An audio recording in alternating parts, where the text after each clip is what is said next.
How we doing? How we doing this morning, folks? Happy Tuesday. Got a busy day full of goodies today. I'm gonna kick off a little bit of Dark Legion, do my PvP arena, and maybe Darkest Timeline draft, and then we're gonna play some Once Upon a Galaxy BKU Hex with the 64 men. Been loving Once Upon a Galaxy, and then we've got a new season for some Marvel snapping later today. Morning, Cody.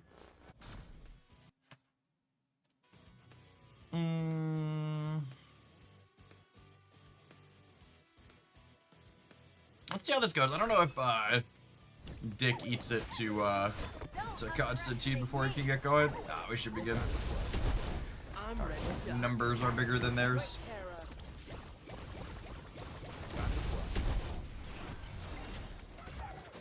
Crypto's such a good little dog.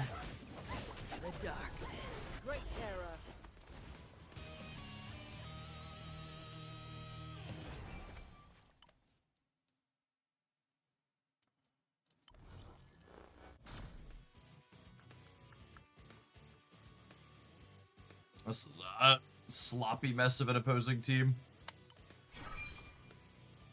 Them putting both their DPSs into this position is good for us.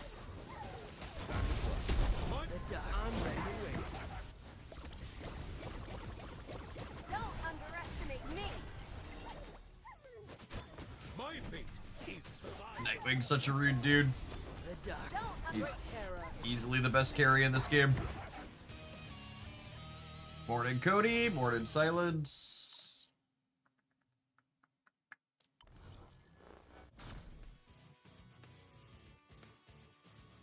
I think Deathstroke mercs Nightwing a lot of the time.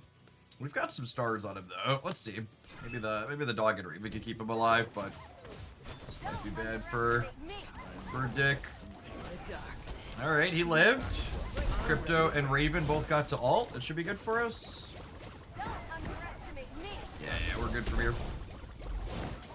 That's true. And Deathstroke doesn't get him initially. Very, very good.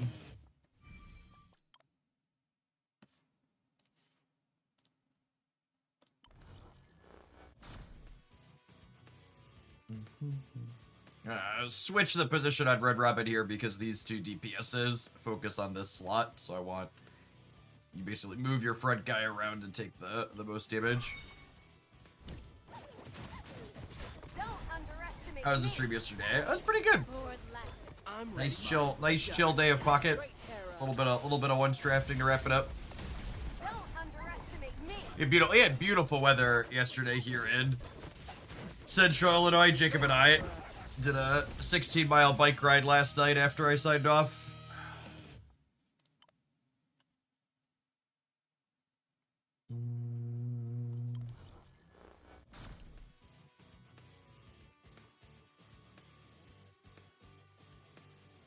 You're a sadist and a masochist. So, he wants to work up to do cycling merit badge. And cycling merit badge for scouts requires, I think it said he has to do 2 15-mile rides, 2 25-mile rides, and then a 50-mile ride over the course of a day.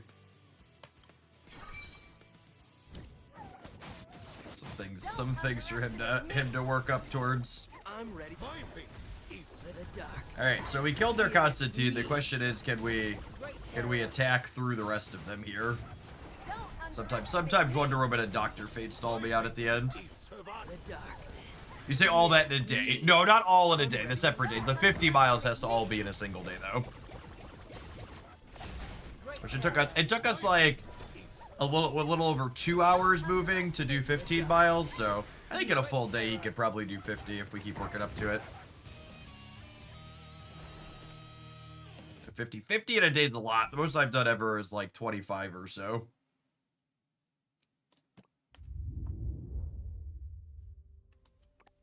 I think I'm almost to the top reward in Darkest Timeline. Is 150 still the cap here? Yeah, I've got if we win this run here, we'll get the last level up prizes.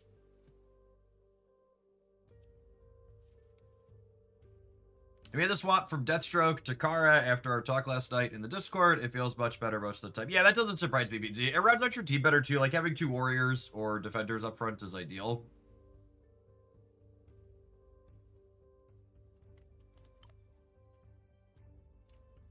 Who's on our banners right now? We have Joker and we have Martian Manhunter. I haven't drafted Arkham's Most Wanted in a while. With Joker up on the banner, let's try it. Let's try that one.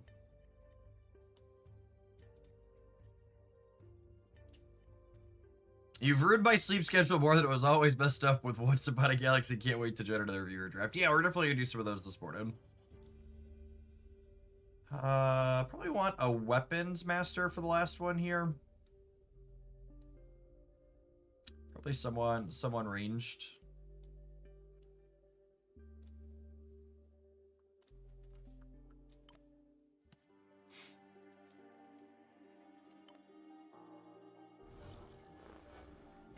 Just keep staying up later until the sleep schedule comes back around. That's the real advice right there.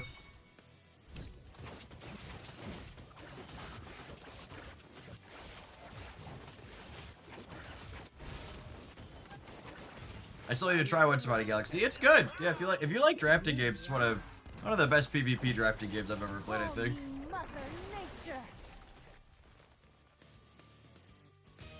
Gemstone Garth Hannibal is shitty. Yeah, that seems good. I'd buy that for $1. A second Joker right away here. That's lovely. Arkham's Most Wanted. It's a good bonus for us right away too.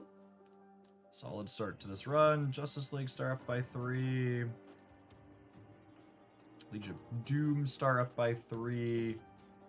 There's some overlap in Legion of Doom and Arkham, but I don't have any Legion of Doom just yet. I'm gonna hit the center point, and then we're gonna hit the recruit one. I think we'll cut you, put Black Cap up front. It is not just about the ring, it is about the will. Drop Sinestro on the back here. I don't have a healer yet. I really want a copy of Ivy. I never miss. I have a favorite character in this game. Raven was always one of my favorite Titans growing up.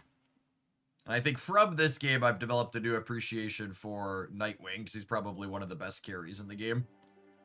I've got him built up real well. I'll grab Weapon. Metahuman gives me a chance to get Bane, but there's more Arkhams that are Weapon Masters, so I think we do that. Yeah, cool. Getting points on Scarecrow here is great. Crit rate. Every time you enter a new area, all champions do the following bonus. So we're still in the first area, so this gives us 30% extra HP. That sounds great. About tip, enough eyes for my first House of Secret Items. That's a big one. You know who you're gonna pick, Silence? If you're gonna end up getting Starfire, I would probably get hers first. Not quite enough gems for that one, which is unfortunate. That's one that we would like. I think we're just not buying anything here. Everybody's relatively healthy. Constantine's a good one too. Yeah, if Constantine's one of your better DPSs, his item is stellar.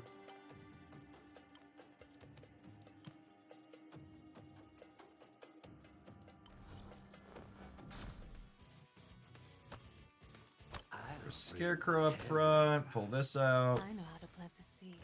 I think we just go full Arkham here. Hopefully we find a copy of Bane to sub out Black Cat for here. She is unfortunately not very good.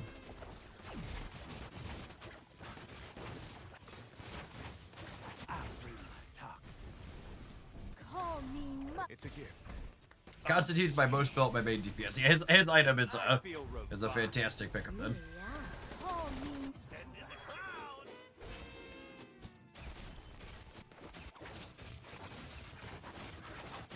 I'll bring my toxin. Call me Mother Nature.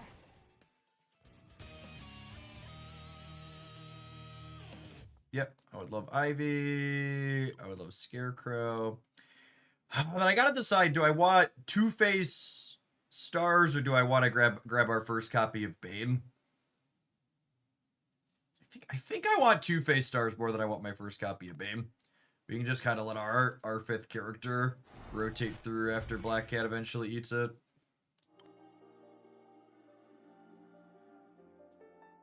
Whenever you enter a new area, champions lose 20% of their current HP and then receive a bonus. Yeah, it seems fine. We only have one more area to go through, but champions get lifesteal, sure, and then we'll hit the retro cognition.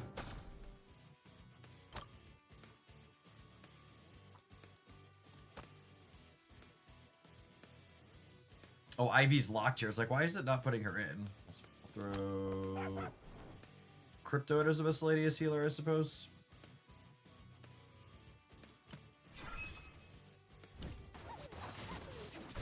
It's a gift. Oh, chance. I never miss. Green Arrow's gonna die here because we put him up front, but that's fine. We're not playing him long term. Oh, Crypto actually kept him alive. Look at that. What a good dog. Ooh, Scarecrow up to 5 yellow is a real good roll. All champions get 25% physical and special defense. That sounds great. Extra targeted recruitment after the next crisis. That's fantastic. Okay, let's get Ivy back in here. The toxin for this. Meow. Black Cat's gonna eat it on one of these runs. Honestly, I might save Black Cat for a tougher fight. I'm gonna put Red Robin in. He gives us the Weapon Master bonus. Putting her in gets my Arkham bonus up, but I probably don't need a better Arkham bonus for a fight like this, so. I'll bring my toxin. I might want to switch Scarecrow out of this slot so we can get some healing for him. Although he's got a pretty good shield. It's a gift. Bow. I think he actually is going to gain health from this fight, it looks like. More stars for Ivy. Ooh, we hit red on Scarecrow. That's great. Oh, and we found Bane. Perfect. We'll hit random recruitment, and then we'll go into the book here, I think. I would love some Arkham's Most Wanted. Penguin is useless, but Scarecrow up to purple is lovely.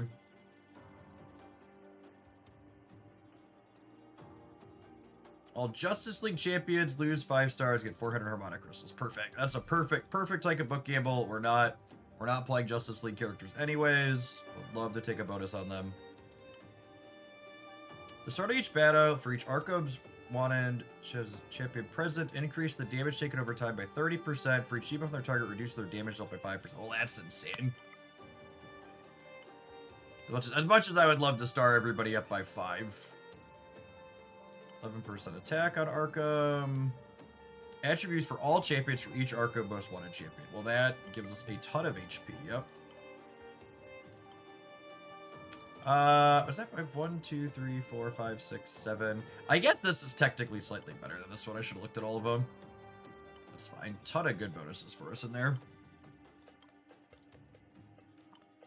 We've got a ton of stats here.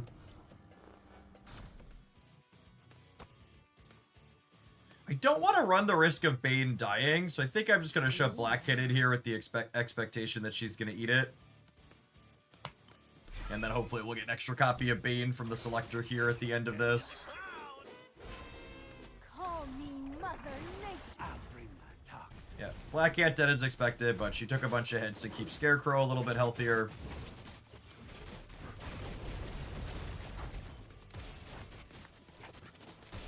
It's a gift.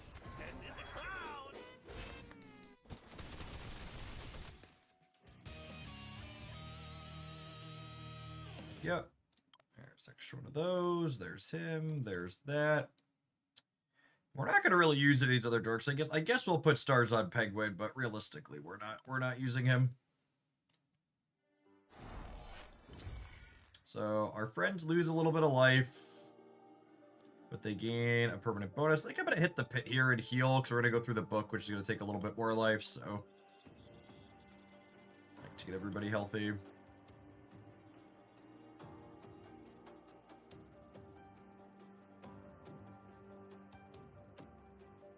This is not a great one. Hopefully we hit a decent one here, but it's a big HP cost for a middle one. Remove 2 of your retro cognitions or receive crystals equal to 200% their original value. Yeah, honestly, I think we take that one. Oh man, losing the Trailblazer one that triggers when we enter areas after we've entered twice is actually a really good high roll. Legion of Doom has some overlap. Did not hit any. We're gonna go pit into retro. Into purchase here. I've got a ton of resources. Oh yeah, that's real good. All right, this should hopefully be a winner here. Got a lot of things line up for us here. Spiritual and physical resistance. We'll take Joker stars for sure. We'll give them those. This is the last one that's relevant. I guess we'll heal everybody to full, because none of these other bonuses are relevant to us. Scarecrow's missing a little bit of HP there. Yeah, we're over power on them. I will break you.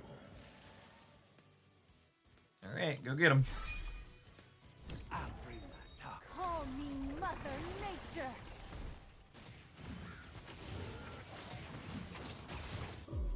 Bane gets his ult in before he goes.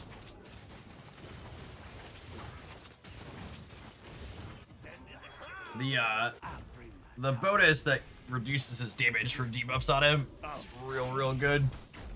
Normally this dork melts your front line. Good clean living.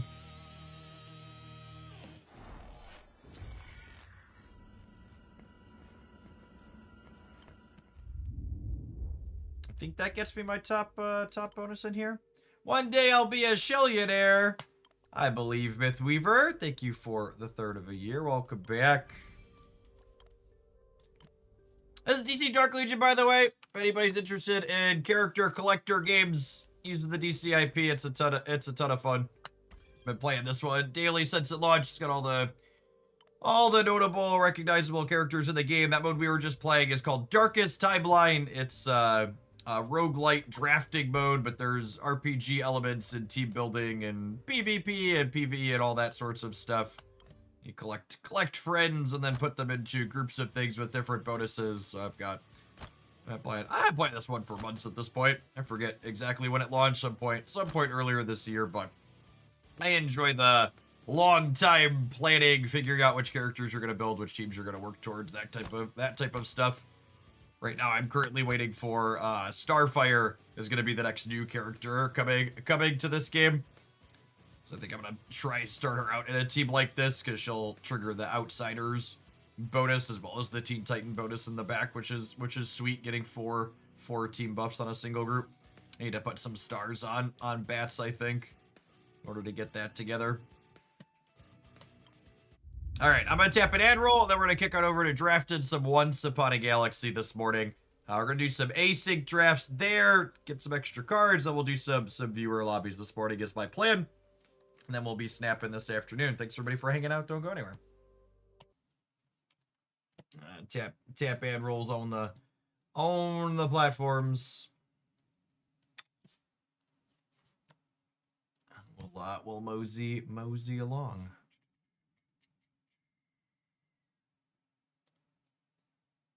Almost to the second Shellionaire. The first Shellion is your hardest, they always say.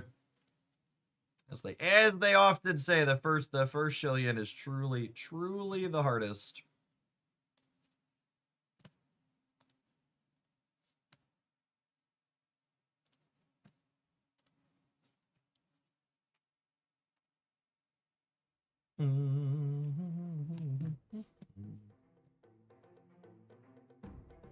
There's our fun little music.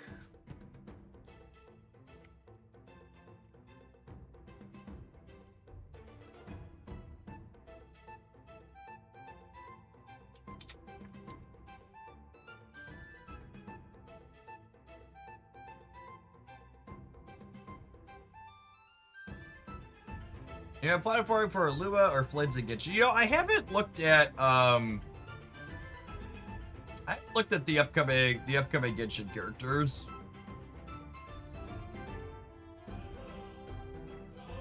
I pulled Inefa and built her, and she's fun. So I was looking for a team for Sucrose to be able to drive.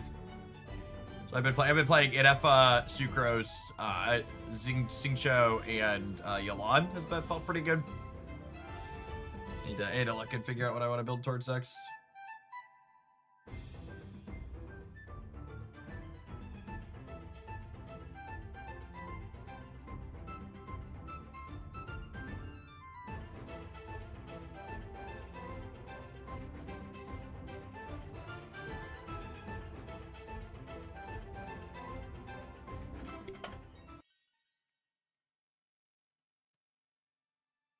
Did someone open a window? Because it's feeling a little drafty this morning. I've enjoyed Merrily. She's a spellcaster, focus, champ. It feels she lets you have somewhat aggressive starts, because her buff in the shot being the leftmost means you can just grab the leftmost character twice typically and be in a pretty good spot to open on. He says as he instantly loses the first fight. If we'd have won the 50-50 here, we'd have tied, right? The shark would have attacked first.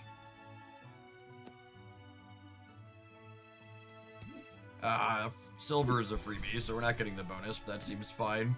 There's no heroes up here to work towards her quest, but the Fates is good. The Fates will cast us a spell eventually, which will let us trigger our captain ability. Grab a 3/4 baby dragon. Our shark winning that 50-50 is lovely. Easy win. Get our heart back. I don't love Wind Up Toy. I'm going to go ahead and cast Twinkle Twinkle. So our next character gets 4/4, and then that'll kick this up. So the leftmost one will have 6/6. It'll be a pretty big bonus. Jealous Stepsister is an incredible one to get a big bonus on. So she has 7 attack here by default, meaning she's going to trigger her quest.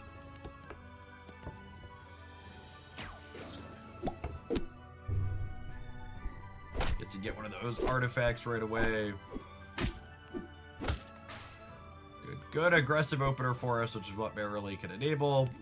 Your quest give treasures 1 rarity higher. I'm definitely going to grab that with Daughter of Athena working down here. Peter Pan. Yeah, that's a hero for the daughter, and it's the leftmost card. I have an addiction, chat, and that addiction can only be satisfied by more Mysterious Egg. More Mysterious Egg is the only solution to this problem.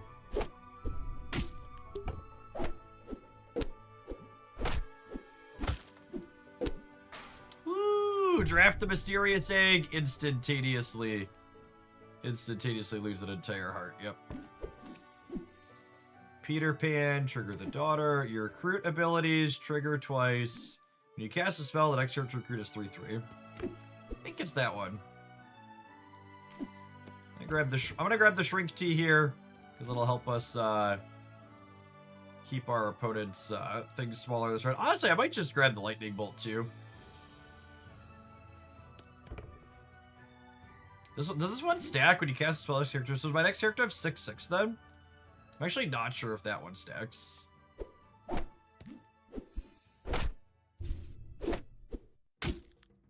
no, we're losing a whole other heart again. That's so bad for us. Spoiled Prince is not good either.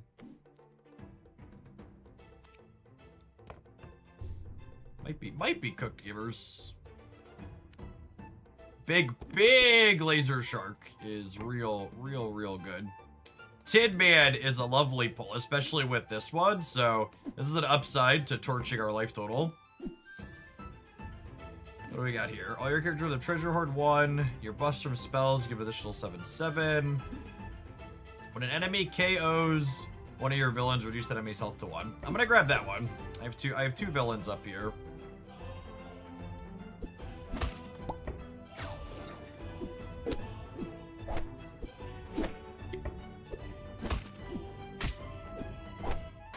All right, we died, but it was a close loss, so we're on our last leg. Come on, Egg, I'm counting on you. That could be worse. That's a big thing at least. I think I'm gonna grab Scar as another villain here. And then we'll grab Sparkles as another villain. Each fight, give all your characters 3/2. Sounds good.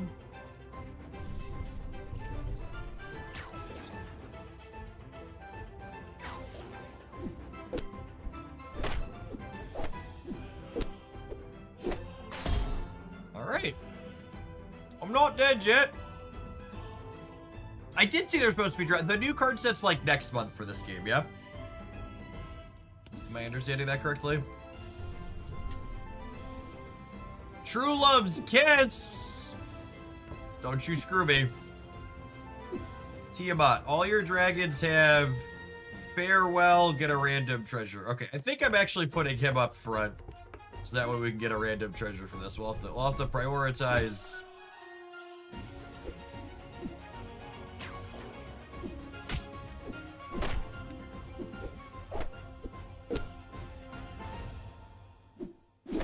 All right, we'll take a tie there.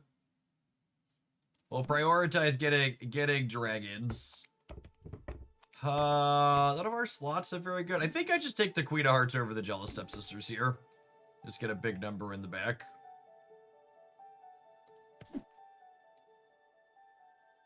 I think I'm taking Iron Cast Dragon with Tiamat. That seems really good. More dragons, more better.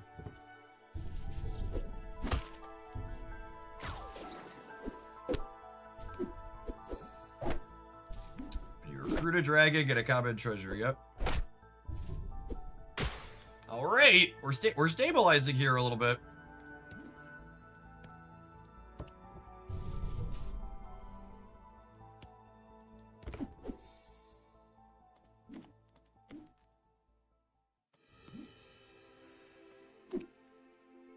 I could greed on the secret map. I think we're gonna make it 2 more turns, chat. Fairy Godfather says, each fight, whenever you cast a spell directly on me, give your lowest rarity characters 15/17. So if I got rid of the laser shark, my lowest rarity characters are my 3 purples. They would all get 15/17 each turn. I don't know that I love giving up my ranged unit, but that's pretty appealing.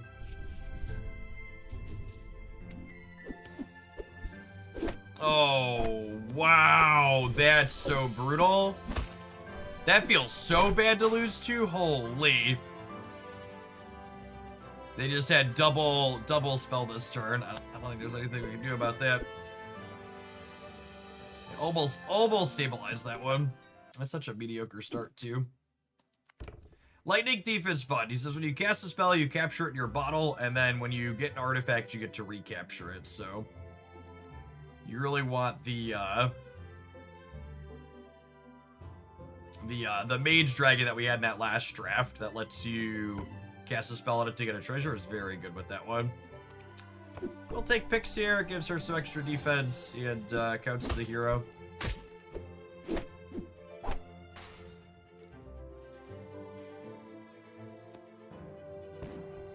None of these are super exciting. Start working on both of these.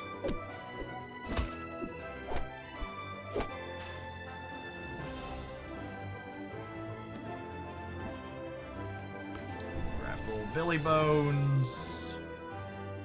And I think we just replace Evil Stepmommy with Morgan. If you replace her, you get to go ahead and still get the treasure. I'm going to grab the Wand of Shielding because with the lightning in a bottle, we're going to be casting plenty of spells here.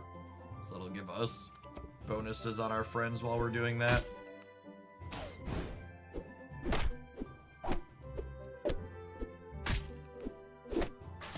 Pretty happy with that tie after how medium that fight started. I'm still 2 heroes off here. I think I'm taking Billy Bones for the silver.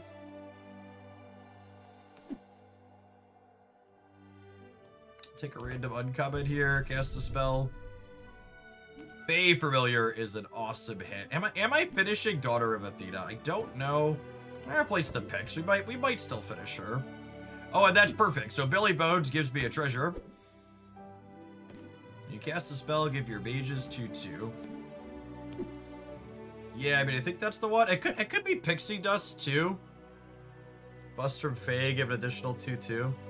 I don't know, scaling my mages sounds appealing. It allows them a really strong early game. And then getting the artifact triggers the lightning in a bottle, which lets me recast this spell. And then, yeah, I mean, I guess we'll draft the Santa, and then that gets this to 1.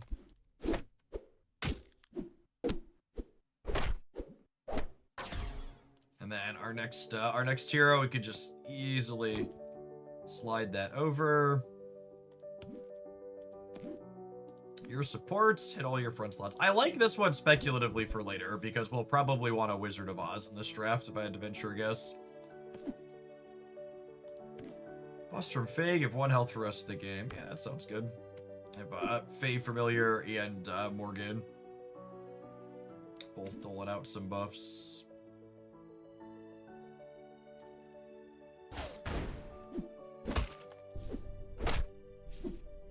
Dreamer's a real awkward card that I don't actually love.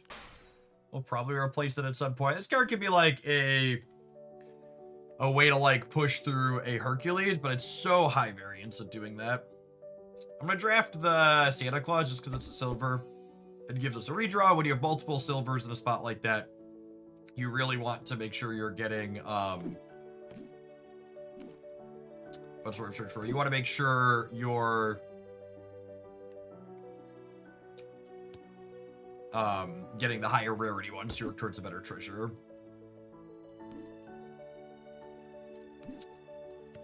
Just gonna get a bunch of mages here, and then we'll start casting some more spells.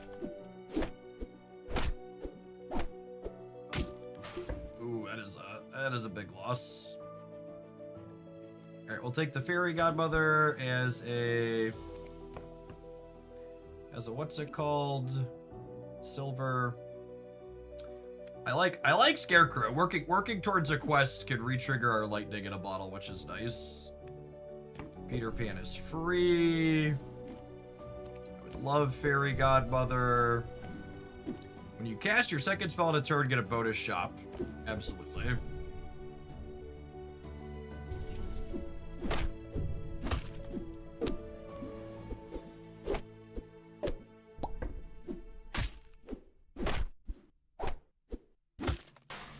Alright, let's start casting some spells. So I give a character 4 health. I guess I don't quite want that one, though. I'm just going to draft Mighty Mouse to the bin here. Pumpkin Spice. Seal a cracked heart, see a new shop. Alright, we'll get 2 of these cast and burn through some shops. So we should have a bunch of shops at this point. We'll over the rainbow, double up our next thing. You can see all of our numbers scaling as our synergies come together. There's Scarecrow triggering. Each fight, copy a random enemy treasure. That is insane for our champion. So we want to make sure our lightning in a bottle ends with a spell each time. So that way when we get a treasure from our opponent, it'll re-trigger our spell the next turn. Iron Cash Dragon is perfect. This is going to let us have a constant flow of treasures, and it's a mage. Give a character 4/4. Yep.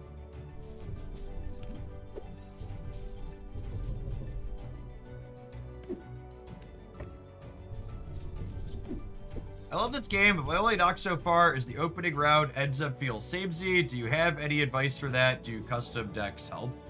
No, I think it's probably accurate that the first, like, I don't know, 2 to sometimes 4 turns can feel close. It's not until you hit,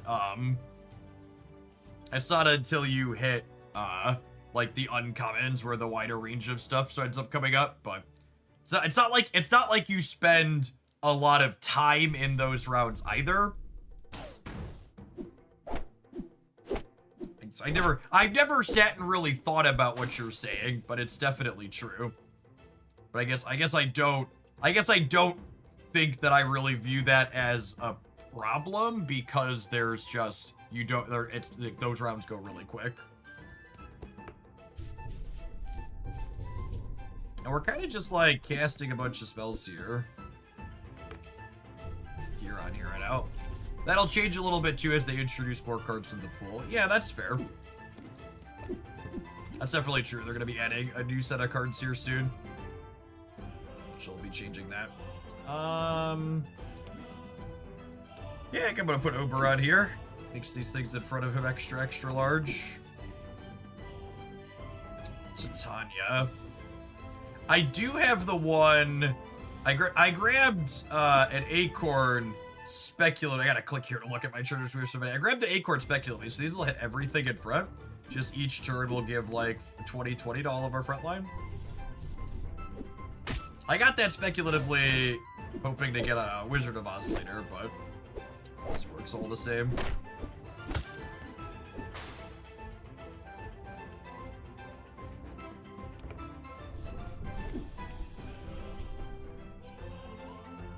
Oh, actually, I'm gonna move this here when I cast this on it, because I want Morgan Le Fay to get the slot bonus, but I want to cast it specifically on here. Burninator. When you find a treasure, keep all 3. Oh my god, I want Elm and Burninator, chat. Which one do I take? That's so close. We're definitely replacing this Fey Familiar. The Burninator is so much fun.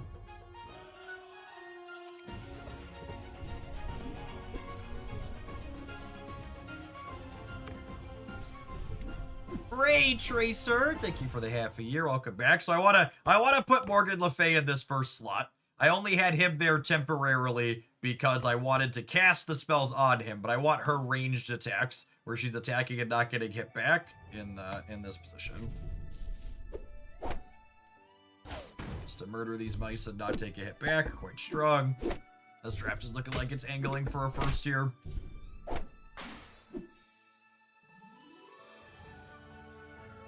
Long John Silver here is great. I would love to silver my board. Lost in the Woods. All for 1.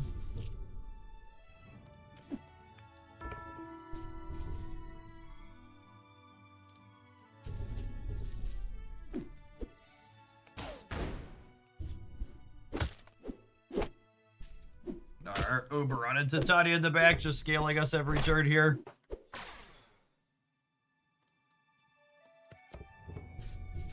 Take a free extra draft round. I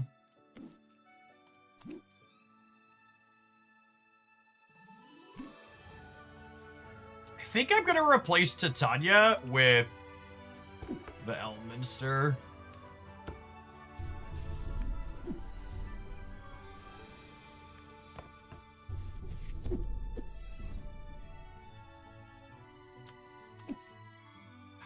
So, I'm definitely drafting her, because we're going to get 3 legendaries. 3 legendaries from it because of the Burninator, but I think I'd rather have Oberon giving +20, +2, especially because Morgan is ranged, rather than +42. Also, I'm gonna draft her to the discard pile. Oh my gosh, I forgot we had Lucky Chest queued up. So we get 3. Oh, baby. Oh, and that's a wonder box. So if we get to cast a spell, it casts on everything.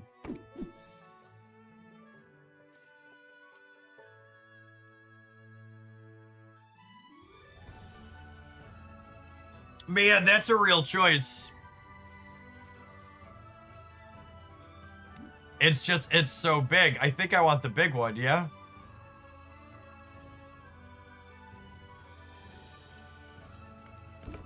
We're definitely taking first.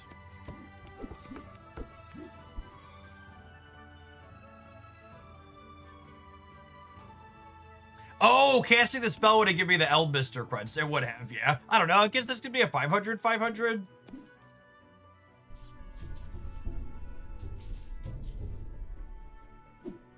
Norf. Thank you for the 27 months.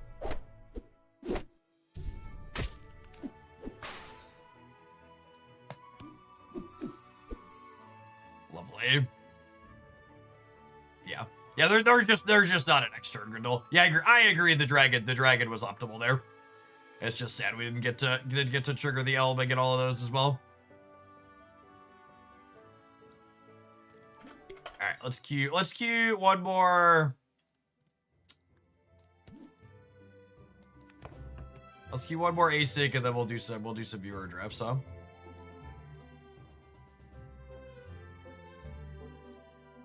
These decks really aren't that different, huh?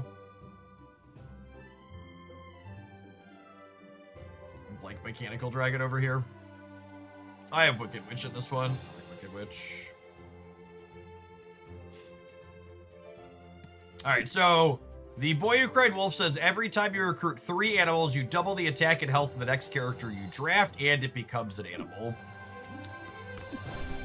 So that you kind of get some animal synergies on things that you wouldn't normally be getting, and gives you a little bit of extra stats.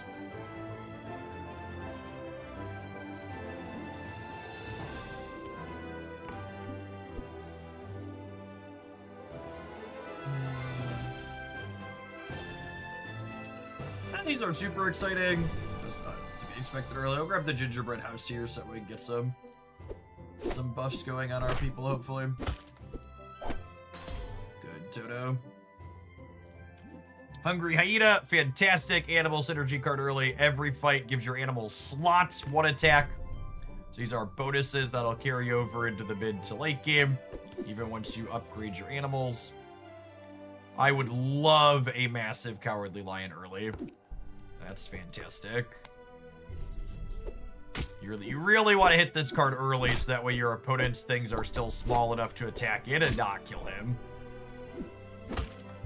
Yeah, he's actually... Look at them all just race to their doom while also triggering his quest.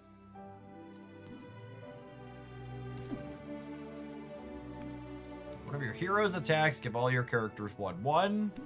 I really like Royal Invitation. Your first shop always has 3 characters of your shop's rarity. This is really good late for helping you find higher rarity things. Next character has 4/4.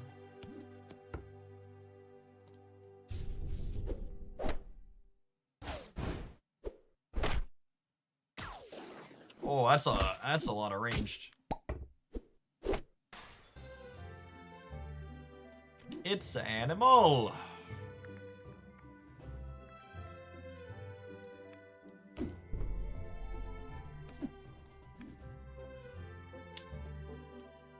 Man, I wish we had Don Quixote in... I wish we were looking at him with this animal buff, because he's really strong if he can get going. But as a 3/2, I just don't have the means to buff him, so I think I'm taking Toto here. Ooh, an animal mechanical dragon. Sounds lovely. I love all the treasures from this one.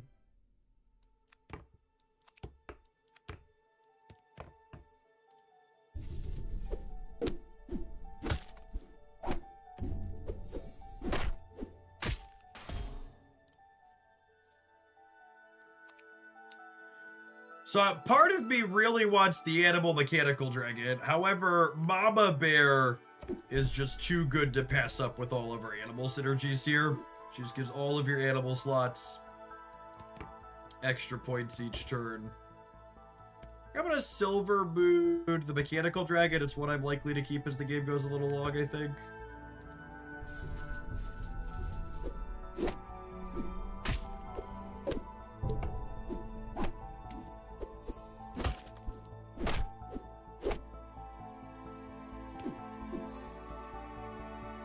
You discover a treasure, keep an extra one. Yeah, that sounds great.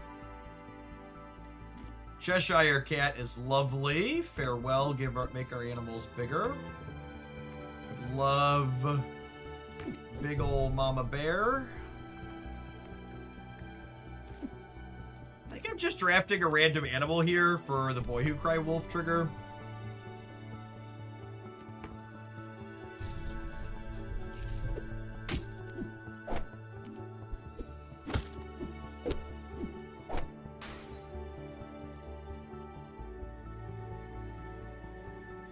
None of these are exciting. I'm just gonna go ahead and Silver Moon the cat. Ooh, this is close. So Mama Bear would get me 2 rare treasures, but Mockingbird's a pretty good payoff. I think it's the treasures, but it's close. Your recruit abilities are also farewell abilities.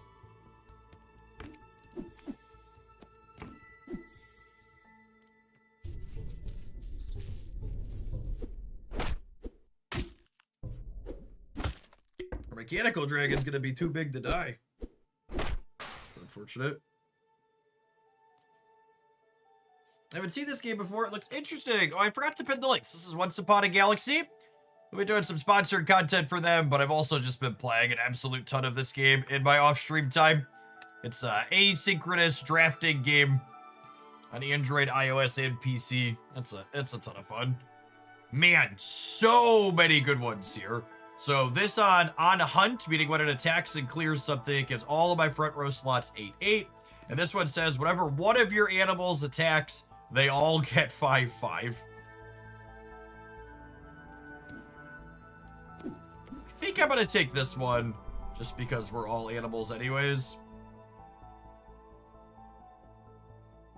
Yeah, I mean, we're definitely dropping the hyena. It's just a question of which of those 2 are we taking. So your characters in front of me have Hunt, get 4/4. I think I'm just gonna take Nessie as a big girl.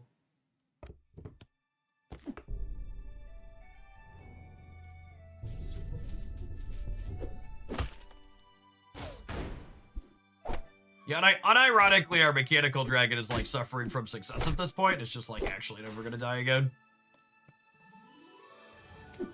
Which honestly, I think means we put the Rat King in, yeah?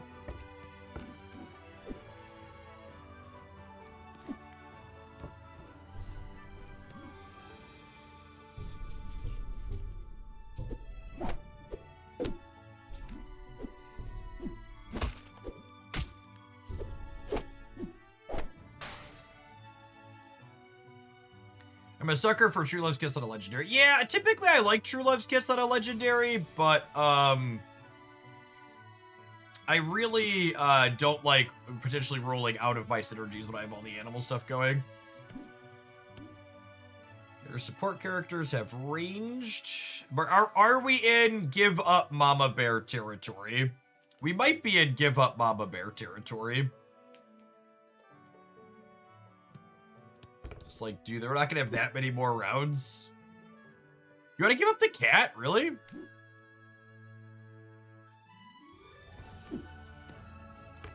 I guess the cat's technically smaller. Yeah, that's fair.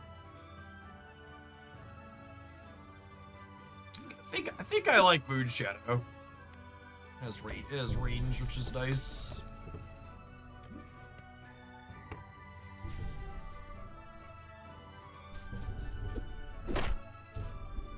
So the Rat King has Sneak, meaning it attacks their back line first. Whenever it KOs something on an attack, it gives it slot 25/25. All right, that one I give up Mama Bear for, yeah? Or do I draft Nessie because it's free? Actually, kind of close. The 2 guaranteed legendary treasures are hard to pass up.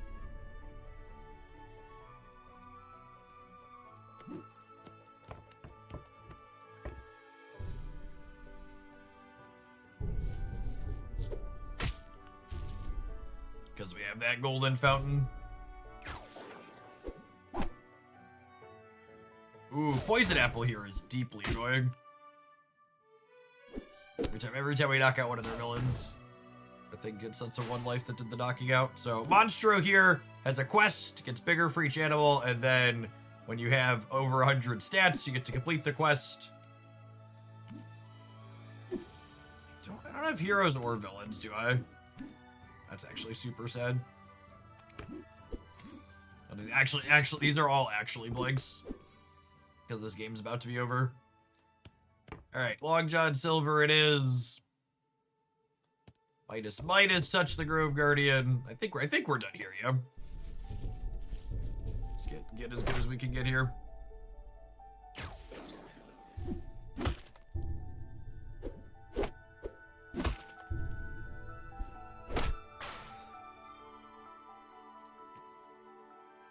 Yes, those drives would have been good for Princess Animal, not so good for the boy who cried wolf. All right, gamers, should we, I wish there was an easier way to see slot buffs under units annoying having to pick them up. Completely agree. That's the one user interface thing that the game desperately needs to figure out from a UI perspective.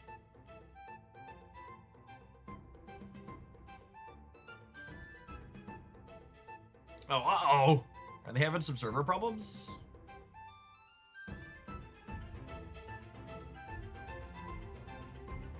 Oh no! All right, we'll do another async one. There's a error message there about servers being overloaded. Suffering from success this morning. I do enjoy Hades. First draft Puck is super strong. There's so many units that get a lot better when you put some extra attack on them. Like the Forgotten Prisons.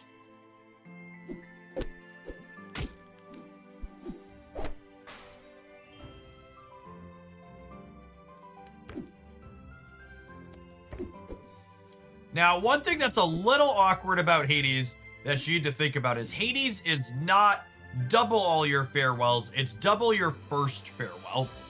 So longer term, you really want to be thinking about having only a singular farewell to go, because you don't want, hey look, it's BKU Hex. Someone in chat and the Discord server is talking about how do you know people actually did runs that you're playing into, and anecdotally, there's been a lot of, oh, that's a community member. Sorry, long term, you want exactly one farewell trigger, so that way you have control over which specific thing you're doubling up. I think I want the Cowardly Lion here. Hopefully it's early enough that he can survive. JK, LOL.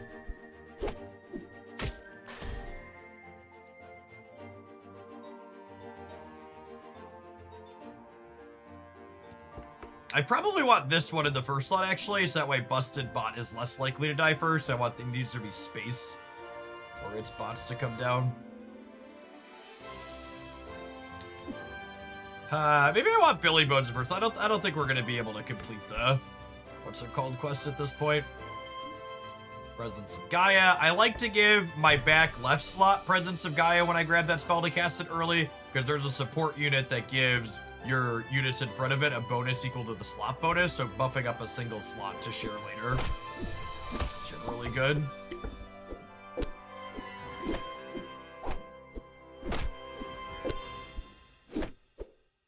Sweet, that triggers Captain Ahab's ability, good bit of variance.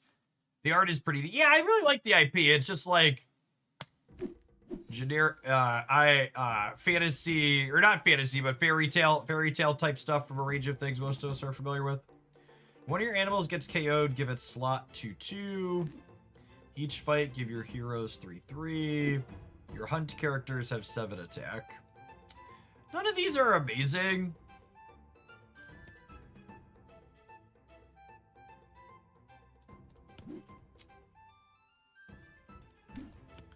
I'll take the Heartseeker bow. Achilles is terrible for Hades. I don't want to give my opponent stuff +2/1 twice. None of these are exciting. I guess we'll draft 2 Blind Mice because we might want it later. Punching Bag's an upgrade here. I don't have... We have okay numbers in this draft right now, but I don't currently have a vision. I don't have a plan moving into the mid-game of, like, what am I transitioning to scale my numbers up with.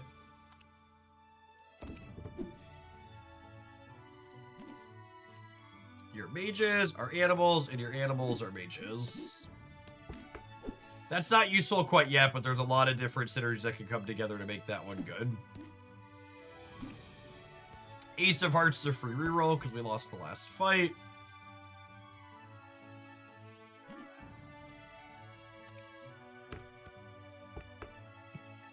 Honestly, Puck's not really doing much at this point. I'm gonna swap him out.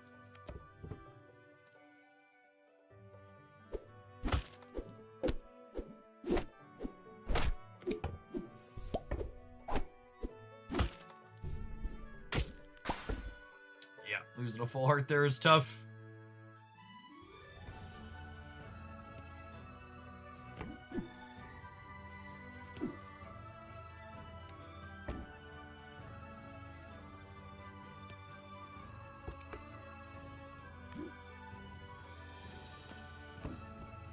Guess we'll take Robin. I think we're cooked, gamers. Probably dead here at this point. Yeah, looking pretty dead.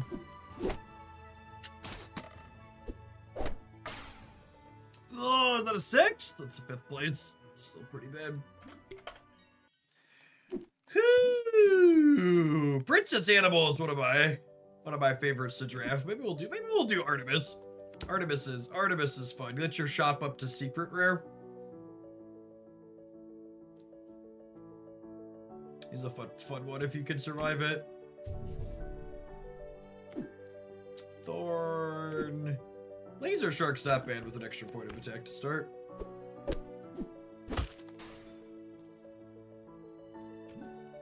You silver me, get a treasure. Lovely.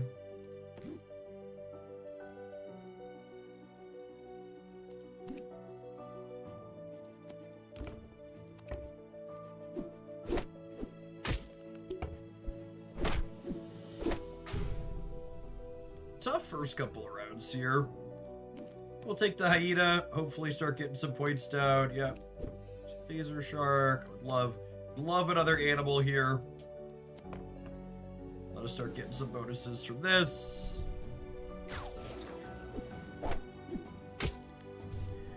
Where do you have to put Ahab so he does the thing? Ahab is really high variance is the thing to be aware of. Usually you want him in slot 3 or slot 5. But there really isn't a guaranteed, like, you put him in this spot, you're gonna get it. It takes a bit of good beat, for sure. This is greedy, but I love me a mysterious egg. I don't know that we're far enough ahead at this point to be able to take that egg and not get punished. Put him in your luckiest spot. There's the gambler's answer to where to put that card.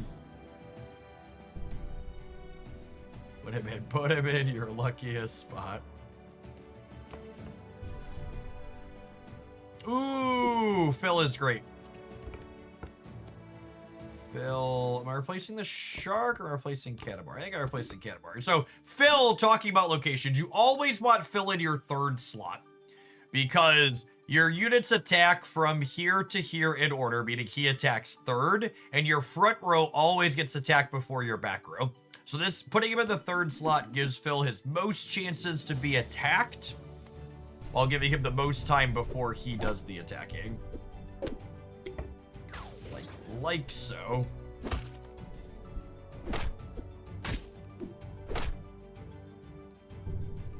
Love to take a tie there. This gives mages and pirates extra stats. I have 1 pirate. Not put anybody in here. Mama Bear is a lovely upgrade to the hyena.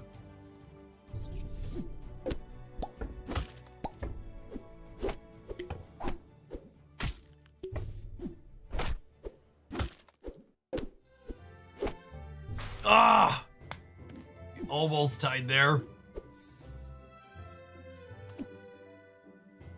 Captain Hook's not bad.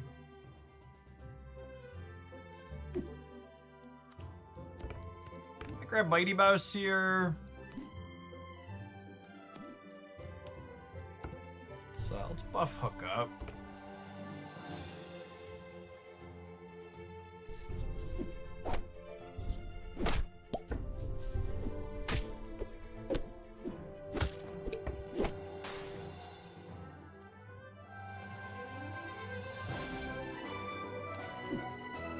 How do we think all Stinky?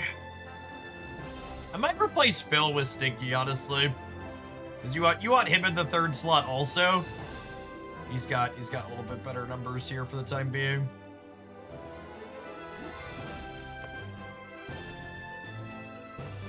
Things are not looking great for us. Our draft hasn't gone terrible, but it's not been particularly impressive either.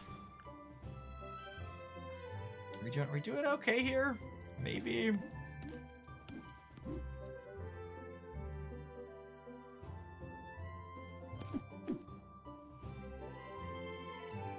I kind of wouldn't mind Robin. This is kind of slow at this point.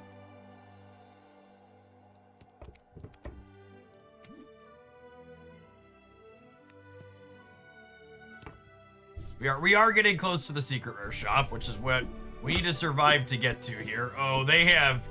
This person has Worm Scale Tinkerer and... what's it called?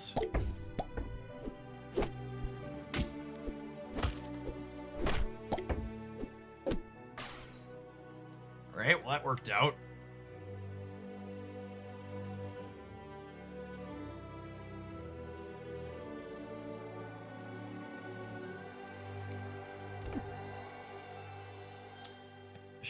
Assuredly, we Hercules them out from here, yes?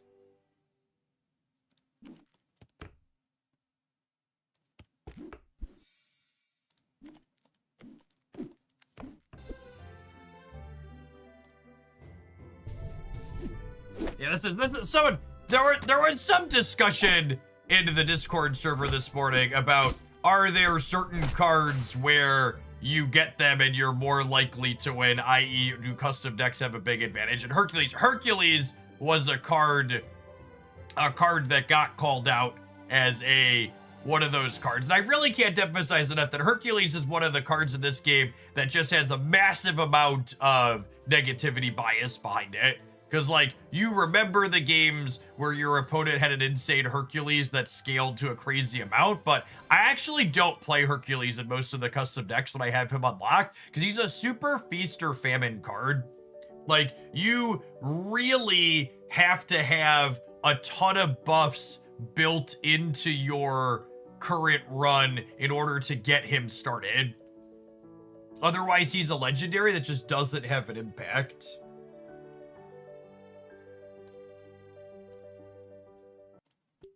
All right, are the lobbies working? Hey, look, the lobbies are working. Thanks, Ben. All right, I'm gonna run an advert on the platform so it doesn't come up in the middle of it. If you want to draft with me, gamers, join the lobby code. BRB. I'm gonna run and grab a drink real quick this morning. So about two minutes, the lobby's gonna start. We're gonna do a few of them. If you didn't have super fast fingers to get into this one, we're gonna do 2 or 3. Back in a minute.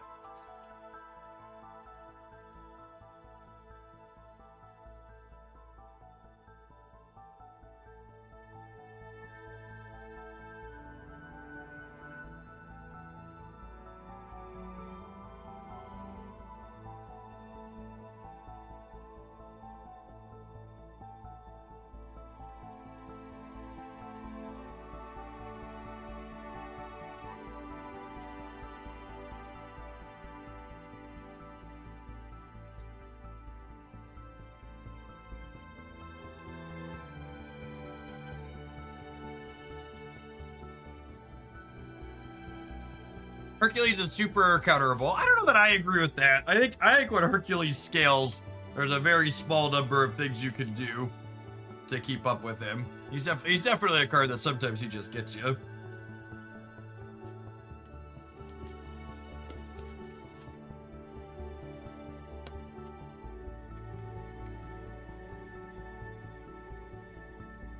Oh man, chat, we mentioned the Discord server. We didn't talk about it on stream yet today. Does anybody know why the vibe is way down this morning?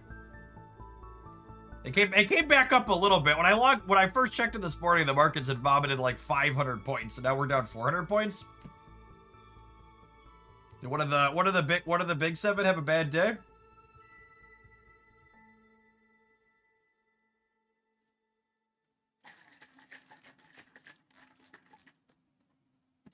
Nvidia was down like 2%. Yeah, I'd buy that. The White House announced an announcement this afternoon. Never good.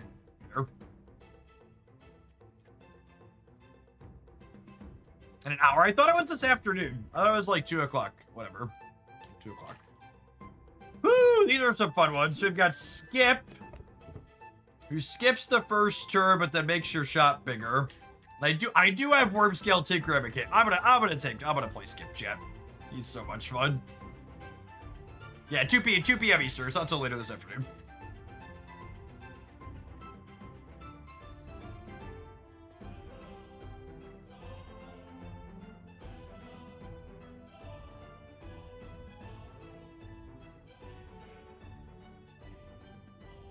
So glad I found this game. I'm looking for something to scratch a similar itch to Snap and slow my time. I absolutely agree.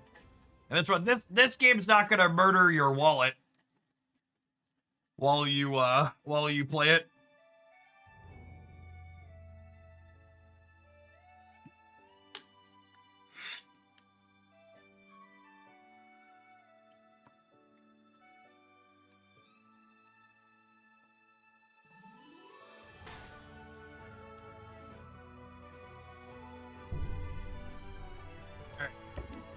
Now we just need to draft big stats right away.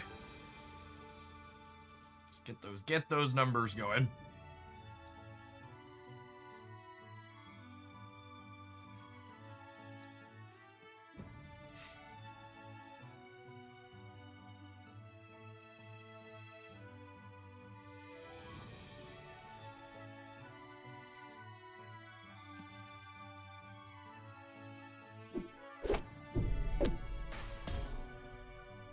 Skip is usually you're losing the first two, so that's not unexpected. Missing out all of these is sad. Really wanted to keep pulling uncommons. I guess we'll put extra points on the line in here.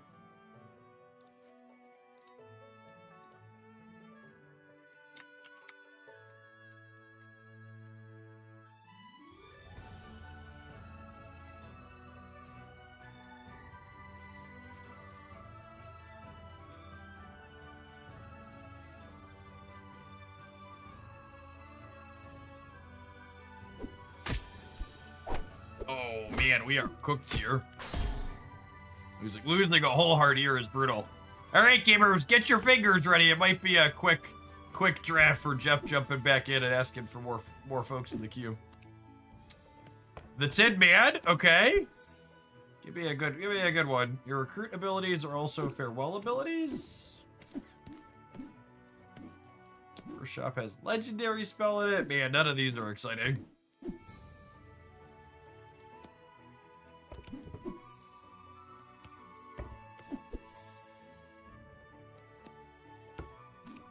Mechanical Dragon is potentially very nice. We're also queuing into somebody who hasn't lost a round yet.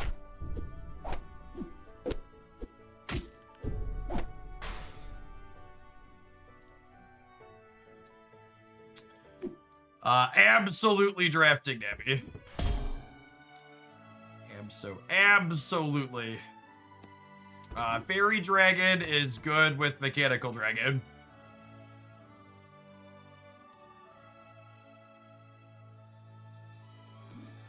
1-1-1-1 and Treasure Hoard. Can we tread some water here while we scale? Yeah, Wicked Witch is unironically the best answer to Hercules. Because she's a low variance way. You're relatively consistent in what you hit.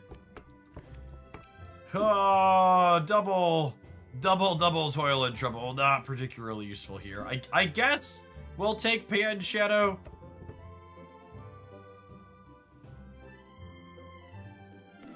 Every other spell you cast directly on me doubles my stats. I just don't think I have time to get that going is the problem.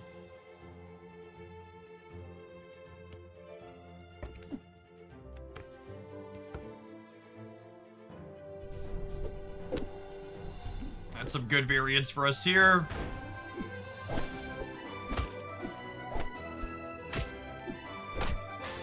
Only lost half a heart.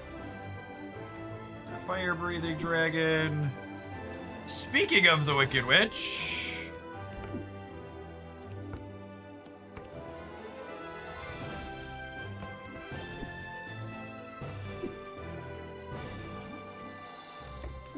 Pixie Dust is great if we can survive to make it to... Hate to do this to you, Jim. I'm probably cooked, Ben. Get ready for another lobby to open, gamers.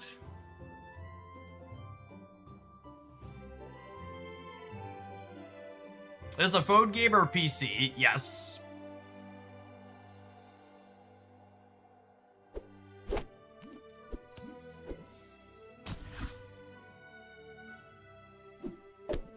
Okay. Okay. News of my death was greatly exaggerated. Even triggered Captain Ahab this late? That's lovely. Every spell you cast counts for treasure hoard. Yep.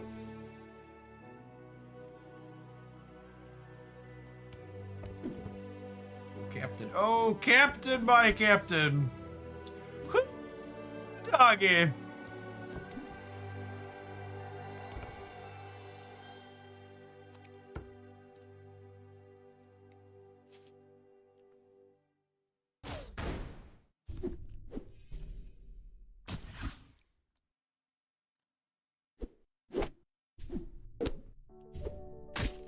That's good variance on the Stinky.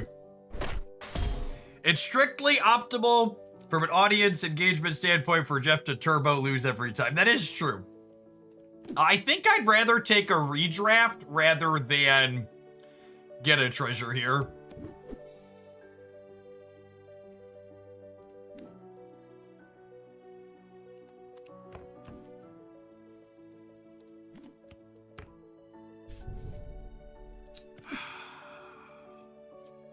I think I want Sir Francis Drake up here. And we'll put Balmont in the back. Which heroes can play Wicked Witch? So all of the characters have the same card pool. It's just they have different starter decks. You can technically get any of the cards on any of the characters long term. You just have to play enough to unlock them.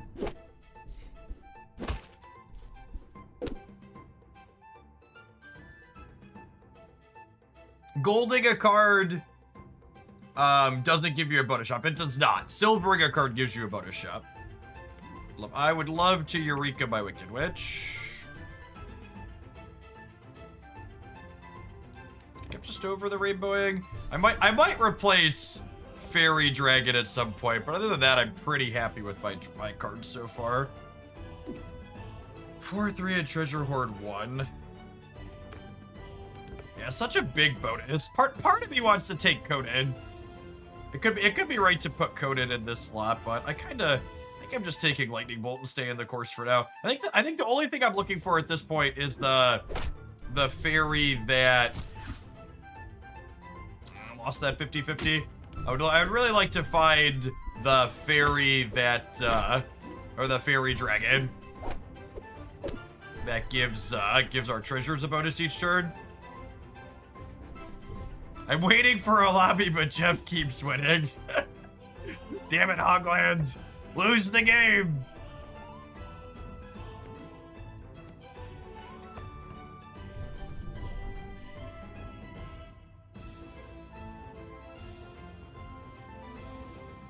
Yeah, I agree, Patrick. Completely agree. All right, we might have turned this one around. Everybody left is on one heart or less, gamers. Real close competitive draft among the Homelandians here.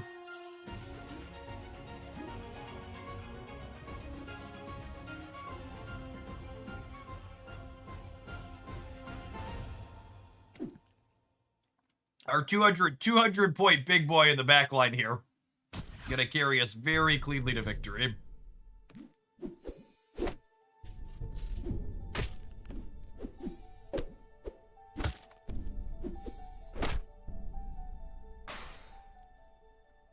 Another one bites the dust, and another one down, and another one down, another one bites the dust. Do I finally give up the fairy dragon?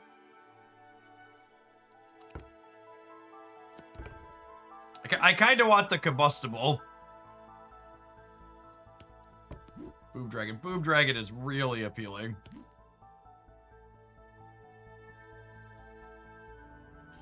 I'm giving up Sir Francis, yes.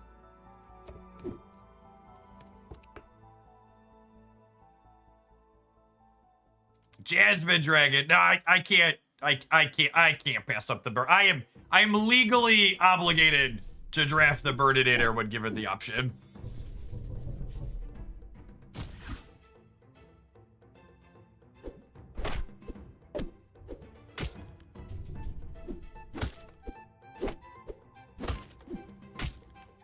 Whew, these are so close.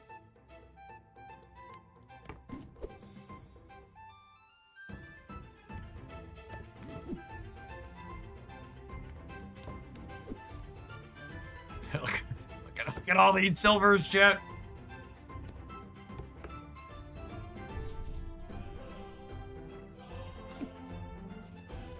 Do I ditch the mechanical dragon at this point? I think I do, yeah.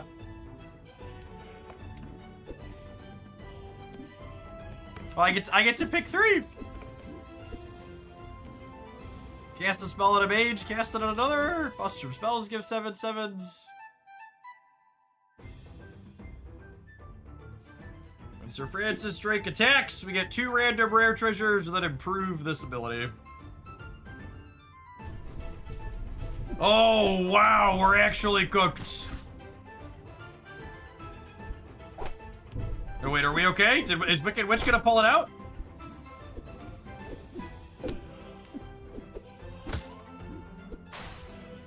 All right, Wicked Witch means that we get to live to fight another day.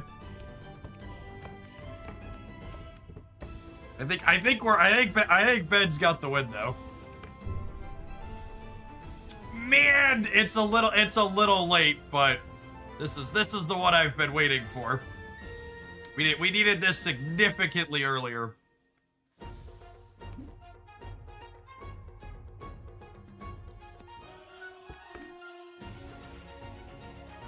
Yeah, I don't think it's gonna be enough, but all of these Dragon Claws are gonna go from +1 attack to 6 attack and 3. If we would have had this 2 or 3 rounds ago, we would have scaled to an absurd degree. So let's watch. This is gonna go from 33 up to how big? So it went from 33 to 98 in one single round. So if we would have just had that 2 or 3 rounds prior when we started getting legendary things, GG, Ben. We would have gone absolutely apeshit. An unlucky. All right, only answer here is to play again. Just a reminder, if you had fast fingers and got into that first lobby, I would just ask you that you please give someone else a chance to play in the next one. If we can all play nice, I don't have to, I could just put them up. Lovely, lovely.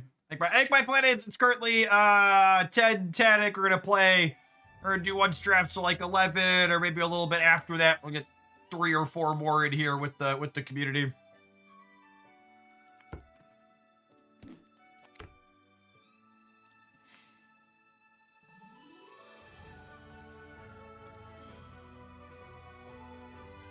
Double your hunt abilities. I haven't played a ton with him. I could do Loki stuff. Loki with mages is fun. Maybe we'll do Loki stuff.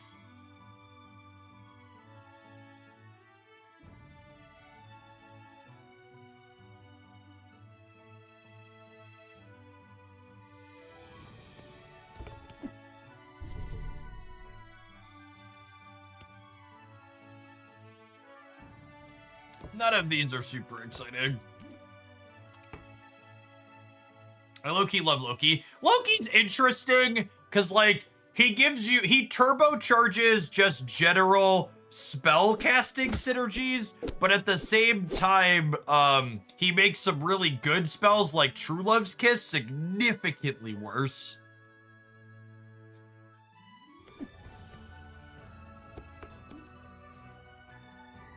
When you unlock custom decks. So custom decks are unlocked when you've acquired at least 13 cards for a given captain.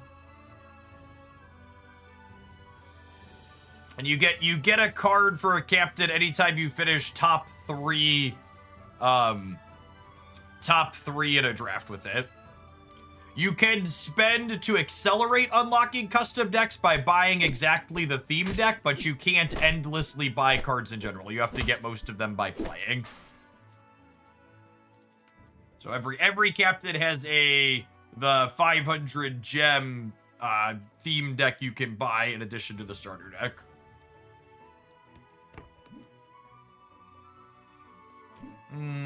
Plunder Penny's not bad. I do that. I'm gonna put Puck here. Plunder Penny can make our spells bigger long term, which is nice.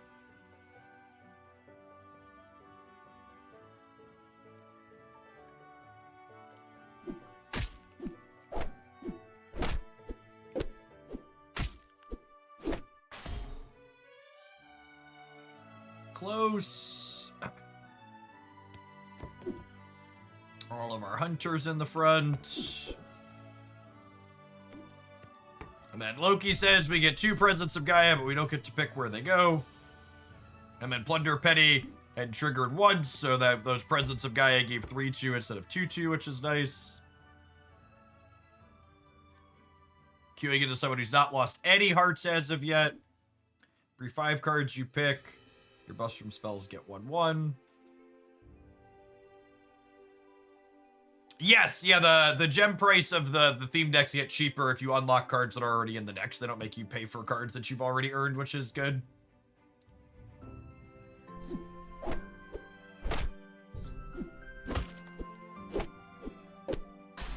Ooh, it's a big lion, chat.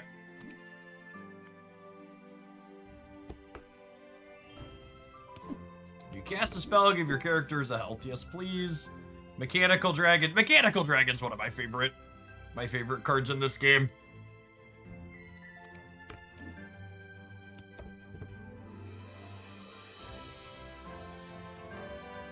Synergy with so many different things, just like gives you a recurring bonus that builds up over the course of things.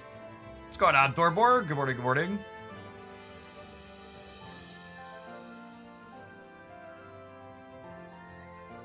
Yeah, Plunder Penny is probably unironically is probably one of the best common cards in the game. She gives you such solid scaling into the late game. Woo! We won a combat. That's exciting. I think Davy Jones is better than Despicable Me at this point? Question mark. Honestly, we're probably giving up Billy Bones at some point too. And this again, it's about like True Love's Kiss is normally pretty good, but I really don't love True Love Kiss with our current captain, if I'm being honest.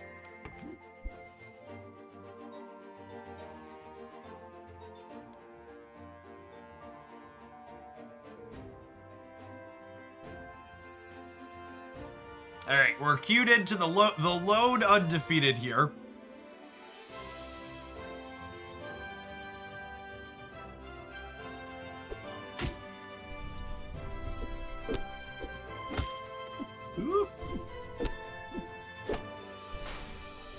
Undefeated for a reason. Very aggressive here early on.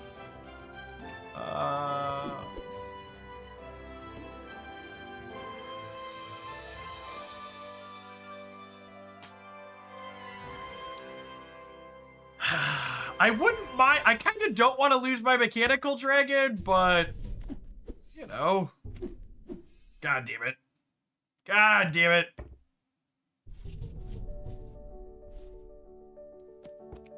Everybody has a plan until they get kissed before they wanted to. We spoke that into existence. We did. We did, in fact, speak that into existence. That's fine. Frank is gonna be big here. He's a big boy.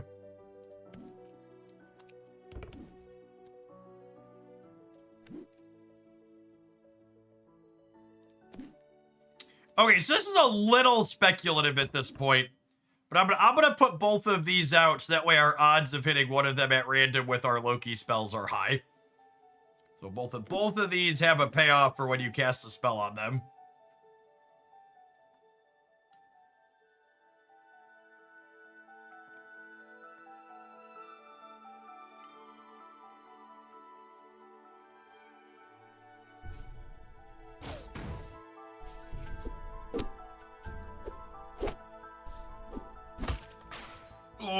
man, losing a whole heart there is tough.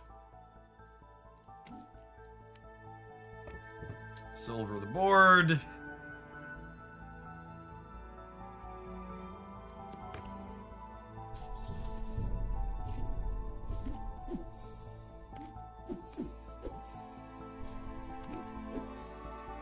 I have no idea what just happened there, but we got a big bad wolf out of it, so I'm gonna accept. Humbly and graciously, I accept.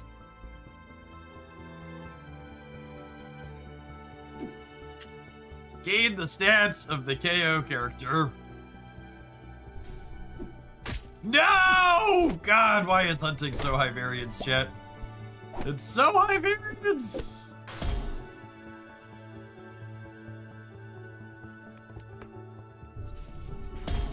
I would like a latte, please. Turn a silver character gold to give it 8-1. Come on, hit the wolf! Hit the wolf!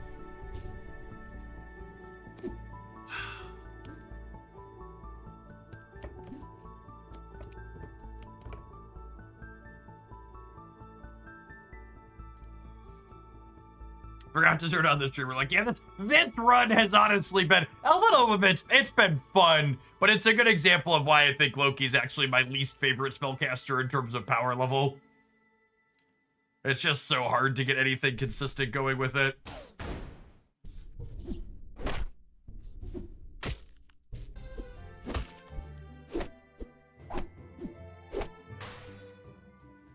All right, the big bad wolf got a knockout though. So that's good. That's good for the home team.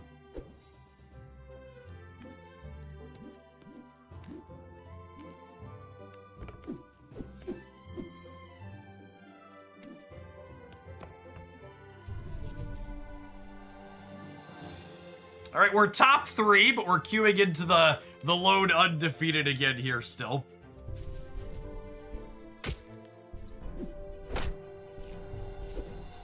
All right, is this the part where we outscale them though? Okay, not quite yet, but our big bad wolf just got huge stats there.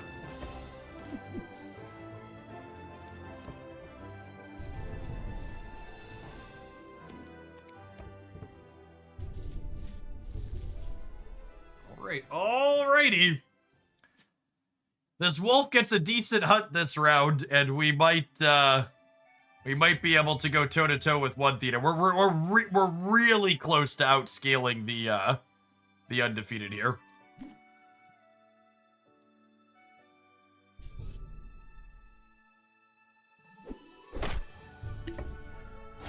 That was the worst possible hit for that champion.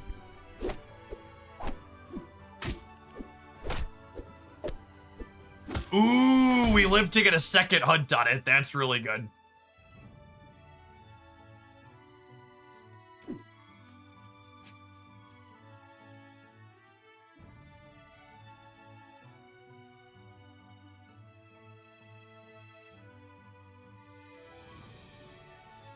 We could end up kissing the wolf is the problem.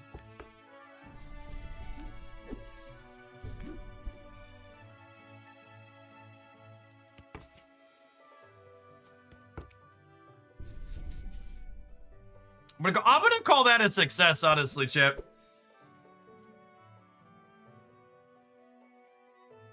We lost Plunder Penny, but we didn't lose the wolf, and we didn't lose Wizard of Oz either.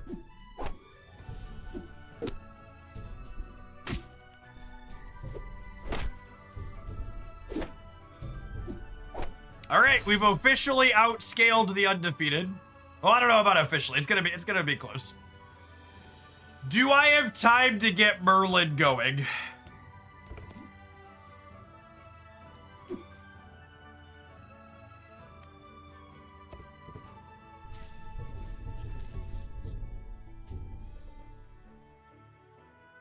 Hopefully.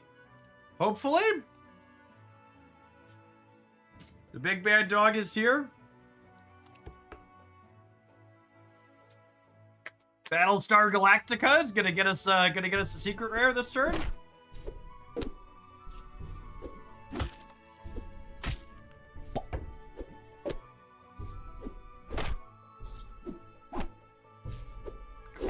Golden Frank with the carry.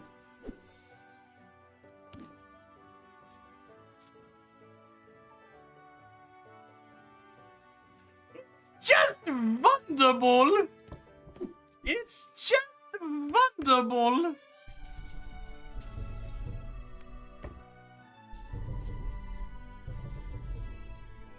Eureka, chat! Eureka! Grow, my pretties! Grow!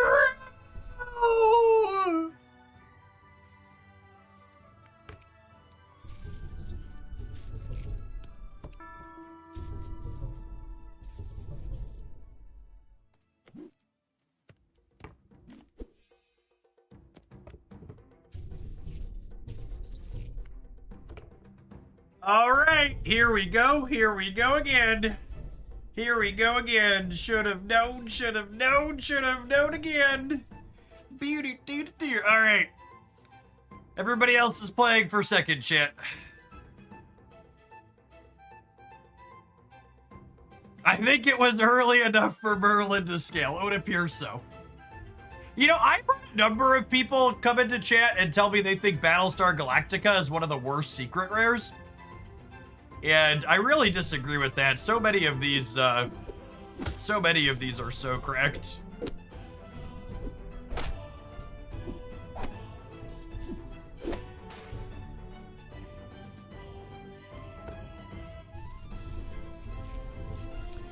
Double bubble, toil and trouble. Fires burn and Merlin's bubble.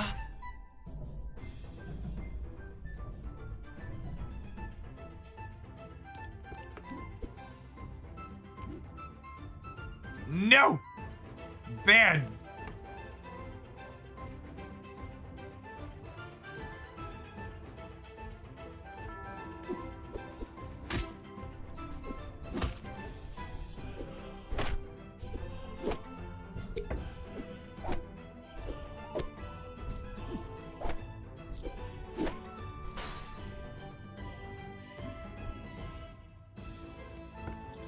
Don't mind me, just casting my spells.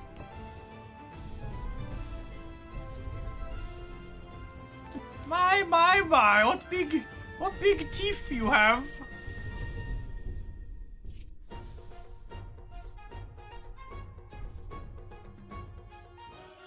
Hey, 2 more rounds, gamers, 2 more rounds.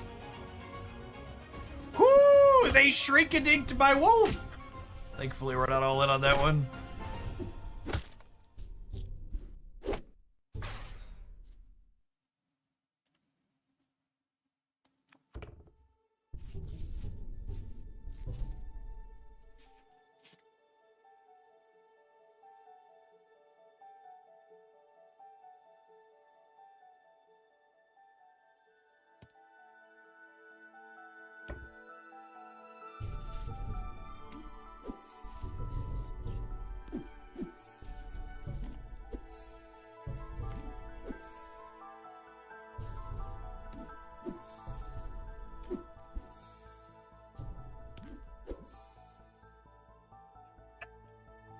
Listen, I want the record to reflect that is not remotely optimal what we just did, but it was funny.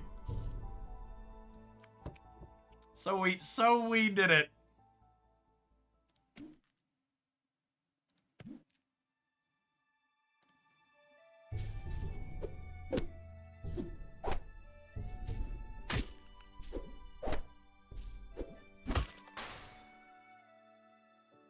GG, Theta. What treasure is making the spells go up multiple times? So, Loki casts all of our spells twice when we target something, and then Wonderbox here, the secret rare treasure that we got from the Battlestar, says when you cast a spell directly on a character, you cast it on all of your other characters as well. So kind of a supercharged 1-2 punch. Code in front. That was the last round. Someone asked earlier if I had a chance to play one of your lobbies yesterday. Should I give other folks a chance today? Nah, just one a day is fine. So again, we're gonna queue up another lobby here. I'm gonna tap an ad roll while this goes up. If you had a chance to play today, please give other folks a chance to join up and play. We're doing a few more lobbies here yet today. Appreciate everyone's hanging out for some Once Upon a Galaxy. If you're one of my regulars that hasn't checked this out before, the link's pinned above the chat. It's on Android, iOS, and Steam. It's super fun. Honestly, one of the best bite-sized strategy games I've played maybe ever. I've been playing a ton of it off stream. Appreciate them sponsoring it. All of everyone in the community coming and jamming with us. I'm playing a bunch of this.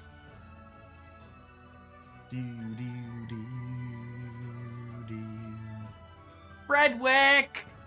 Speaking of supporting, thank you for the 93 months of support.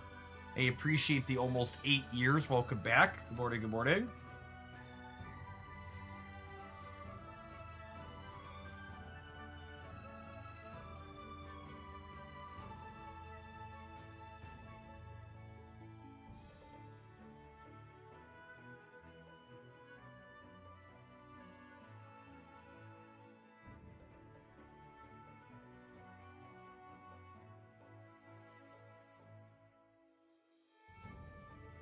I finally downloaded Once Upon a Galaxy Goodbye Sleep. You just gotta limit yourself, chat. You can only just one more like 3 or 4 times instead of 12.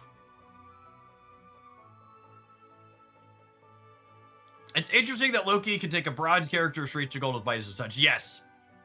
Yeah, mechanically a little strange.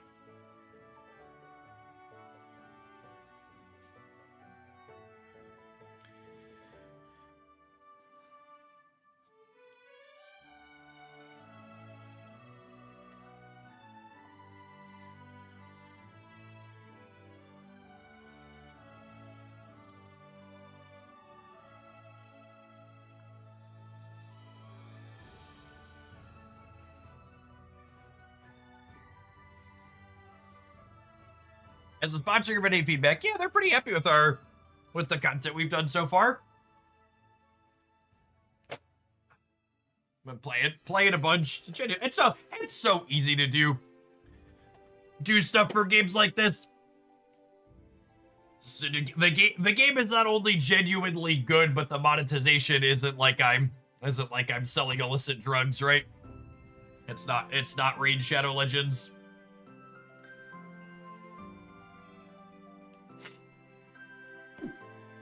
Start of the game, choose a legendary character, get that character on turn 7.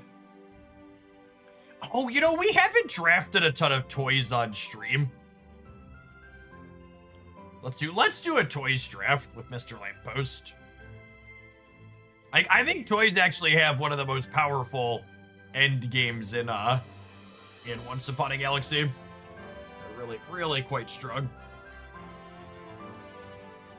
And getting a guaranteed Sorcerer's Mop in my toy draft also cracks. So turn 7, we get a mop.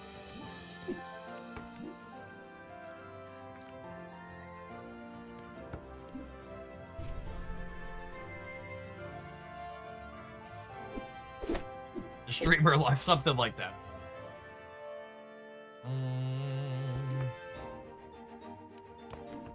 Busted Bot is lovely.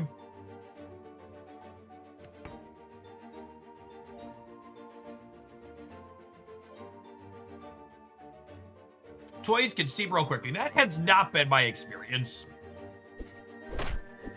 In fact, generally speaking, the games I lose with toys are the ones where I have bad starts at the beginning.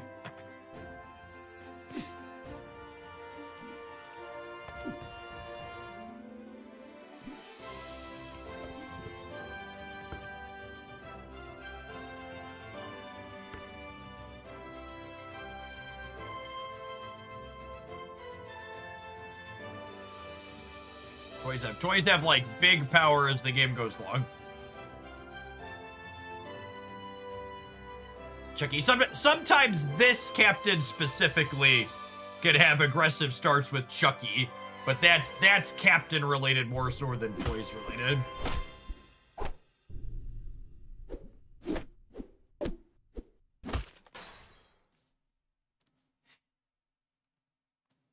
Silver Forgotten present.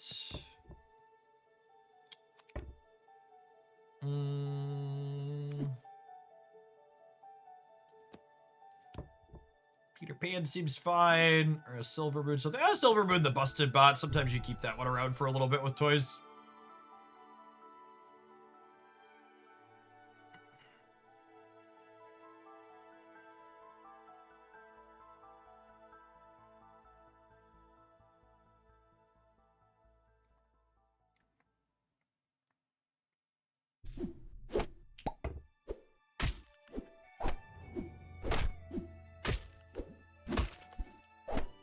Right? We're like I mentioned, I think toys are good as the matches go long, so I'm pretty happy to just sit here and I'm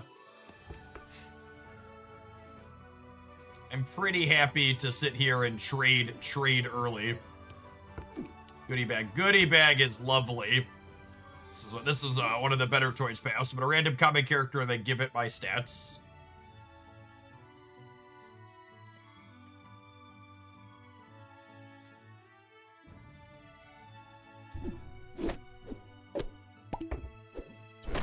Two decent summoners basically now as our toys are breaking. So we're hitting this mid game at turn 6. There's a mech man here as well. And then spoiled prince really kind of gives us a bigger hitter here nicely as well. So spoiled prince is anytime you get a new toy, I get 4/4. So mech man and busted bot are both summoning toys that'll make the spoiled prince bigger. So he'll be +8 before anything makes its way down to him.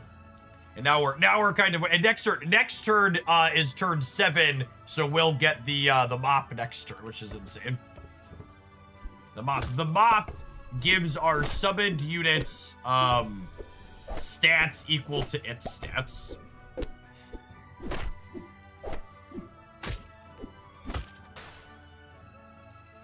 Really close fight there. So now any of the things that these summon get +9, +10.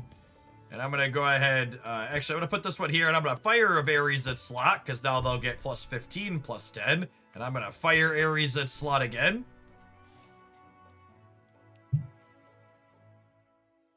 This is a custom deck.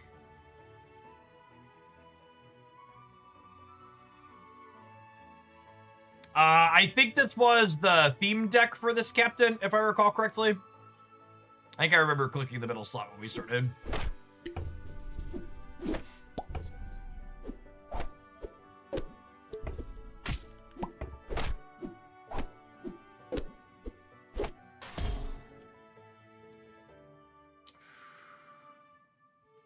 None of these are useful to me, so I could, like, take Lightning Bolt to let us have an edge in the next fight, or I could draft 10 million Fireflies to give us a treasure to work towards for later. I think I'm going to take the Lightning Bolt just because we want to scale as we go late. I'm actually going to draft Boonwillow here, but I'm going to draft it into the... Well, am I... Maybe I just pick... I was going to say I'm going to draft Boonwillow to give this slot bigger, but I think I'd rather just pick a Peppers, right? Because this gives 3/3. And then my next draft is all toys.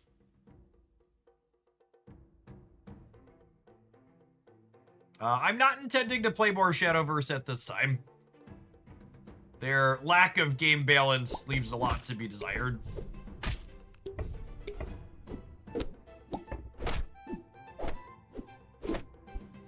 Maybe they're supposed to have their first big tournaments for Shadowverse this weekend.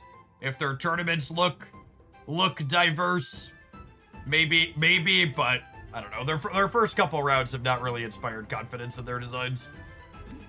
My next shop is all toys. That's somewhat appealing because it gives me a chance to hit the legendary toys, but I could also just present some guy on the mop and make it bigger. I think I just replaced the spoiled prince with the brick monster at this point. This will get me an artifact at some point. Emerald Knight, thank you for the brand new Prime support. I really appreciate that. Welcome back.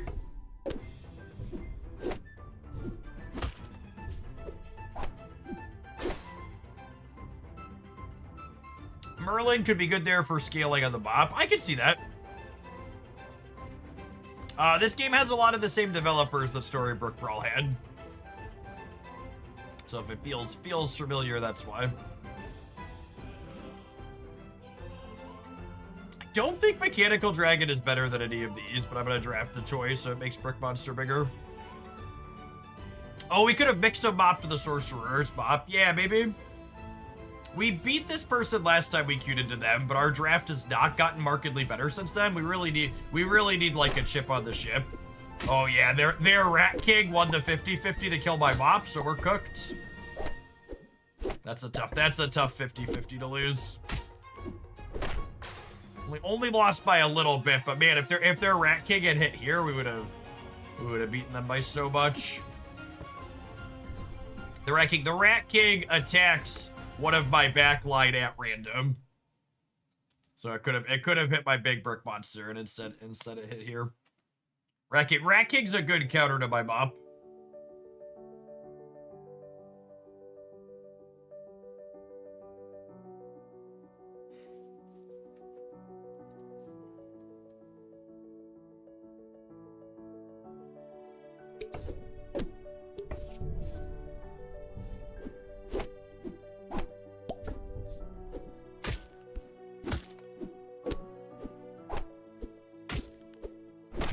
Oh, come on! Yeah, maybe the comment earlier about taking Merlin.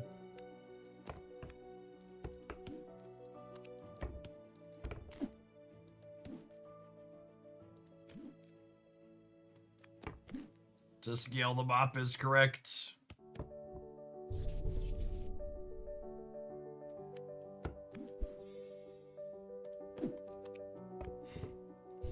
It scales Brick Monster too.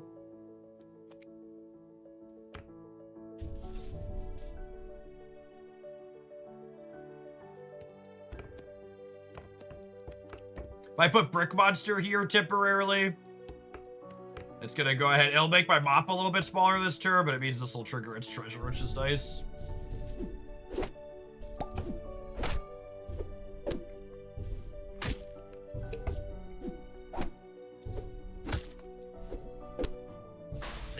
Sedge! Alright, gamers, shall we do it? Shall we go again? No chip on a ship or monkey around there. I think the comment earlier that I should have taken the Merlin over the brick monster was good. I should have prioritized putting more points into the Mop. Oh, the Mop's a wizard for Eureka as well. It is, isn't it?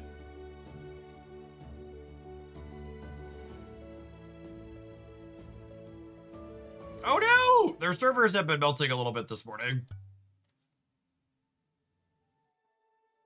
Okay, I'm gonna do an async draft real quick here, and then we'll try and queue another one of those. Hannibal is our new pass captain. So there's a season pass in this game that one of the captains is locked behind. Eventually becomes free, similar to season pass cards in Marvel Snap.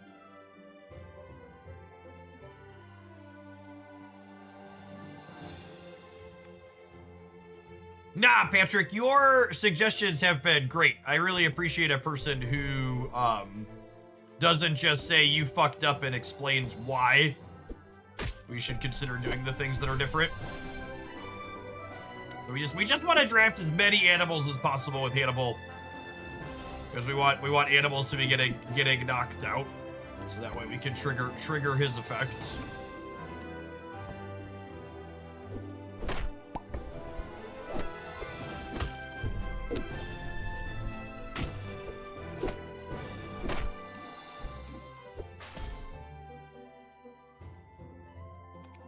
That's an early treasure for us. I don't know we're going to be casting spells. I'll take breadcrumbs here to give us some rerolls on the shop. Like here, there's no animals. Let's reroll it. No animals again. That's super rude. I guess I'll silver the underdog, but I'm not excited about it.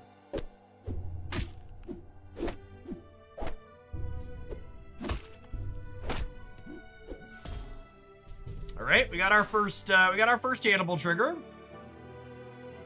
Since you like auto battlers, you ever tried Team Fight Tactics Auto Chess? I am honestly truly astonished that Teamfight Tactics has any sort of remote success that is remotely popular.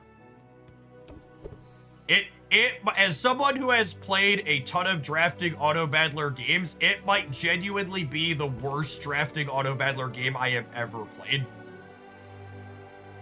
It is just like impenetrable to the 10th degree in terms of player accessibility and helping you understand what's going on. And there's like 800 words on every piece, and there's this timer ticking down. You need like 12 wiki pages open, and it's like doing fucking homework. You just need you need so many things written down and keeping track of and have memorized in order to have a remote chance of having any success while playing the game.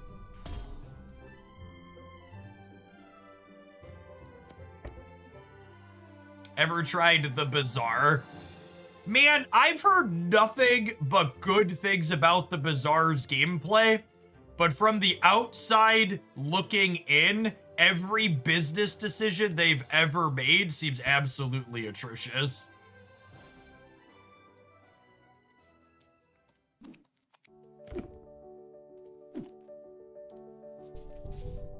So, no, I don't intend to make time for Bazaar.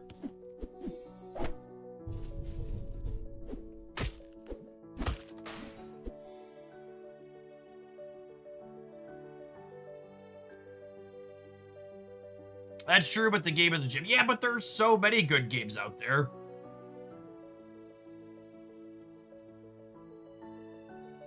Rip DC Dual Force. See, I think DC Dual Force was one of the most understandable this game is failing that I've ever seen. That game not only made a ton of really questionable and bad business decisions, but the actual game itself was pretty mediocre. It, like, was completely non-innovative and didn't try to do anything really remotely interesting in the space.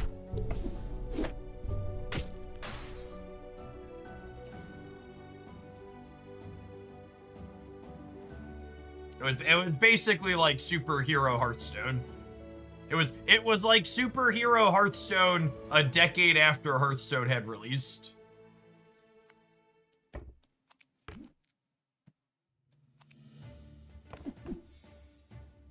Ooh.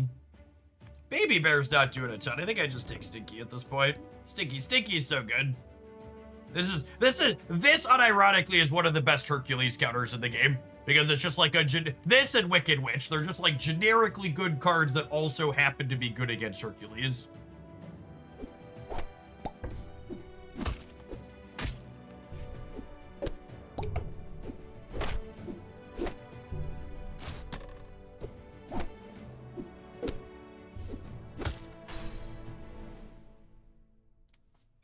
TFT is basically only playable with the third-party overlay for Mobilytics. Yeah, when I tried to get into, I did a sponsored thing for them years ago at this point. Bo ho baby, ho baby.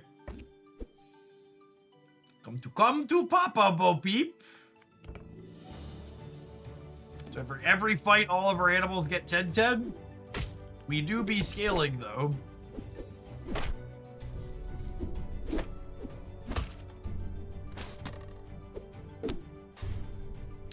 This is a fun Jeff Hoagland lore moment for those that aren't familiar. This picture back here behind Silk is an artwork that was done in my likeness that was inside of a digital card game called Hex TCG that I made a lot of content for and helped that game be successful for a while. And unfortunately, what's the best way to put it? DC Dual Force was made by the same people that made Hex TCG. And oh my goodness, when you buff a slot, give it an additional 2/2. Holy, that with Goldie and Hannibal? Oh man, we are about to be cooking, gamers. Oh yeah, you shoot Stinky. You let me know how that works out for you. The only problem here, chat, is our draft has gone so well, our animals aren't dying. How am I supposed to trigger Hannibal if none of our animals die?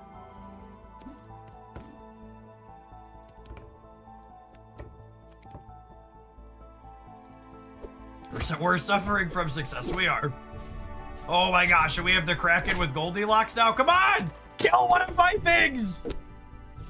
Please! I need the Hannibal trigger! No! Damn it! I need the Hannibal trigger! Please!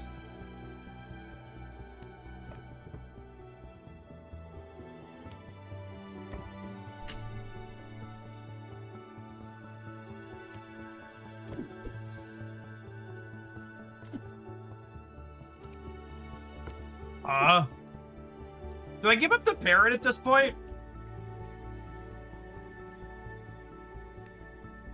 I think I give up the parrot. There's only 2 of us left, chat. I'm actually just never gonna trigger my Hannibal again, am I? Woo, doggy! All right.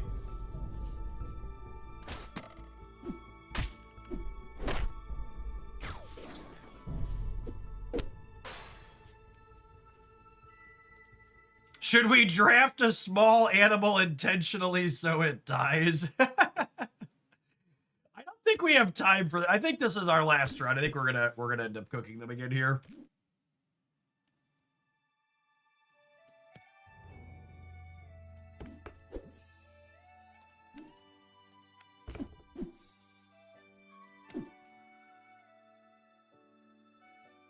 Do we roll the Rat King up just for funsies?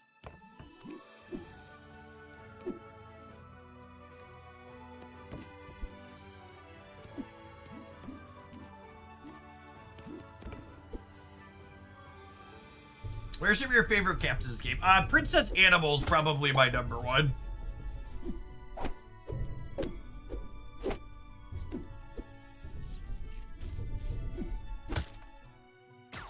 Ooh, we got ahead of ourselves, chat. I made some bad choices. I thought we were done. Oh, baby.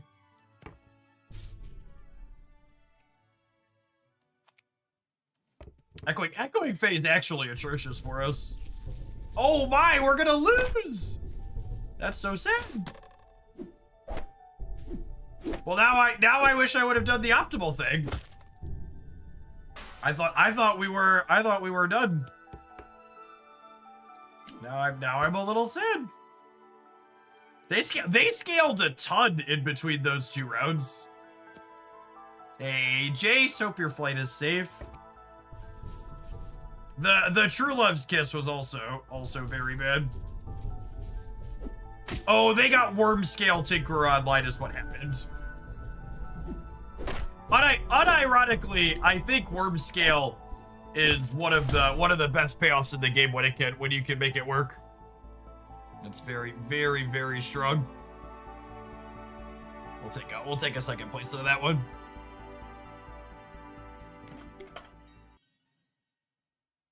Wait, what? Return home. I want to play with friends. Weird. I thought when you hit play again when you're in the what's it called? All right. Shall we have? Oh wait, we were doing that was an async one. That was an async one. My brain is bad because it was lagging. We're right. All right.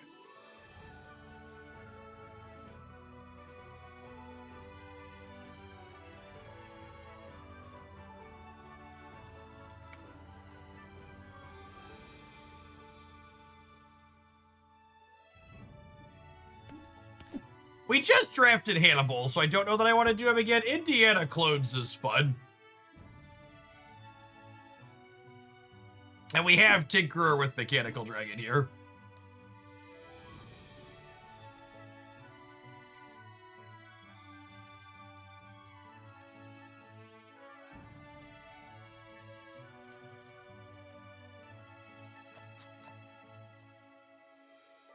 Yeah, maybe we'll, breadcrumbs are nice. 4 health is nice too, though. this one. All right, we're losing the first fight, most likely. Oh, yeah. Actually just can't kill this thing. That's funny. What was I going to say? Maybe we will start giving preference to subscribers for the viewer games. That seems like a good way to monetize extra. Maybe we'll hide the screen and I'll post the code in the Once Upon a Galaxy channel in the subs Discord server. Let's say we're gonna do that for the next game. We'll do at least one more after this one. Make our lobbies pay to win.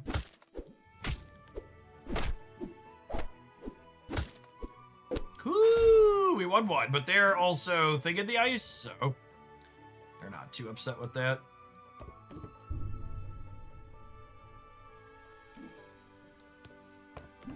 Backman's okay here. I think we're gonna live to get a secret map off. I believe in us.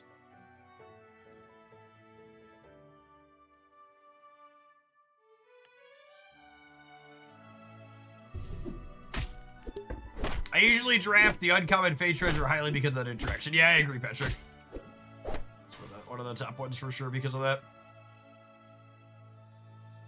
I think we want to draft some more animals for the sake of baby bear puppets and things up here. We're all done with her quest. I think we're just animals early here to give all of our lanes a little bit of a boost.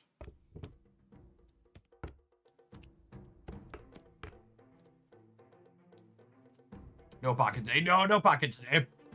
We have a new season for Marvel Snap, but we did mostly pocket yesterday.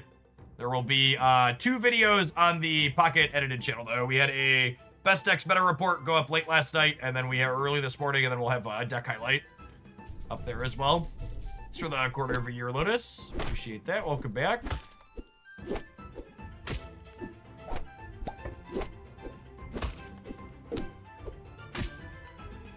I am very happy with that. With that tie there. Combustible dragon. That seems fine. Mechaman's not doing a ton at this point.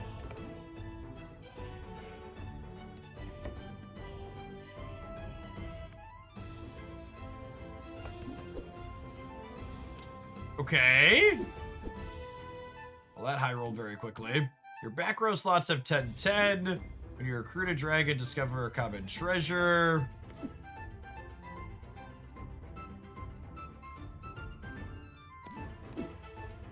I kind of like the 10-10 slots here, just so I have more survivability as we head into the late game. I think we're kind of lacking numbers at the moment. So giving these back row slots 10-10 should we survive some of these fights here, yeah. Oh, and then Boon Willow is a perfect addition here.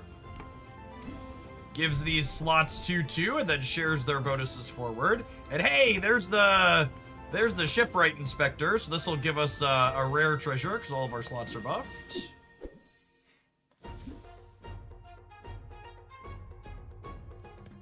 I'm gonna grab Gravity Well here because we have the Fey Dragon that makes our treasure bonuses bigger. It's a good combo as we head late.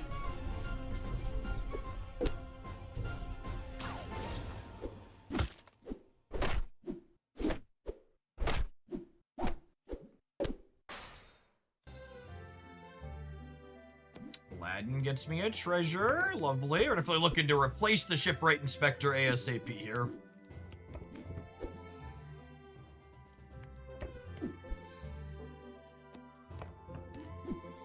Anything remotely serviceable. Yeah, Mama Bear's probably fine. She'll let us scale these front slots a bit more. And I think I'm grabbing Stinky at this point. I could Fire of Ares here as well, though. I'm probably not playing Stinky long term. Or am I? I might. I think it is not doing a ton. I like Stinky in the 3rd slot. Just so it has the most chances to get attacked. We don't really have any of my end game composition figured out here yet. We're really solid mid game stats, but realistically, this combustible dragon is the only one of these 5 units I'm probably keeping long term. Indiana Clones is getting ready to double up our treasures in 2 turns, so ideally we want to find one more higher rarity one because he clones your 3 highest rarity treasures. So currently that's Nest and Gravity Well.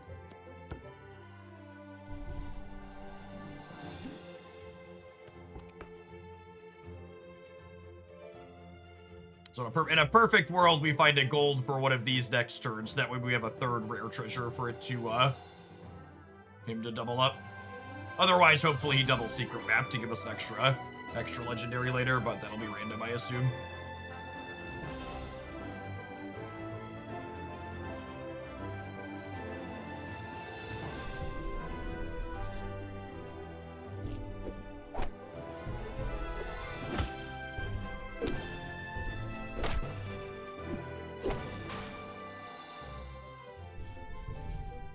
Hey, there's my mechanical dragon. That's one that I want longer term for sure. I think I'm dropping off that rant for now. Stinky, come on, give me one of these 3 again. And there's Stinky is perfect. That gives me an epic treasure that Indy's gonna double.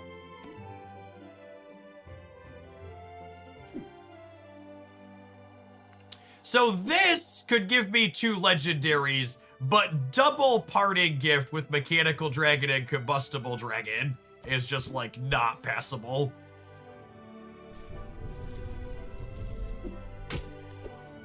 Yeah, parting gift is actually just insane here. Oh wait, getting those this turn could Indy might get distracted and double the claws instead of Gravity Well now.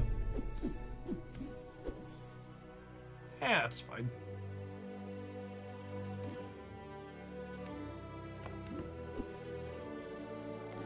One of your characters with Farewell is KO, the rest of your team gets 2/2. 2 rarities higher on the next treasure. Yes, please.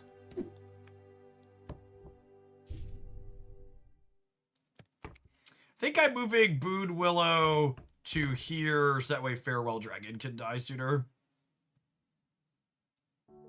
Yeah, Tinkerer is in the deck, but he's probably going to do what he usually does, which is just not show up until after the game is already over. Because Tinkerer is basically just running up the scoreboard at this point. Like, between Mechanical Dragon and Combustible Dragon, like, we're like solidly playing for first at this point. So Tinkerer would like put us into hyper overdrive, but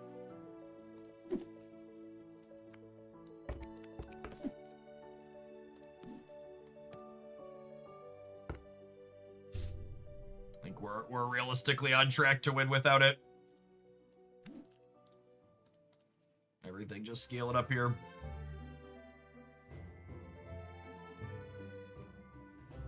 We're in the driver's seat with our 3 hearts and our board. Our board, this is the ideal place you want to be in this draft. We have a good board, and we have a good board that's already scaling, and we have clear upgrades to look for while we're drafting. They have my worm scale, chat. I'm so jealous.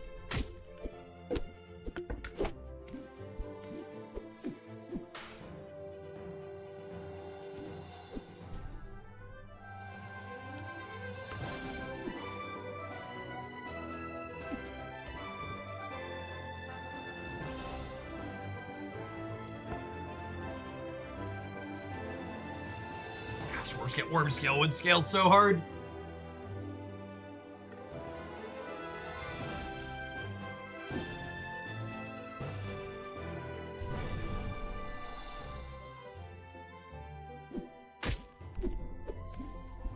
The casual 4 Dragon's Claws every turn when that dies.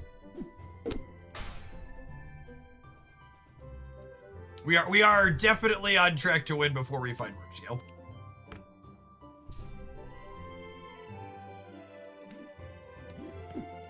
That is just unfortunately how it goes.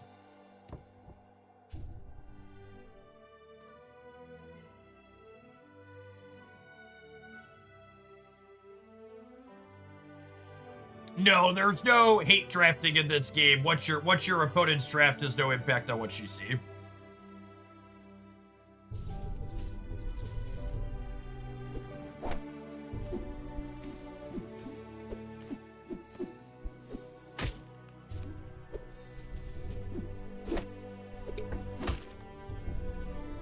No thoughts on spawn there. Yeah, maybe I should have. I don't know. If I'm being honest, I haven't been paying that close of attention. I'm mostly just looking for the one.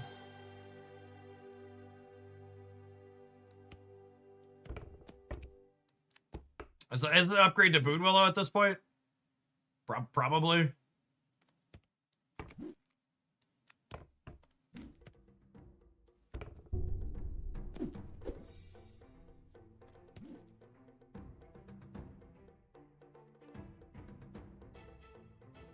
That's a funny interaction. Our leftmost is always legendary, and then that one increased it by one. What did that say one?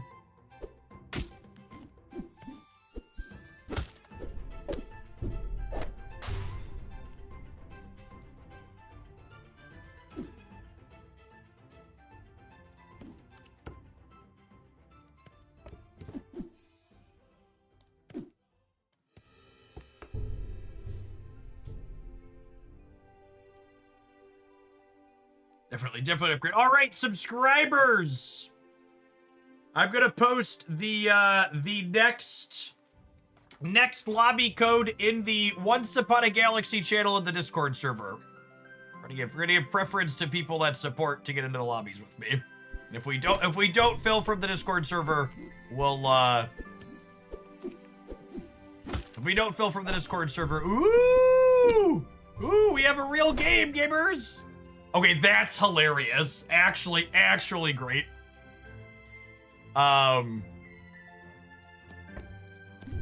He does 200 damage times 4, yeah? That's how this works?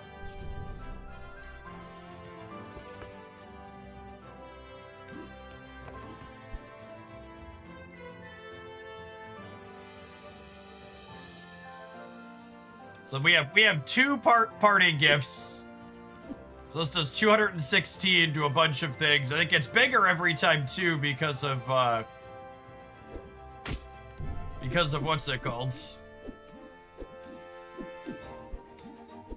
Because of all the dragon claws and stuff, you know, being generated. Okay, maybe we're gonna have time to find the thing, chat. You know, because it's just like it's never going to end.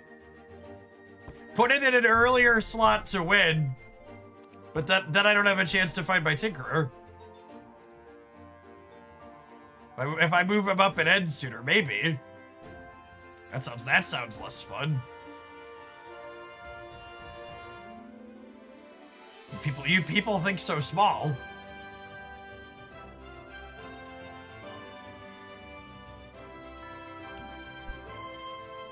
No! They transformed. They transformed my one that gave me more treasures. That's so rude.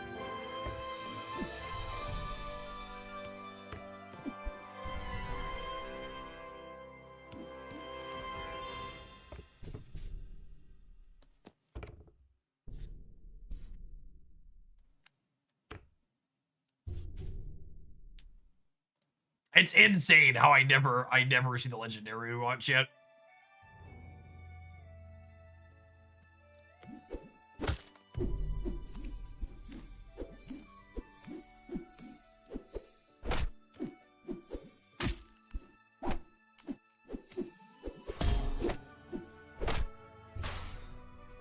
We finally won, but they found the one that gave them an extra heart. That's hilarious. He does exist! Alright, so I have 33 Dragon Claws. Realistically, he's not going to get to scale that much, but, you know, we'll get to get at least one. So we go from 518. How much do we gain from one round of Orb Scale Tinkerer? Watch how much our points go up by. Plus 600. No, I bet it's only like 50 or 60 or so. I didn't land any. Yeah, we gained about 60. I didn't land any.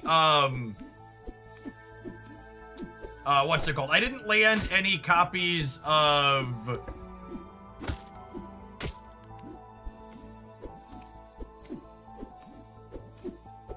What's going on? Oh, because it was Tiamat and I had all the parting gifts. I was like, what's happening?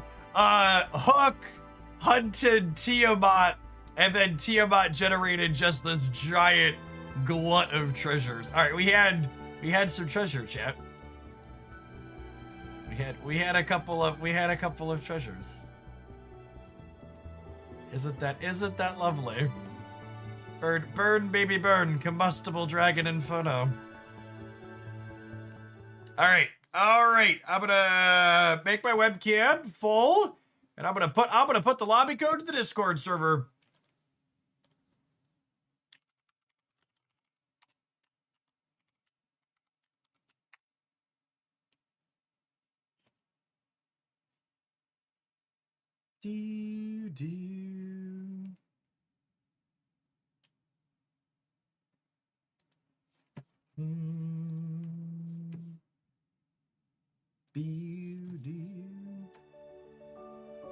Nah, you're fine, Ben.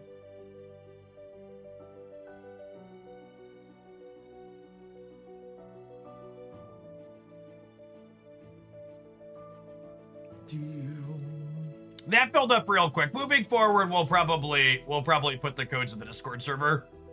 That seems only fair that people that pay for me to exist get a better chance. All right, you know what we'll do? The Snap season doesn't start for 3 more hours, chat. We'll do 1 more lobby in the Discord server after this one.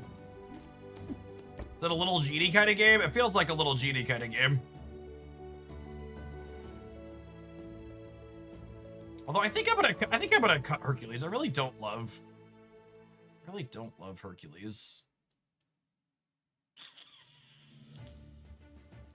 He's so feast or famine. Maybe we'll keep him. I don't know. I guess I just ignore him if he's bad.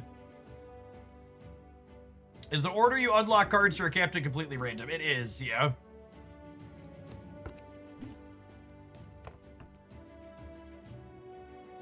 Yeah, one per day to still give everybody a chance, Grindle. Because I think we have enough subs that there's probably gonna be, 15 to 20 people throughout the course of the day. That'll be interested in playing. Egg would be greedy.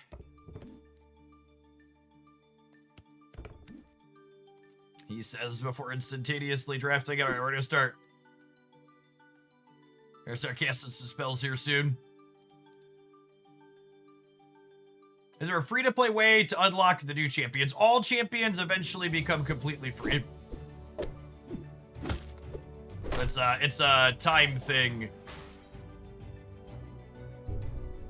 The captains that are not freely available at the moment will become free later on. Ooh, and the egg got hit by my captain too. That's lovely. All right, I think we're big enough that taking Prince Charming here doesn't hose us. You're getting Prince Charming here doesn't hose us too much. Let's see.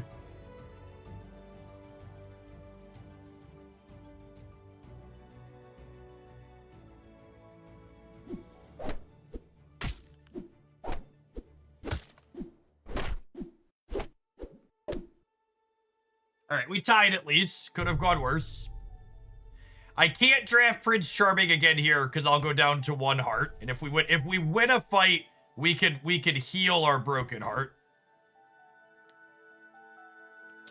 Which would be ideal.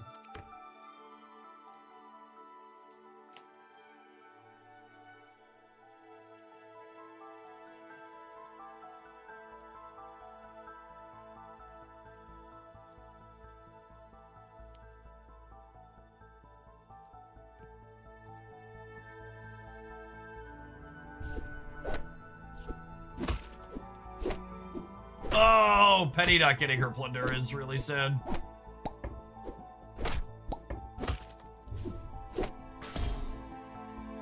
All right, we got the heal off though. And our egg happened, and it's one that rewards us for casting spells. That's such a good beat.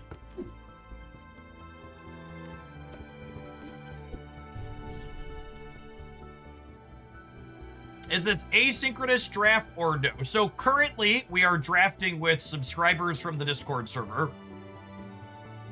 So it is real time when you choose to queue, but when you press the just normal play button in this game, it's asynchronous. So the regular play button is async. We are currently not playing async.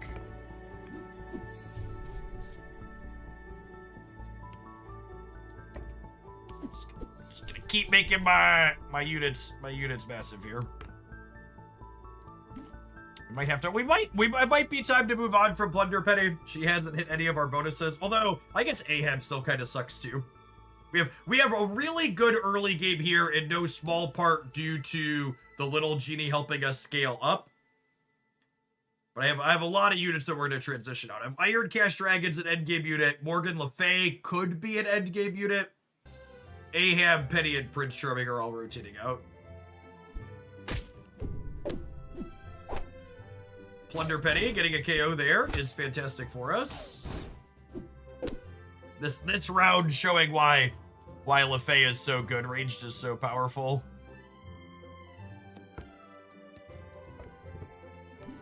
I swear Ahab is the biggest bait in this game. He is incredibly high variance.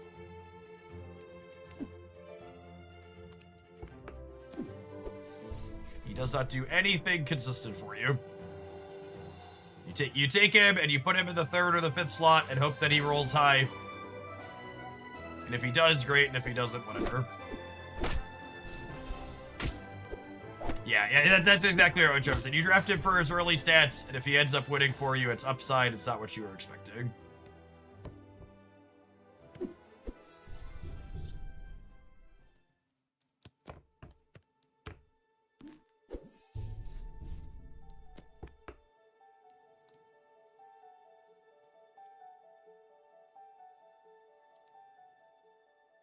Pretty well spread here. Jester with Princess Animal are lone undefeated in the draft. We still haven't found better units that we're looking for to upgrade our mediocre ones, but Plunder Penny has hit some bonuses, so she's still trucking along, making our spells a bit bigger some of the time. If she could stop dying on the first attack, that would be great. Sorry, Ben.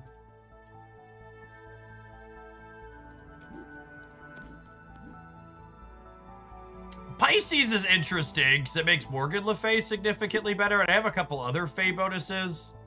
This gets bigger every time I cast spells, though, and could easily be part of my endgame comp, so I think I'm taking that. We'll double Grodo the Iron Cash Dragon.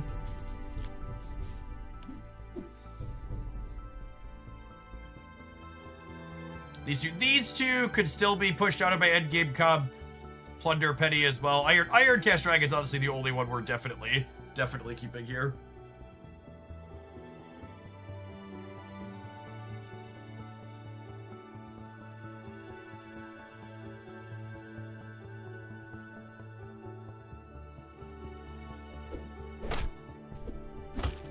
Penny gets a hunt. That's lovely.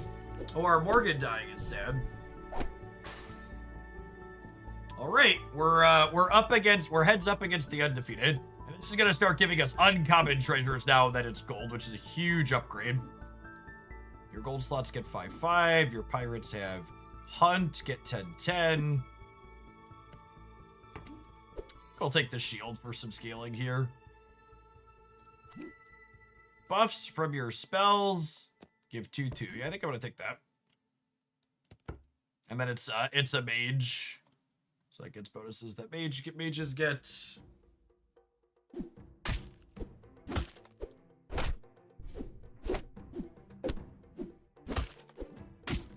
This flying monkey is very annoying for our poor Morgan.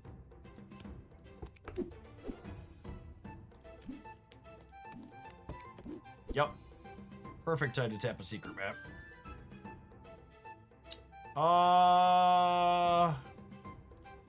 Are we Oberon gamers? Are we putting Morgan up front now? I might be putting Morgan up front.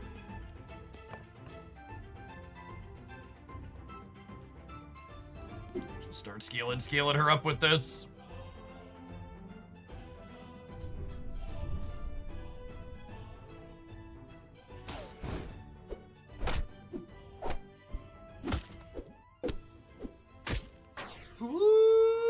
Ben's coming back with a vengeance.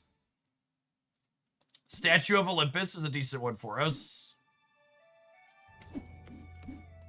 We'll take a lightning bolt here.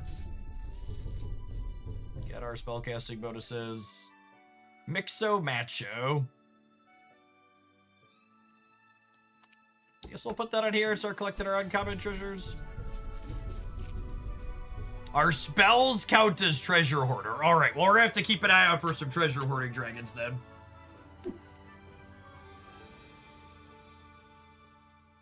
They're gonna be real big. So Ben, not Jeff Hoagland there in chat, is the kind of one of the ones where, ooh, this is a strong draft 2 here from Syllabi. I say Ben looks like the one we're playing to try and beat so far, but we have a few competitive drafts this time around, it looks like. Yep.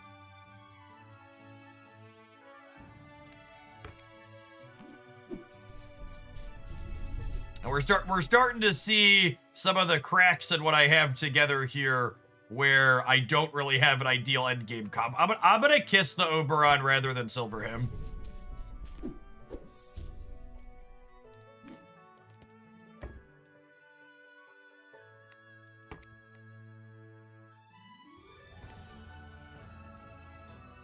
Would you rather have Wizard of Oz? Nah, I think I wanted the high roll here.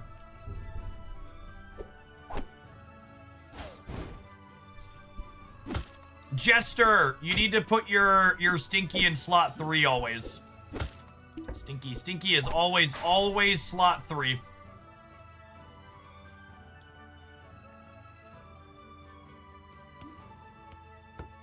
Yeah, I just don't have time to scale this, right?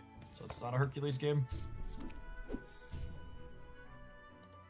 Oh, choosing 3 out of comment. I missed that we got a locked treasure chest. That was loose.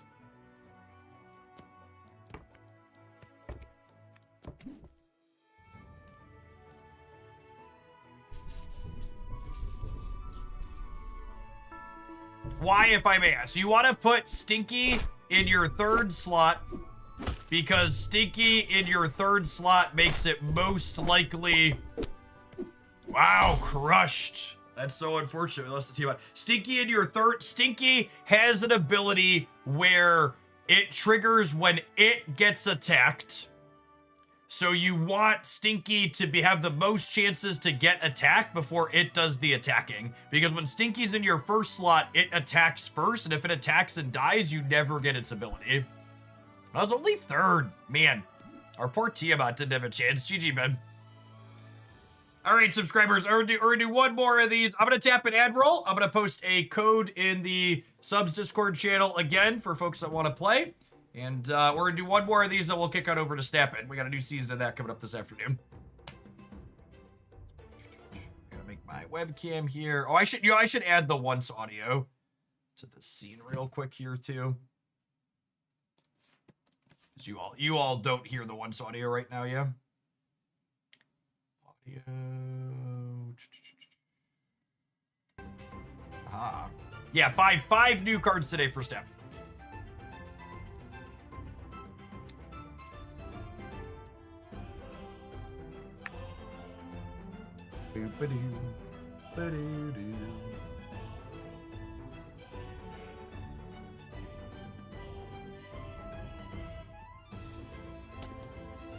Yeah, I probably should have been doing it from the Discord server to start.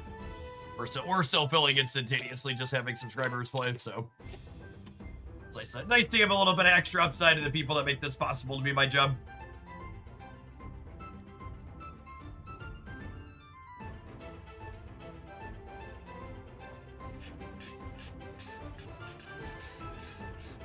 I got 1 minute for the ad roll to finish, and then we'll fire it off, keepers. Yeah, even with it being in the sub, moving forward, subs will have more chances for people who are sub to get in. We'll hopefully be able to get through most people in the subs Discord server that are playing if everybody just plays once. I'm curious, Jeff, what percentage of your viewers are typically subscribers? A very small amount, one true bub. So, like, for example, I currently have 1,396 concurrent subscribers on Twitch. Nice. And like in a given stream over the course of the day, there'll be like 10,000 unique viewers. And not 10,000 or more unique viewers, and not every person who's subscribed watches every day.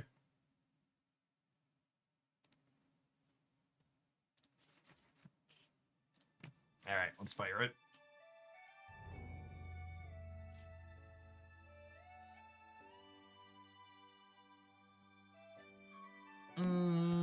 Wizard Headmaster's not bad.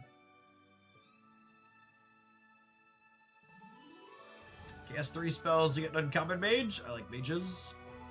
I like casting spells.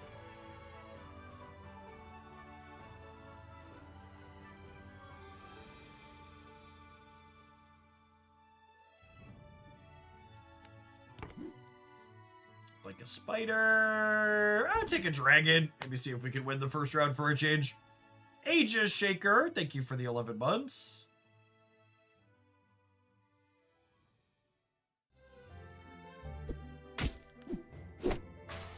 Lovely, lovely, lovely.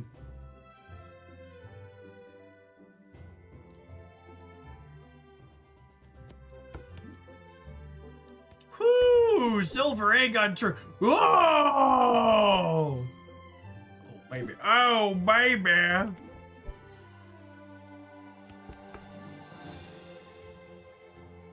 What a golden opportunity.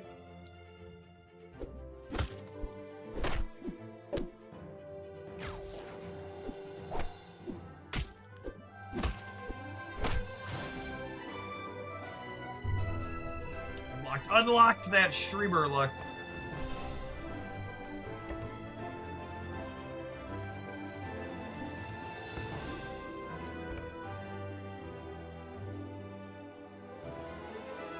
All right, it's gonna be a really killer epic. I can feel it. It's gonna be like the Iron Dragon that lets us get an uncommon treasure or something crazy.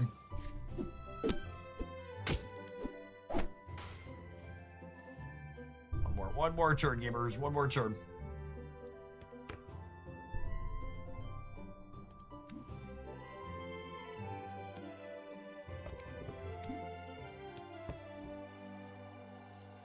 What big teeth we have. Oh! And a silver Morgan to boot.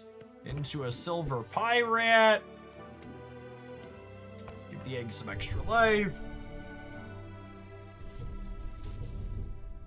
Morgan got first priority to attack, and she didn't get killed right away. Lovely, lovely. Oh my goodness, the Santa Claus spawning took our whole heart. That's actually the most feel-bad mechanic in this game. Really, truly, wholly, desperately, spawning characters shouldn't count against how many hearts. So meh.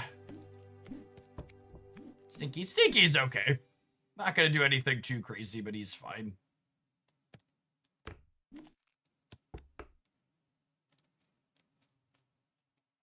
And again, you want Stinky in this third slot because he only triggers when he gets attacked. So you don't want him attacking it and hitting something because he doesn't have a lot of attack to begin with. You want him getting hit.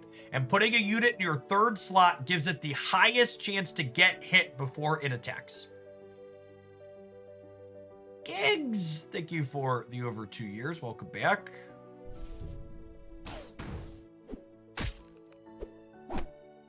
Oh my gosh, Stinky Merking their what's it called in the back there?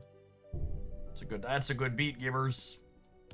I take Pan Shadow here. None of these are too exciting. Nameless one seems okay. Put him up front so maybe he can hunt. Correct. Gold does not give an extra shop. Only silver gives an extra shop. Gold gives you a treasure. Silver gives 1/1 and gives you an extra shop. Gold gives 1/1 and gives you a treasure.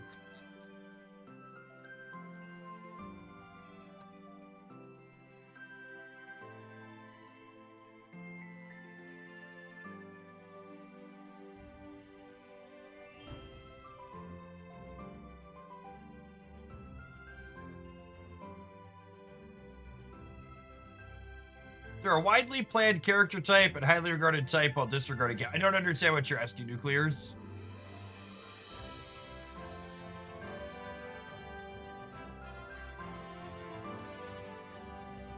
Yes, fill in the third slot is very, very good.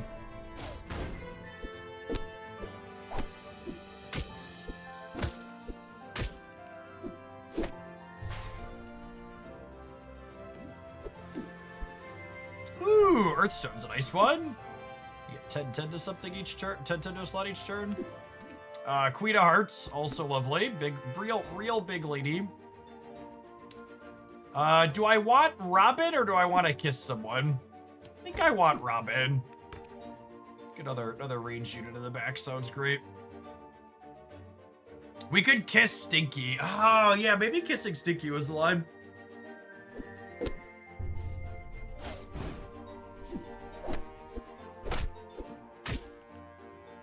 The Dreamer letting us do 2 million to the back. That's funny.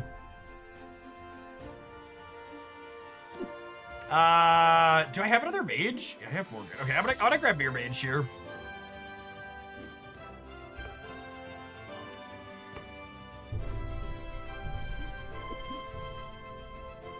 Oh, and this is just not another random character. It doesn't have to actually be a mage.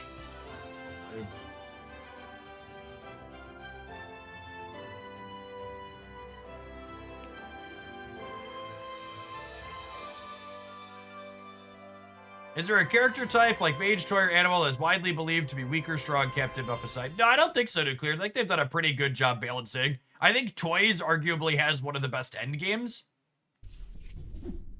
But a lot of the different archetypes, like if they have like a good end game, for example, they'll be weak in another spot.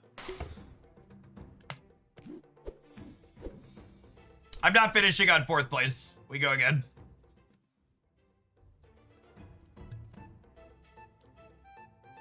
One more. Last one.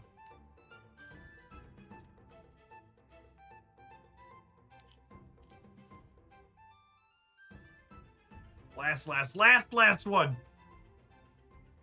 Code is up in the Discord server. This is why you lose sleep playing Once Upon a Galaxy. No, I can quit whenever I want.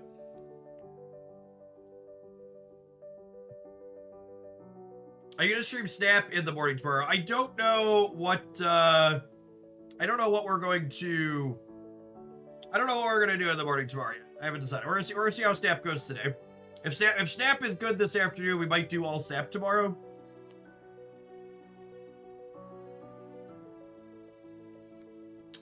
All right, gamers, subscribers, this is your last chance.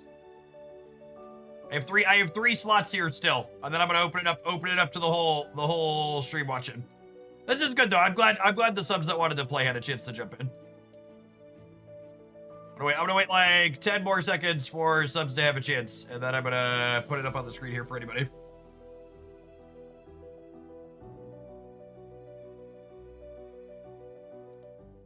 All right, I'm putting it up for everybody.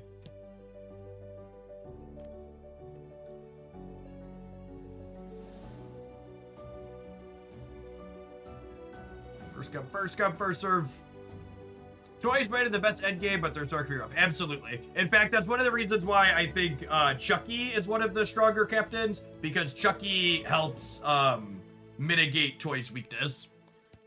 I like Sir Gallen a lot. Get an epic treasure and then get it on turn 7.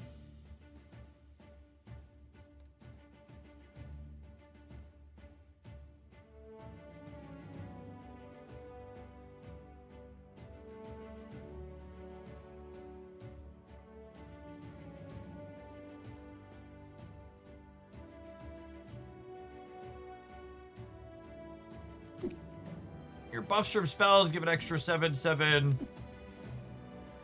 Well, very, very clearly, I just want Pandora's box. And that could be anything. Why would I take the boat? The Pandora's box could be a boat. Well, you're fools. You want me to take something that's not the box? Don't be ridiculous. All right, Gigs, I need you to attack first, Gigs, and kill the gingerbread house if you could. Rats. Unlucky, really.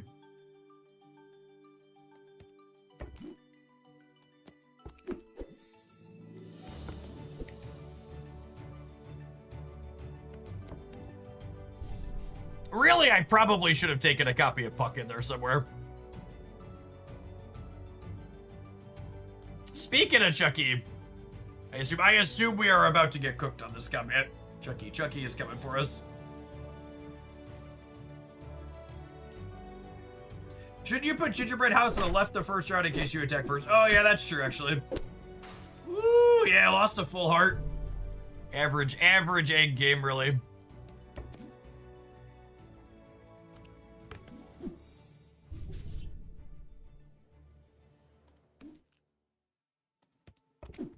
Yeah, we're just not gonna get Plunder Penny online this game. Too late.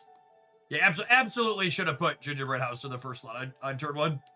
Loved that hard. That's a good call. It's something I had to think of. It's one of those things where, like, the mental shortcut is Gingerbread House is supposed to go in the center because of its mechanic, but also, like, on the first round, that's not true.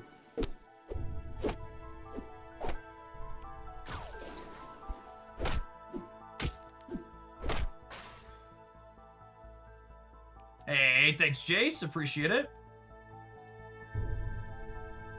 What card are you most looking forward to in Snap Days? I'm going to be honest with you, gamers. My brain, and I'm sure this is relatable for some people, my brain is so mush these days. I know there's 5 cards releasing today, but without actually going and looking at them, I can't tell you which 5 cards are releasing today. Viv Vision's one of them, right? She's the Season Pass card. She looks sweet. It's just so hard to keep track.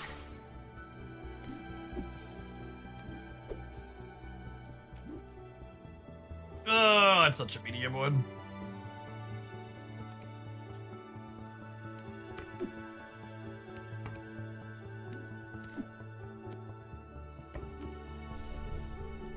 Oh, I guess Morgan's a Fae.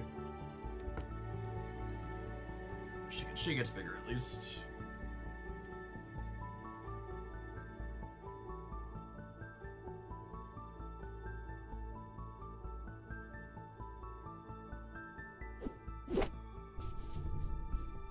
Morgan Le Fay is a Fae. Checks out.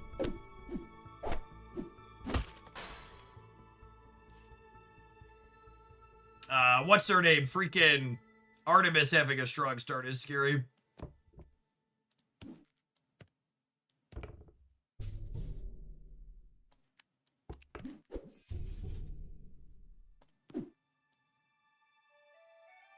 Calypso is very nice.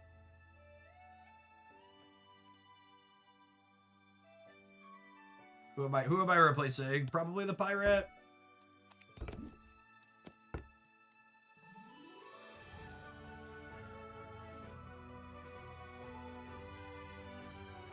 What treasure we take? Pandora's box.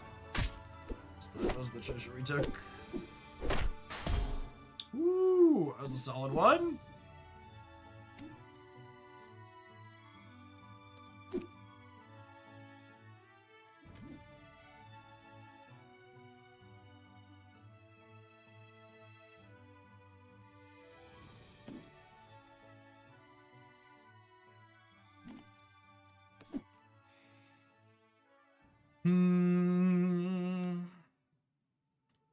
I can't, so like, these are pulling me in 2 different directions. Maybe I shouldn't have taken the Calypso. Do I just give up the Calypso for the Sunflare? Maybe I do. It's close.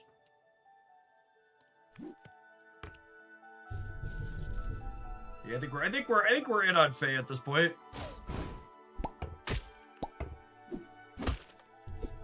How high do you think the percentage of people is that watch you while they work? My audience is primarily composed of 2 different types of viewers. There are people who live in North America who have me on an extra monitor while they're working, and then there's people who live in Europe who are watching me at the end of their day.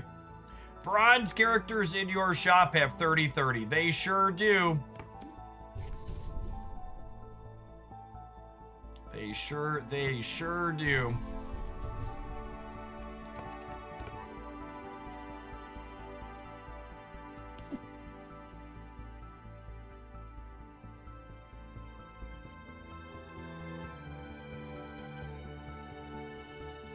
Oh, there's B watching you to postpone sleep at 3 a.m.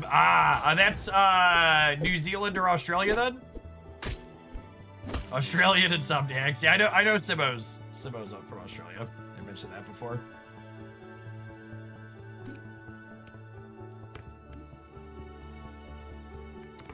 I'm gonna replace the range unit with something bigger here. Which might be wrong. I don't know. That's close.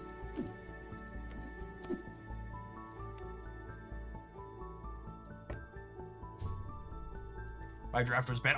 My drafts only go like my draft's going okay. Like we have good numbers here. If we can, we're hoping to aggro these people down. My current draft has no direction. I have no way to convert the current things I've drafted into bigger scaling numbers long term. We're gaining really nominal, non-exponential advantage turn to turn. So like hopefully we can run them down. But yeah, I think Simo's probably on track to win this. That's close. But yeah, Simo's playing Artemis for one.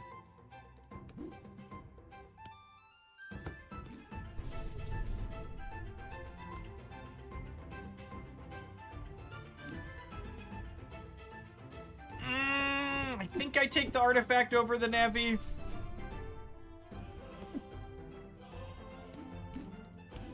I got a couple of villains.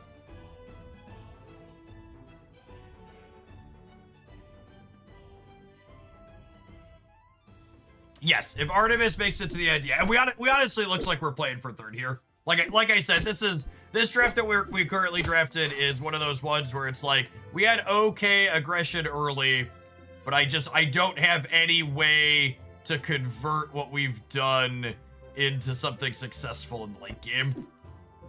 Like Merlin's sub-scaling here, but it's not a lot. Someone asked, what do you think of 2 blind mice? They're okay. In fact, I think I might draft them here with Merlin to like maybe have a shot at scaling, but I honestly wouldn't be surprised if Simo just puts us in the ground this turn.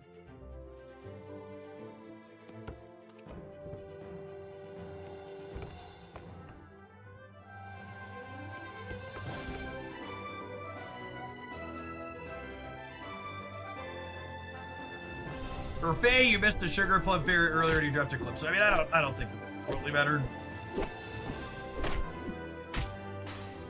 All right, we beat Simo on the variants. I think I'm just casting spells and hoping to scale 2 blind mice at this point, unless something crazy pops up.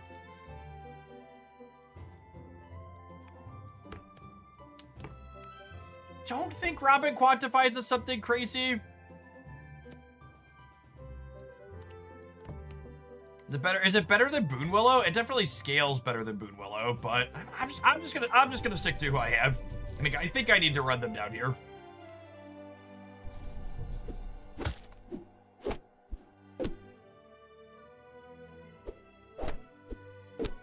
Yep, cooked.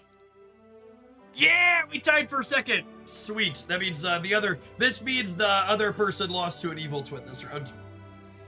All right, we'll take that. Nothing too impressive, but we limped it out to a second. I'm always really happy with a 2 or a 3 with a draft like this.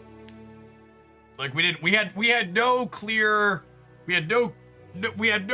game plan or vision. We were just like making numbers where we could get them. Ended up being very reasonable for us. All right, we're gonna kick on over to Marvel Snapping. We're gonna clear some quests out and play a couple of decks before the new season goes up. And I'm gonna run and grab some lunch really quick here. It is almost noon in the cornfields and I'm getting hungry. BRB gamers.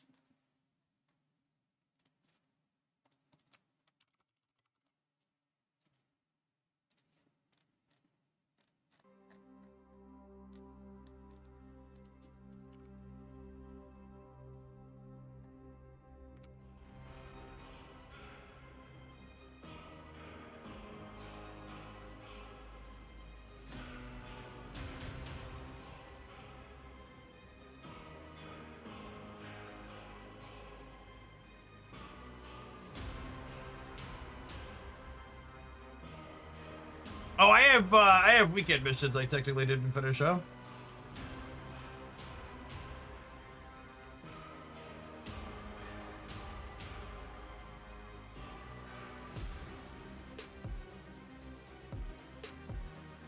I'm gonna grab my lunch real quick.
A Sling Dinger. Thank you for the 19 months. Appreciate that. Welcome back. Tom Ass. Thank you for the almost 6 years. Metal Gear. Thank you for the 26 months. Appreciate that.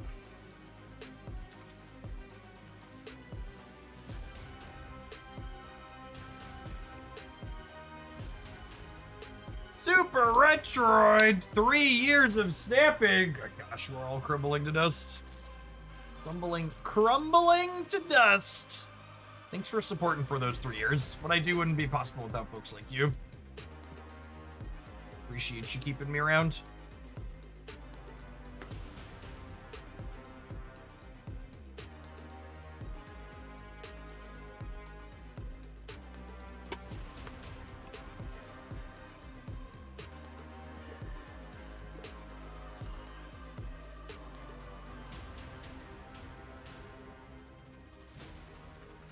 Oh man, I actually missed enough daily missions because I didn't play over the weekend that I'm not going to be able to do this without buying some. I don't think that's going to happen. Is it worth spending gold for credits to get? Maybe it is. It probably is if I have time, huh? I spend gold on credits periodically anyways, and it gives me $5 on top of it. Galactus First Steps and play 5 cost cards. The next career video got my weekend missions done quickly. Yeah. I should grab. I'm gonna get my head over there and net deck myself right now.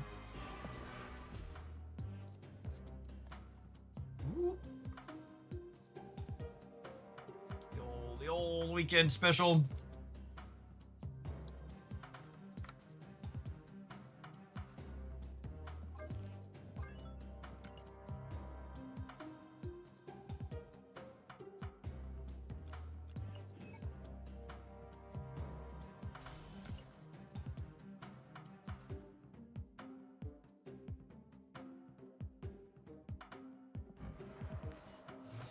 I have 0 days left on my gold pass yet. I'm gonna renew it today once the season rolls over. So that way the spending bonus gets credited to the new month.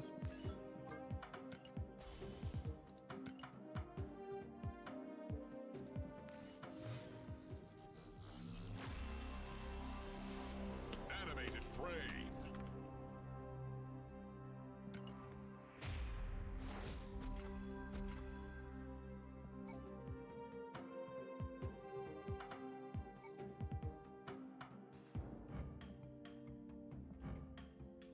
Christ almighty.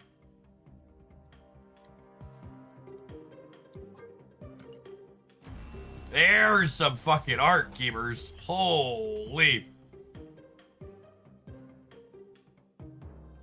Holy.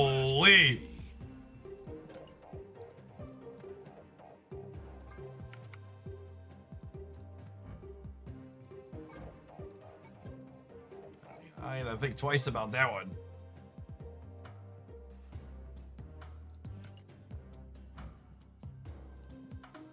What's a card that you want Gold Crackle on the most that you don't have it on? Surge. I am missing Gold Crackle on still.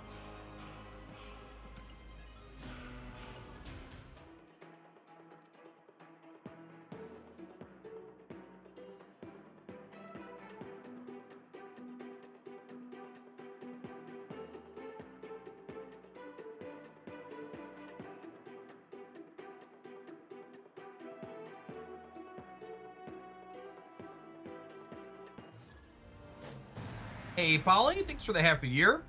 I built a split simulator. What does that mean? What are we simulating?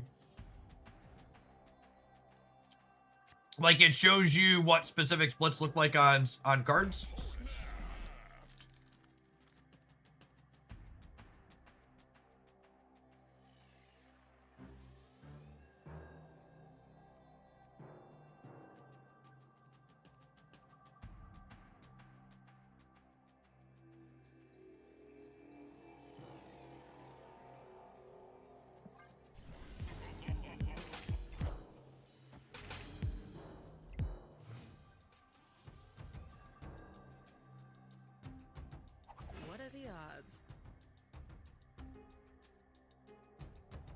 Here's Blinky. He's an ASCII rat. He's here to tell you I haven't forgotten to cancel my sub to your channel. It's a deliberate choice. Here's another year of nickel and dabbing me for entertainment. Keep it up. D good. Thank you. Thanks for dropping the rat off. Appreciate the almost 3 years. Welcome back.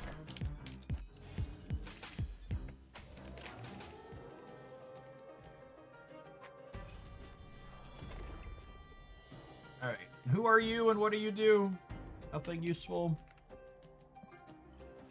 Drop old Speedy Boy here.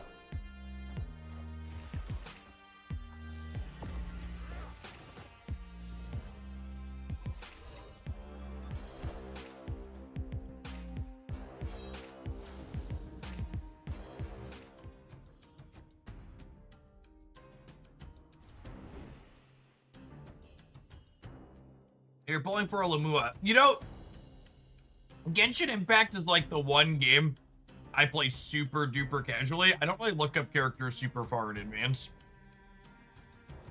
I just kind of like log in and do my dailies and like play the story and stuff and just kind of run by the gut. It's not like Dark Legion where I plan things out meticulously.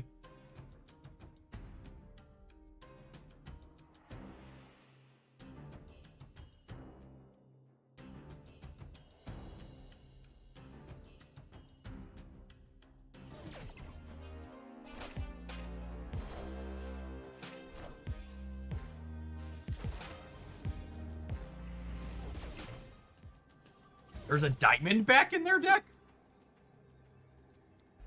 Such a weird one.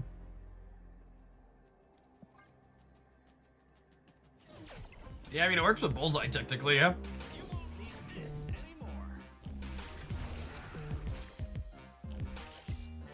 Are there any sponsored games that you're still playing well after the sponsorship? Dark Legion's one of those. They paid me to do a couple of YouTube videos. I've been playing daily since then. Potter, thank you for the 2.5 years, by the way. Genshin Impact's technically one of those two. I had a sponsorship for them probably 3 or 4 years ago for the first time at this point. Once Upon a Galaxy is technically still an active sponsorship, so I don't think that falls under that category. I play it off stream, but technically I've got an active contract with them through the end of the month.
Urban Mechanic, thank you for the 28 months. Appreciate that. Welcome back.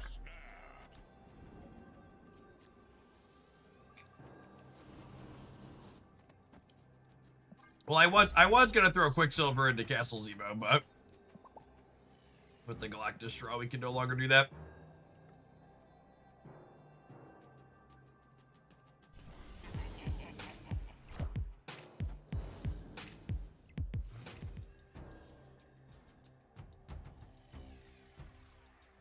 Always lucky.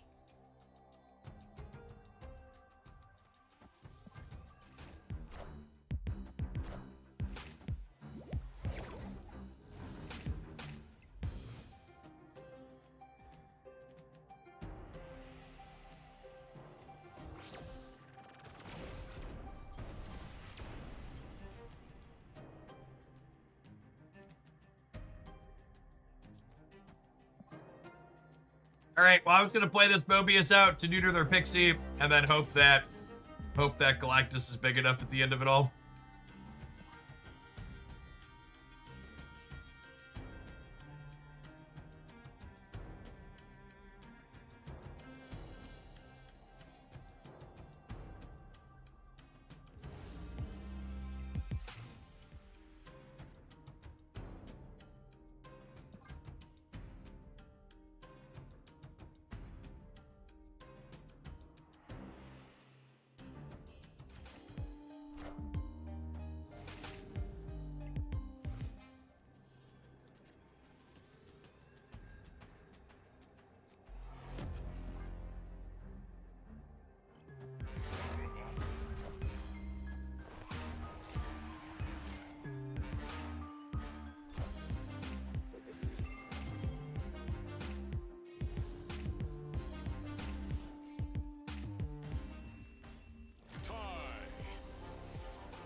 Can we play the Ant-Man to beat the Valk? I don't know. It's so much worse against anything else, yeah.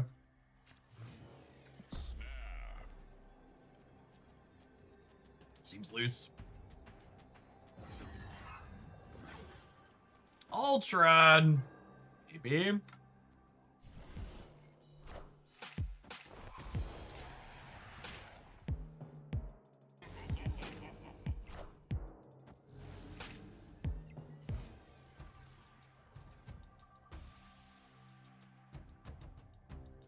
Right on time. They played that pretty well. I mean, I don't think our opponent made any glaring mistakes, but like, could you articulate something they did that was like complicated or nuanced? Like, they didn't like, I don't know, shit themselves. It wasn't like there was something deeply tactical going on there, yeah?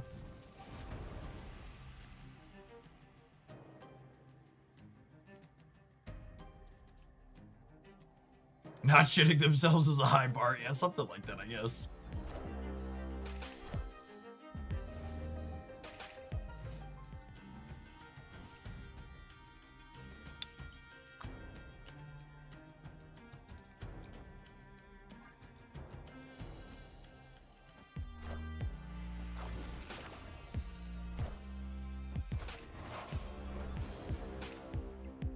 Viewer next time. I can be talked into a viewer deck. What do you got for me? Sell me on it.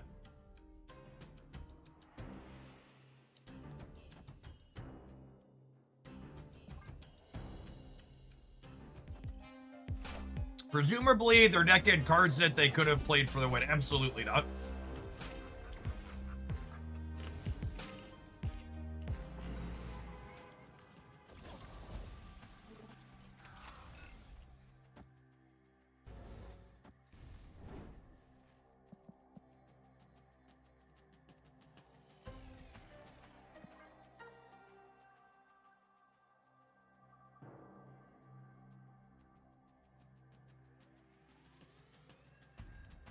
Try and wipe their Patriot out here. Does Stardust stop Ultron? Sure does.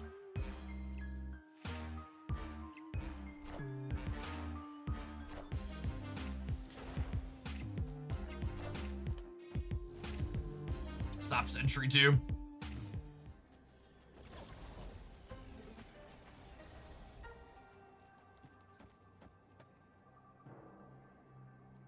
I don't think they can compete for here, and Warhead in the center should mean that they lose their milk. Oh, and I can even do this here, right?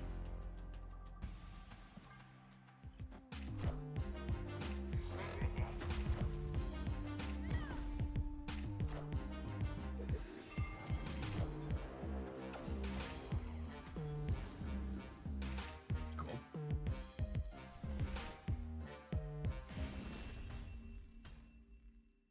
Victory.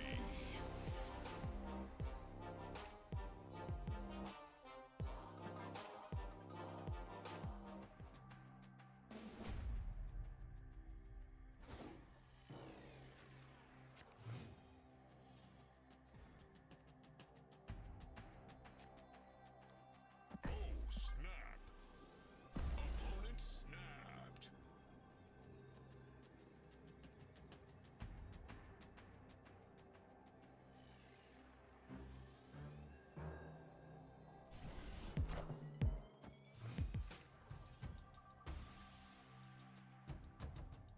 What are the odds?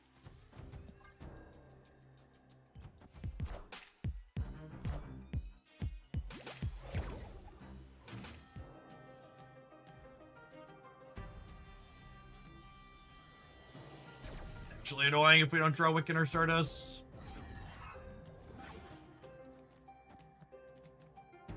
Miss out on speed energy, and my Wiccan is off now. Mad Thinker Thanos. I mean, that's just like regular Thanos with one bad card in it, yeah? I'm sure it's fine, but I would be shocked if Mad Thinker improved Thanos' deck.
This deck doesn't usually play ways to get extra points into a location like this, right?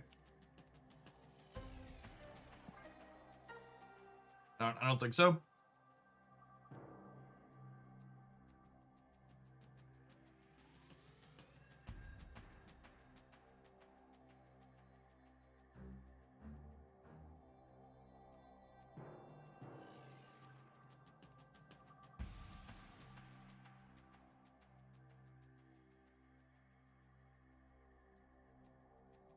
Yeah, the typical build doesn't have blue marble. One of these cards is Ultron. I don't remember what the other one usually is. I think it's another 1-drop, though.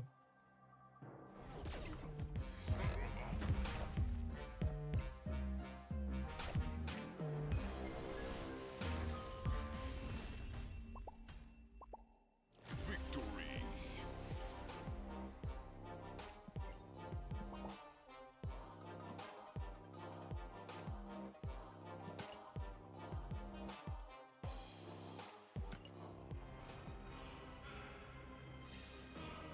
Yeah, tech seems competitive to say the least. Let's take a brief pause for the cause to let some adverts roll, and we'll see how far this monster weekend deck can take us into the infinite into conquest. Come on, Marvel Snap! Don't be like that. BRB gamers. If you're watching on the YouTube side and you're enjoying the Marvel Snap content, make sure you tap the like button. I appreciate the folks that are here bright and early today. Well, maybe we'll take some notes on this one, huh?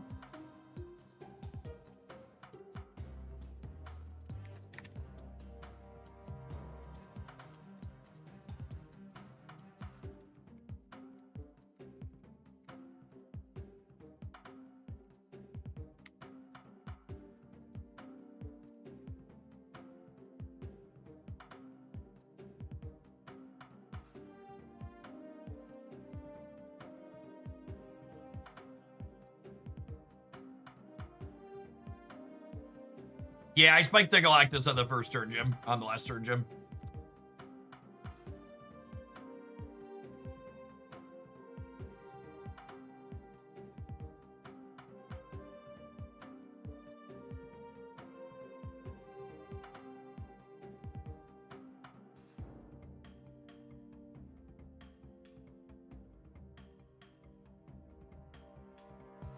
Hey, Darkrai, thank you for the 20 months. I agree. We've got some solid cards releasing today in this season. Really neat spread to build around for sure.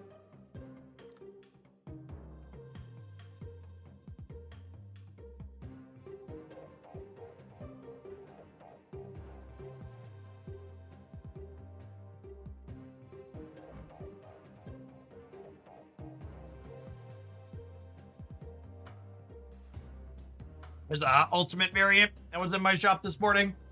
We obviously still have tokens to spew on this channel, so good piece of art.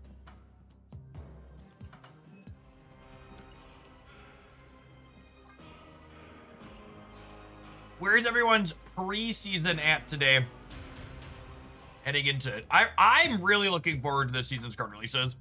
I think they've looks like they've done a really good job so far of having a bunch of card releases that are going they feel like designs that are going wide as opposed to designs that are just like power creeping, right? Which is where I want my card games to be. A lot of sweet. We're gonna get like a new She-Hulk enabler. We're getting a new Victoria Hand enabler. Just really sweet additions for lots of cards that I like playing with.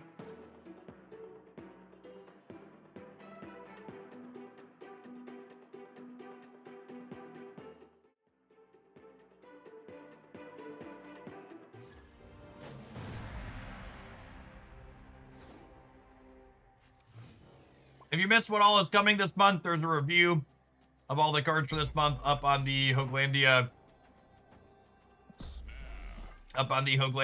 Snap YouTube channel now. Viv Vision will finally make hand buff good, maybe. Hey man, I'm cool.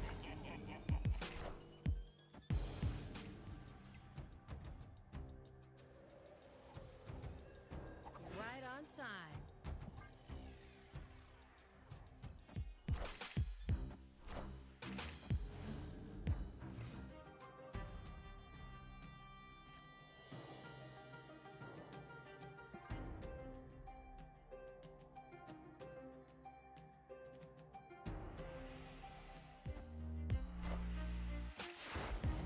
I think we're cooked, gamers.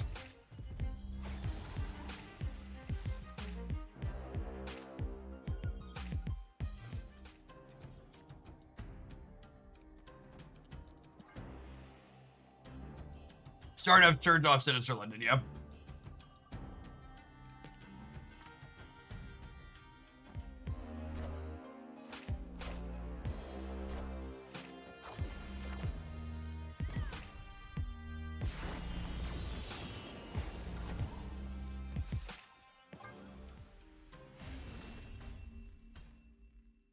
Escaped.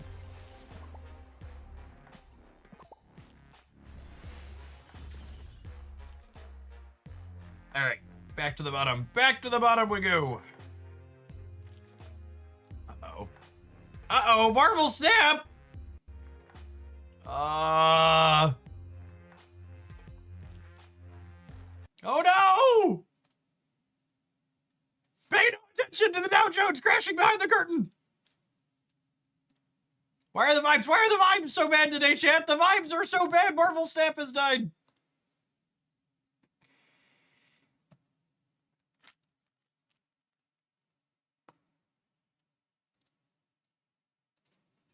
I demand compensation!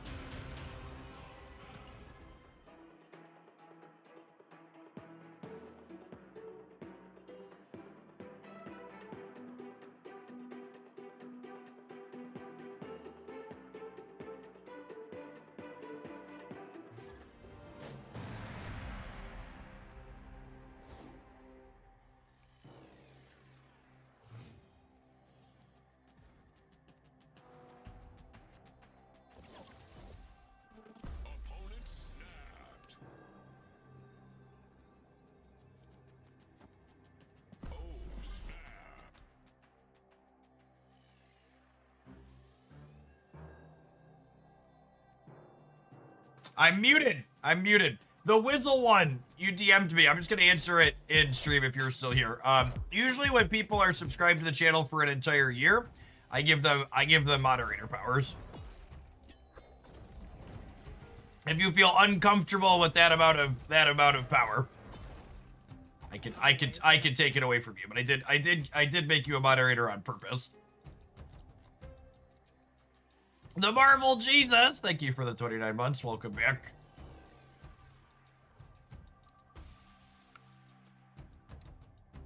Which also, chat, just so we're clear, looking at the Wizzle One's history here in chat, they are actually the perfect Twitch viewer. They have been subscribed for 12 months. They've been following for almost 2 years, and they've sent exactly one message in chat. Lurkers, rise up, gamers. Lurkers make the worlds go round. Grindel, thank you for the 56 months. Appreciate you dropping the primer off. And for reference, I do like 95% of the moderating on this channel myself. So like, don't feel like you have to do anything. It's just a number of people have expressed they enjoy getting to read deleted messages, which is the main thing they do. Lurkers are the S tier Twitch chatters. That's true.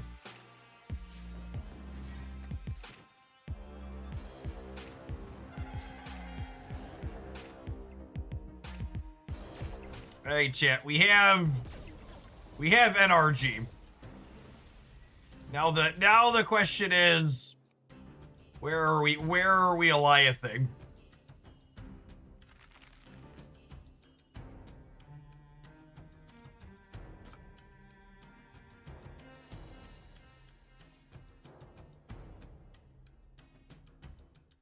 I've seen creators shame lurkers before. That's very silly.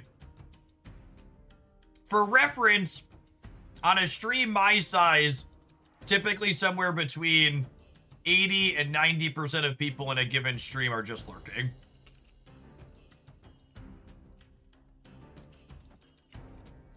It's a very high number.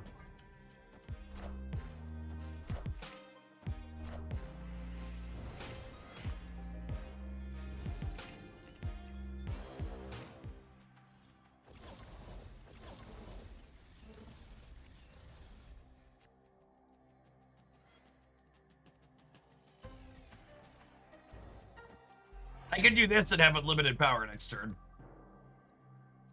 Seems unnecessary. I do want to try and grab priority here though. So that way if we draw Warhead we can play her center. I think we're cooked to the onslaught on the left. Would be my expectation.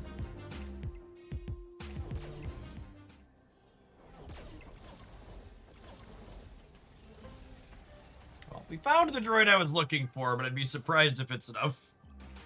When in Dome, thank you for the 28 months. Appreciate that. Welcome back. Are they just like Iron Manning here? Okay, cool. So we're in the other two? Yeah, I guess they don't have any energy reduction because of Mobius. And Silver Surfer here just like gets to whip it good extra. Ride that whip. Do-do-do-do-do. Do-do-do-do-do-do-do. Beep, beep, beep. They won the left, yep.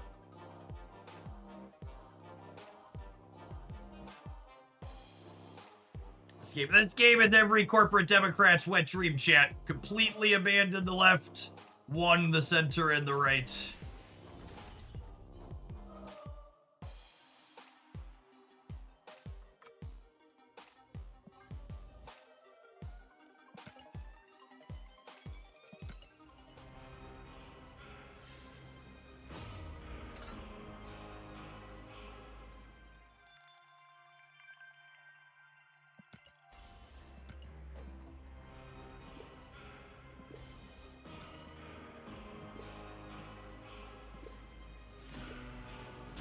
Look at all these missions, chat.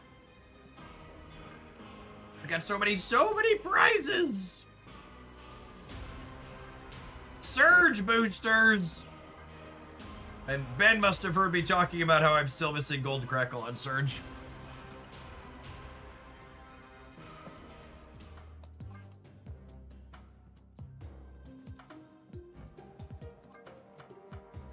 Ben heard me say I need Gold Crackle. He's like, Jeff, I got you.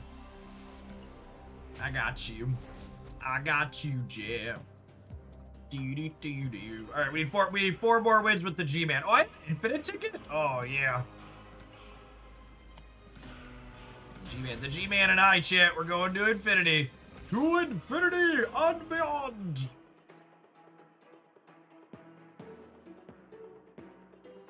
I was Cosmic Ghost Rider, but I'm Jordan picking it up. Absolutely an easy skip for most people.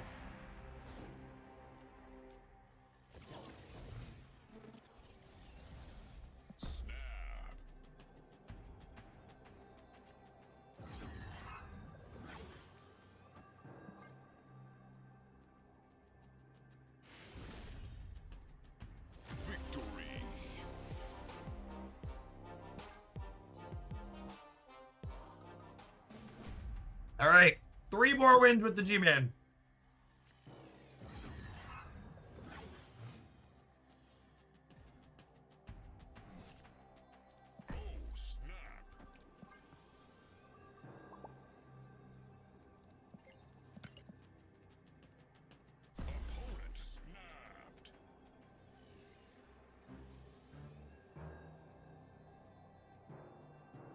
Jeff, you had mentioned before that it was pretty easy to get back into Snap. I downloaded it this weekend. I took the hand buff deck from 50 to infinite, and I even had fun!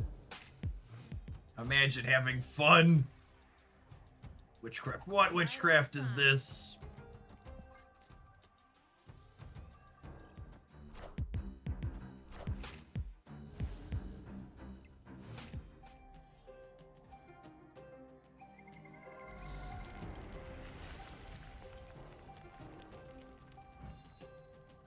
You're ready to hear 1,000 angry Redditors cry out in pain, chat?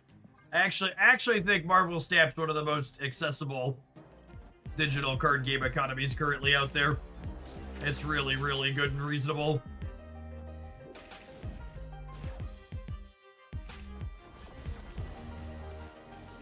Lark, thank you for the 72 months. Appreciate you hanging out for all of our card game content.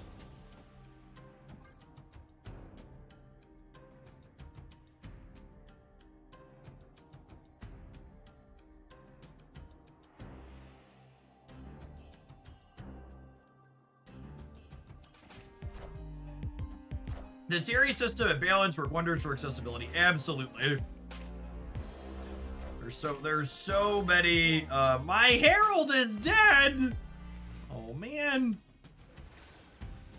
Who are we gonna go to White Castle with now, gamers? Oh, I made a terrible mistake. I should have played a rock to enable Wicked. so sad. That's so sad.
Galactus first steps Herald to the 50. I mean, they have to be able to put 12 on the right, plus a point in the center.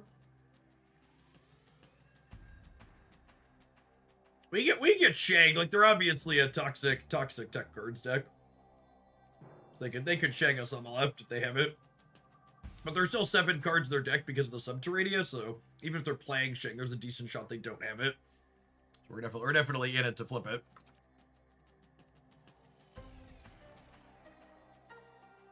I think getting shanked on the left is more likely than them having 12 plus 1.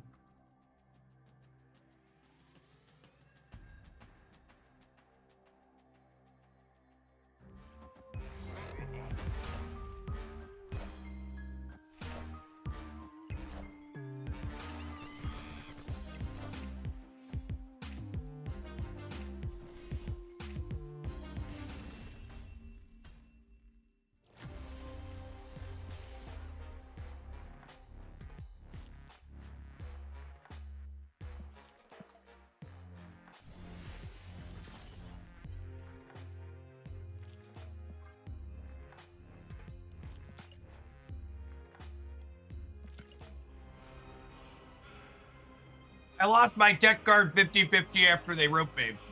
This is the part where I'm supposed to complain that they cheated and were clearly looking at my screen, right? And then we're supposed to throw up a cookie or something? Is that how that works? Am I Marvel Snap content creating appropriately?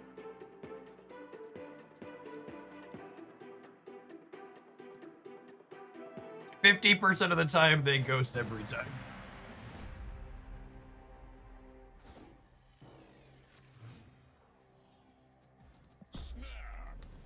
Gotta be more toxic, yeah, exactly.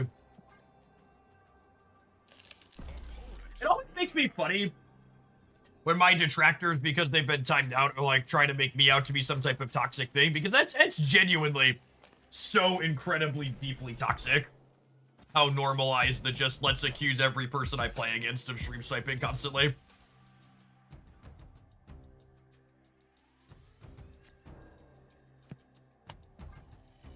Like streamer couldn't possibly lose if the opponent wasn't watching. And it's not even about other people being good at the game. It's just like there's a lot of coins involved.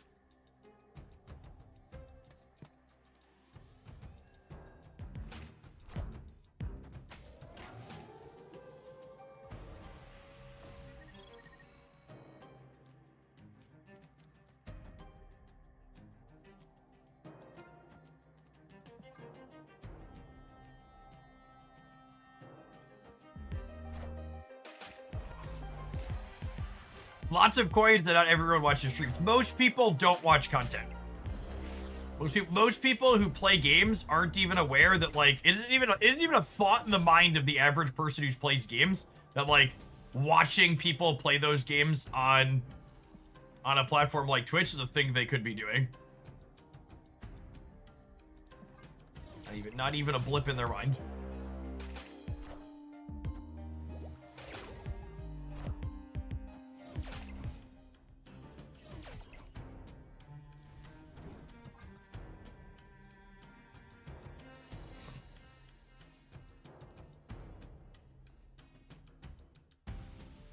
All right, crack that whip, big boy.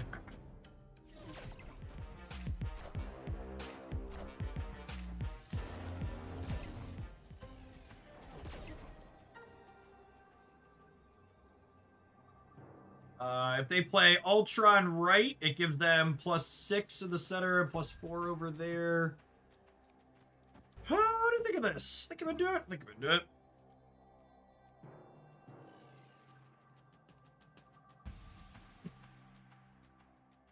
Although they can't really Ultron right? Because Ultron right loses them the other two.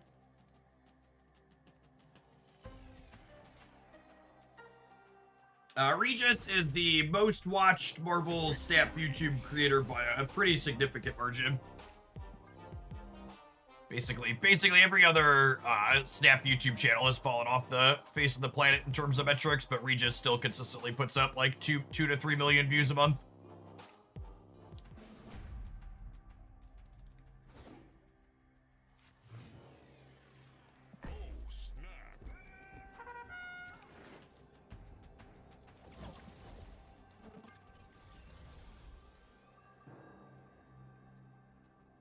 Cozy was the other holdout that was still doing decent numbers for Marvel Snap YouTube stuff, but he moved on to greener pastures.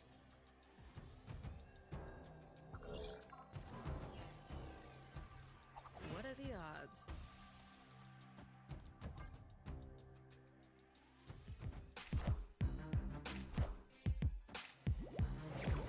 I would like to Mobius the crap out of you, please. Add a little insult to the subterranean injury.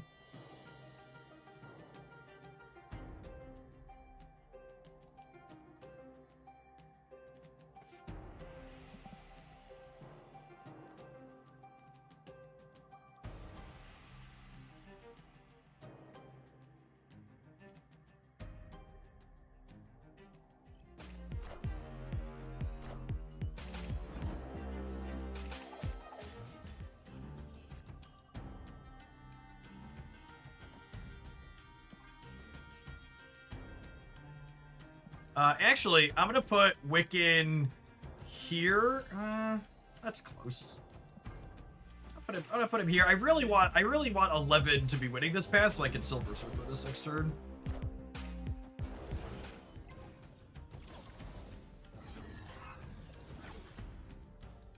I guess I could do this. Let's do this.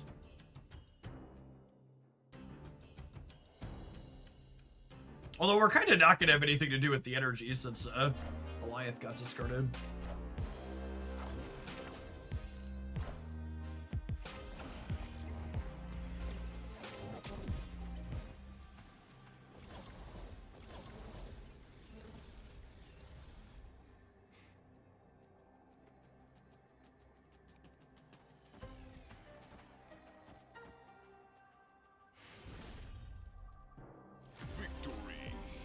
We can bounce the Wicked and the Surfer. We could, yeah.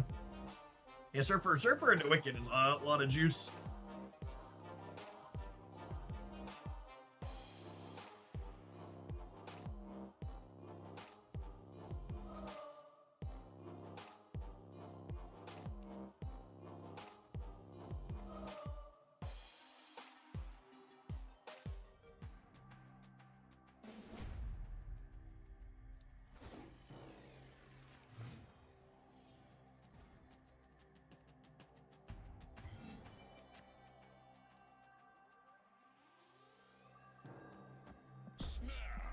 Opponent is taking these games very seriously.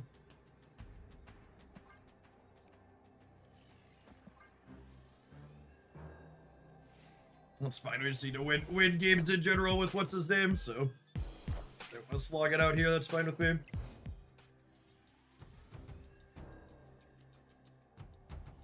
I'm excited to throw an extra tenner at second dinner for listening to the community about the super premium pass. Man, I really talked about that because I kind of don't want to make people think about it, but the change to the super premium pass is really big monkey paw energy. I think the change to the super premium pass gave the community exactly what they've been asking for, but as is often typically the case, gamers are idiots and don't know what they want, and Second Dinner gave them something that they asked for, but it's actually worse for them.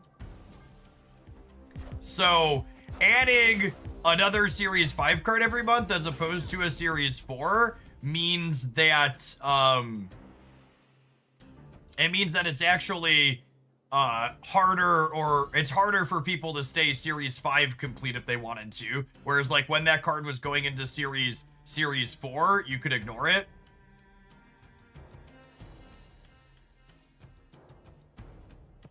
I don't know that it moves the needle a super heavy amount either way, but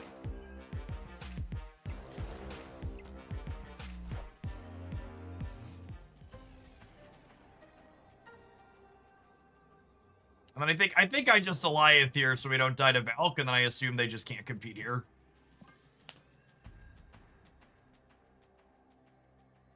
And I mean, if you're buying the super premium pass, it's a strict upgrade for you, right? Because like you're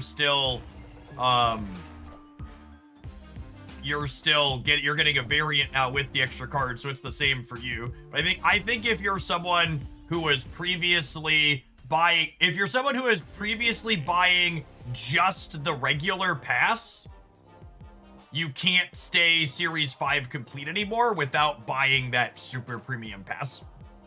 I haven't run the exact number, but I'm pretty sure they work out something close to that, is like the push comes to shove detail, is that changing that card from Series 4 to Series 5 and putting it in the Series 5 card pool means that in order to stay Series 5 complete, you have to buy the super premium pass now, unless you have some resources built up.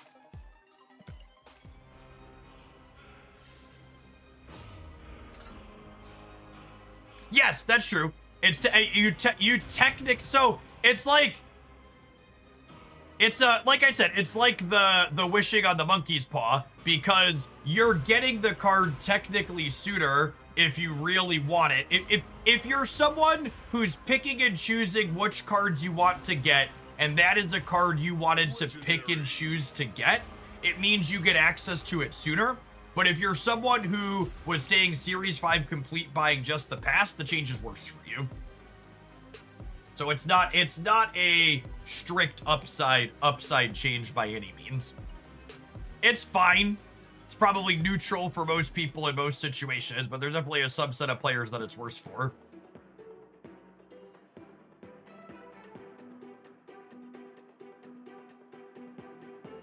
You still get, you know, a $10 card if you want it.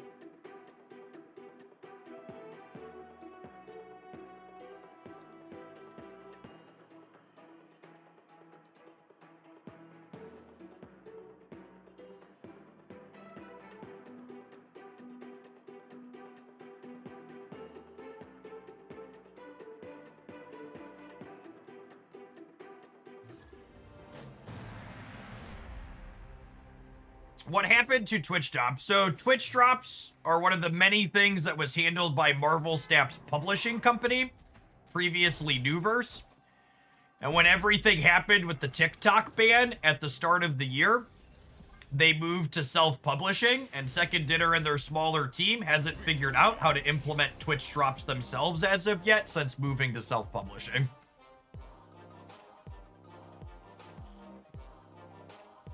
So hopefully, for the sake of this being able to be my job, Twitch drops will come back at some point, but in the short term, they don't have any plans around that.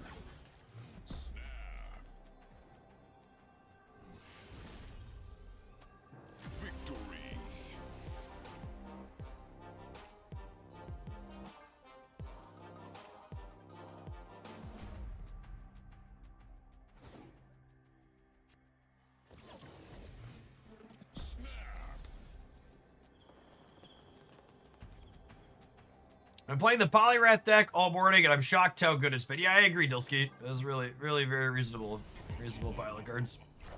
We saw Gore off the copycat, and they retreated early when I snapped, so they're probably like Mr. Negative. What are the odds? The only way we brick on Wicked is if we draw exactly Stardust Eliath on these two draws. This was the first time in over 2.5 years I didn't buy the season pass, and I feel no loss or missed opportunity whatsoever. Yeah, Galactus First Steps is kind of a miss as a season pass card. It's not super interesting.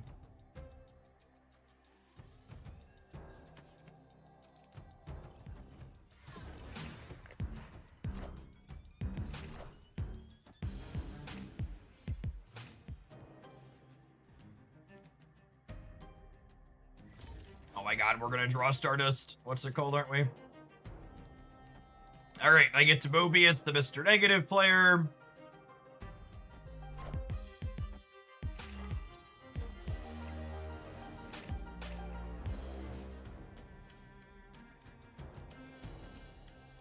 Are we having fun yet?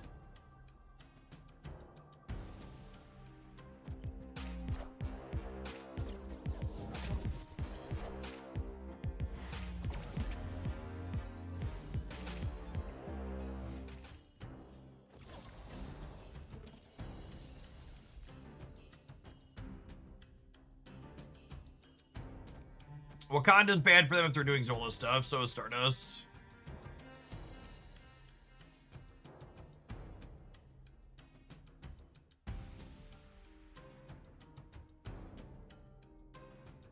I actually really like Galactus First Steps. He enables mid-range style decks that I enjoy playing. I actually disagree with that. I think that's some hot nonsense.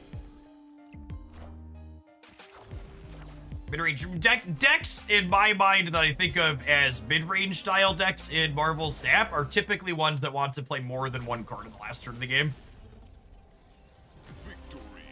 Galactus, the amount of decks that want to play like exactly Galactus the last turn of the game. In order to be like maybe even close to mid-range, you kind of got to be like this where you're like doing range stuff as well. Cooked until well done, yep. So like he's fine, he's a fine card to enjoy, but I would disagree with the assessment that he feels like a mid-range card. Can you give me an example of a deck that you're playing Galactus First Steps in that you think is a mid-range deck? Help me understand your position instead of just saying agree to disagree. Give me a clean example. What's a non-Wiccan deck that in your mind is a mid-range deck?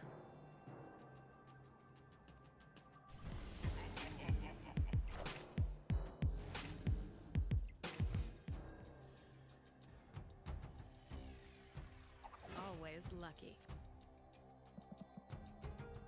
I'm not going to play Mobius here because I don't want him to randomly get Murder Worlded or whatever. He's so important in this matchup, especially with Elysium flipping up.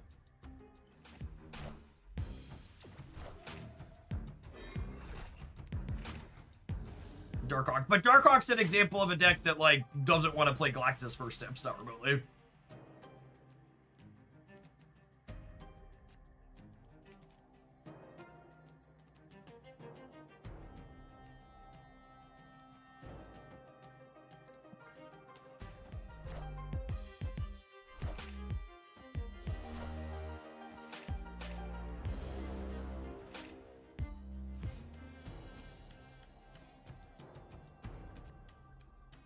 Alright, I'm gonna play this in the center just for points, then I'm gonna Galactus the Krakoa next turn.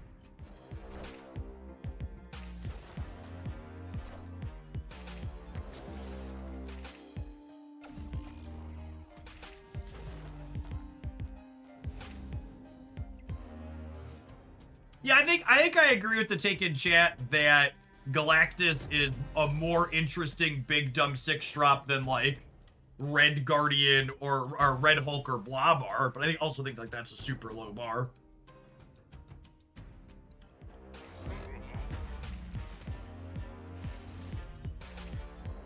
Victory. Man, our opponent is just not playing the game. Are we having fun yet? What about Black Knight or a Dracula deck that doesn't actually play Galactus? Those are okay. He's fine as a big dumb 6-drop there, but I wouldn't consider those really mid-range decks. Those are combo decks.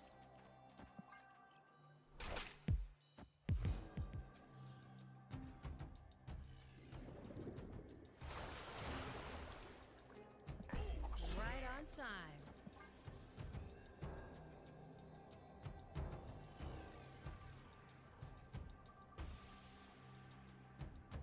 You have a video next season for talking about cards. I do, yeah. review stuff like that is on the Hooglandia Snap YouTube channel. Check it out. Check it out there.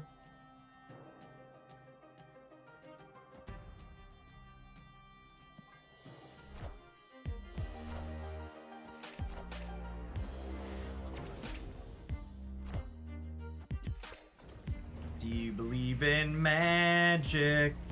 And this turn 7. Do do do do do do do do do do. I'm gonna put speed here just because if they have it out to Mobius, it's probably Rogue. Make them 50-50 it.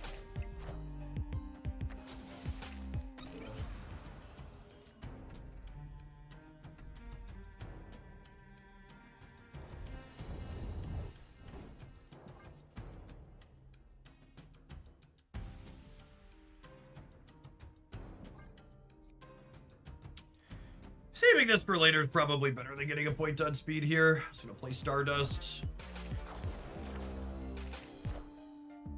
I am Iron Man. And then we have priority, so we get to neuter this out ahead of a Mystique here. Yeah, I think exactly. I think the opponent's primary arts are things that die to Cosmic Ghost Rider.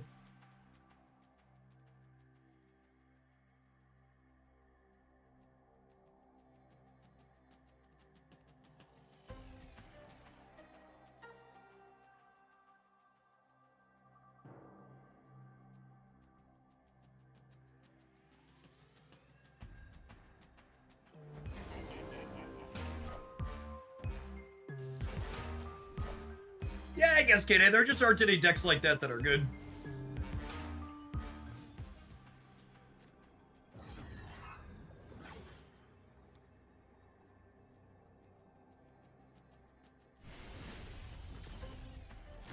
Do you think my opponent had fun during that match of Marvel Snap? What do you think? I might need to run a longer ad break for this upcoming one, chat, because I think I kind of need to go take a shower after that. Feels like I need to go hose off. That was rude. So this one was in my decks roundup on Friday because it was one of the best performers that had both Cosmic Ghost Rider and Galactus first steps in it, and honestly they both seemed really good here. Being able to wipe text off of things, the mixture of Mobius, Stardust, Cosmic Ghost Rider covers a lot of bases right now.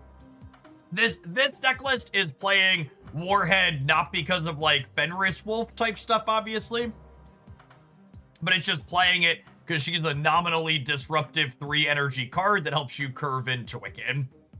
So if you're looking to do something pretty toxic, you need to close out your weekend missions still the next hour or so while they're still live. This one seems pretty good.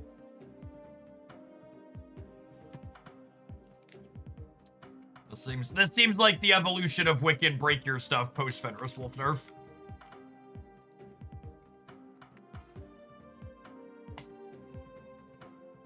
All right, I'm gonna roll an ad. We have an hour to kill.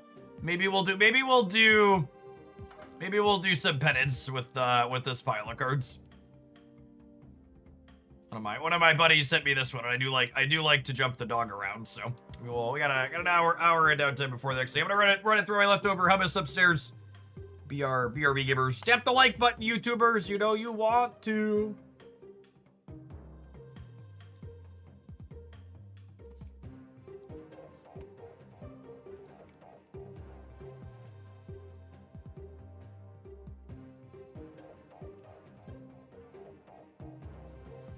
BRB.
Oh, Chad, I'm sore this morning.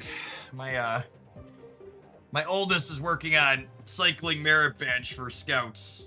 He has to do 2 15-mile treks, 2 25-mile treks, and then a 50-mile trek at some point. We did 16 last night.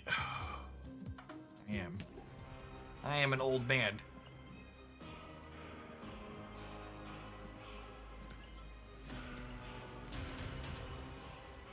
An hour to kill. Let's jump around with the dog, shall we?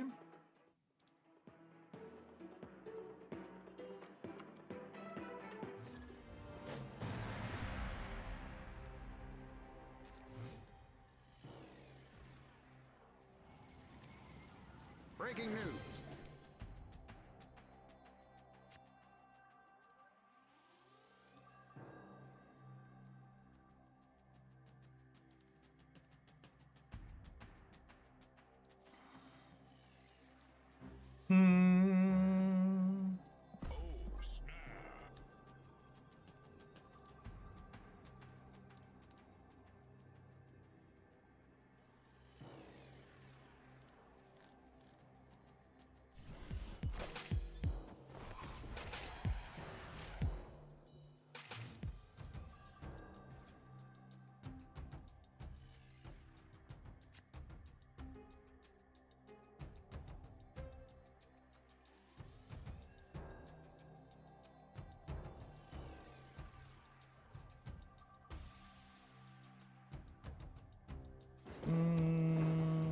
I think we play this over here, and then we have Demon plus Barrage Dexter potentially.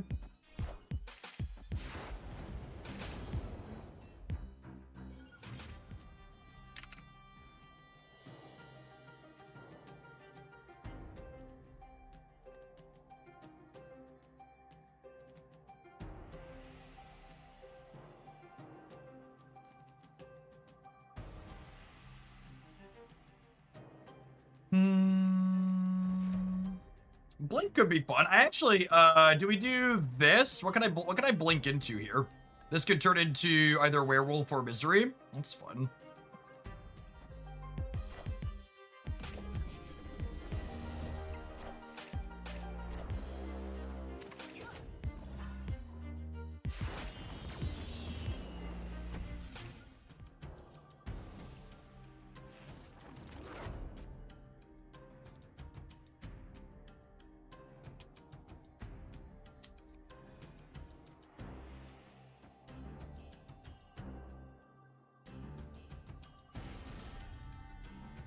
I think it's this, even with the center. Yeah, this gets werewolf by night, and then it jumps to here, and then I can misery to clear this.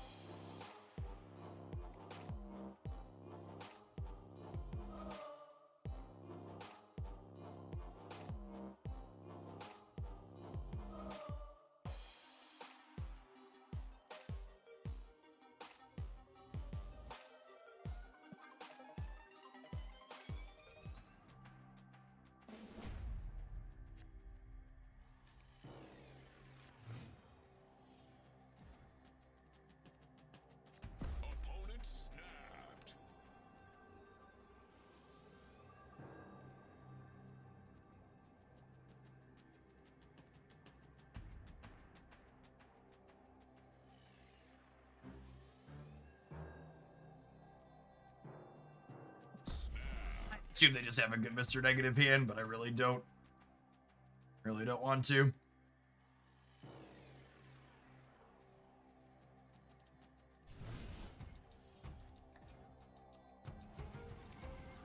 Live from the Daily Bugle.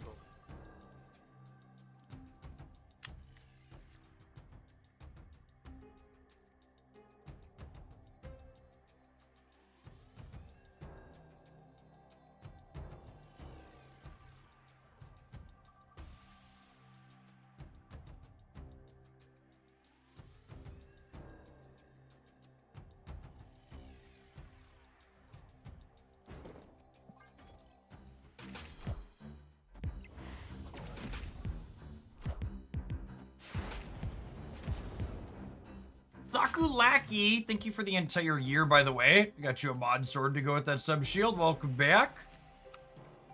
Morning, good morning.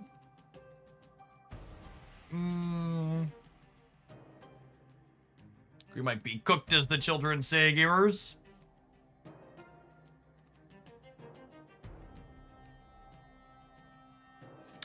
I'd take a mulligan.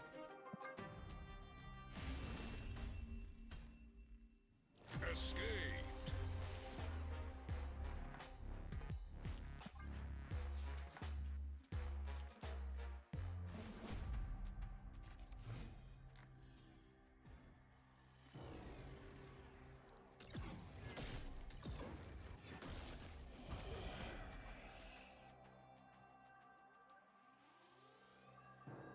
We lost our dog. They lost their gore. Sanctum all filled up here and get our dog back. Although getting the dog back's probably not very important. We'll see. Let's leave ourselves the option and play this year at least.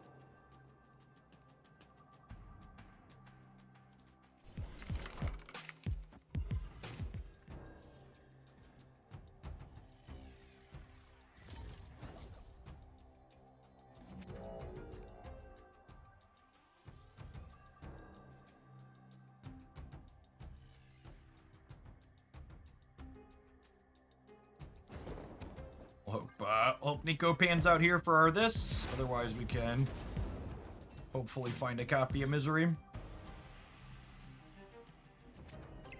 Oh, look at this. Look at this lovely. Do we... the way the timing works... I guess I want to make Jade cheaper. The way the timing works, I actually can't Frigga a 4-power Nico, which is a little sad. I could Frigga a 1 energy Jane though.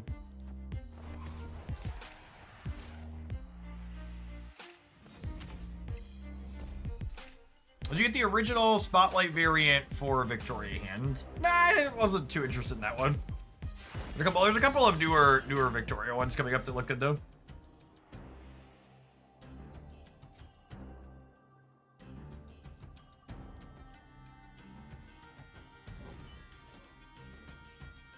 Their gore is gone forever, but realistically they weren't getting that back anyways. We get Merlin down here so we give ourselves some chances to get rid of Limbo.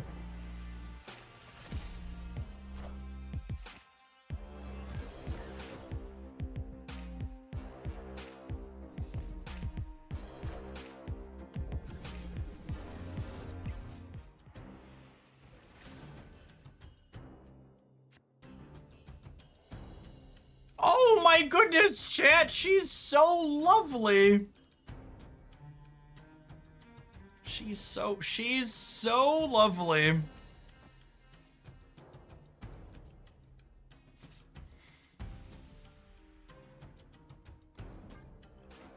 Stogard underrated for real though.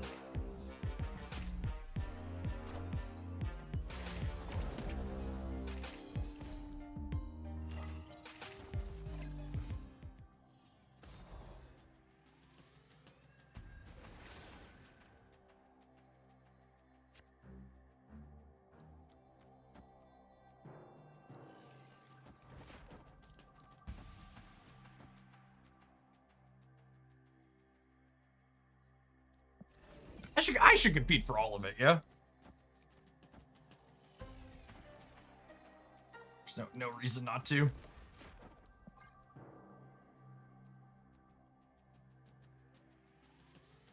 I was about to ask why Jade is in this deck, and then I used my brain.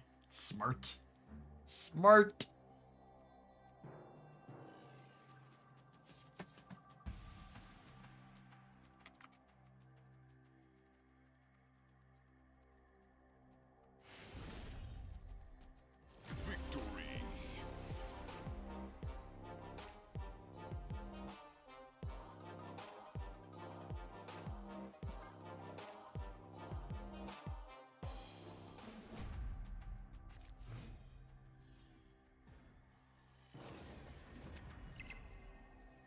Ooh, 4 power into Iron Patriot. As you love to see it. Our snap's a little late technically, but you know. Who's counting, really?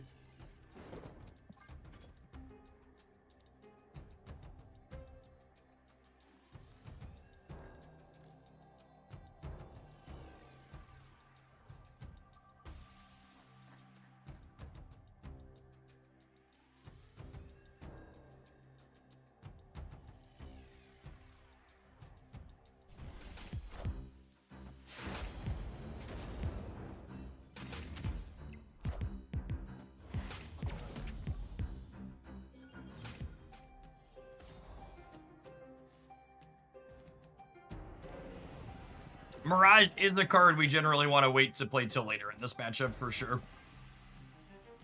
Want to give them a chance to negative and then draw some of their negative cards. So we can sneak one. So that's a copy of Magic.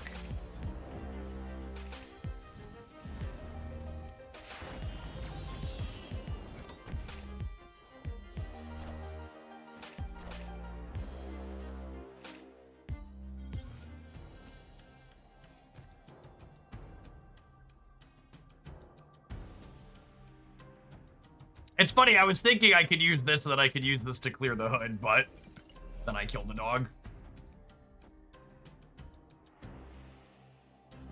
I'm not Christy Gnome, so I think we'll let the dog live.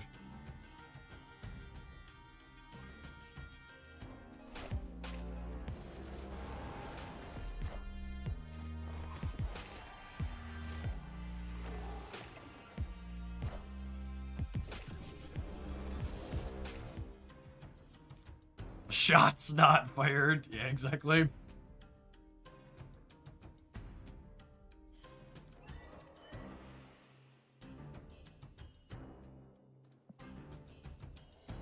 Michael, thank you for the 21 months. Appreciate that. Welcome back.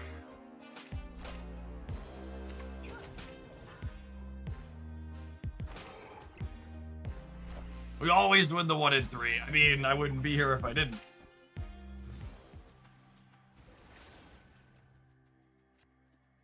Unlucky. Unlucky.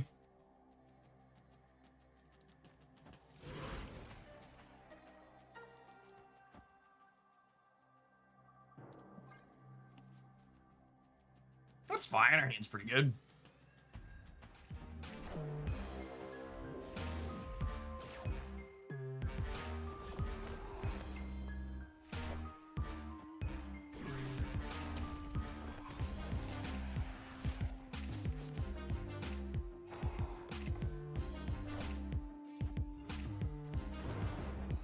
Oh no! When did they draw? 1. They only drew 1-0, chat.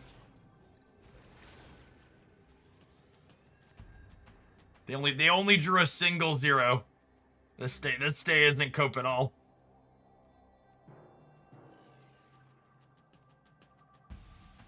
Not cope at all, local man declares.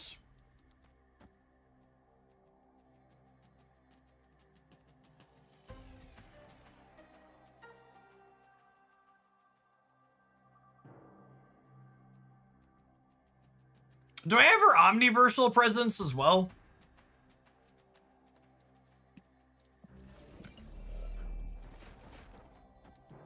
Never this.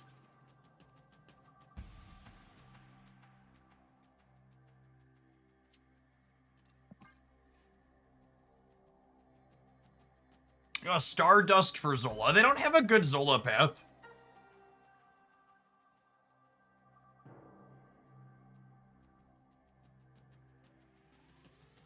I feel like if they're Zolaing Jane, that's a win for me.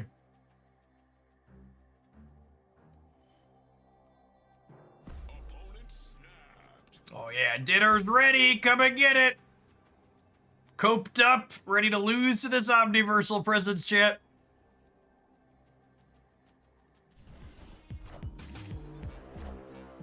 Oh, I just didn't play for the left. Yikes. Or for the right.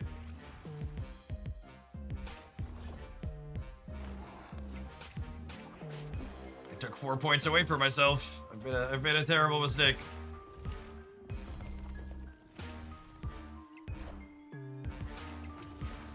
GG.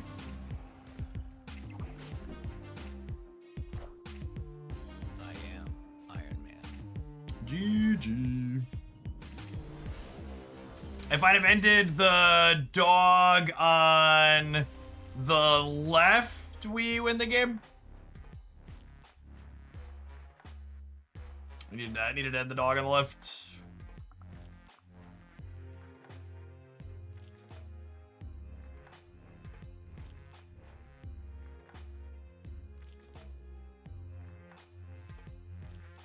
Doesn't Merlin feel awkward? He fills your hand so you can't copy or create cards, I think. Doesn't sound like thinking's your strong suit.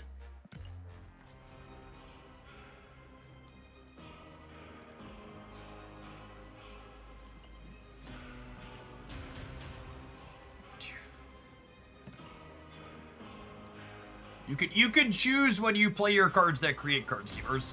Cyclist also has a lot of really cheap cards in it, which you can play to keep your hand small.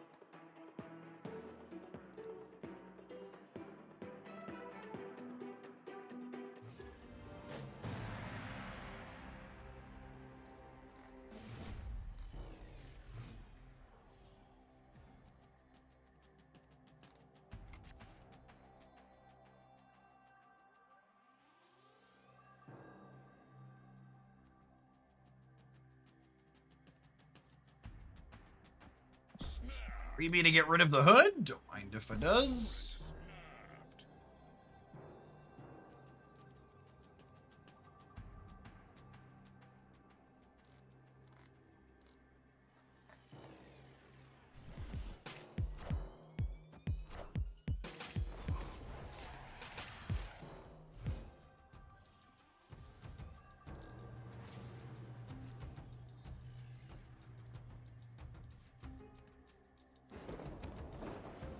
That's so rude.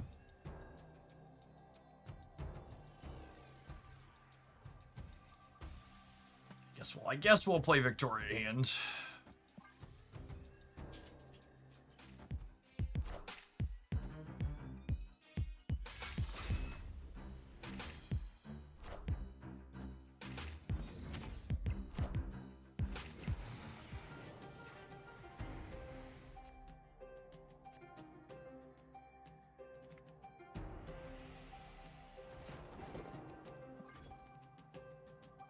I guess I shouldn't have played Victoria on the left because it cuts me off of Misery being able to clean it out without killing the Victoria on turn 5.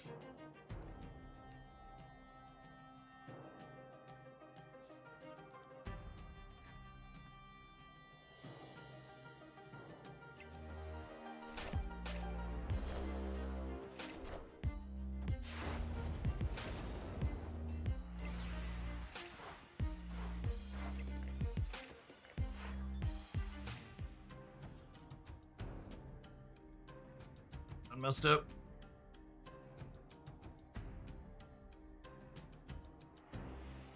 Should we demon last in case we hit free gut? Yeah, probably. There's been some slops this game, Chip. I don't know if I'm here enough to play this deck. Let's play something simpler. We'll leave this one for after the season starts. I'm just kind of all over the place right now. Feeling it. Oh. Can Iron Patriot discount Spectrum if it's in our deck? It cannot. So what asked me earlier about cards I need Gold Crackle on still. Free goods. On the list of things that I need Gold Crackle on still.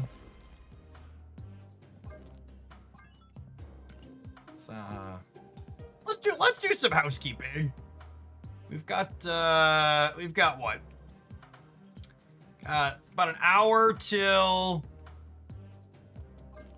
Got about an hour till the new cards drop. Let's clear out old decks that I'm probably not playing again. And then let's maybe build some stuff around the new cards. We can get things prepped so we can just like fill in the new ones when they get here.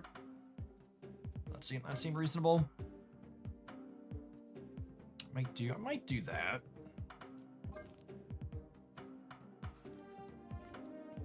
Deck and discards when I could revisit. This one is probably bad for my brain.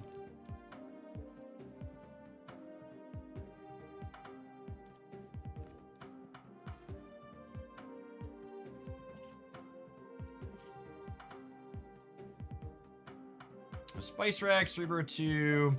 Probably too many Victoria hand decks down here at the bottom. I haven't revisited a lot of these in a while.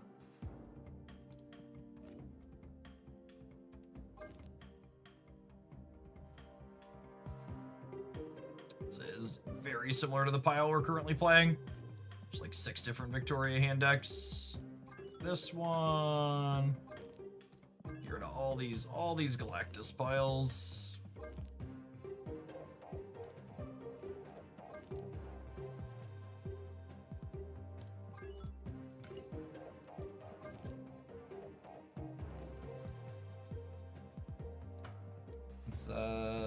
5 deck slots. What do you think is the best reanimator build right now? I have no idea. I'm so bad at optimizing things like that.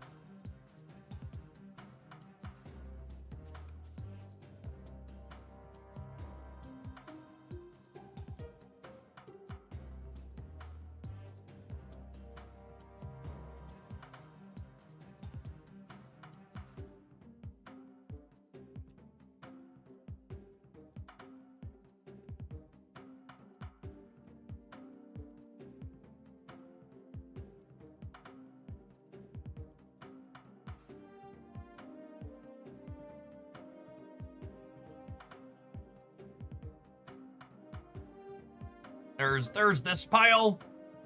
And some metrics on Untapped with Phoenix Force and Elixir and Fire Lord.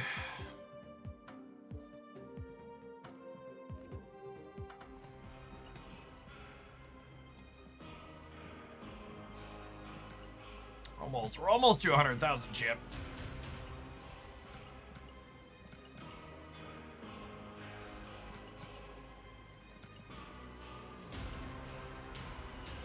So we have Sparky. What are all the cards coming today? We have Sparky. We have Viv Vision.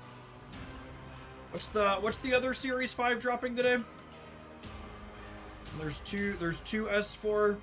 Viv Vision, Sparky, Moira. Oh, Moira X is coming.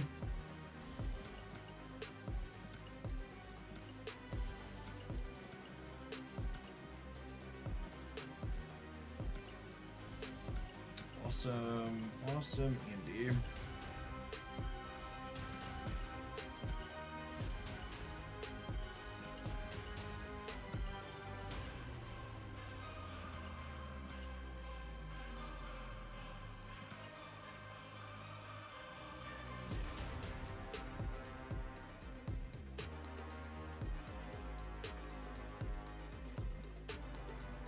Moira could be okay with Dormammu's Ritual. I think step 1 counts as being in your opening hand. That's interesting.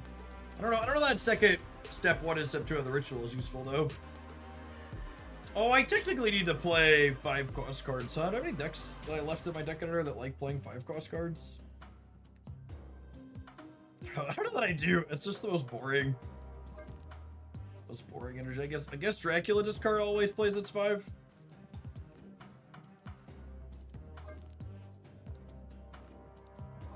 Tempo Hawk has 1/5 in it.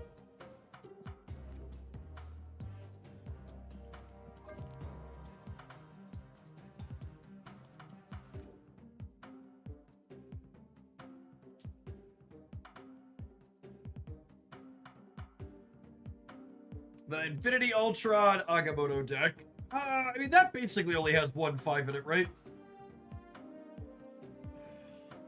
I could do Ad Hoc. Yeah, that is Stature and Black Bolt. I'm gonna grab that and get my 150 credits real quick. We can build.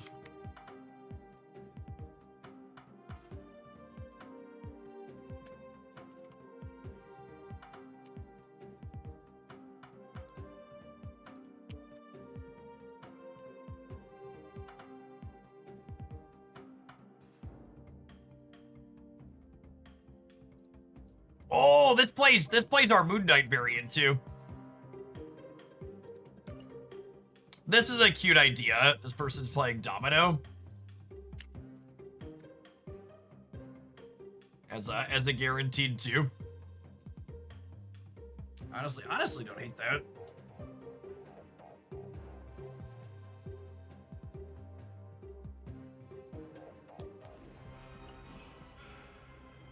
Good clean living right there.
We tried Dark and Odd Hawk with Surfer First Steps in the Red Guardian slot.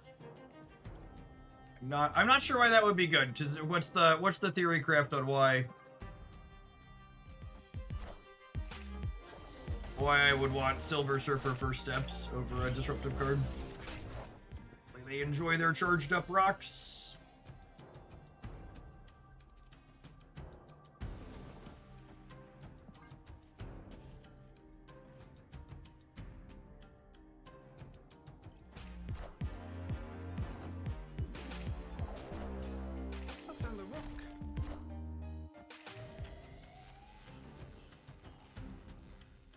It's me. I'm the problem. It's me. At tea time, everybody agrees.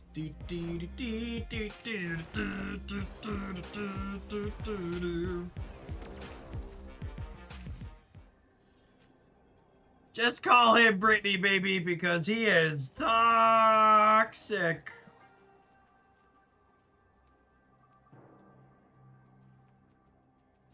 What a toxic POS this Ghost Rider. He really is.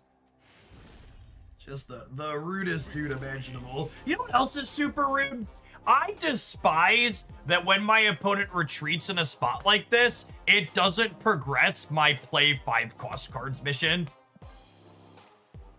It's such an incredible oversight in how their missions at the end of game work like that. You should absolutely get credit on your missions. For spots like that, it's very silly.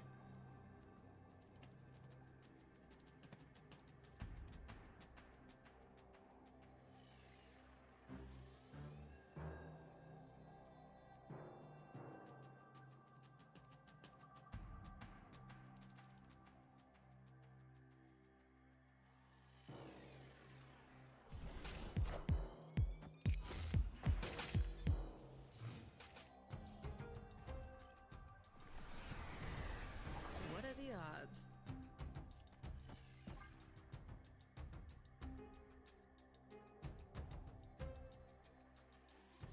I've been playing for about an hour with the Cosmic Ghost Rider deck from your roundup, and I've not played him a single time. Yeah, he is definitely like, it's someone's in here asking earlier, like, what do you think on Cosmic Ghost Rider? It's like, it's such an easy skip card for most people.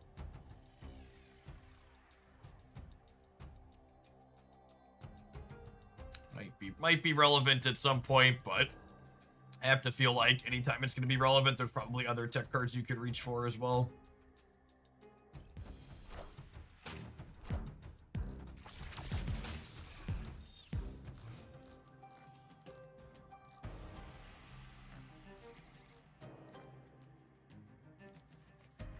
Squirrels! Well, that saves there. It saves their surge, I guess.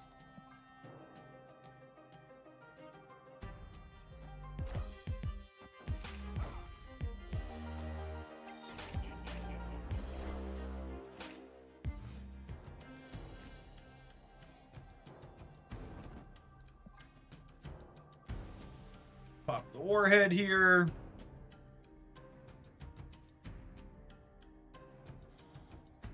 We'll probably Black Bolt them next turn. We can Hawk plus stature on the last one.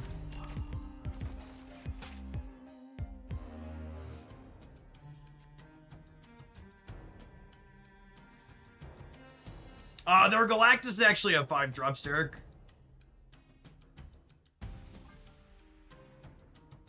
Yeah, it got surged.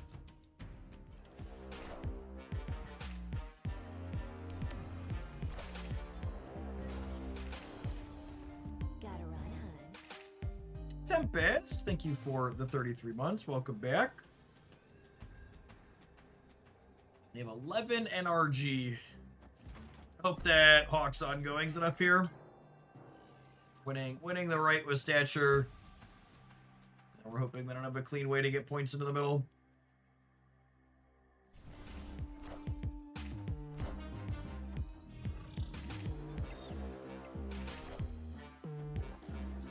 Oh, the bomb's moving. That's funny.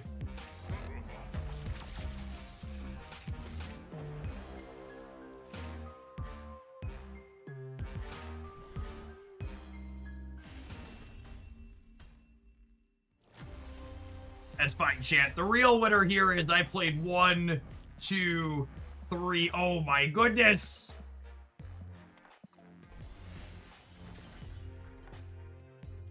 Nothing reinforces how much the emotes really suck shit in this game as when I take a 3 or 4 day break and I come back and I'm like, man, why is this necessary? I just like played all these other games where you don't have to get constantly harassed by dickheads when they win the game. And you come back here and you're just like, why does anybody in second dinner think this is a good idea? All right, have an advert, chat. We're gonna play 2 more 5 drops when we get back, and then we'll build some decks. New season starts in 40-ish minutes or so. Don't go anywhere.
Think we want to go for gold on Terex at some point.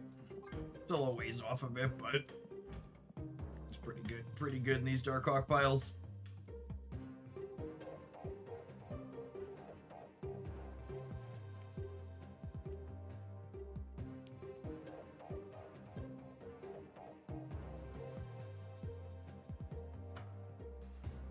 Thoughts on the new season pass card? I mean, Nikiaing once per game isn't good. Maybe Nikiaing twice per game is.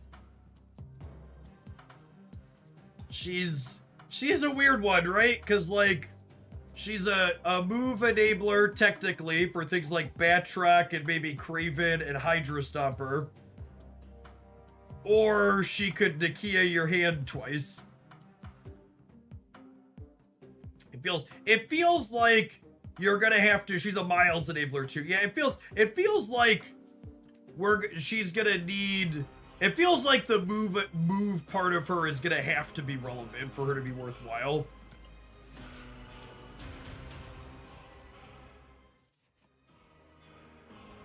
Feels like it should have been end of turn. It was originally end of turn in the data mine, so they changed it. Must have been too good with Invisible Woman. The stupid car.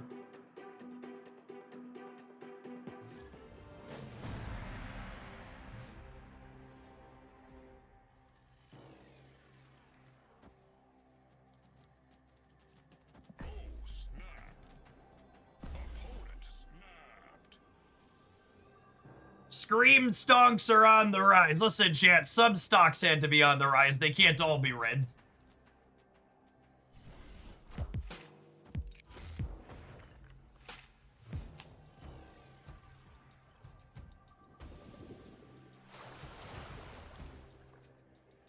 Always lucky.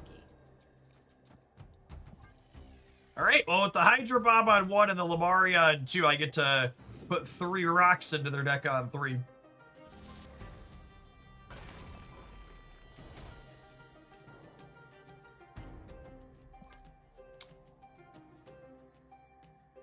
We have not had the official... Oh, wait, was the official Cheeto announcement up? That was supposed to go up 20 minutes ago, yeah?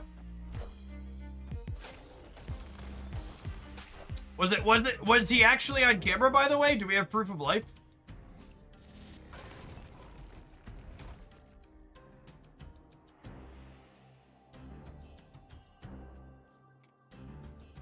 Not yet. Okay. You know, let me know. Inquiring minds would like to know. Oh, is this error shit? It is error shit.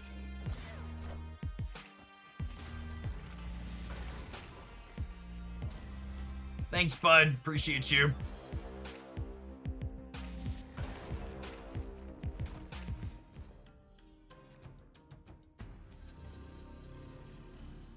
They moved it to 2:30. They're probably just announcing that the Space Force is moving to Alabama.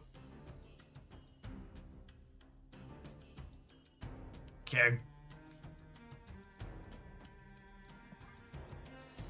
Do we have a... Wait, is Space Force NASA or is that Elon Musk's thing? It's so hard to keep track.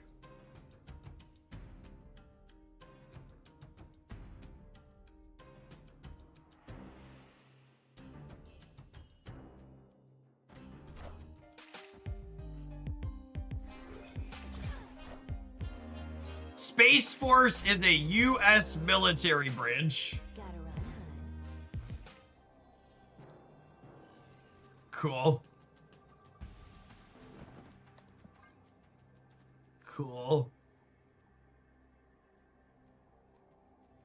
You know, for Space Wars. Why does nobody ask how we're gonna pay for Space Wars? Why do we only have to know how we're gonna pay for it when it's like feeding children lunch at school?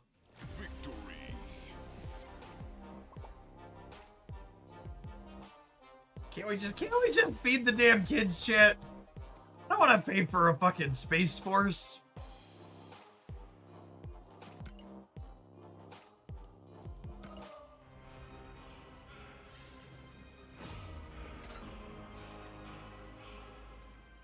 What if the Space Invaders come? I've been hearing about them since the 80s. Let's get the real questions. I gotta play one more 5 energy card.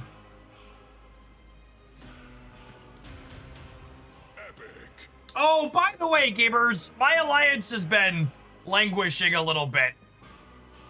If you are someone who plays too much Marvel Snap and you think you're going to consistently put up, I don't know, let's say 6,000 or more points per week, like these fine people, you're someone that gets like 8,000, 10,000 points per week, I'd like to get 1 or 2 more people that like grinding this game for alliance missions in here. If you're a sub, ping me.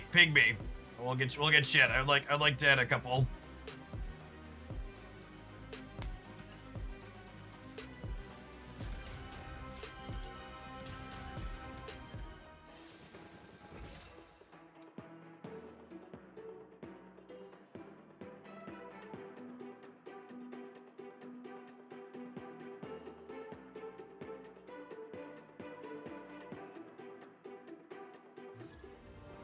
No, I'm not looking exclusively for tier 3 subs anymore. A lot of them fell off. Tier 3 subs will get preference if we fill up and have priority, but we've had like a third of the roster that's just stopped playing currently. So I'm gonna bump some of them out, and if some of the tier 3 come back around to playing, we can bump out other inactives.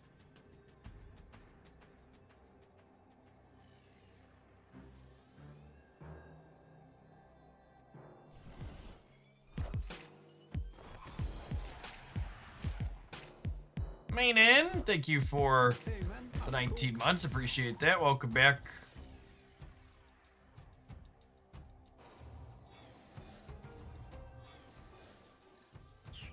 What are the odds? What are the odds?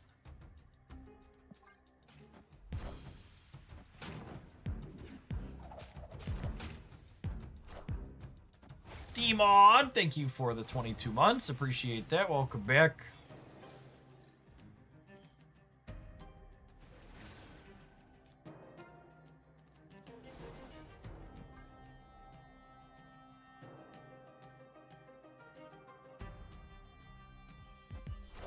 I'll be honest, I just forget to accept missions. It's actually somewhat insane to me that there are infinite red dots in this application, and you not having alliance missions is one of the few things that doesn't trigger them.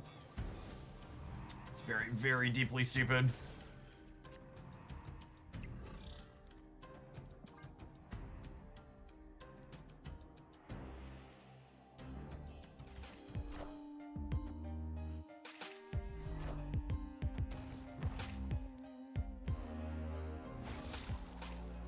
Alright, I've played my 5 energy card. I'm gonna be done playing this deck now.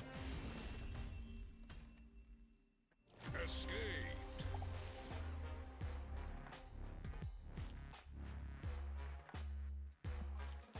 Oh, I clicked the wrong button.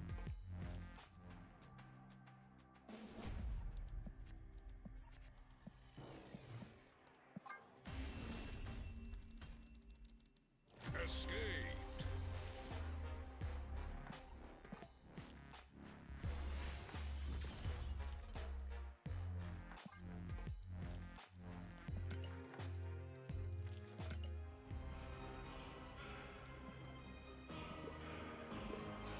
Oh, look at my credits.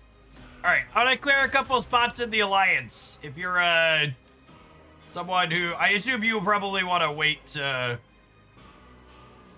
How do I do this? Edit? Nope.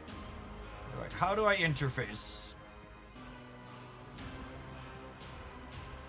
I know there's a way to kick people out. Members. From here? Alright.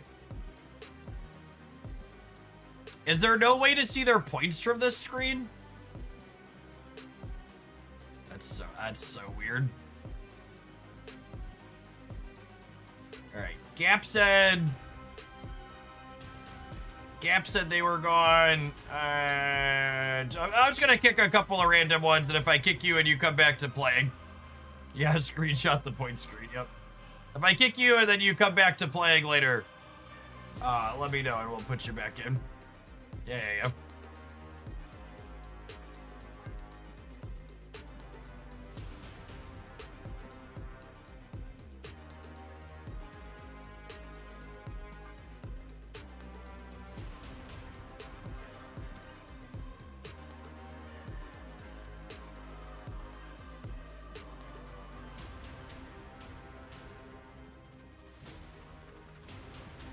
Oh, these interfaces are so bad.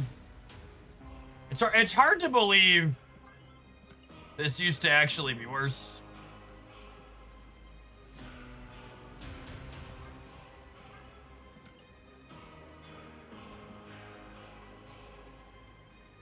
This interface needs to be worse than this.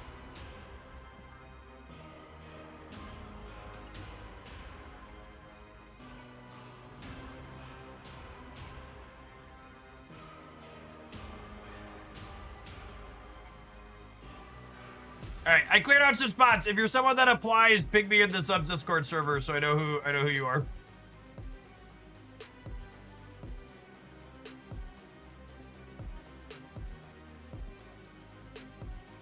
If it was Pokemon TCG Pocket, there'd be 100 useless animations on top of it. Mood.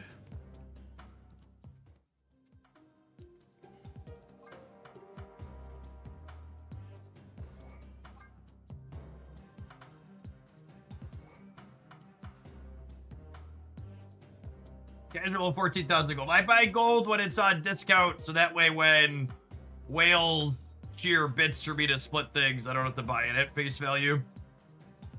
Just good business practice.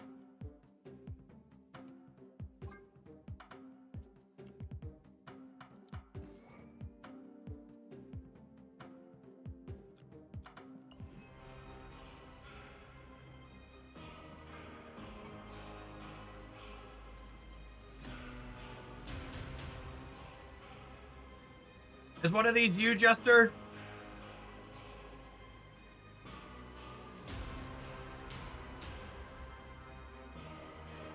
I'm Seb. Alright.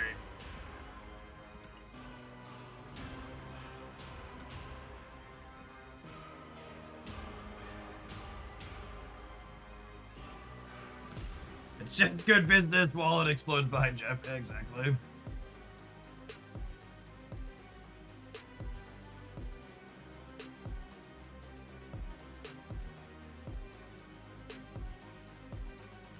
I have turned on Fox News to verify proof of life pay for me. Listen, thank you for watching it so the rest of us don't have to, okay?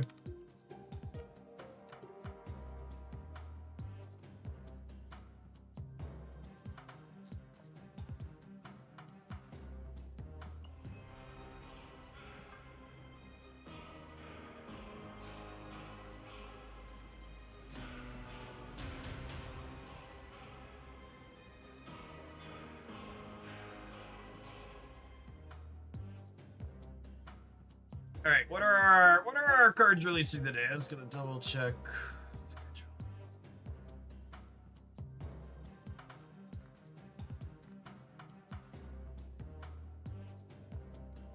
So we have Omega, we have Cerebro 3 Sentinel. We have awesome Andy. Awesome Andy and Viv Vision might actually be okay in the same decks.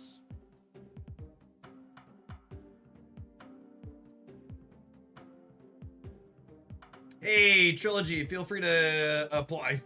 I saw you pick me. Search it in the game and hit the apply button.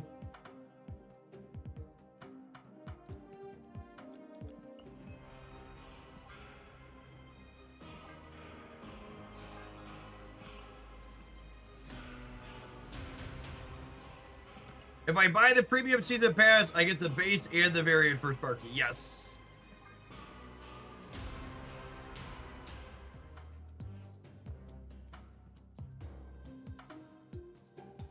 Moira. Is there a Victoria hand destroy deck?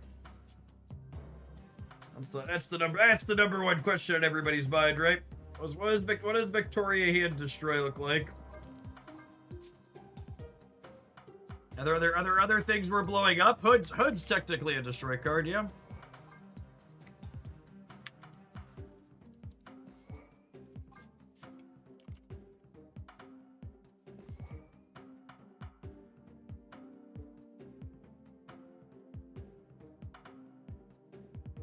Yeah, fire her. Are we eating Mirage on occasion? Probably. Kill Daddy murders Moira.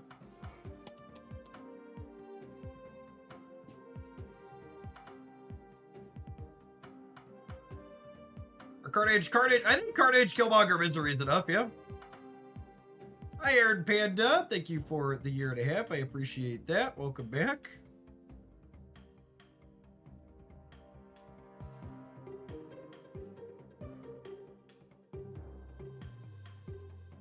Yeah, Misery can't destroy Moira, but I think that's fine.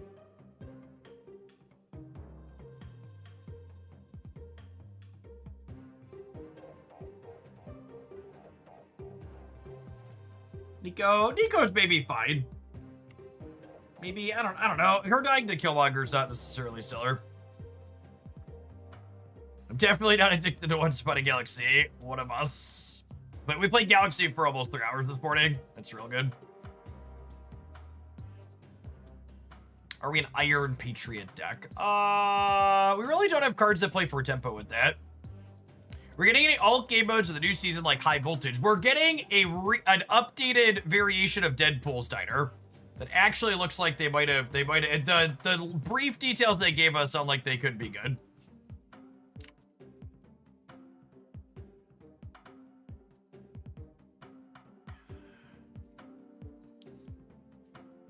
Death. Are we a death deck? Dormammu.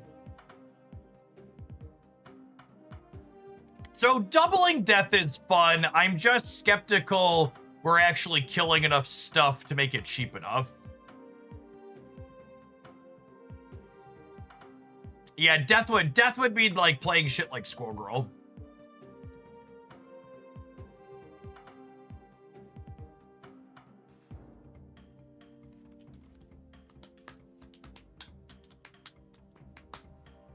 The Deadpool's Diner starts today with the flip. No, the limited time game modes are always later in the month, D-Mod. Once people are further into it.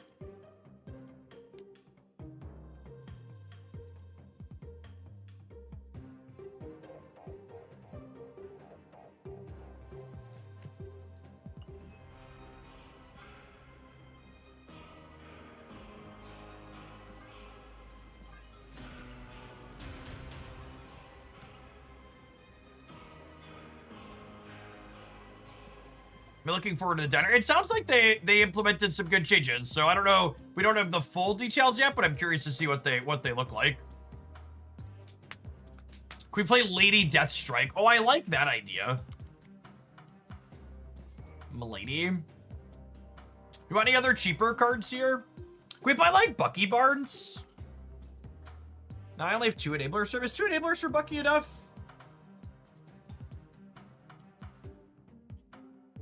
Hit rank 93 after not playing since Gwenpool season. Nice, Birdie. 90 is a good goal to hit. You get the extra gold. Uncle Ben. Is Ben better than Bucky? Yeah, probably. Because we have three enablers for Ben. Because Kill Daddy finishes Uncle Ben as well. Do you want like a miscellaneous tech card for the last one? Probably.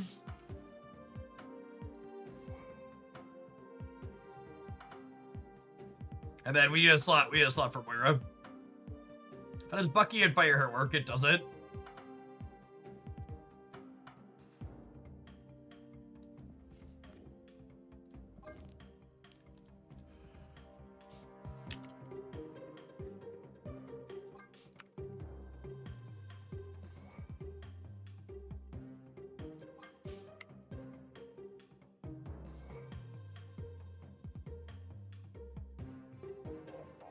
Fire Hair would trigger at her lane if you Misery Shadow King. Yes, she would.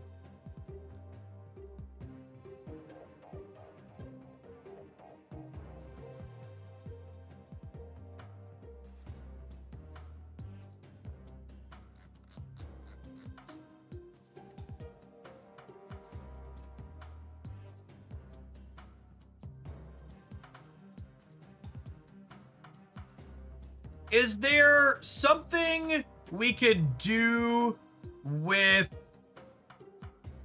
Is there something we could do with movers that benefit from getting extra power in our hand?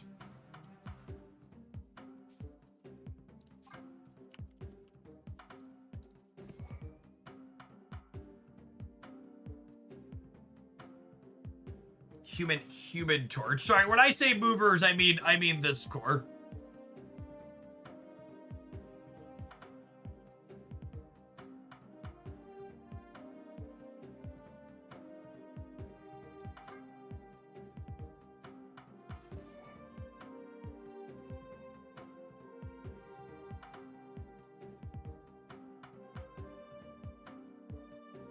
Yeah, Vivin Clay is probably a decent spot to be.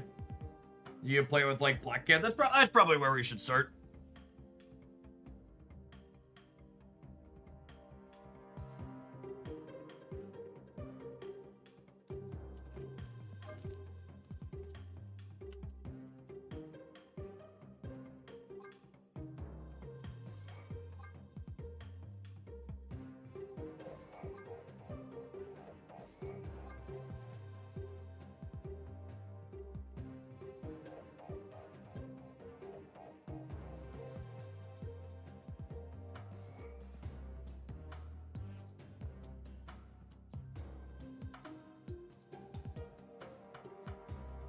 Second Enter said the web shop is going 5 minutes before the season starts, so hopefully prepare for the new season shop. Assuredly, this is the season where the shop isn't crashed at rollover, right?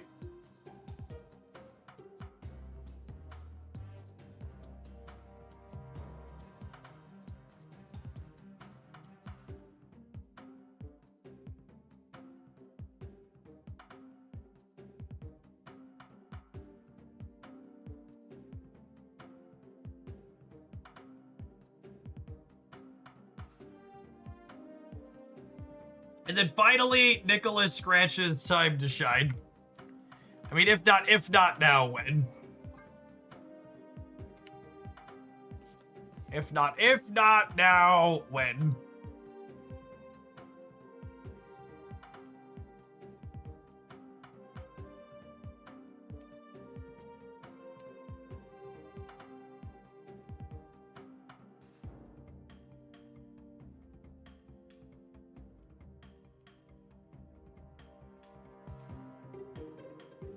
Are we a Kyera deck? Just don't be a little bitch, okay?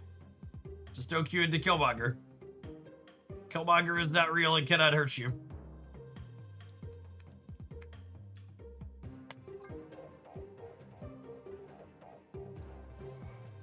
What do you think is the best version of Darkhawk? I really like the tempo Darkhawk builds.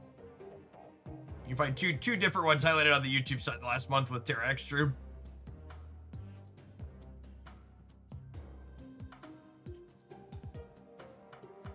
How does this shell synergize with Viv? Viv generates flames with Clea.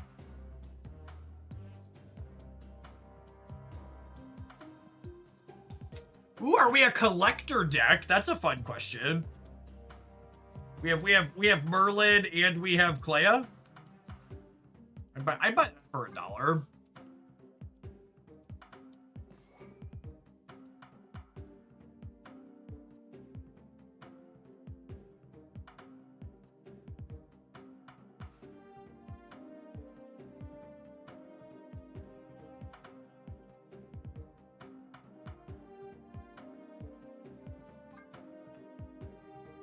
Kate works with Collector, and she works with Marvel Boy.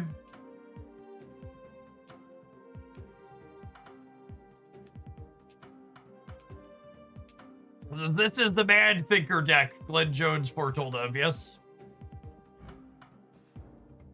Assuredly, this is the Mad Thinker deck. If not now, when, gamers? If not now, when?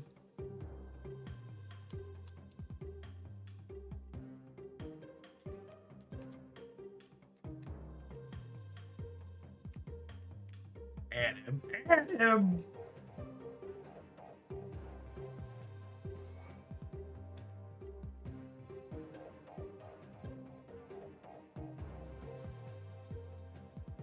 Play him over Nicholas Scratch? No, in addition to Scratch. All right, you know what? Some of you aren't Nicholas Scratch believers, so I'm gonna. I just make it clear that I'm officially a Nicholas Scratch believer. I wouldn't put a Cosmic Border on just any card yet.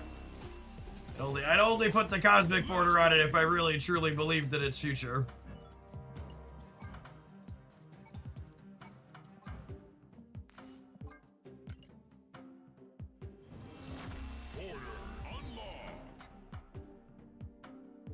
Look at this man. Look at this man, shit. Is that the border of a card? That's unserious.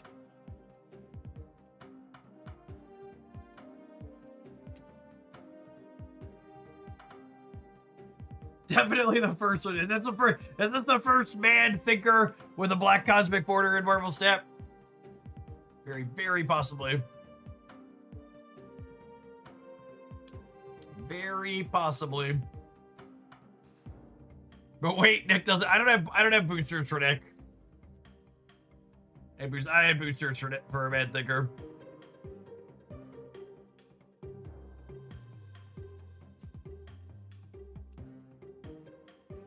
Probably the first cosmic border that wasn't era ship generated. That's true, you know. We will after today. Mayhaps we shall. I've got one more deck slot, because one of the slots here is Viv Vision.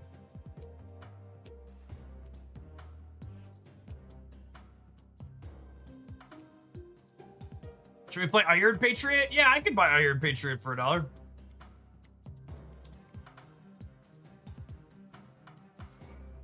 That seems fine. Kahori. I don't know that I'm a Kahori believer.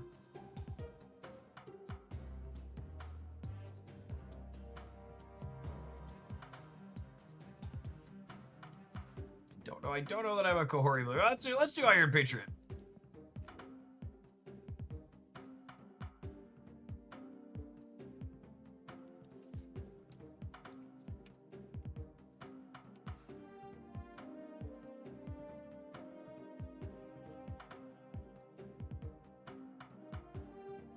Nvidia's down almost 3% on the day. Oh no, my vibes!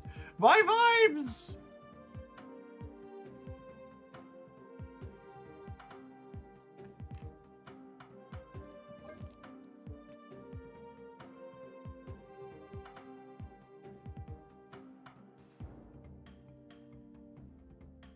Do we need another number other than Wolfie? I have Collector. I have like Marvel Boy and Iron Patriot.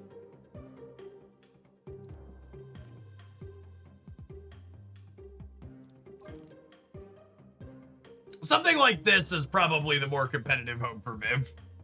Just like doing generically. And someone said earlier, you're probably just supposed to do regular hand buff stuff with Viv. Well, so the problem with that is Viv isn't just a hand buff card.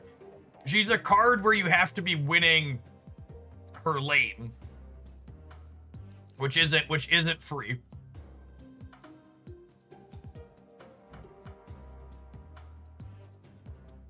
Man, I really want the Spotlight variant for this one. Yeah, the hand buff decks don't play enough to... I think Viv Vision's probably going to be best in some type of move enabler. Yeah, Hydra Bob's probably a good call. He can jump into Kraven, he can move Batroc occasionally, triggers Hydro Stomper. John Rocket and Groot. Yeah, it's been a minute since I've heard that name, but they could be okay. Although I kind of already have another 3 here.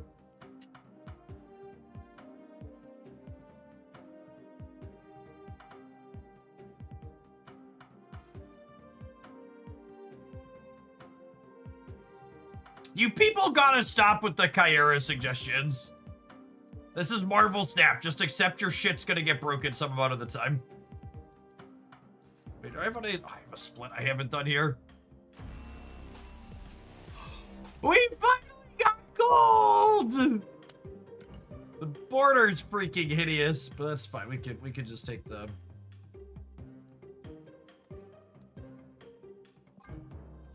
Lovely, lovely. Should probably look at an older Batroc move deck rather than hoping for good suggestions from chat. I heard you say something so brave yet so true.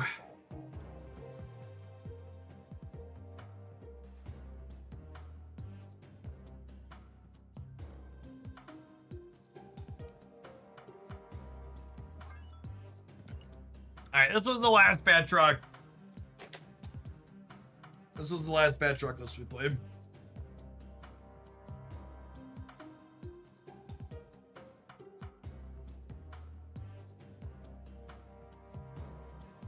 Juggernauts, so much energy. Old Juggy boy.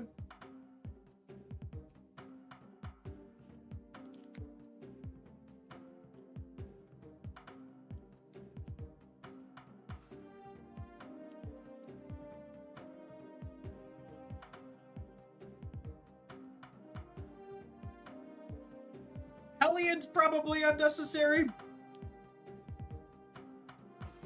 The other thing is, though, too, like, I look at this and I'm like, okay, what are we doing with the payoff from Viv Vision?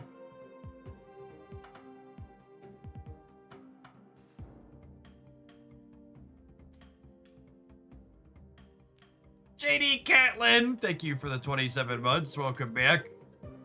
Trump is speaking. It's just the Space Force announcement as expected, and he looks fine. Alrighty then. Current state of UX politics, Trump goes 5 days without committing an impeachable offense and half the country thinks he might be dead.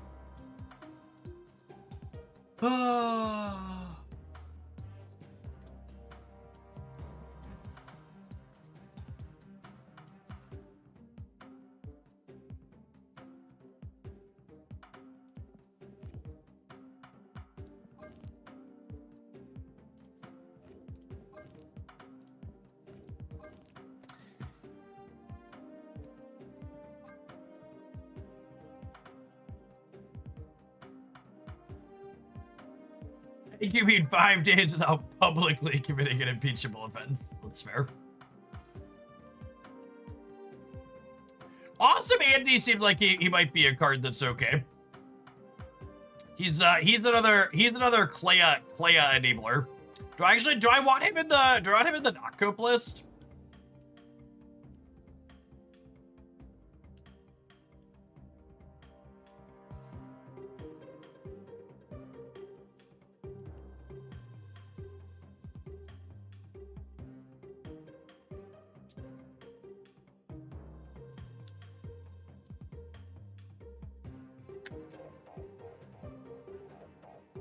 Bolsonaro's actually being tried for his insurrection. Oh my goodness.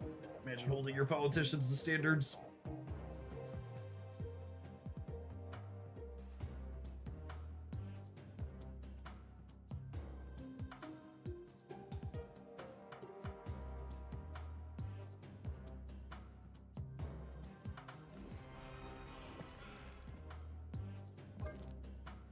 What are cards that benefit? What are cards that benefit from Andy? There's Clea, there's Shaw.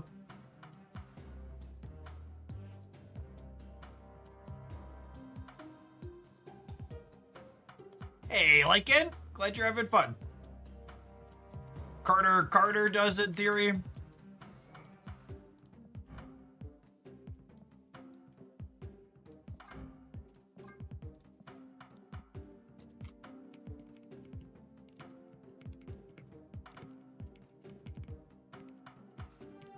Herbie is redundancy and synergy. That's true.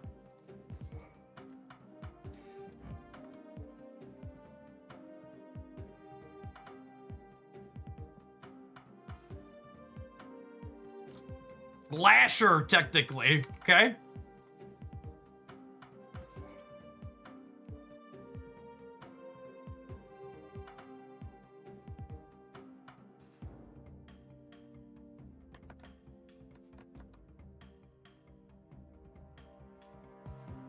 Agony can store the buff and works with all of these cards. It's a good call out. Andy could work with Frankie. Okay, I think that's a different deck, but I like where we're at. Chavez. Similar synergies. Do I round out another one drop or two and play Marvel Boy?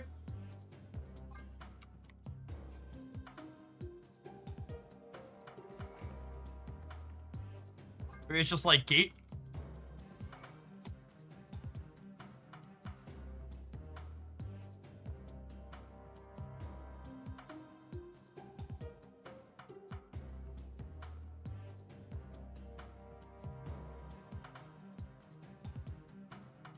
Bruce Skidoo. Thanks for the 25 bucks. Welcome back.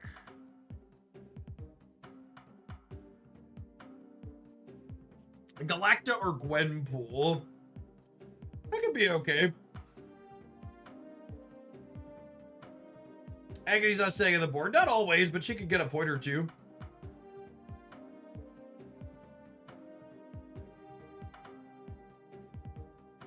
Do we have enough things to put behind Carter? It's a good question. Yeah, our curve's pretty low.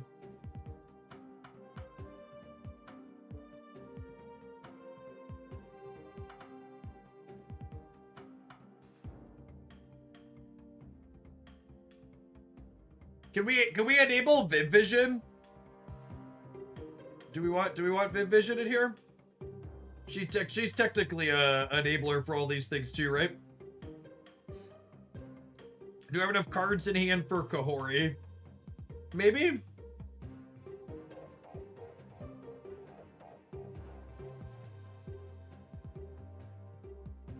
Yeah, it's like play Black Cat.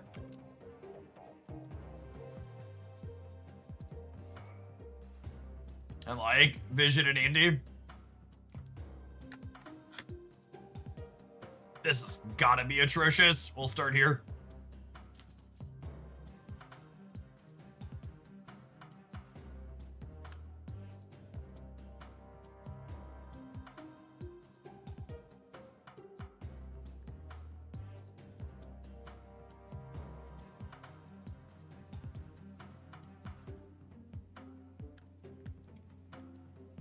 Yeah, I don't think it gets big enough. You hear that a lot, Paul?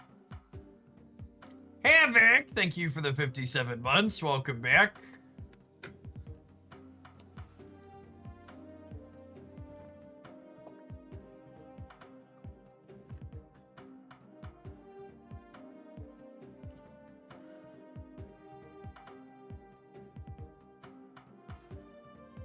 It's rough when Man Thinker gets a black border before Namor. Poor Namor. Namor and Orca should really be on reveals. They should be like Gamora. They should flip up and get the trigger. The shop is already broken. FYI, chat, they announced in advance they were taking the web shop down 5 minutes before the season started to hopefully avoid issues at rollover. Rollover happens in less than 5 minutes. I'm going to tap an ad roll as we head in that direction. Thanks, everybody, for hanging out. Don't go anywhere. New season at the top of the hour.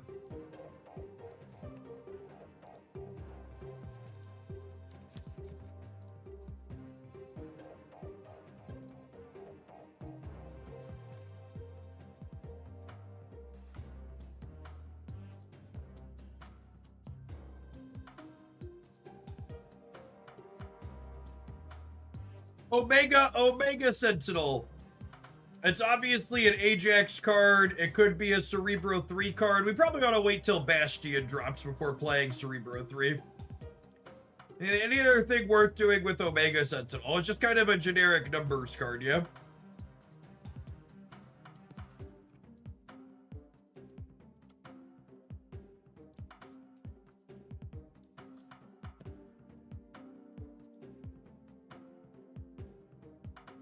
A flex give -7 on the highest power.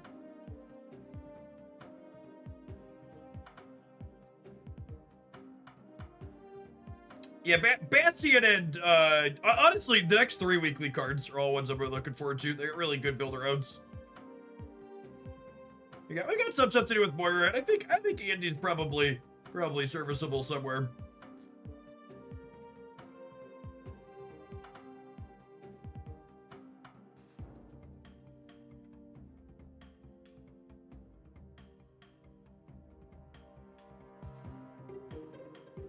Looking at this more, I think gamers are probably right that Captain Carter's hard to enable.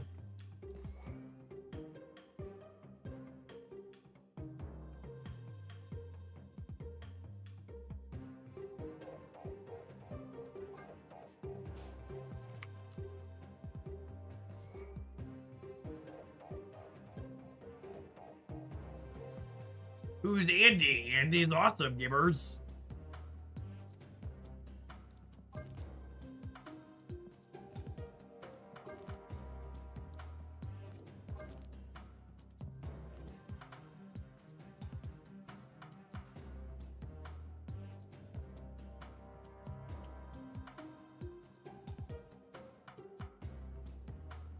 That's the kid from Toy Story. Awesome Andy is the Man Thinker's robot. Is not Cope a bounce deck. No, not Cope is the Man Thinker Nicholas Scratch Viv Vision special.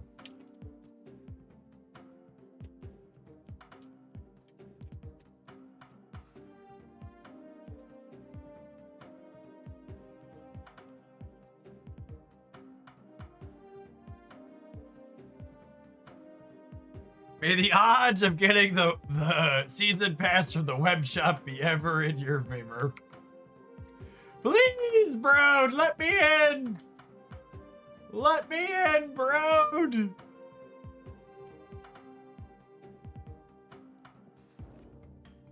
I beg of you.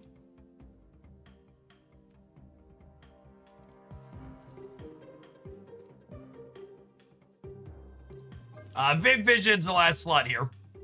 Because Viv technically enables Clay in hand.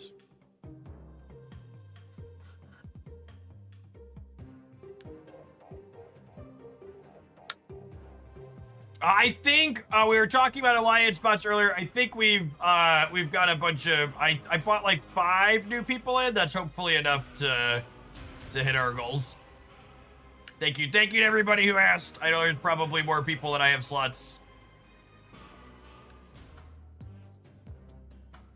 Your rating on Viv Vision. She's got a lot of moving parts. I'm curious to see if she ends up being playable. I'm surprised they nerfed her from her data mines.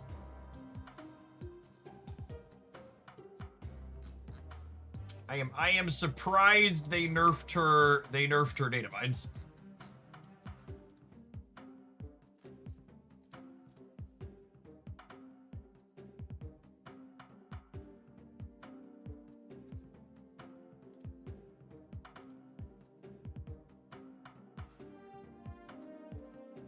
Oh, do we have new splash music?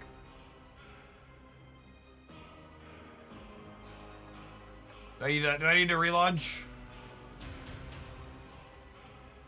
All right, the web shop is back up, but I don't see the season pass on it yet.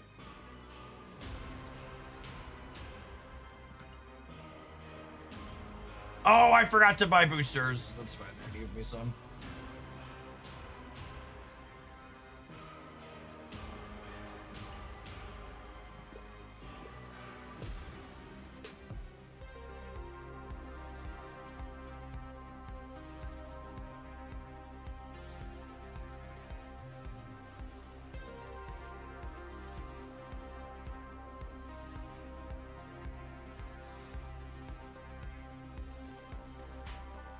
Am I blind, or is the season passed out of the web shop yet?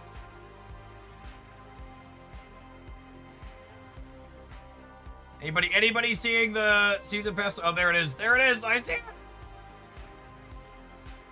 Do I want the Sparky variant, chat? Am I paying $10 for the Sparky variant? I have tokens to buy them.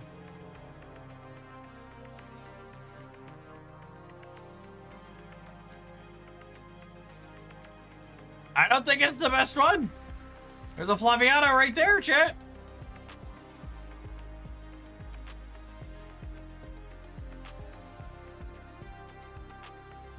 Wait, a free one too?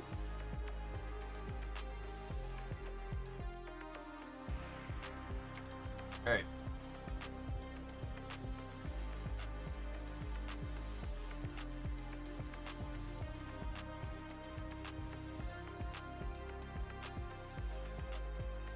And I'm buying the regular pass, and I'm buying Sparky with tokens. I have 1 million tokens.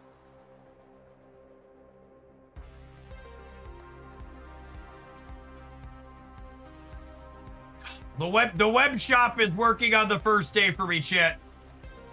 I thought this was illegal. Let me relog here real quick so I can get my season pass to pop up. I gotta collect my season pass missions. Or my alliance missions. Web shop works, game must be dying. It's the only answer. I did get web shop points for my season pass purchase. That's the first time I've gotten those in a while.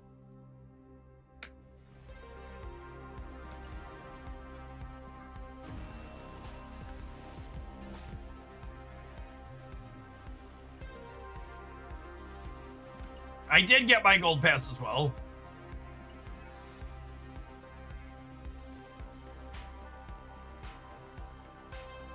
Oh, wow.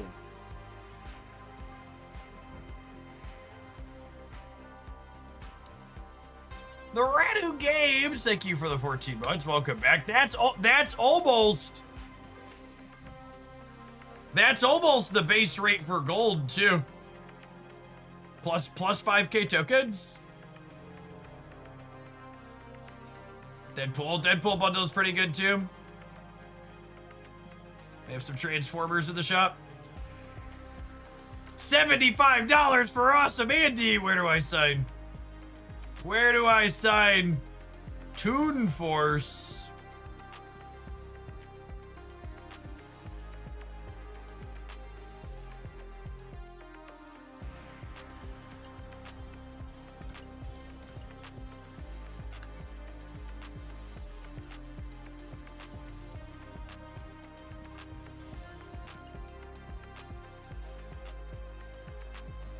I've never had 2 cards in a seasonal pack before, chat. Neat.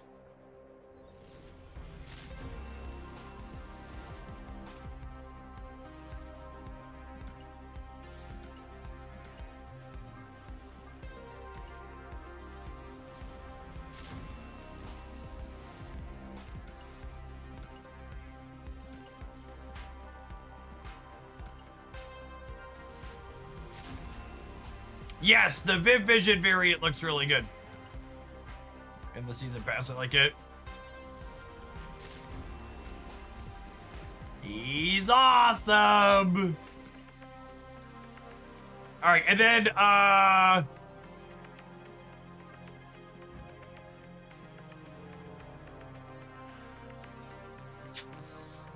feel like I'd be surprised if this is best in slot, Chip. I don't know if this is doing it for me.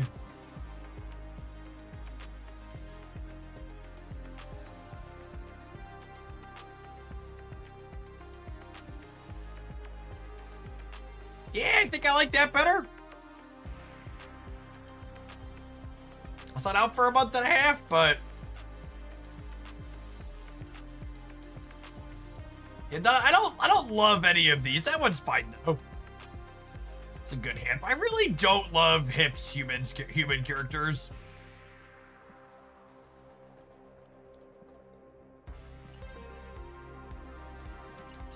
To each their own.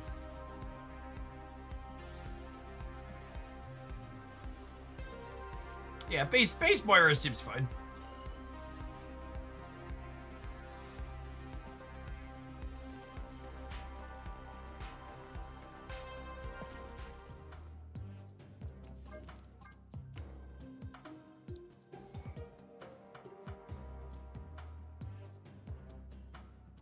Walrus, thank you for the 16 months. Appreciate that. Welcome back. I think I want to start here, gamers, because I'm a Victoria Hand enjoyer at heart. We're gonna play a few things, but this is the one I want to do first. Oh, I wanted to crack for there's some 700 gold variants. Let's grab those real quick here. Real quick.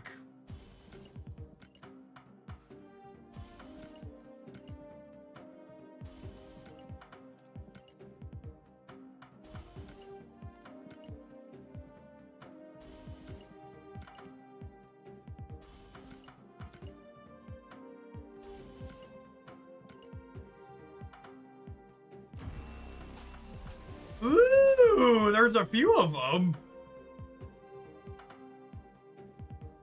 Sure thing. There's a chibi there's a chibi Sparky in here too somewhere.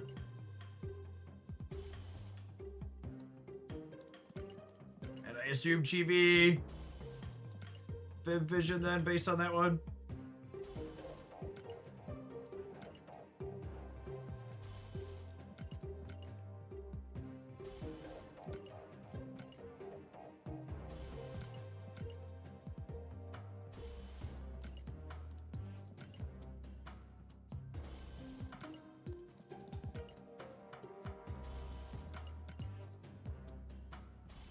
All right, chat, we're gonna start with Moira, and that means I have a very important job for all of you at home.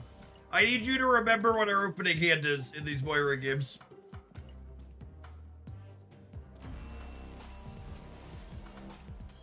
Look at our day one Viv Vision variants.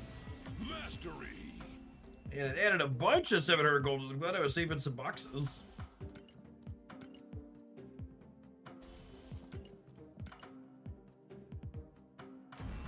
A lot of big heads today. Bubble, the heads, they bubble, chat. Mastery.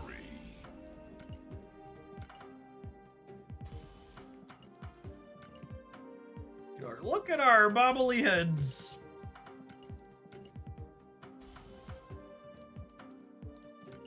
Yes, and the opening hand is only 3 cards. Does not include your turn 1 draw. That is accurate.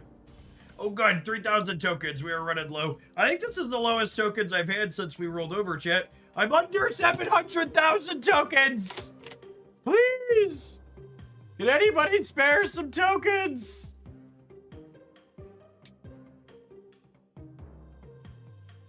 Buy the damn variant Hogland Sparky 2. Alright, which ones am I buying? You want me to buy I assume one of them is this. You want me to buy this, Moira? And by Sparky 2, do you mean the super premium pass one?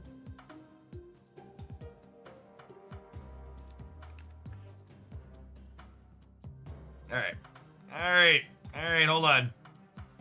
Commencing the wallet heave. You did cover it. And I'm gonna buy it on my cell phone because I would like Google Play points.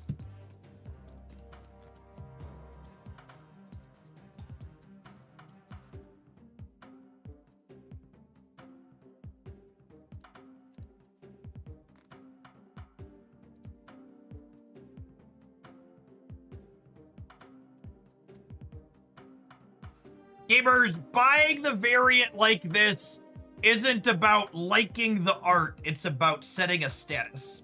It's about letting the have-nots know who the money spenders are. It's about showing up to your match of Marvel Snap you're about to lose because you're playing a sweet new card instead of a tech card. And slamming it down. Gotta flex on the plebs. Wouldn't want them to accidentally think you're free to play. I did get the Vision. Yeah, I opened all my boxes.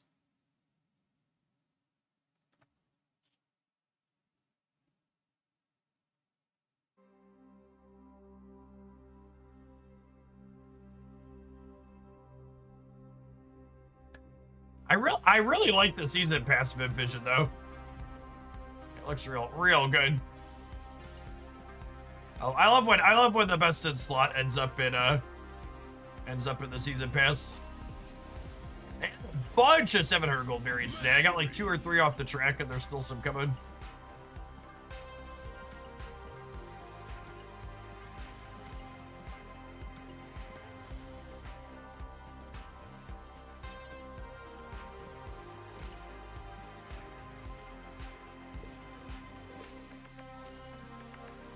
Collection levels acquired.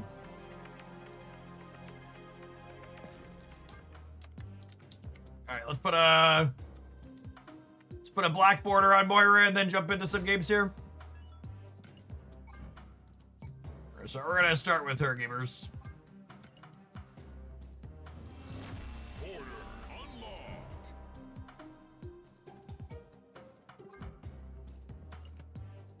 Alliance missions! You the real MVP. You the real MVP, gamers. Grab these Alliance rewards as well. Okay, that's adorable. That's fantastic. No notes. No notes! He's perfect!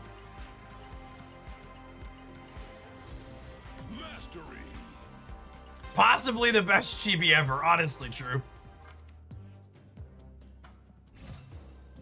Big true. Hawkeye, thank you for the 22 months. I appreciate that. Welcome back. I love him. I love him.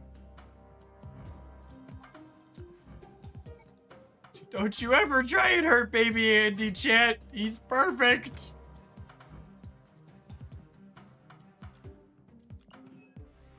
All right, Alliance missions. Epic.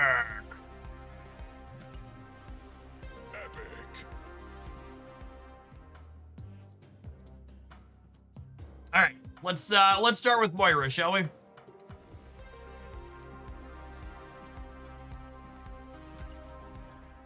We're doing some Moira stuff first, and then we'll do some Moira stuff first, and then we'll do some Awesome Andy, I think is the plan.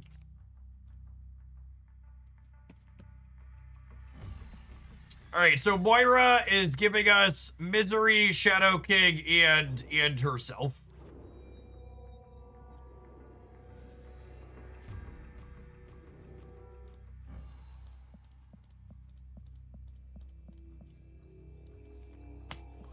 Sweet Mother of God!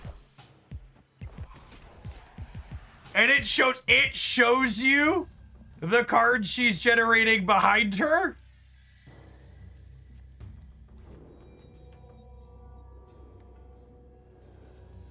That's unreal. Holy.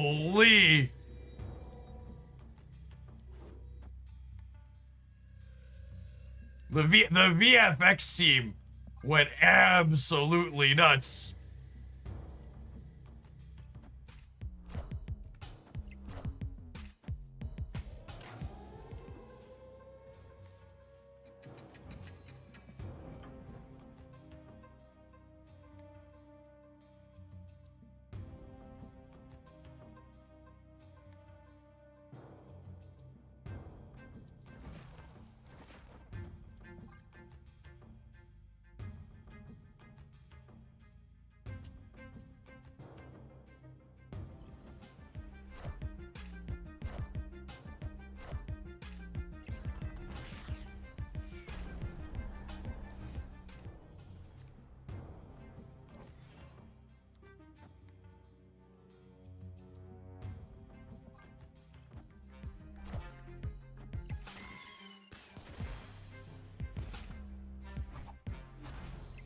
Can the opponent see the cards too? That's a good question.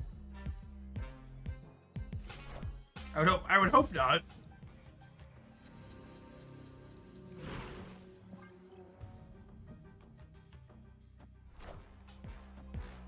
Oh yeah, Howard is one-sided. That's true. So I would expect it's similar to Howard. That's a good call out.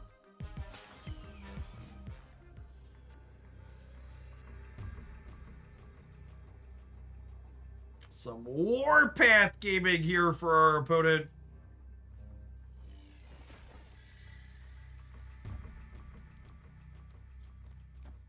I don't know if my body is ready to get killmongered by the bot.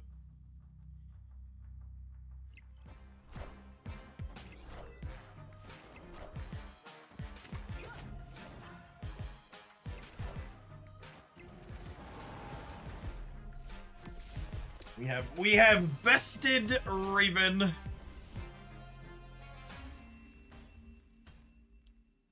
Victory.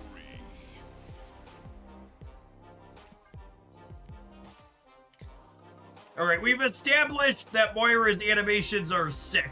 Now the question is the card anything better than useless?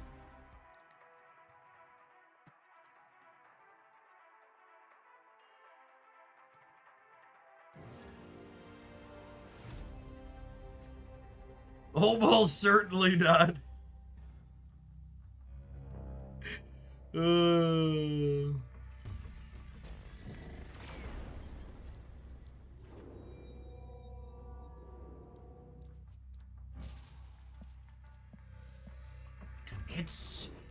It's so good. It's so good. The animation is so clean. I don't know what I was expecting from this card, but then, like...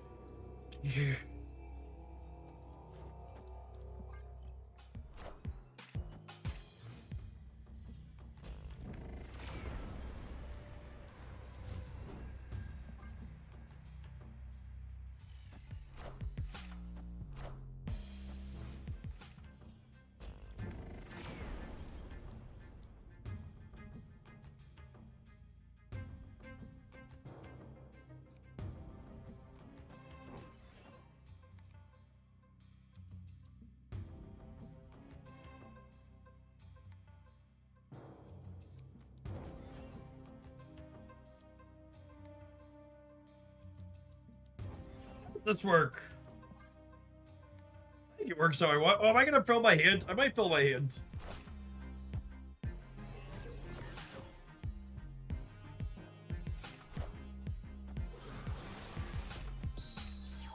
Oh yeah, we're totally filling our hands. Oh no, it doesn't copy carnage. Why was I thinking it copied carnage? Opponent snapped.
fun.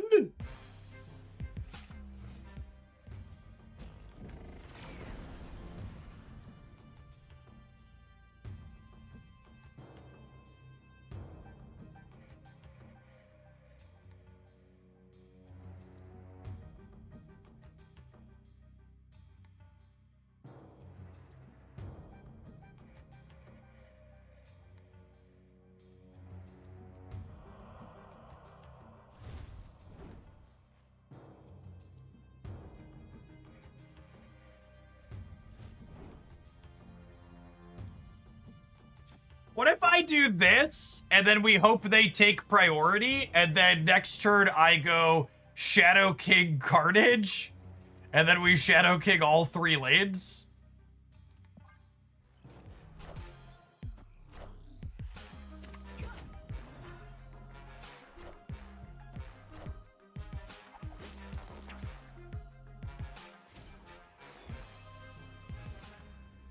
Like a book. Oh, like a book.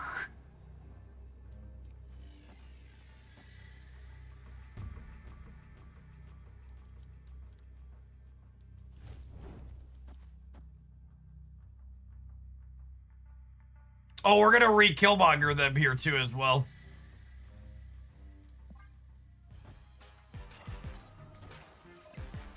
Are you ready? The tech gods are ready.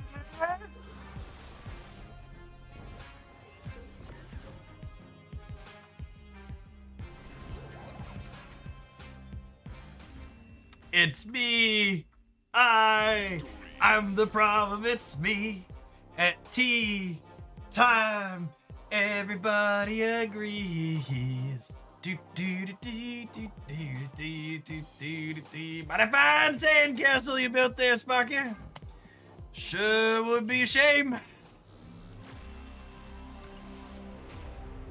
Something were to happen to it. Opponent's playing move. They are no stranger to having their sandcastle tipped over.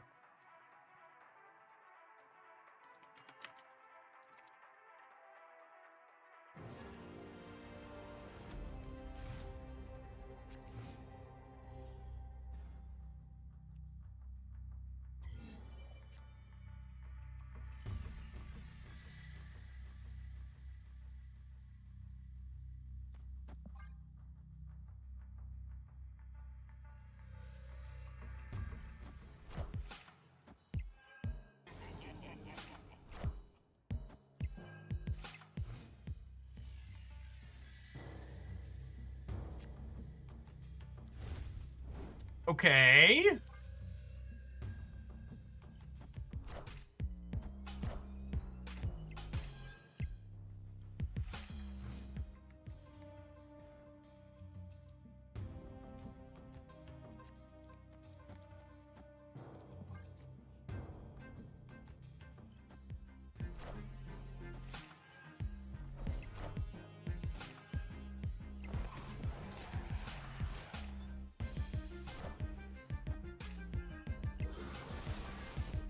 Great power comes. Thanks, Pete. Shut this Galactus nonsense down.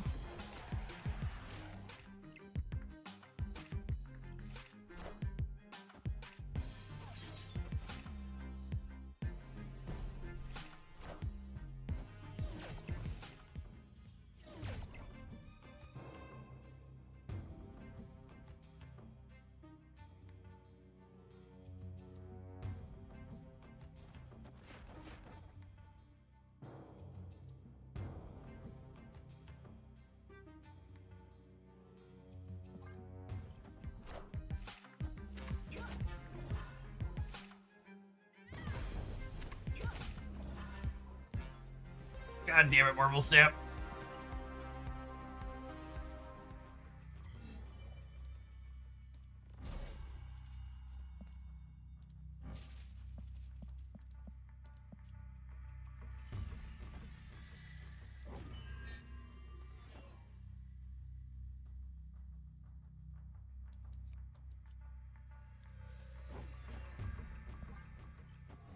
She is Moira. Yep, that's why I freaked out for sure.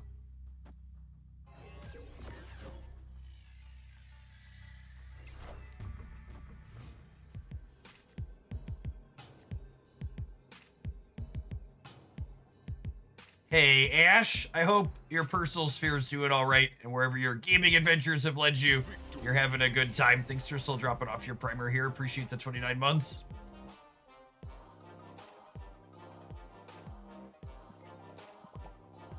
Sweet couple of games to start.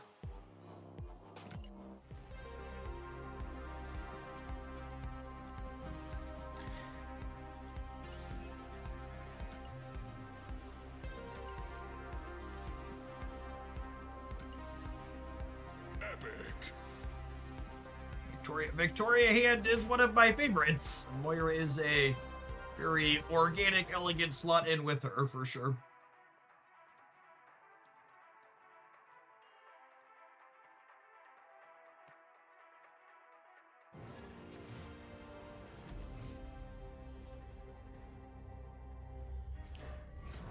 I want the throne.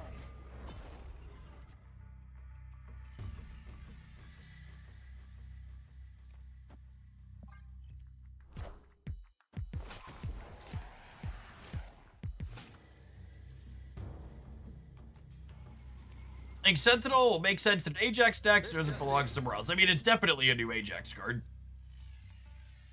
Can it do something else in addition to that? Hopefully.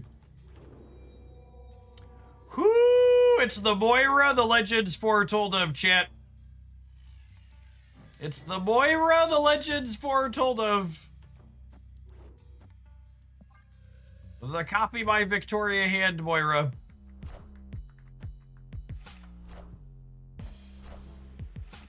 Gotta run, hun.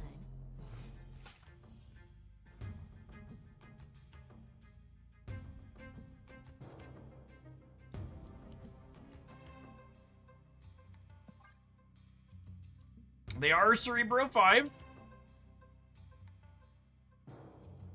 So I'm going to go Ancient 1 into Victoria, copy my Victorias, and then we'll Lady Deathstrike this late over here.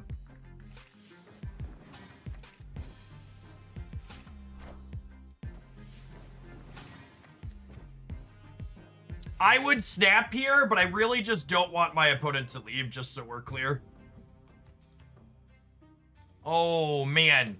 Do I do this now? And then Killmonger can clear the hood out? I don't know that I have time for all that. Nah, I think I just want to do this. I think we let the hood live.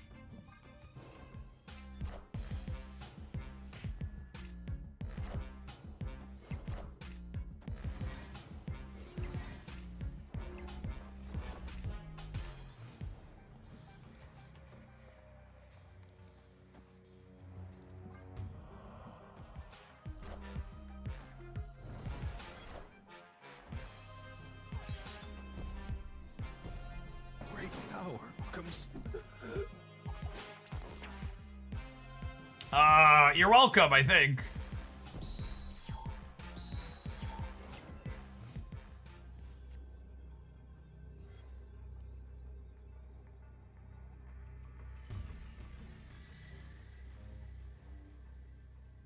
We could have miseried left. That's true too.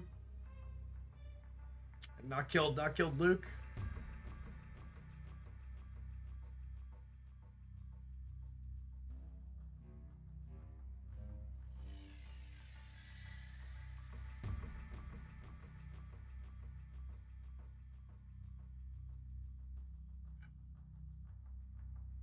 Misery doesn't kill Moira. Misery would have re-triggered Killmonger, gamers.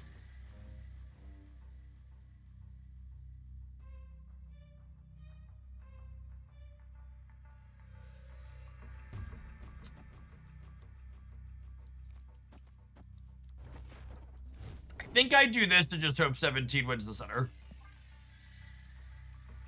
Because they're gonna be able to make triple Miss Marvel here.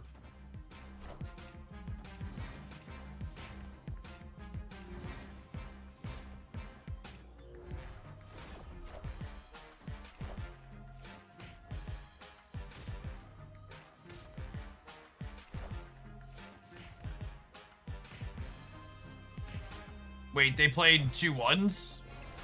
Aw, honey.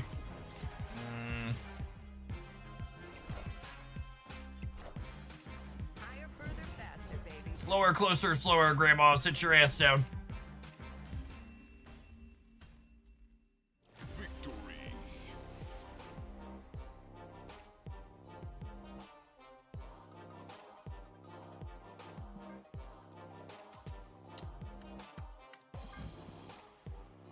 It is the wrong order for Martyr Captain Marvel as well. Let's, those people pointing that out are correct. Ideally, you want to play Martyr and then Captain Marvel so Captain Marvel can clean up Martyr's mistakes if possible.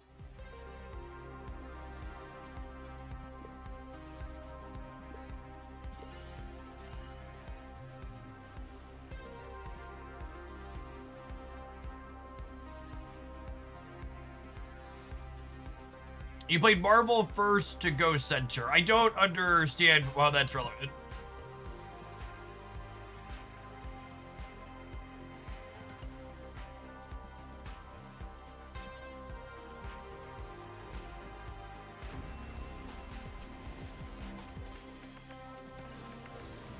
Mastery. Decent vision variant.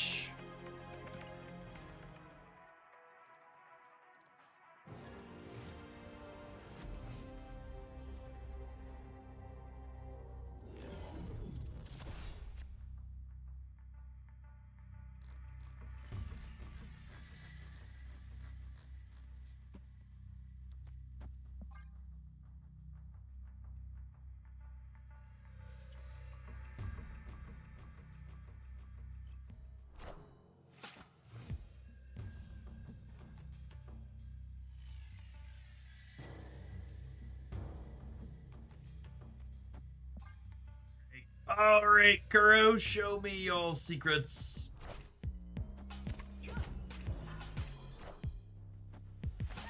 Hot pot diggity.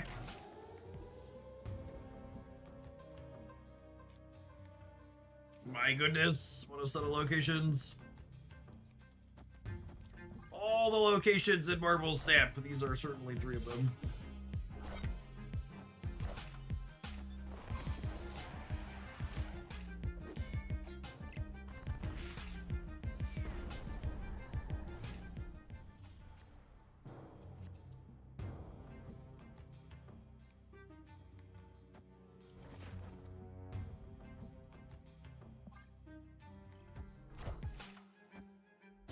The throne.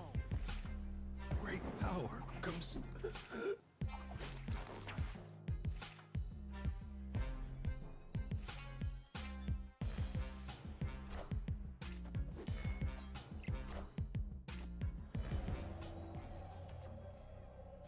Oh, it's a damn shame this is happening.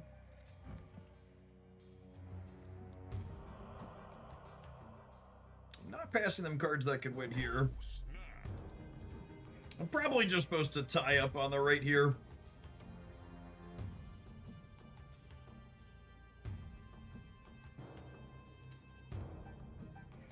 We're giving them Shadow King, Carnage, and Frigga.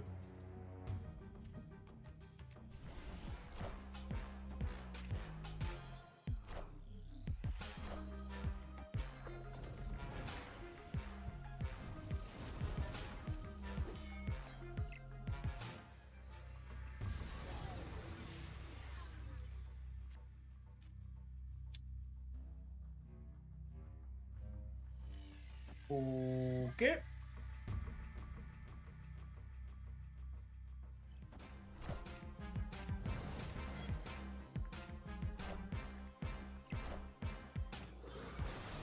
Wow, they played the Carnage and the Shadow King optimally? That's cheating.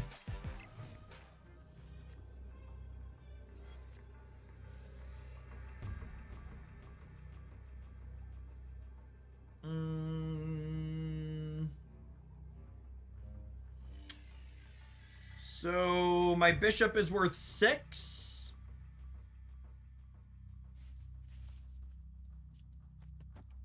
It's me a 19. Yeah, seems reasonable, right? Victoria's adding 2 on the left. to the demon. So I'm gaining 9 over here up to 22. I'm gaining plenty over here as well.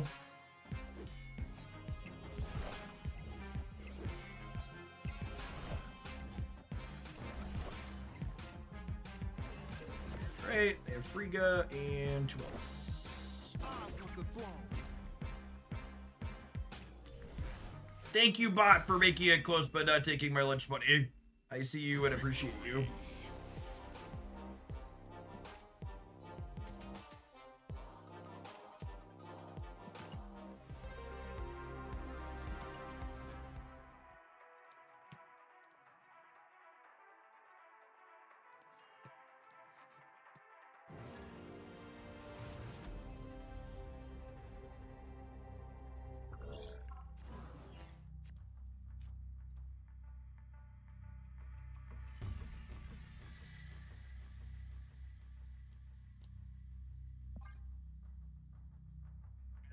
S tier username here from the opponent.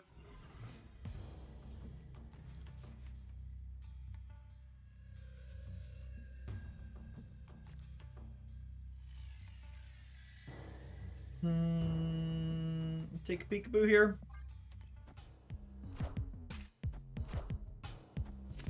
Ooh, I wonder if they're a fellow Moira enjoyer.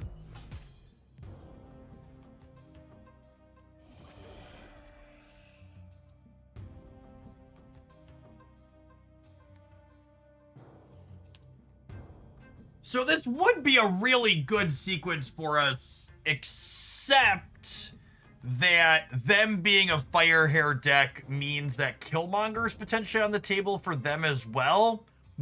But at the same time, they are not a... They have Quinjet, so maybe not.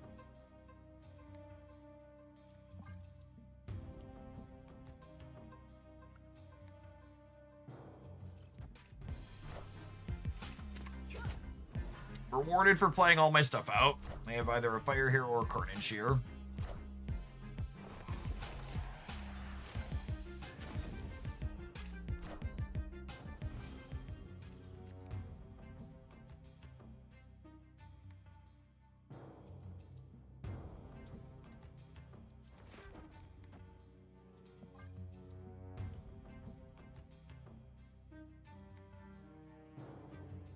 Oh, they could have got my Victoria hand as well. Yeah, that's true.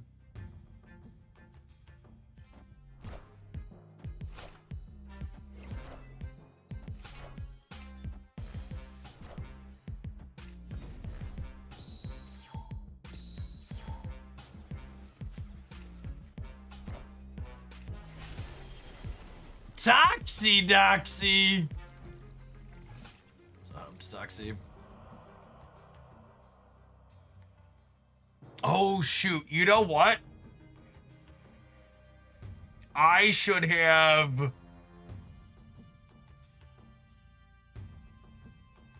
I shouldn't have played Victoria in the left, because now I can't Lady Deathstrike there cleanly.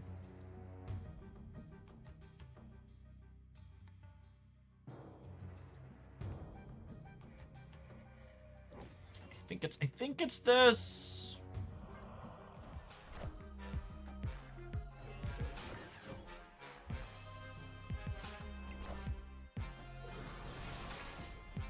Power comes.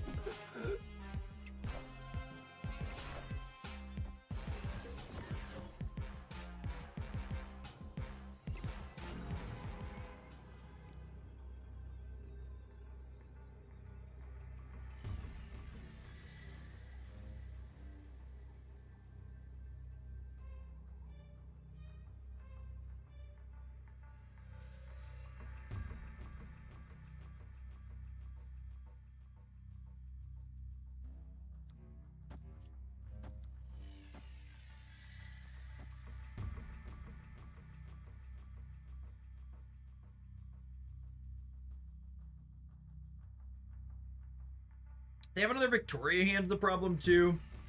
Their fire hair could get even bigger. I think we're just supposed to go. I guess it's just one more cube though.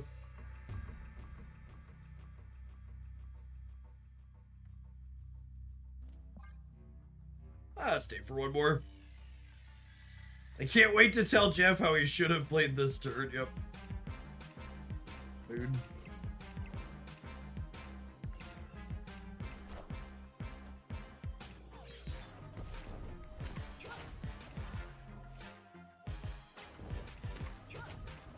Oh wait, is their Nico on draw mode? So I'm gonna have their Nico's gonna blow something up here now too.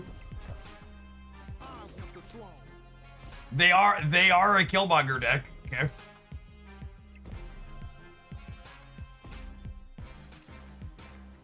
I mean, it makes sense with Moira. I'm just surprised to see it out of their Quinjet build.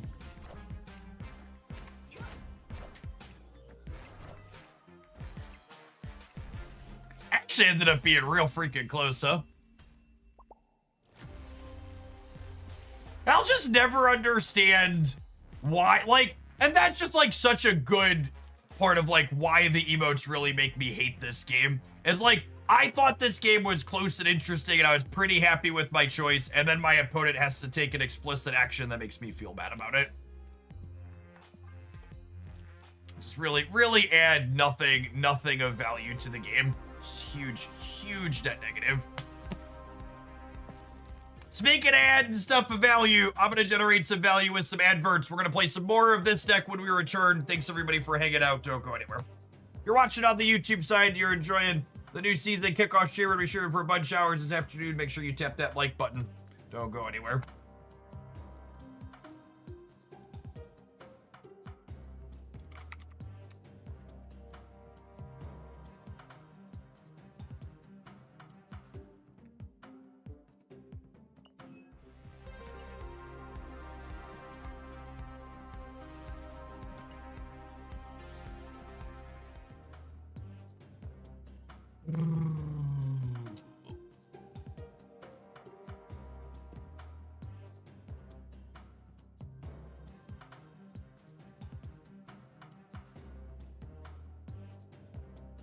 The old fart. Thank you for the 18 months. Welcome back.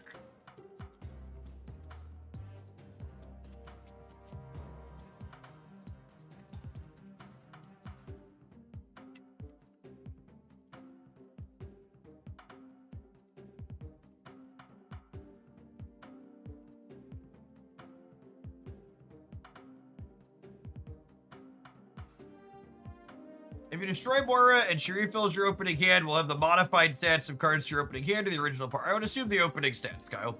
The original cards.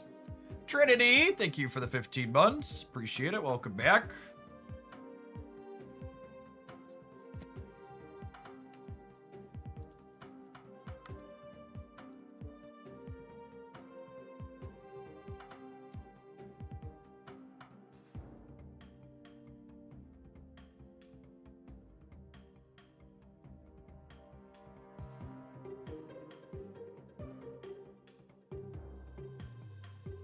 The Awesome Andy variant is a 700 gold variant. I assume it will appear in people's shops. I got it from opening boxes or a mystery variant or something after I bought the card today.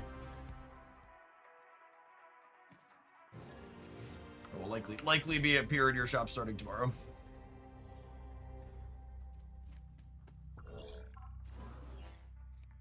Your opponents get to see what cards she gives you. I would assume no.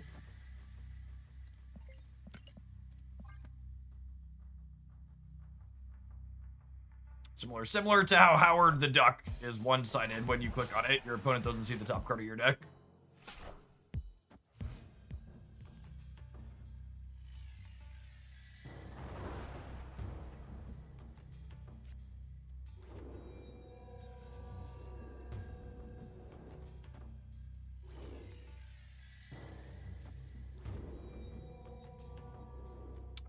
Pretty sure this is about...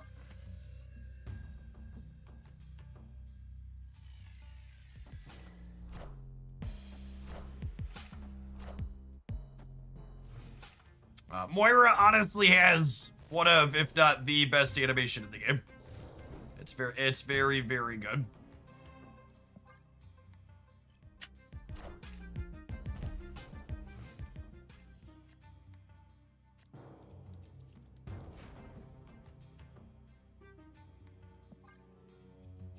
And you can click on her and scroll behind her too to see what cards are there as well. We're actually not going to get all 3 cards out of her because our hand's going to fill from the hood first.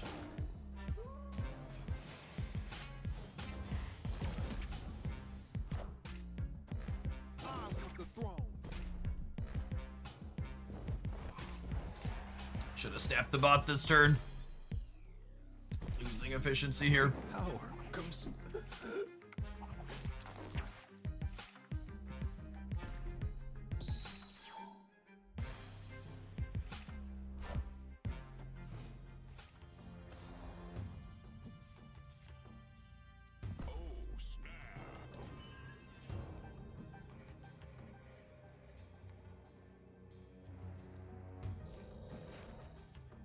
We do this. I don't want to play the Mirage and the Frigga, because then I won't have a chance to top deck Victoria.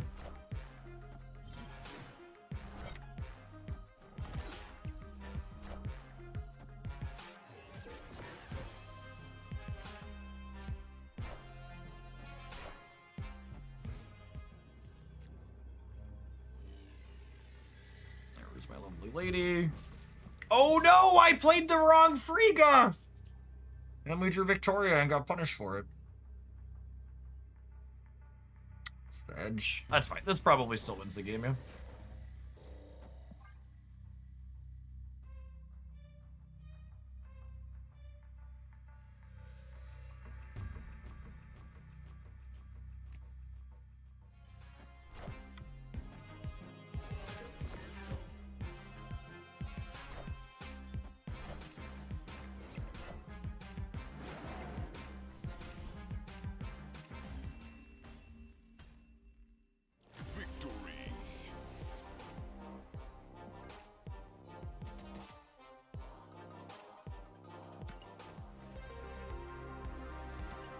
Moira and the bots, speed running us to 80 here.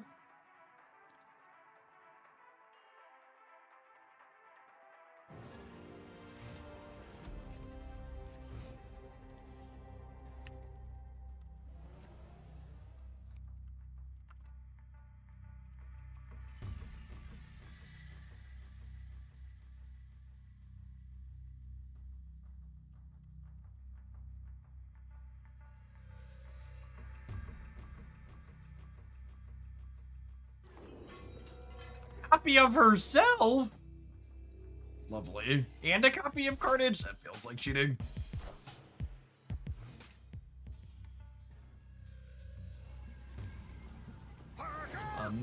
Unlimited Moiras.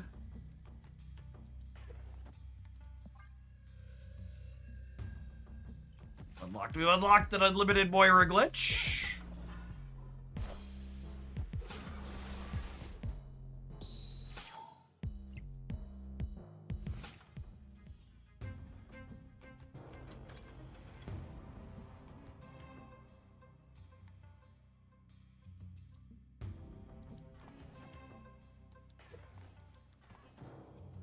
I'll play the created one first here, so that way,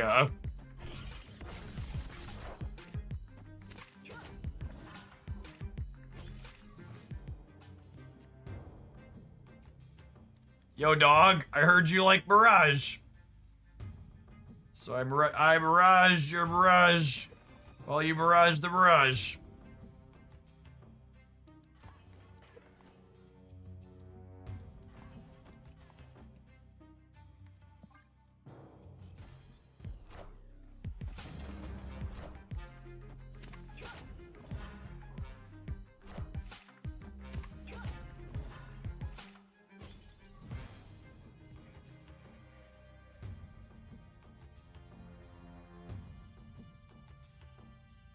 Okay, so I need to play around Galactus on the right.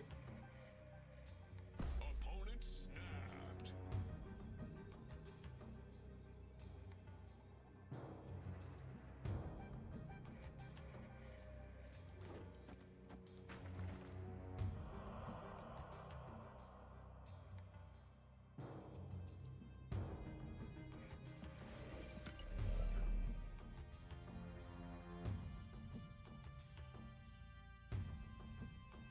The Galactus could have +2 for Festos.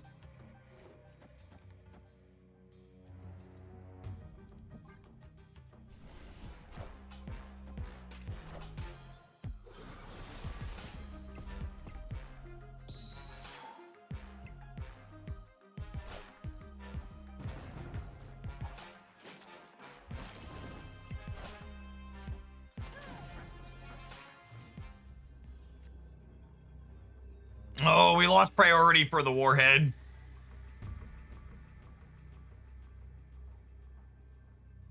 Which I think means we're cooked.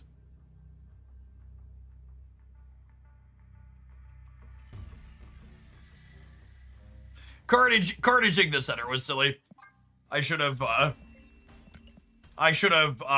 warheaded plus another thing on the right here. Like warhead plus Rhino probably.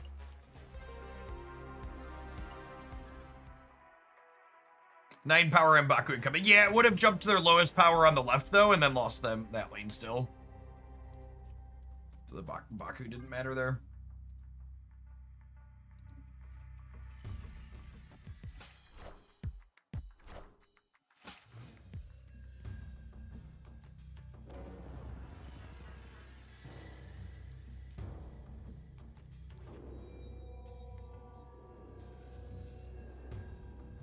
It's so good. It's so good.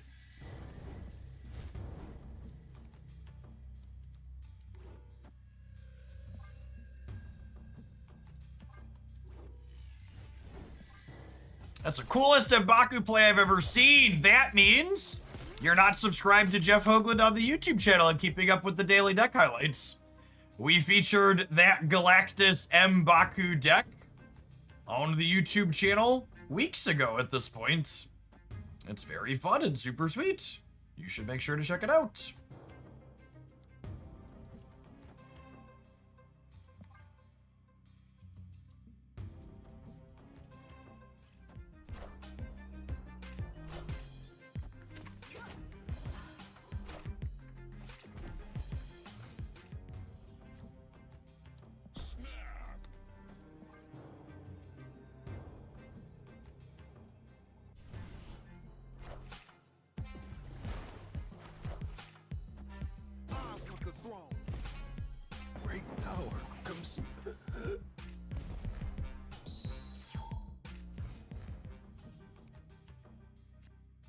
Opponent snapped.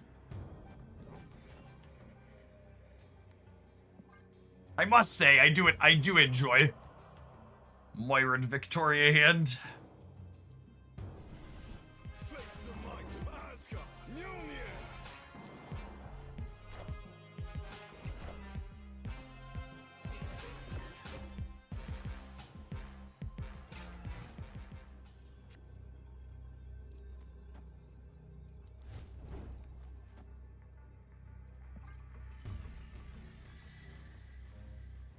The bop beeps and a boops and a bops and a wops.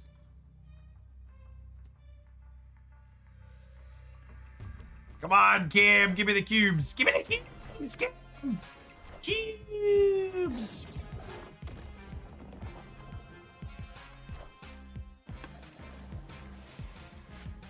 Mjolnir. To me.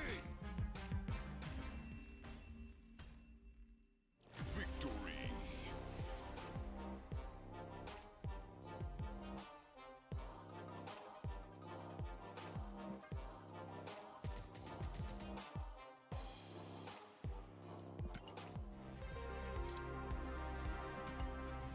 Working our way up to the 80s. Slow and steady.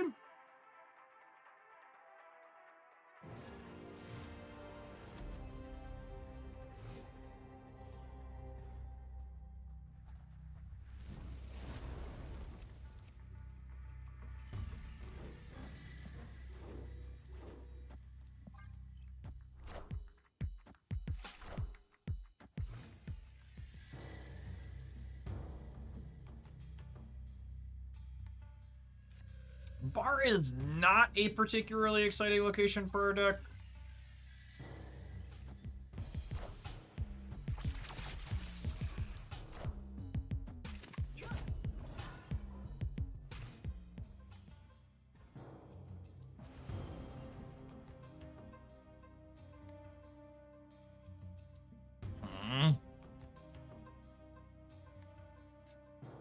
I guess we'll play for this as hard as possible.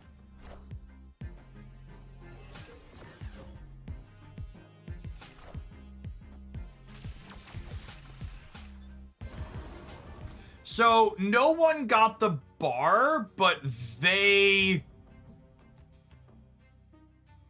bricked their Wiccan, right? Do I snap them on that?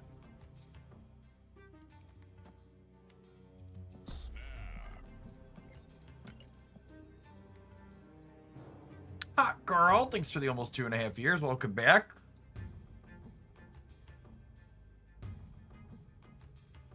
So Stardust is going to disable Bar Sinister. So I'm going to get one 9-power thing in the center here.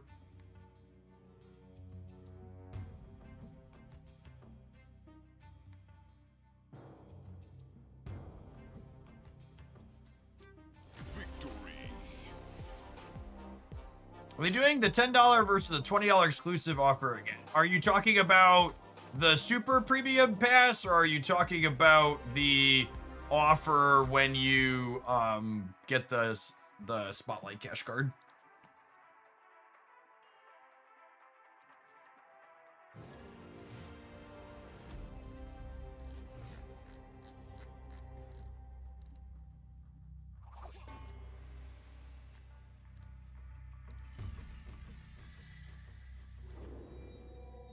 We have once again unlocked the unlimited Moira hack.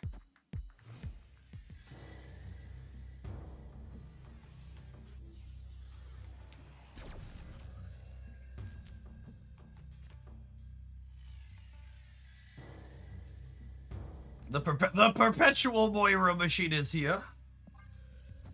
Friend Killers, thank you for the brand new Prime support. There's a ton of great people you can send that to every month on Twitch. Thanks for sending it this way this month and keeping me around. Direct support from folks like you is a big part of why this is able to be my job.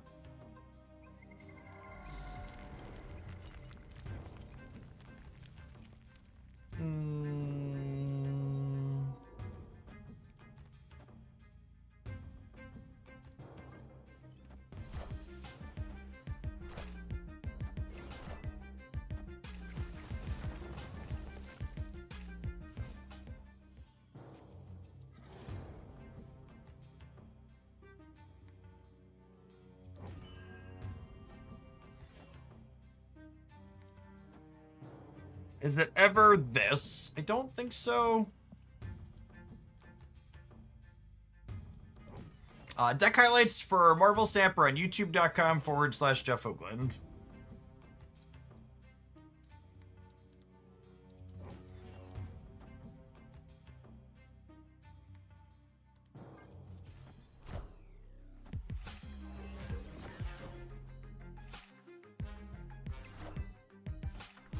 Oh, you know, I probably should have put Ben in the Victoria path, so that way, I probably should have put Ben in the Victoria path, so that way he had insulation against, what's his name? Red Guardian. The card we could play around.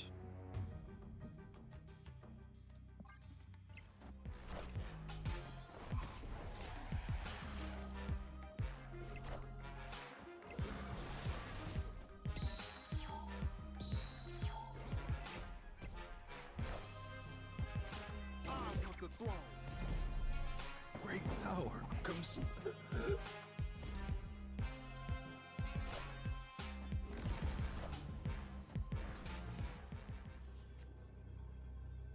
Okay, so my next Victoria hand actually has me winning by 1 on the right. Meaning we're beating Infinite. Yep.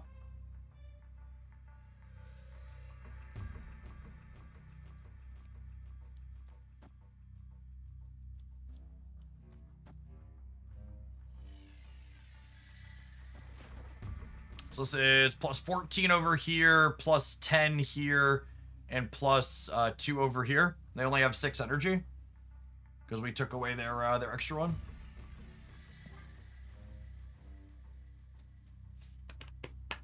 Wraith, thank you for the 11 months. I appreciate that. Welcome back.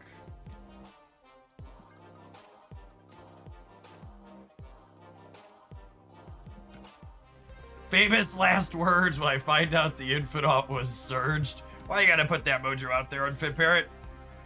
Like, what did I ever do to you? Why must you hurt me this way? Destroy at least 6 cards in a match. I might actually do that one in this deck. Might actually do that one in this deck.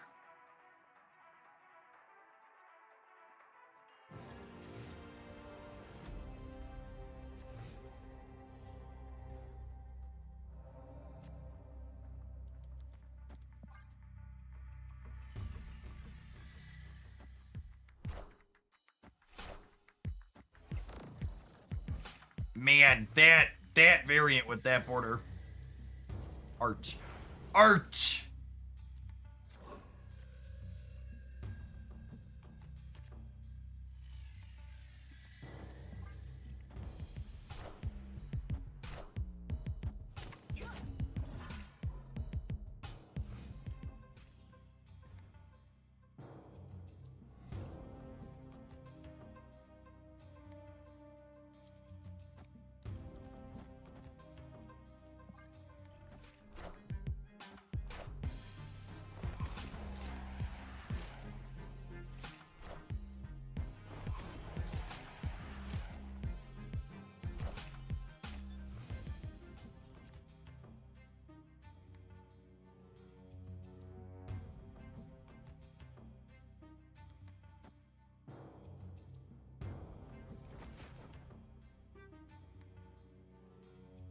Think I'm doing... Am I doing this?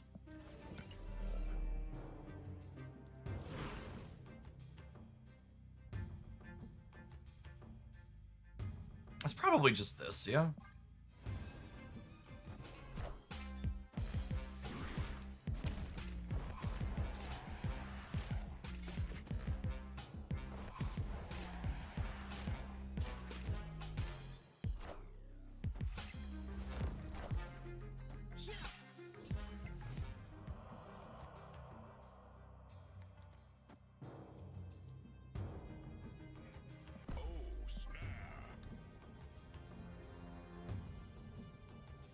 Victory.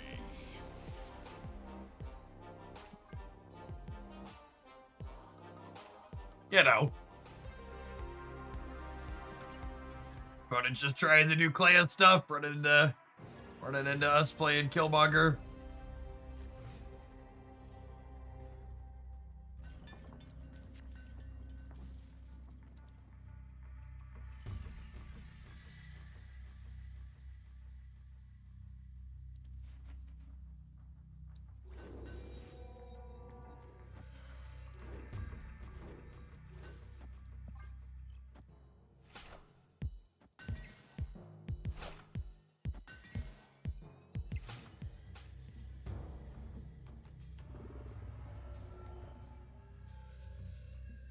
Think we just crack.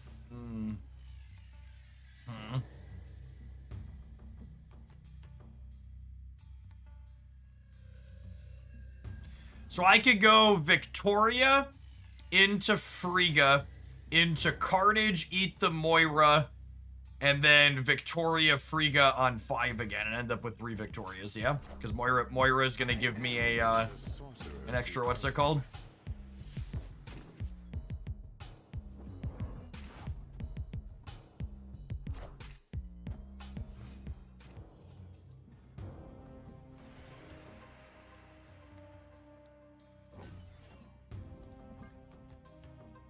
This is a bot, yes. Come on, Aaron! Give me the cubes, Aaron! They're my cubes!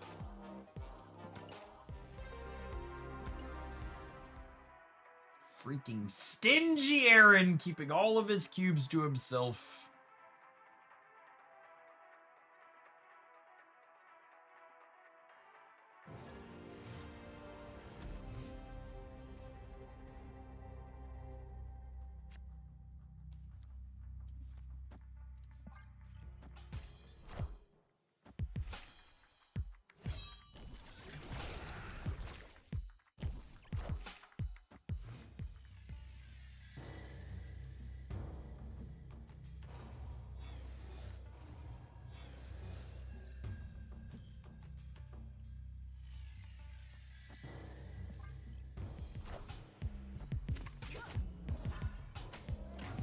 1-6.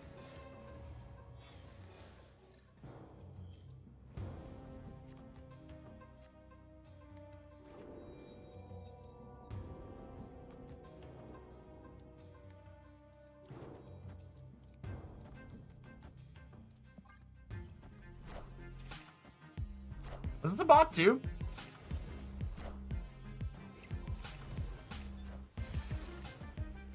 Must be, yeah.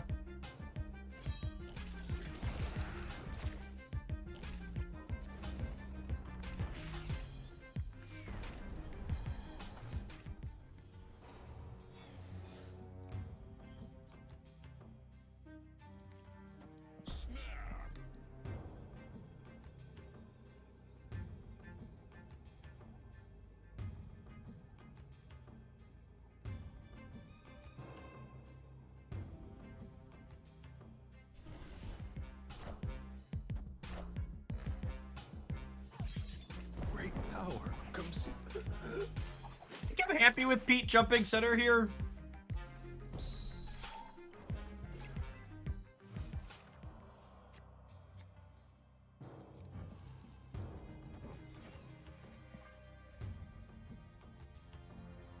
Victory.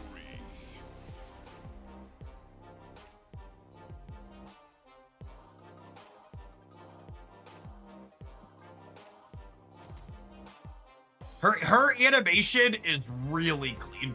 It's genuinely the best VFX this game has.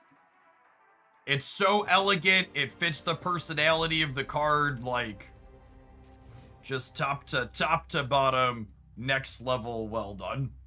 Oh, snap.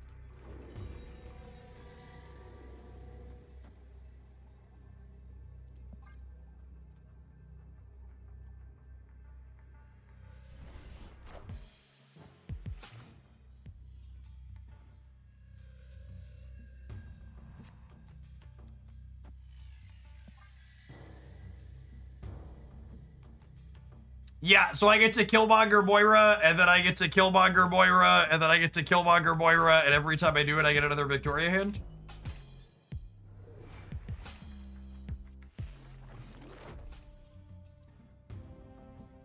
I'm in love, chat. I'm in love!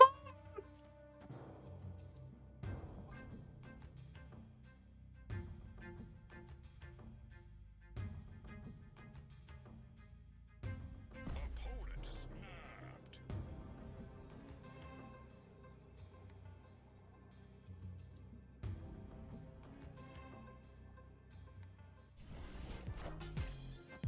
I want the throne.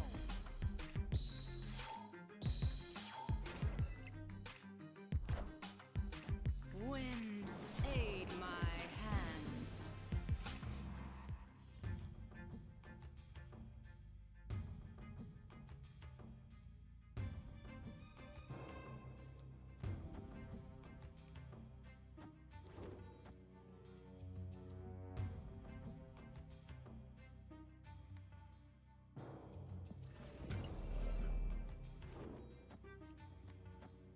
So if I do this, I get Moira Victoria, right? I'm never getting more than one Victoria. They could echo us here. They could echo us here. I still think it's this. I still think it's this.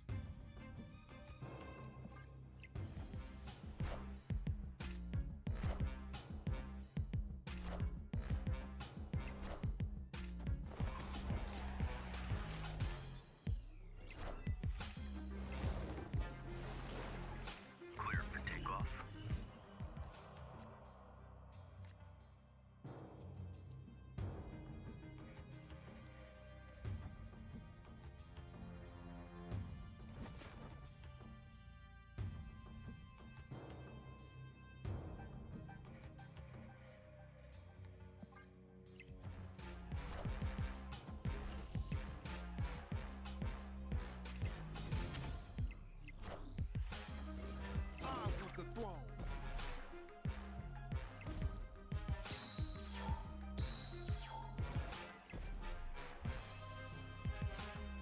Do we not Frigga the hand?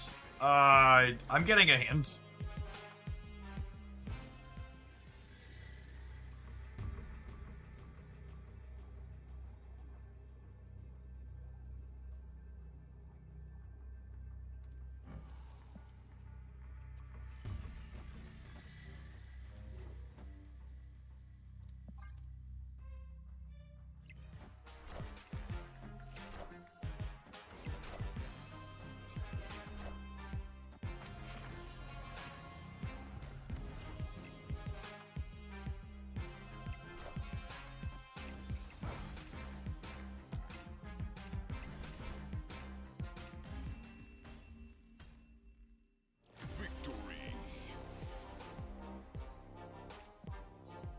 Denbaku's really uncommon in their archetype. You don't play around Denbaku. Not in a million years.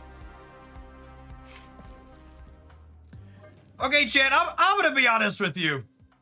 One of the keys to not being disappointed in life too frequently is maintaining low expectations. If you are a Jeff Hoagland deck enjoyer, I think Moira X is a Marvel Snap card you can play with and enjoy the slick animation on and not feel embarrassed. Yeah, I was expecting her to be clunky and extraneous, but she really was just this really clean way to generate a bunch of cards in my hand very consistently. Lady Deathstrike was a little clunky at points, but she also was key in breaking our opponent's stuff in spots. I think, what do we think? The first draft of a deck, what do we think the core things are here, I think is the question to answer. So obviously you like Moira's not optional, Victoria, Frigga aren't optional. With Moira, you probably need like Carnage and Killmonger at a minimum, so Hood's probably not optional. Your flexes realistically are probably like Firehair, Uncle Ben, Lady Deathstrike, and Shadow King. Those are the slots you can play with. The Firehair was fine at several points. Firehair triggering an extra Mirage or an extra Hood is very reasonable in spots, and we had a couple of games where we Carnaged our Shadow King on the last turn of the game and Firehair Shadow King to second lane, and it was very good for us. Yeah, we had a really sick Shadow King game or two. So this core seems sweet though. Being able to know what you're getting with her in advance and her being an efficient way to double up your stuff felt really powerful in a number of spots. All right. Should we do, we got to 80 really quickly, so I feel like we should play a deck that's trash so we can lose a little bit, huh? Does that anybody else agree or disagree? We should co-partner. Moira punched above her weight class. I think Viv Vision, Awesome, and Clea is the obvious direction to move in from here. Okay, I'm gonna run an advert. I'm gonna run upstairs and grab a caffeine because we're gonna be going for a number of hours yet today, so we got a ton of stuff to explore. Appreciate everybody hanging out. You want me to stream extra long? The best way to do that is just hang out here for the evening while we're going. If we're above 1,000 people still solidly like we are between the two streams, we're gonna keep going for a good bit. BRB gamers, this one's next.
All right, are we ready for the awesome sauce? The awesome sauce is upon us. Didn't do that one. Let's grab some new ones. Epic. Spend 100 energy. Don't mind if it does.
We'll do this.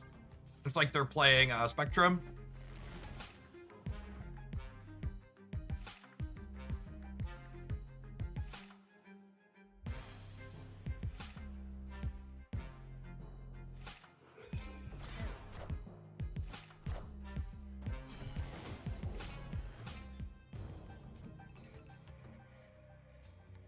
That's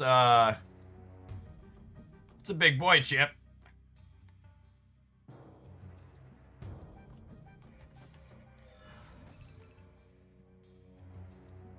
Was Grapple Arrow fixed? It was, yeah, they disabled the animation at least. It wasn't fixed, but they disabled the animation. So it doesn't crash the game anymore.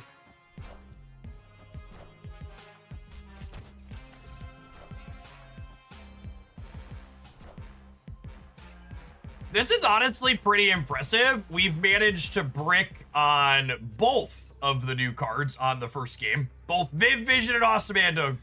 Andy, bottom two cards of the deck. Math checks out. All right, let's activate Lasher. If they cannonball me left, they would need another big thing there. They currently have Moonstone in the center, which is another 8 here passively, so they're at a virtual 18. Shaw puts me up to 15, up to 25. So I would be, they're at 18, 25. This ties Spectrum if Marvel Boy hits here.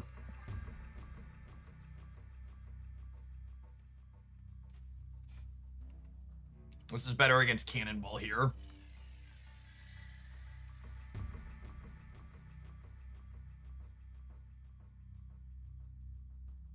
Oh yeah, plus basic arrow, so we're good? We're good.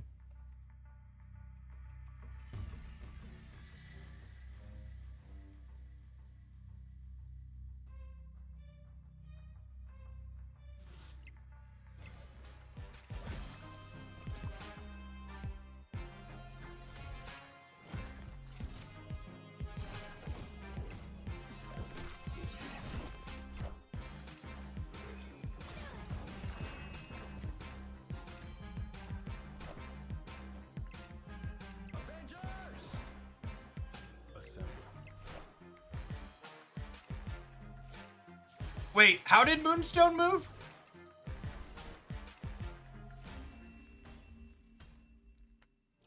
How does Moonstone move?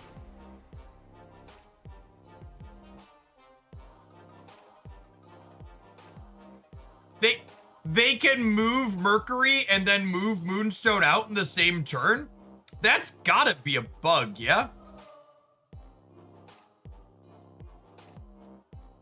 That's gotta be a bug. Because Mercury was here. I actually haven't seen that interaction before, but that's gotta be bugged. No, people in chat are saying it's an interaction with Mercury. You can move Mercury into Moonstone's lane and then move Moonstone out.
Escaped.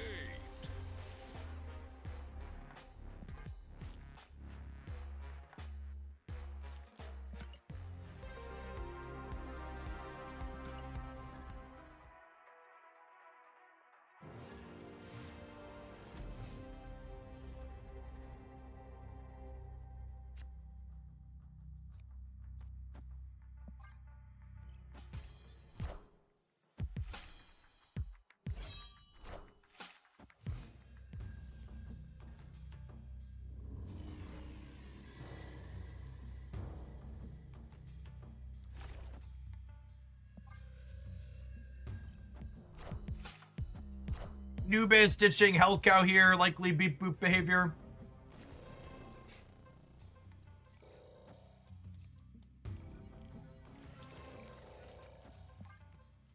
Excited for Viv to die to the danger room.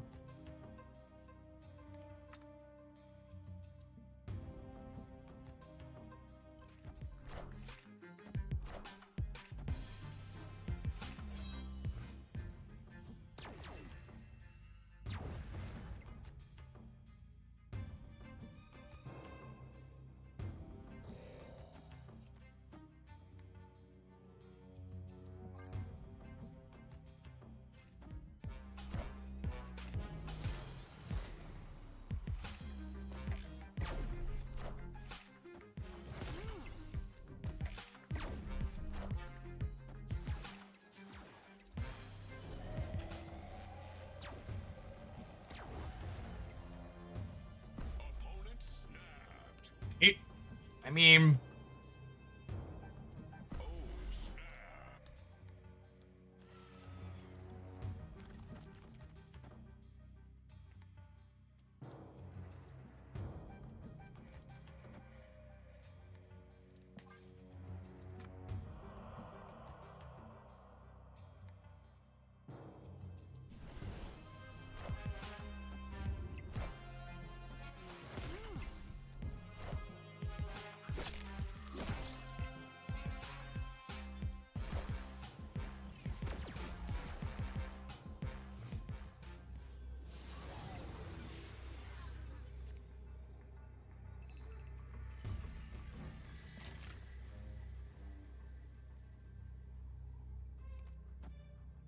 So I think they're cooked then, yeah?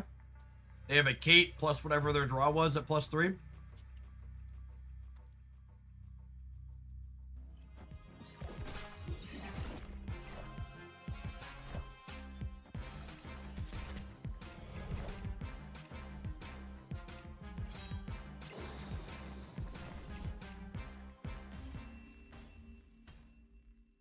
I mean, our Viv Vision was a 3-2 double Nakia.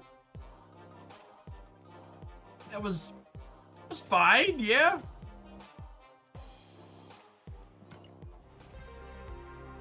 I'm really surprised they changed her. I'm genuinely surprised they changed her data. They changed her from the data mine 3-3. It's one of those. What were they seeing in playtest that they felt the need to kick a point of power out of this card?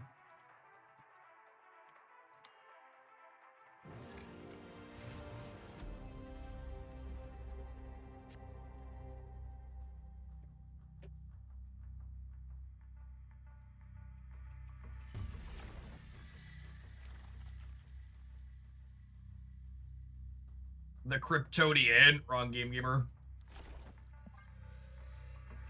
Maybe they were concerned about Surfer. Maybe?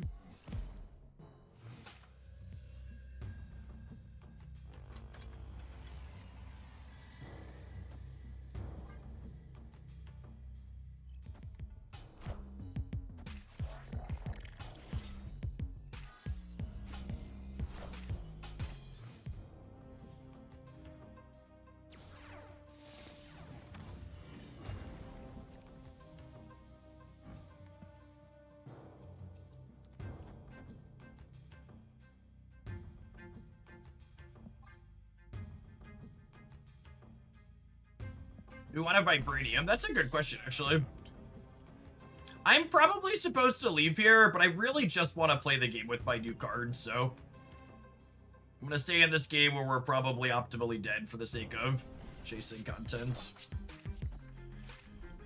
Marvel Snap is really fun. Doo-dah, doo-dah. Marvel Snap is really fun. Oh, the doo-dah day.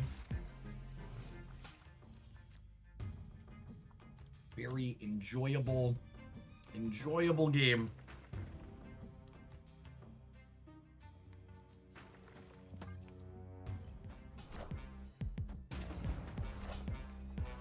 coming for you.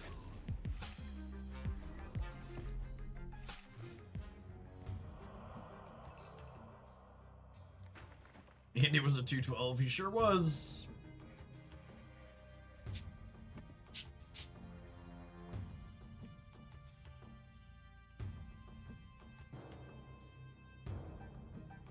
Does Clea generate flames in hand? She sure does.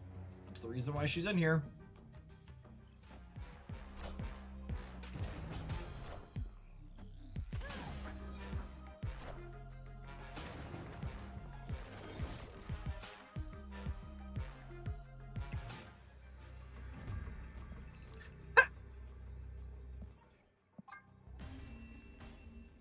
Man, sometimes Brode's finger is heavy on the scale. Death and Gross, thank you for the 28 months. I appreciate that. Welcome back. How do you have variants for the new cards already? Mystery variants and opening spotlight caches or reserves off the track.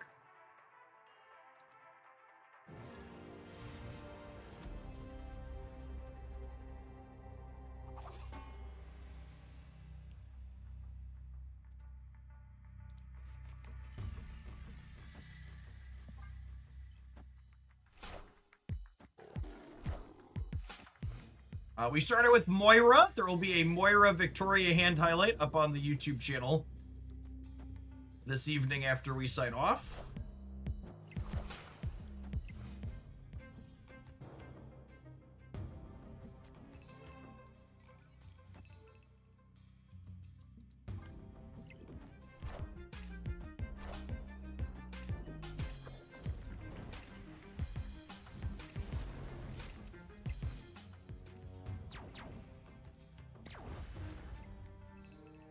Alright, Black Cat, some of you will have to die. That is a sacrifice I am willing to make.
Or they did nothing. Interesting. Okay, the awesome Andy animation is great. That's fantastic. Oh, and this is perfect. Viv Vision gives Acid Arrow +1 here. So we like to call a combo deck in the biz.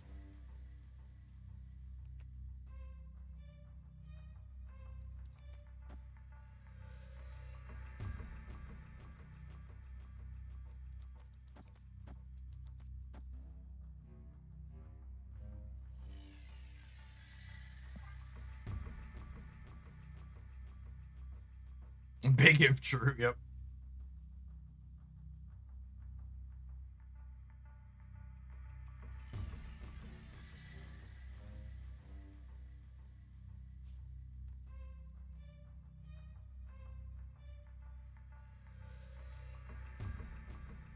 Can someone tell me why we have 2 Series 5 cards in the pack today? Because people complained about the Super Premium Pass, so now it goes into the Series 5 pack right away.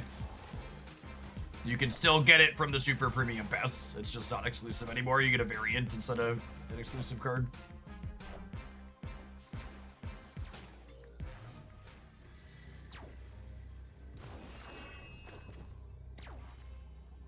I thought that one was a Series 4 card. It was a Series 4 card, and then people complained about it, so now it's a Series 5 card.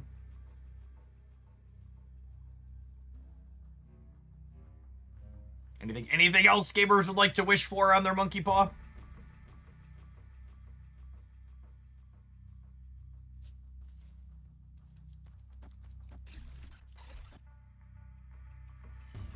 It was Series 4 exclusive, now it's Series 5 non-exclusive.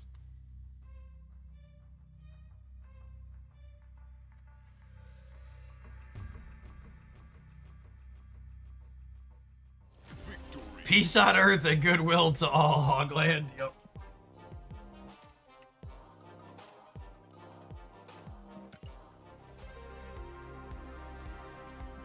When's the next Shadowverse stream? If they decide to balance their game, I might try Shadowverse again, but I'm not making any commitments or promises. Played. I slogged through Magic the Gathering, not doing balancing for too long to ever consider jumping into another game that's not going to release regular content or do balance passes. You can't make me. So here's an interesting sequence. Like, do I Clea into Awesome Andy and then Andy the Clea? That seems fine. It uses my energy on curve too.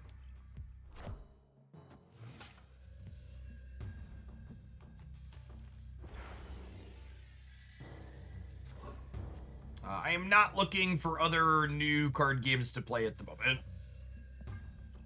Pocket's reasonable, Snap's reasonable. I'm enjoying Once Upon a Galaxy as a drafting game. Not really looking for another huge money sink.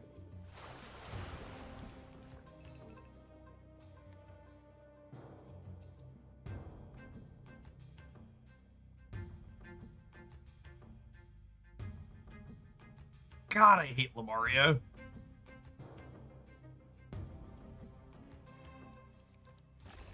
Such an obnoxious location. It's such a good curve here.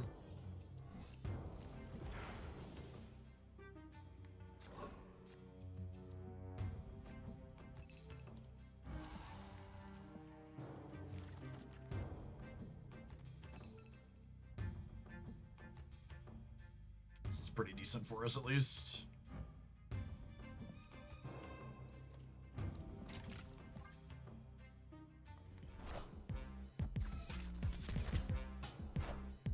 Oh wait, I'm gonna brick a draw now, yeah, because I'm getting 2 Clea points. It's fine. It'll be okay. We won the 50-50 to not get the second Lamaria. That's true. Accurate.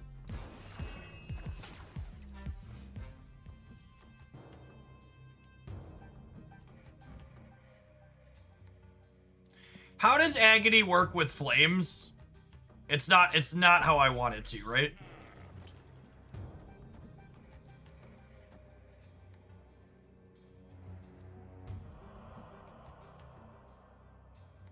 I'm probably supposed to leave here, but again, I just kind of want to get to play my deck while it's functional. I think I want it to not merge. I think it merges and then leaves, right? Because it says it works with a card.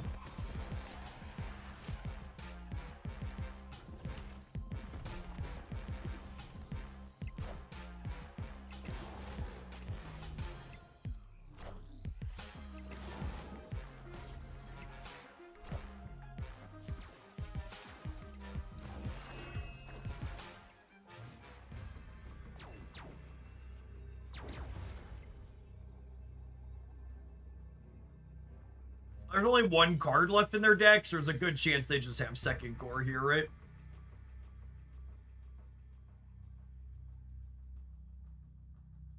Does this beat the gore in the center?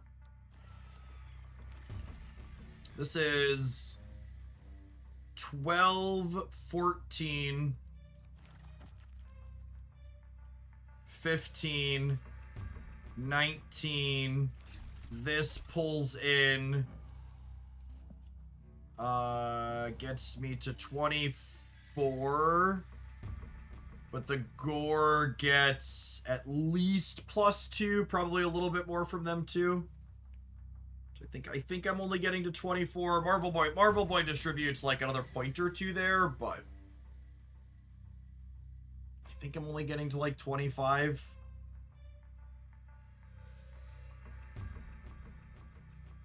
If they just play a second copy of Gore, we win it. Ah, fuck it. I just want to play games, chat. I hate playing Marvel Retreat so much.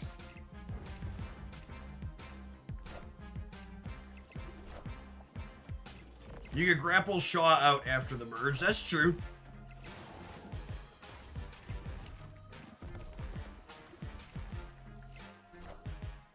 Oh, they just have a bunch of jacked up pixie stuff, too. This game is a lovely lesson in why you should be kicking sandcastles in Marvel Snap.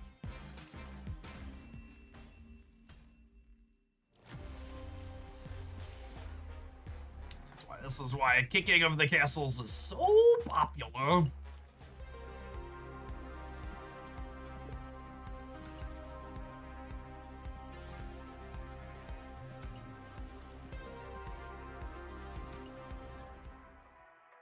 There's two types of decks in Snap, Tech and Cope. Yep. Oh, hey, gamer. Speaking of Cope, the Vibes market only finished 250 points down. It pulled up from the 500 down that it was. Look at those. Look at those Vibes fighting their way back up.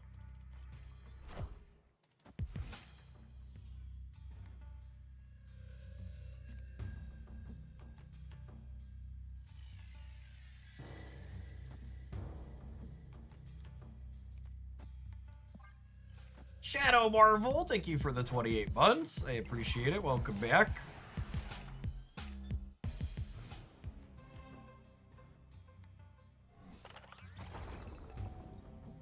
I got a rock. Do I just like Marvel Boy make a rock and then Marvel Boy starts cranking it up over here? I think so, yeah.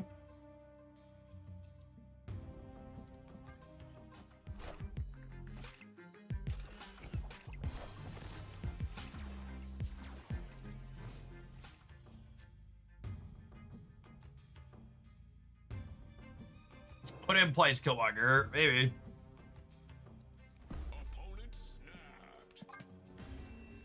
You're not playing around Killmonger in your Marvel Boy deck.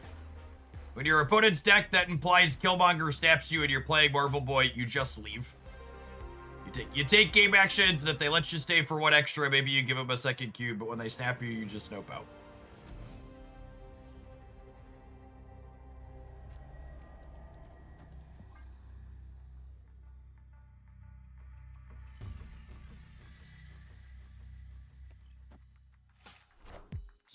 Big smelly later energy.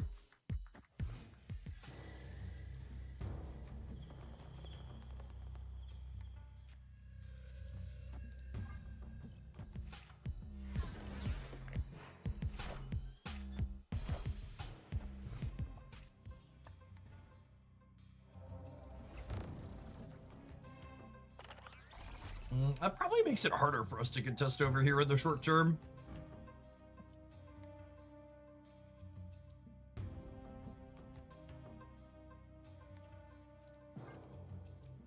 Zen!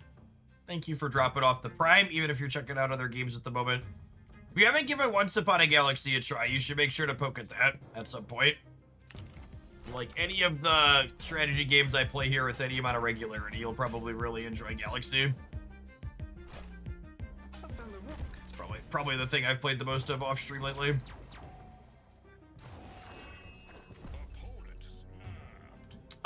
Flames interfaces with this the way I want it to, yeah?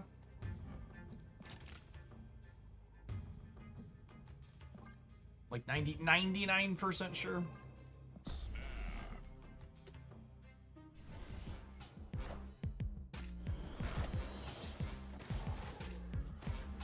It uses up the Vormir.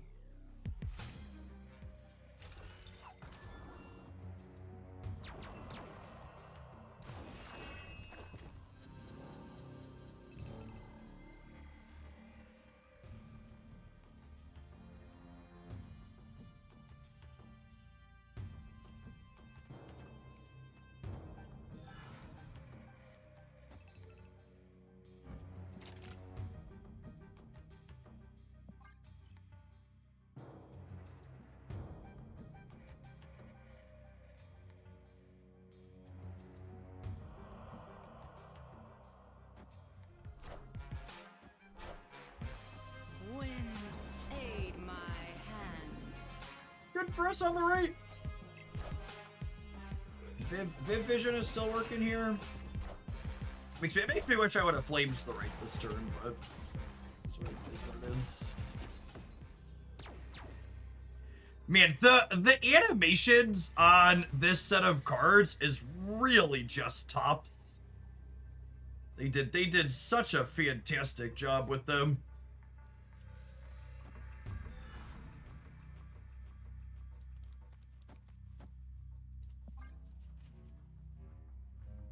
Victory.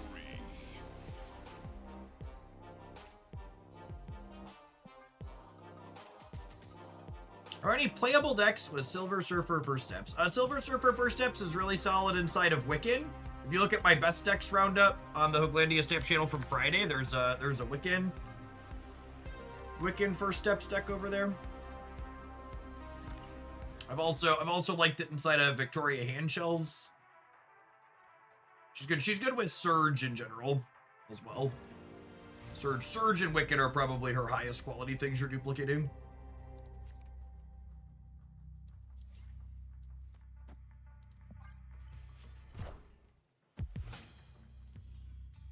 We've not played with Omega Sentinel yet. She's definitely going to be on the list, though.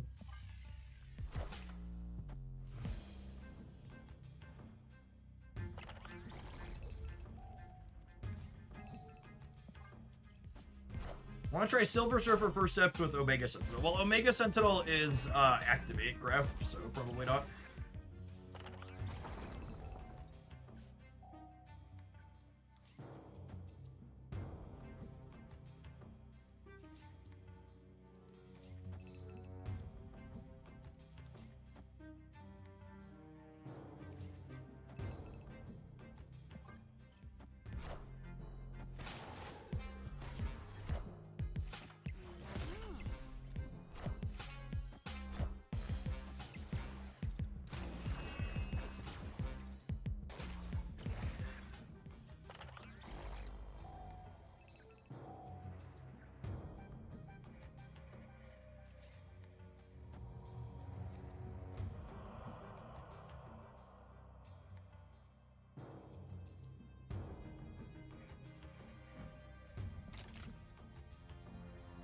Oh.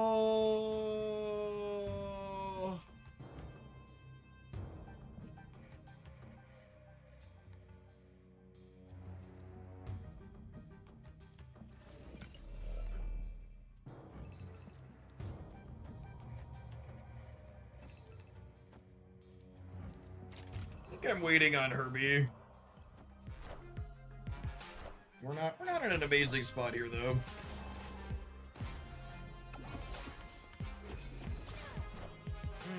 Hitting Chavez is sad.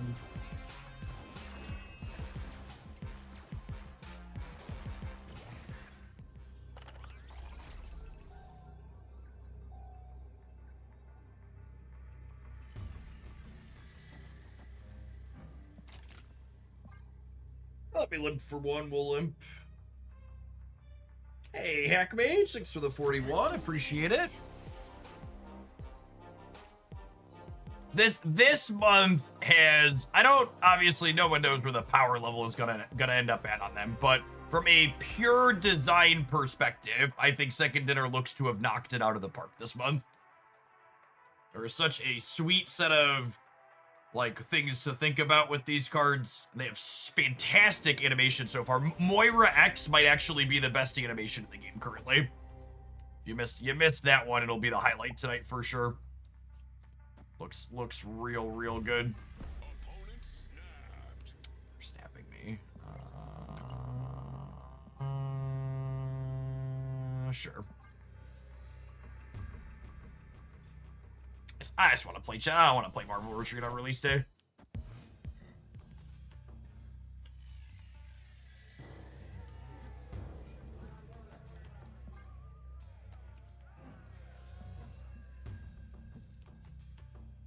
Is Clea key for this deck? I think she might be. I don't know. This deck's probably bad, but Clea's doing stuff in it.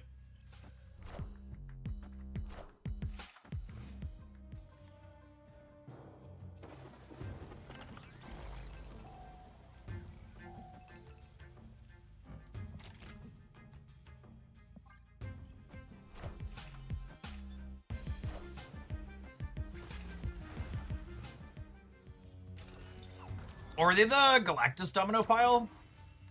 I think they probably are, yeah.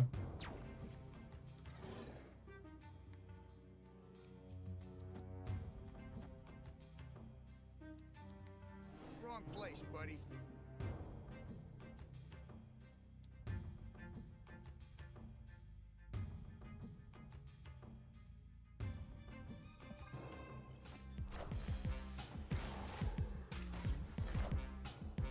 Losing that 2 out of 3 sucks.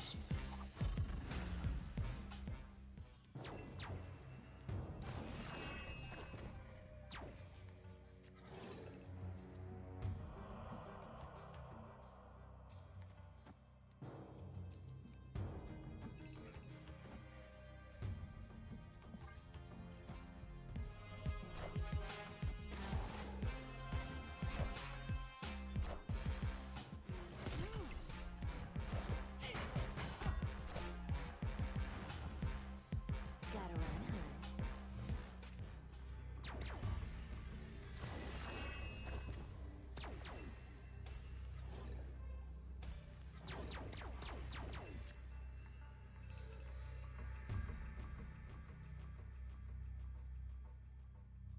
I mean, I've got 2 50-50s to make their Captain Carter pretty sad.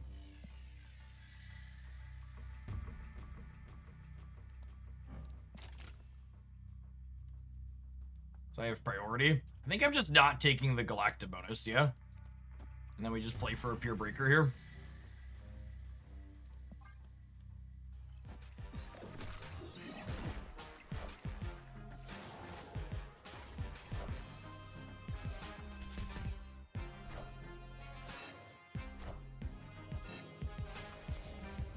Rip.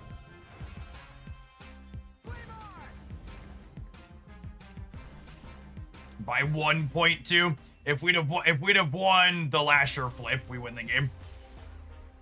The Lasher flip would have taken what, like 5 power away from them, because this would be -1 and these would each have these would each be 2 less then, because they would lose the +1 and they'd get a penalty.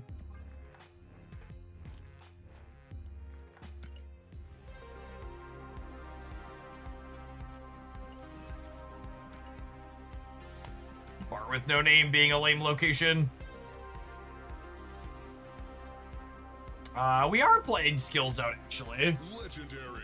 I mean, bring me home, Clay girl.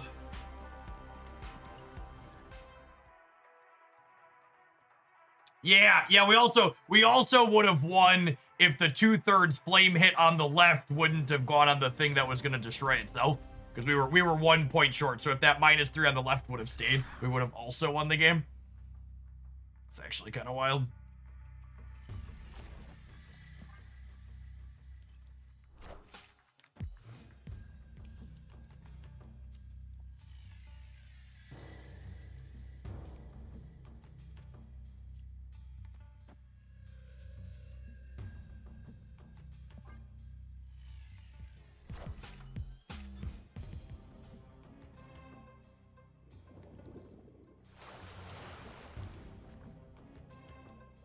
This is actually very quickly becoming my least favorite location in the game.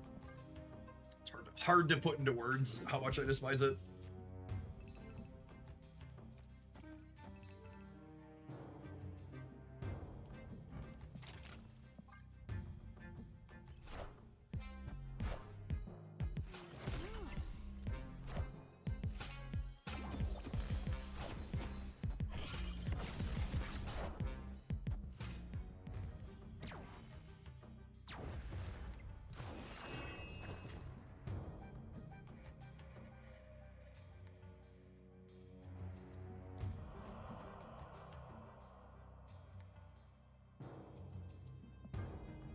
Just personal feature location of the day, yeah, basically.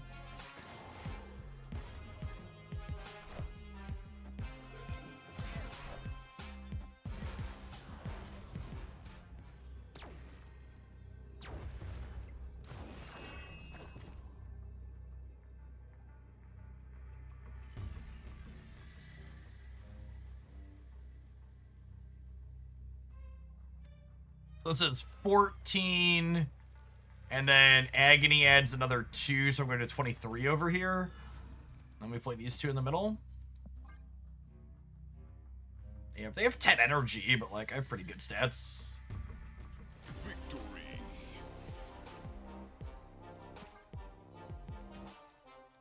Great. Well, this deck hasn't been completely embarrassing, so I think I can stamp Exceeds expectations on it and give it another sit here. Let's go ahead and take a brief pause for the cause to let some adverts roll, because I would hate for those to go over the top of gameplay, because that's super rude. Appreciate everybody hanging out on new season day here in Hoaglandia. We'll catch you in 120 seconds. Gamers, don't go anywhere. If you're watching on the YouTube side right now, make sure you tap the like button. It doesn't cost you anything. It helps the content reach some more people. Got some time carved out that's even into a nice long stream for our Snap season rollover. Happy to be here. Press the button, gamers.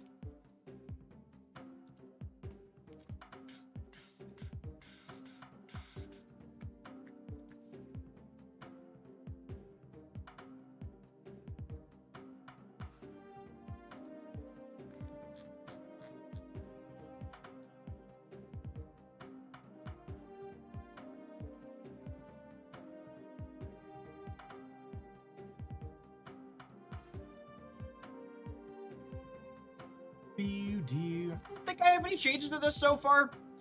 Honestly, and this is a card I haven't really re-explored. Herbie feels like low-key one of the big winners from the Mr. Fantastic buff. Just one of those Mr. Fantastic, which is like one of the best in slot 2 energy cards. So now that he's a 3, Herbie can shine with what it has going on. I got a new job, but I won't be around as much, so I'm glad to be able to catch you live. Congrats to the new gig, Magician. Appreciate you dropping off the primer again.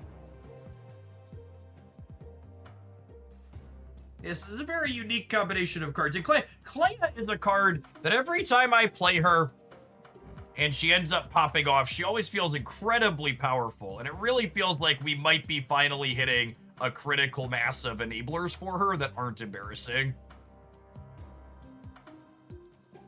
The flames being just like these -3 chip shots on the board that don't take up space is real solid.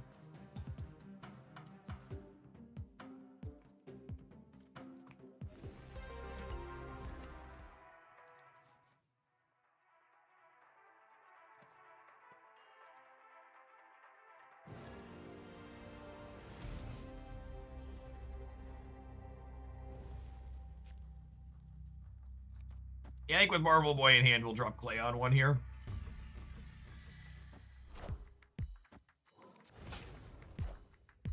A Schmoover deck. Well, that's unfortunate. They killed my pay-to-win season pass card, chat. How am I ever supposed to have success now?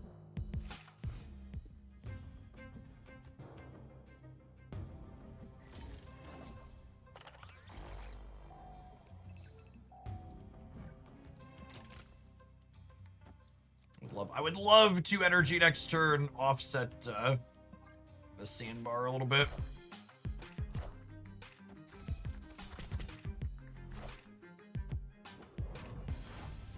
I don't know that we're going to be able to keep up with a remotely reasonable move draw. Maybe this Pim arrow catches them out. Or sorry, maybe the acid arrow catches them out, I mean. I think I want to just get Marvel Boy going so we can flame some of their stuff. I got both the new Series 4 cards in one pack. Yep. You know, I will say, I think the people who are detractors of the new system, it's really interesting to me how people always seem to focus on the, oh, well, I could high roll under the old system while ignoring that you can still high roll under the new system.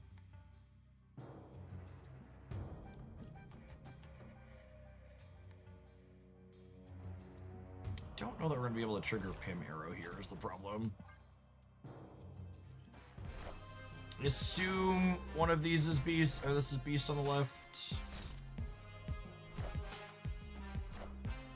Do you have to buy the pass from the web shop to get points there? Yeah, the web shop is only points for buying on the web shop. It's to incentivize you to spend money there as opposed to somewhere else.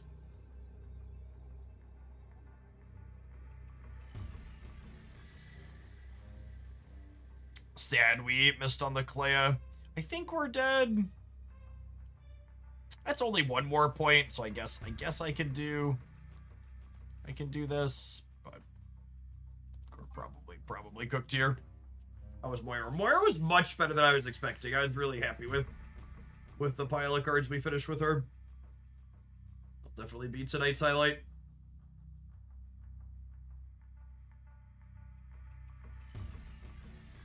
People will consistently compare old system high rolls to the new system average. Yes. Yep. It's a good way to put it. They only played cards left and right, but that doesn't mean their cards are ending up there, yeah. Round and round the cards they go. Where they stop, only Bro knows.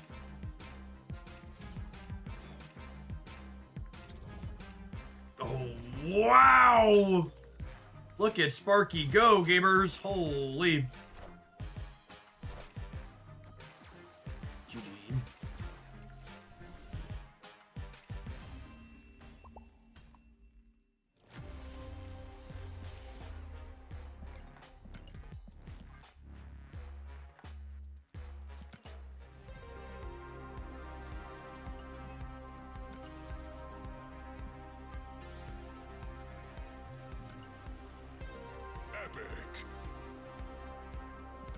What did Sparky do there? Sparky moves your last card that moved back to its previous location and gives it +3 power. The animation is also, again, very clean. Just genuinely some of the best animations in the game in this patch. Or in the card releases today. They really, really hit a home run with them.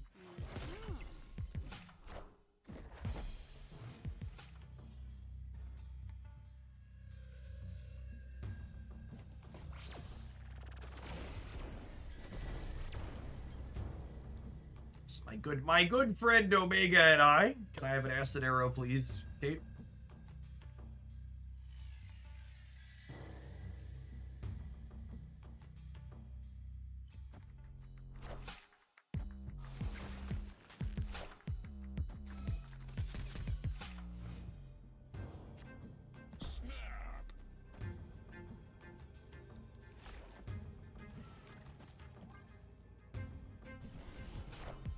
I don't think that Nightcrawler is moving. It is not.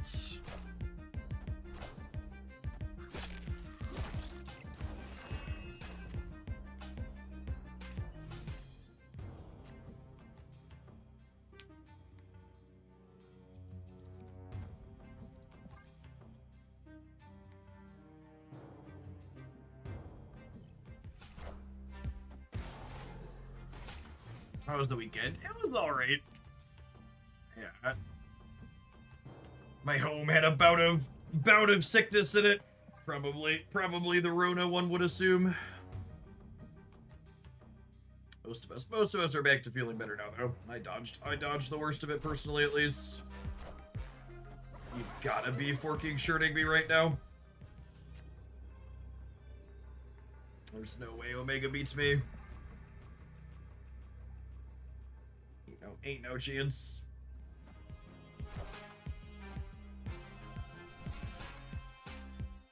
Broad would never take my cubes with an AI bot yet.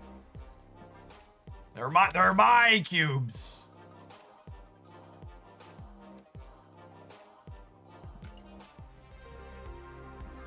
The goblin bots always feel extra cheaty. You're just like, come on. Stop it.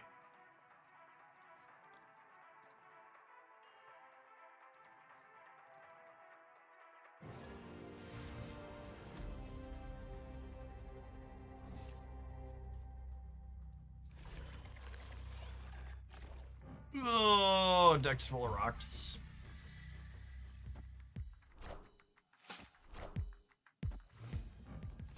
Deck full of rocks probably gives us a small edge versus them, if I had to venture a guess.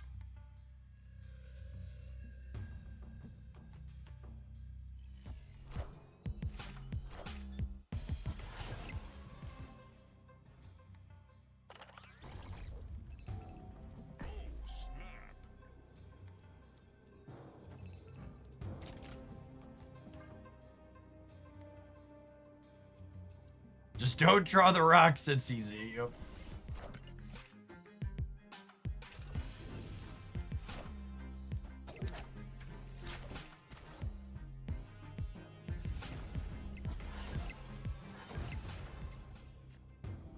Is it better to play Viv? I didn't think Viv would, I didn't think Viv would get the bonus.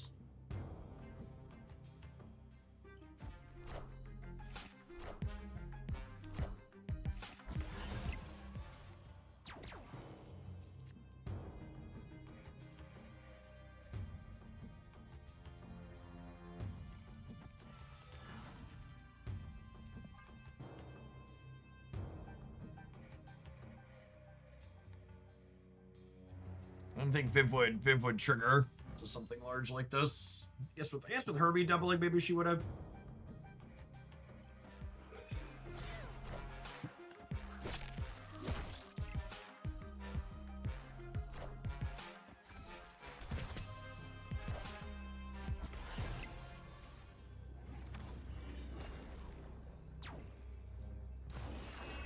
Oh, that's an interesting interaction.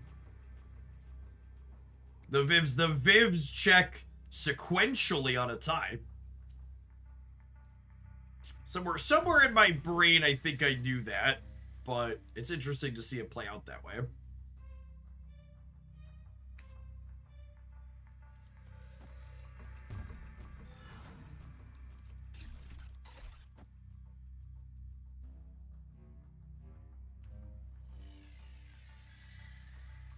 Does this ever win the game?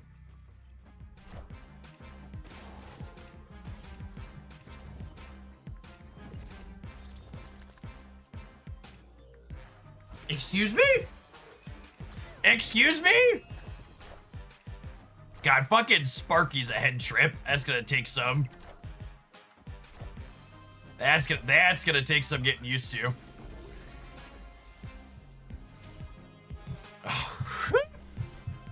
Thank goodness Heimdall was here to win the game for us. Victory. Yeah, Sparky Viv Vision is weird. That's something to think about for sure. Definitely have to play some of them together. It definitely doesn't go in a deck like this one, but do you think the season pass premium dog card is a win more? I have no idea.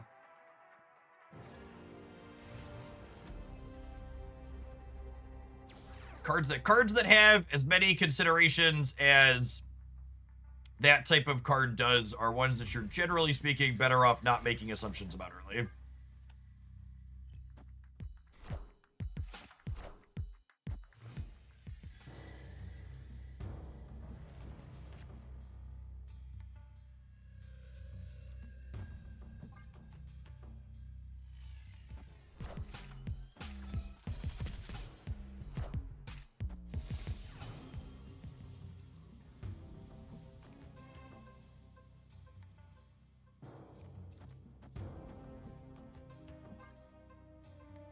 DJ Billy, thank you for the 24 months. I appreciate that. Welcome back. Don't carnage me, bro. Don't carnage me. Have a heart. Well, I mean, wish granted, I suppose. 2 years, the best content creator and human being on the platform. Keep up the good work and have fun playing games. Apparently, that's possible. Sometimes lucky. So, 24 months, Billy. I think we're probably cooked here. Well, this is probably one of the best outcomes we could hope for, given that we're playing against the Killmonger deck.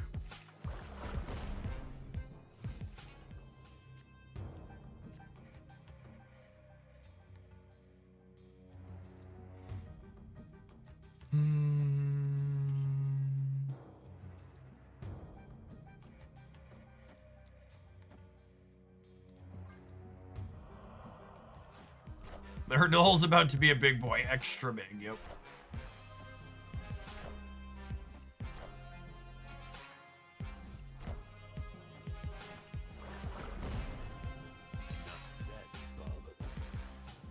Gotta run home.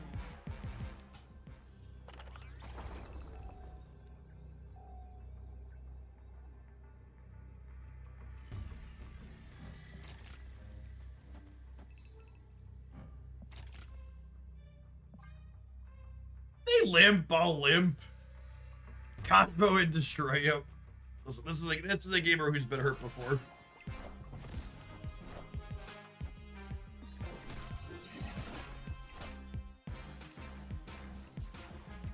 Don't know about you, but Null looks about 22. Freaking Gamma Lab. Although I suppose if Gamma Lab hadn't been there, they would have just Killmongered all my ones and we'd have died anyways.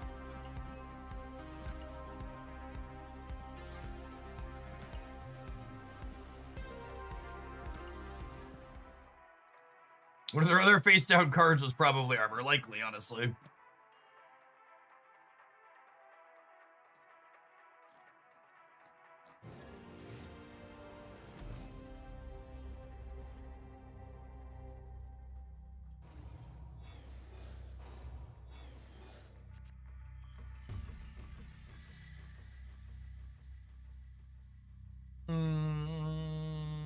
Yep, gotta be Black Cat.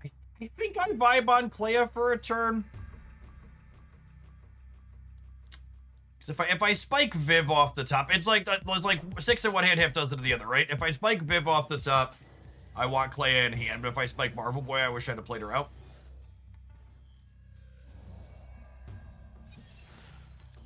We probably snap them on the Quicksilver. They're missing Wicked Energy, so we snap and they leave. How has Andy been? I feel like Andy's the card that I would describe as he does what he says on the tin. He's probably one of the better 2/5s they've put out in recent memory, but not gonna be a must-have card, I don't think. He's feeling like he's probably part of assembling a critical mass of non-embarrassing enablers for Clea to push her up a rung. Clea has been feeling very reasonable in this deck of cards so far. Much better than Toxie. Low bar, much better than Toxie. Agreed.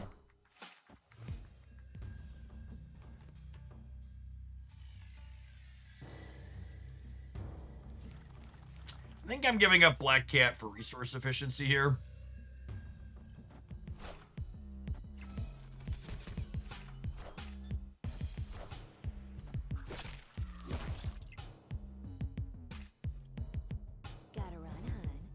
Rewarded. Rewarded for choosing resource efficiency.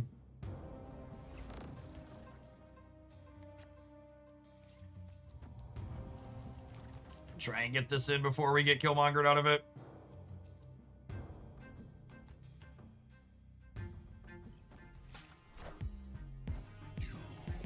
God, that's such a good beat. I definitely need to change my underwear. I just found this channel on YouTube. What's going on, operator? Welcome on in.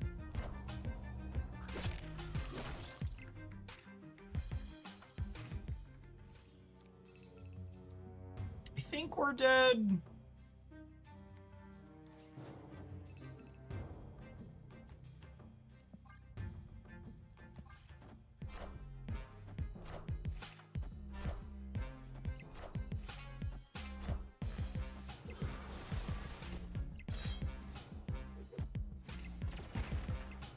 What a game! We can dodge a Killmonger for a turn. We might be able to dodge a ball, but the Deadpool is 16 at this point. It's just absolutely massive.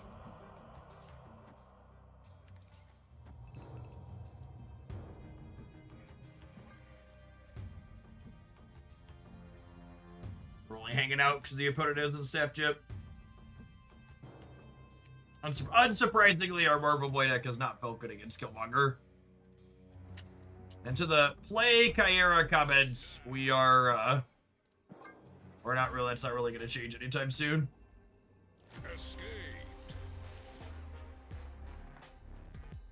I think we'll get to Sentinel. It's really going to depend on what the viewer count looks like. If we stay above 1,000 people between the two platforms, I'm planning to stream for a while, but my viewer base gets a little dicey after 5 o'clock Central.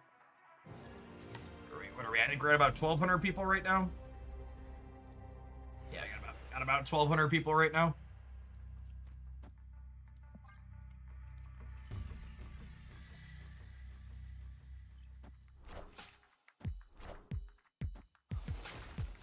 Breed.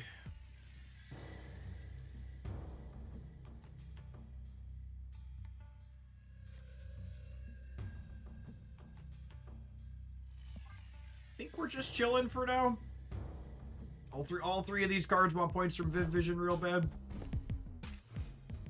Is the Rock a human? Hard to know sometimes. Thanks, Brode. Appreciate you.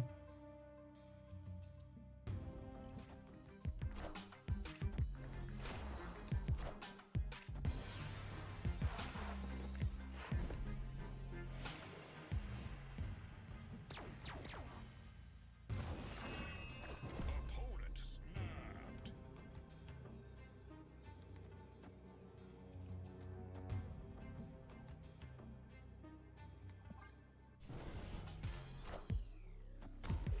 Doing well, Greg. My personal sphere is pretty alright.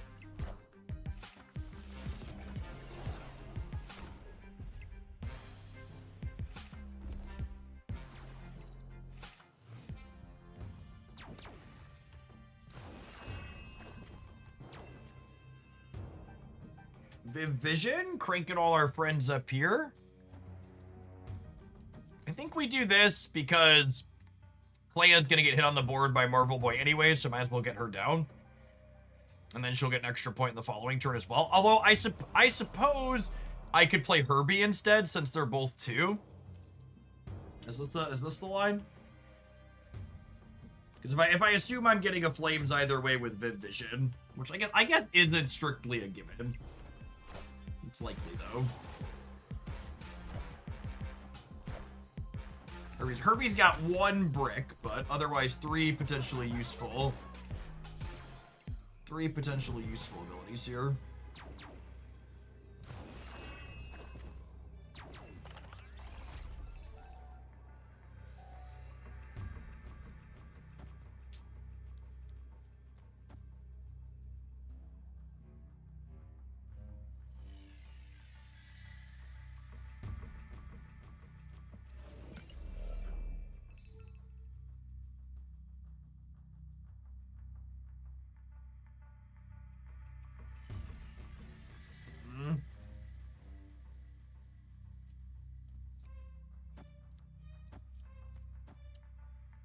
This is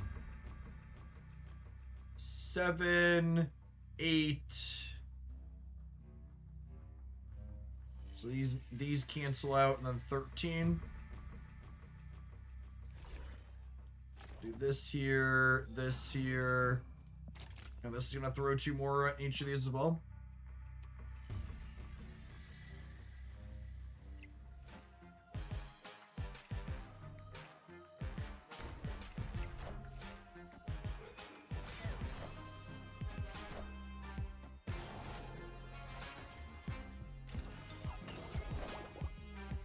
Wind, aid my hand. Friendly neighborhood Spider-Man here.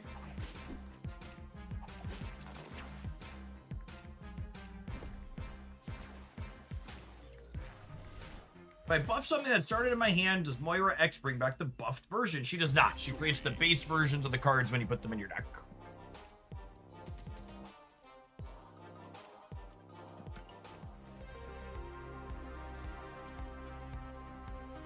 I'm not sure how good Viv will be, but after trying her, I really love the card. I'm surprised in a good way by their new card mechanics. Yeah, unironically, there were a lot of comments from largely Magic the Gathering players when Marvel Snap first released, talking about how could a game that's just based around having the biggest number in 2 spots possibly have design space to be interesting long term? And really, those people were just showing their entire assholes in terms of how bad and non-creative they are in terms of design. And I really think things like Viv Vision and Merlin and Sam Wilson, like there's so many cards that have released in the last, 6 months even, where it's like, man, these are some really sweet designs.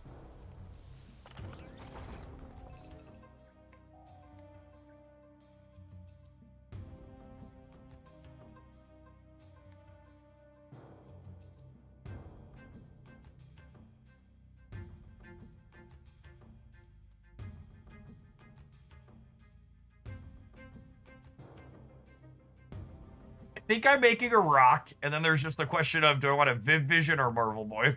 I don't really have a lot of payoffs for Viv Vision in my hand, so I think I'm just gonna do this and get some points on Marvel Boy. Slacker! Thank you for the over 7 years of support. It's a long time. Welcome back. I appreciate it.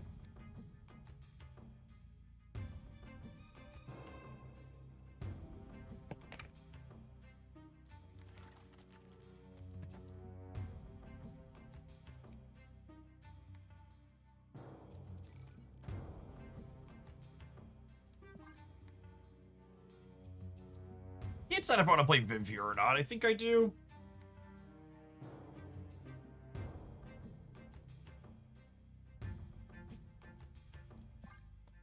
Maybe this is right, and then I go like Viv plus Kate Bishop next turn.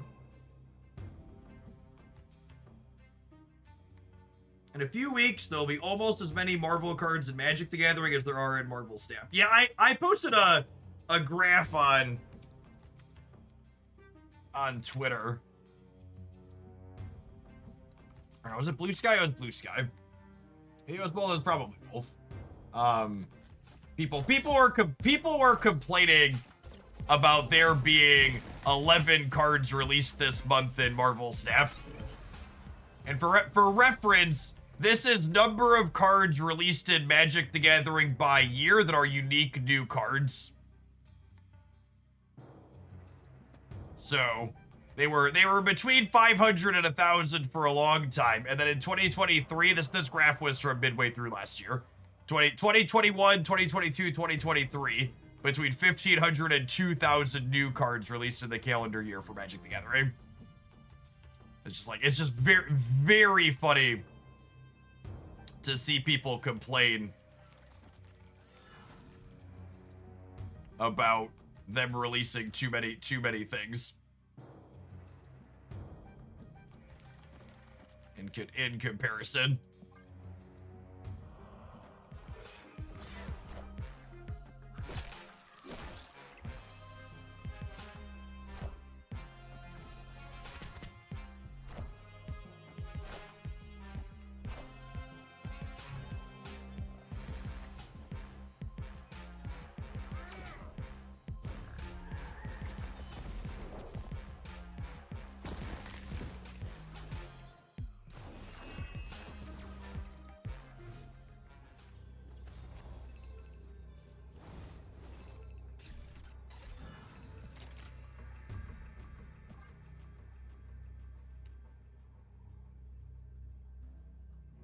Brilliant Negasonic play, that's true.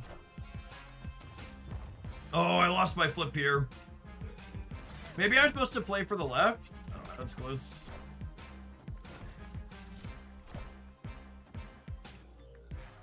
They're still cooked, yeah?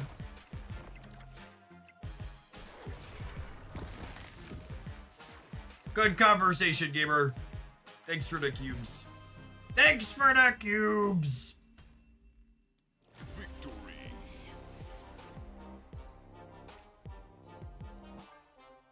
But yeah, the people losing their mind about Marvel Snap releasing too many cards at the pace of like maybe 100-ish cards a year is just like very funny in comparison. And for reference, because I think this needs to be said a lot too, a lot of people act like the increase in cards in Marvel Snap wasn't accompanied by a change in the economy. And just for reference, from a spending standpoint, it costs a similar amount of money to get the increased number of cards in Snap every month as it did to get all of the fewer number of cards under the old system. So if you're someone who's spending, you're getting more stuff for the money that you're spending. And if you're someone who's not spending, you're free to play, or you're just like a season pass player, you still have better agency over which cards that you get. And I think this month is such a good example of, well, there's a ton of interesting designs, but I don't think any of them are going to be must-have top meta threats. Like, even look at this deck, right? Like, honestly, this deck felt a lot more reasonable than I was expecting it to going in. Viv Vision, working with Clea felt good. We had reasonable stats from things like Sebastian Shaw. Herbie felt excellent. Awesome Andy was very reasonable.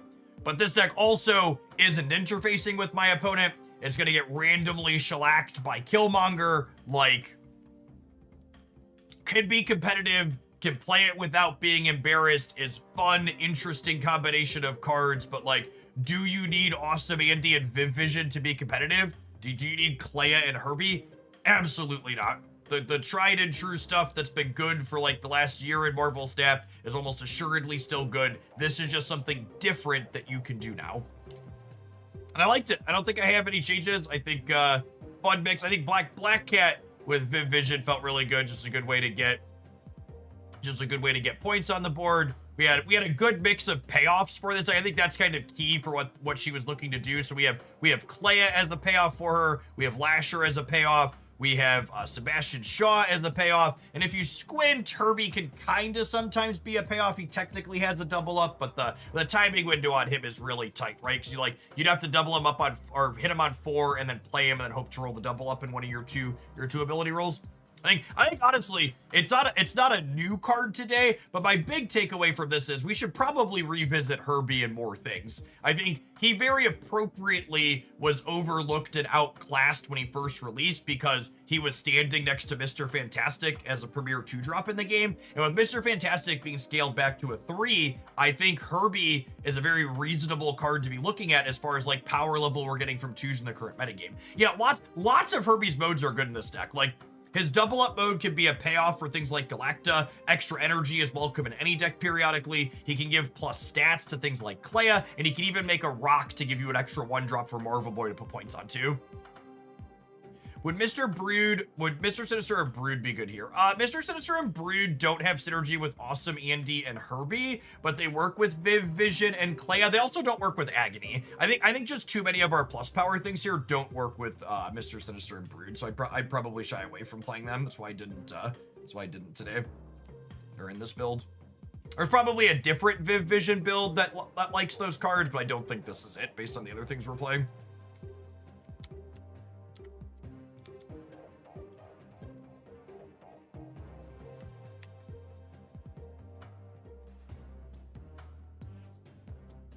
How did you get the Viv Vision variant from a mystery variant and from opening my caches? Pizza crust! I appreciate the over 2 years of support. Welcome back.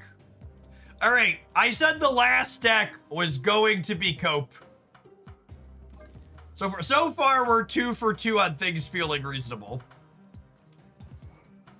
Maybe we shouldn't do another Clea deck. We're gonna do this at some point, but maybe we shouldn't do a second Clea deck in a row.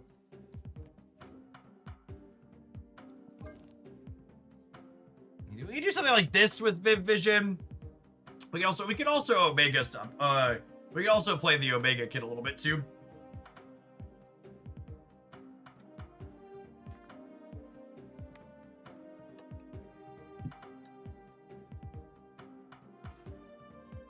We're not coping hard enough. I kind of want to put Viv in something that doesn't have Kleox. I think a lot of people appropriately skipped this card. I think a lot of people appropriately skipped this card.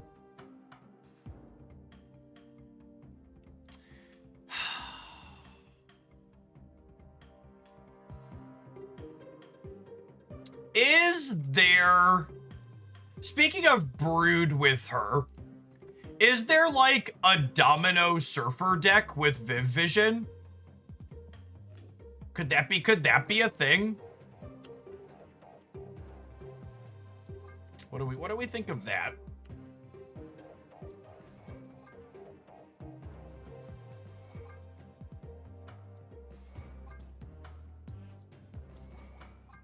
Both surfers, honestly.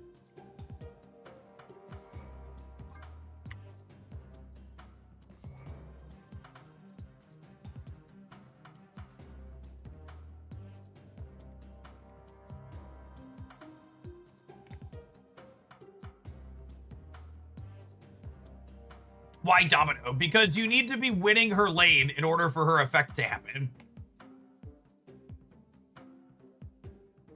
So I think you need points on the board before she comes down.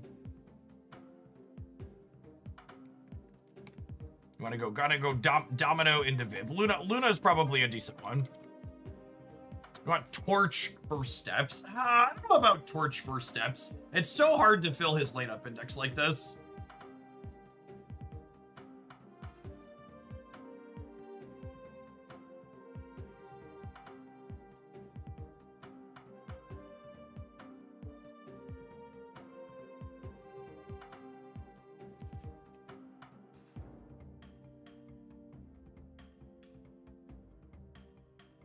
Carter's interesting, but I feel like Carter has a lot of the same problem that Torch First Steps does. I really don't want to be a Quicksilver Wicked deck. I think this is almost assuredly worse than other Quicksilver Wicked decks. I really don't want to do that.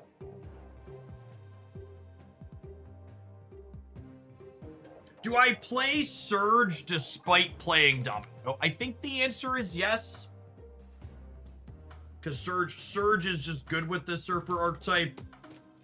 And Surge into Silver Surfer First Steps is good.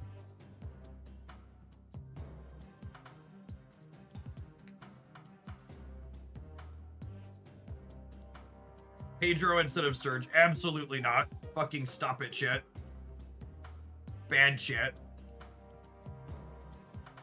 You know what's actually interesting though? Some people are saying Chavez. One under-discussed fact of Domino is that Domino in your deck technically makes you more likely to have a key 1-drop on 1. Because you're guaranteed not to have Domino until turn 2, meaning your first 4 cards draw from an 11-card deck instead of a 12-card deck. Nominal. How nominal is that? What's the hyper? It's been a minute since I've run that number. So it's 12, 1, sample size is 4. You're 47% normally to have a 1-drop on 1. And America Chavez. Was it? No, wait. Did I read that wrong? What's the population 1, sample size number 6 says. Sorry, 33% to have a 1-drop on 1. Versus why this is jumping back and forth, but a minute to use the site. You get about 4%. Not a ton, but fine.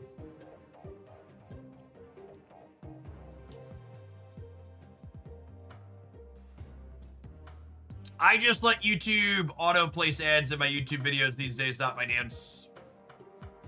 Because most people on that platform are used to it. I used to manually place them and spread them out more sporadically. Fun fact, by the way, this is a good this is a good lesson for people that are being trained for AI overlords. YouTube tracks your individual ad tolerance on their platform. And if your past behavior makes them think showing you another ad is going to make you close the video, it won't show you an ad. So so like I just let myself and most people on that platform just let it autofill the ads. But people who have a higher threshold for tolerating ads on YouTube get more ads because it knows that you're less likely to click off it if you've trained it that way. So I don't know what all exactly goes into it, but remember, YouTube and all social media's primary goal is to keep you glued to the screen for as long as possible. So it tracks what threshold or tolerance you have for ads, and that it only serves what it thinks will keep you there, regardless of what the creators put on the video.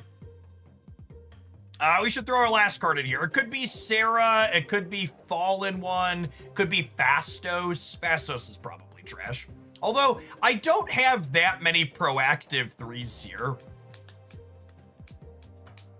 I kind of want another proactive 3, because like looking at my curve, Viv Vision, Luna Snow, Silver Surfer, First Steps. These are kind of the only 3s I really want to play on 3, right? I think I actually want Fastos.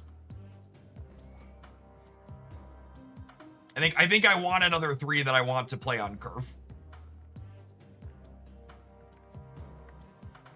All right, speaking of ads, I am going to roll an advert here on Twitch. When I get back, we're going to try some Viv Vision inside of Surfer here. Thanks, everybody, for hanging out this evening. The more people stay watching, the longer we're going to stream tonight. Don't go anywhere, gamers.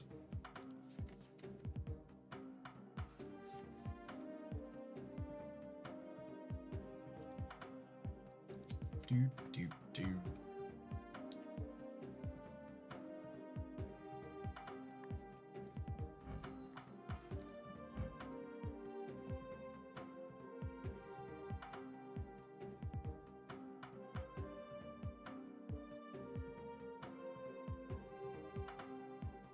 Yeah, we bought YouTube Premium in my house when my kids were allowed to watch YouTube forever ago, and then I just got used to not having ads on the platform, so even when we took YouTube away from the kids, I kept paying for Premium.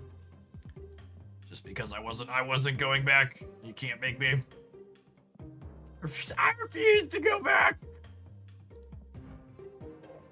No, I won't do it.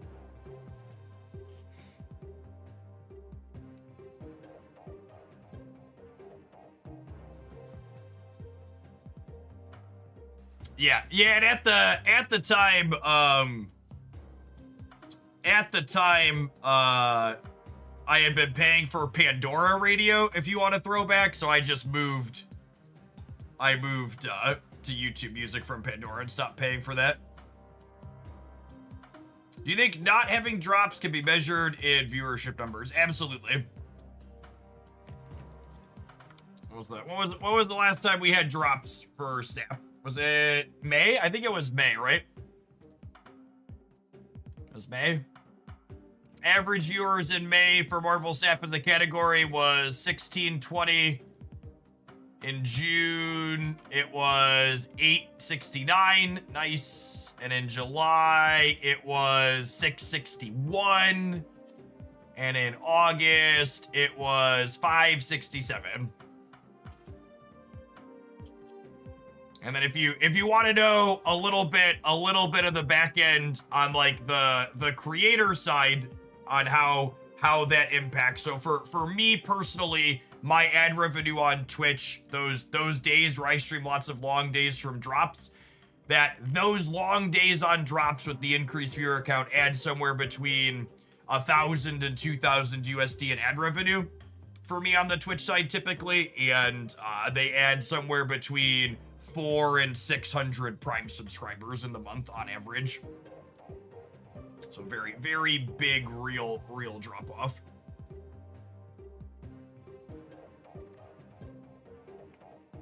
So We'll see. Hopefully they bring them back at some point and they figure their shit out.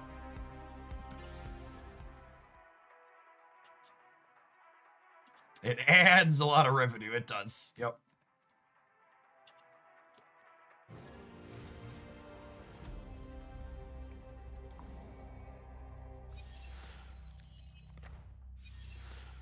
I didn't even need to play my own Surge chat. We could have just borrowed theirs.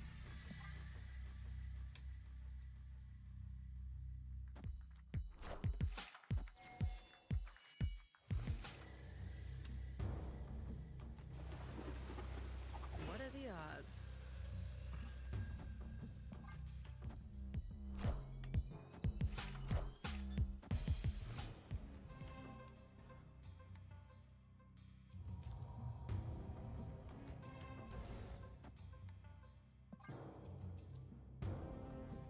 Or the new card feeling. They've honestly been a ton of fun, the ones we played with so far. We've played Vision, Awesome Andy, and Moira.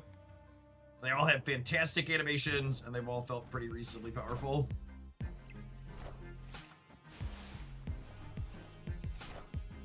The extra point from Surge lets us win here and Surge again, yeah? Perfect.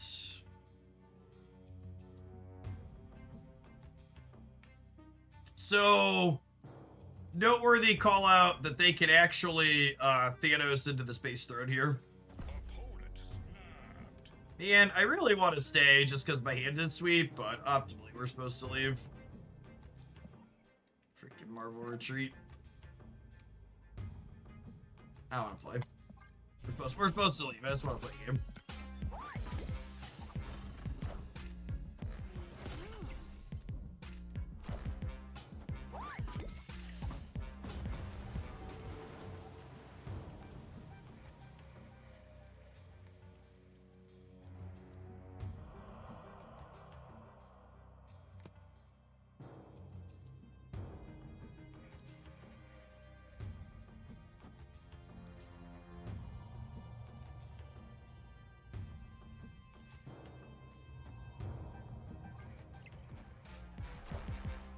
Knowledge is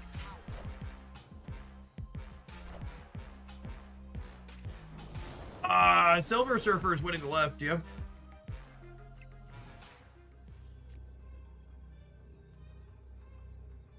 Man, and our opponent just never retreats because they're a fish.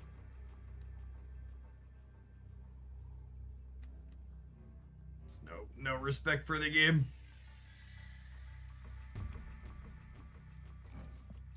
Feels bad, man. Escaped.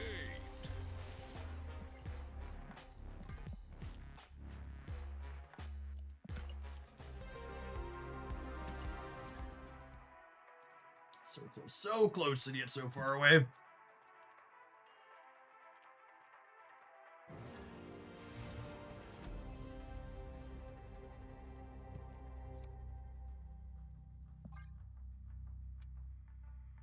All right, we have Domino and Viv.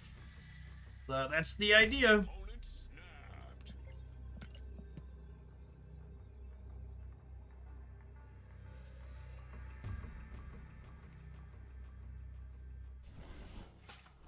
Is that a Jack Daniels bottle? Listen, you try reading Twitch chat for 8 hours a day, and then you can judge me, okay? Always lucky.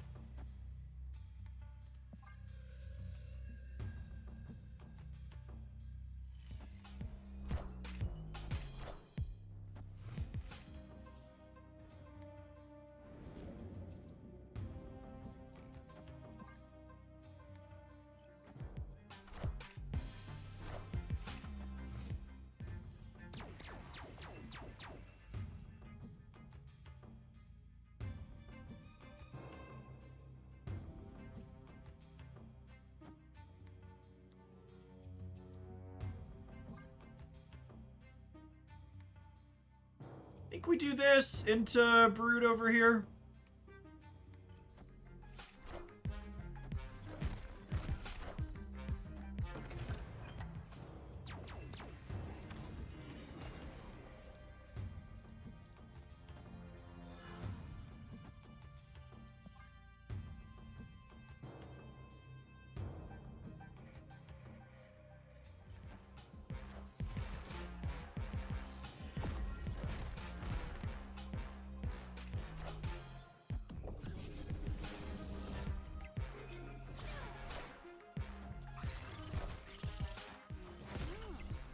Their vid vision, letting them move out of the left, is actually a little interesting here from a, like, what's happening standpoint.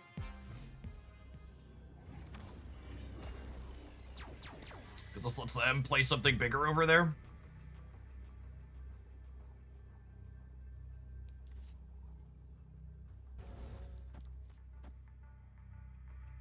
They're leaving. Okay. I'm pretty sure we just give up. We give up the Galacta bonus, so we just go Surfer in the center, and then just get double Surfer triggers. Because we'd be adding what, 11, 15 middle, and we'd add a surprise extra 8 over here.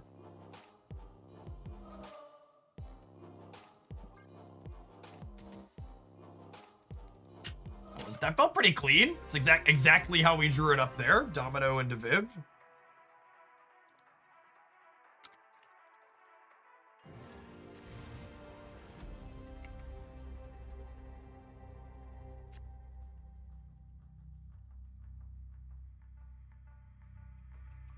One thing I have to say is that I feel like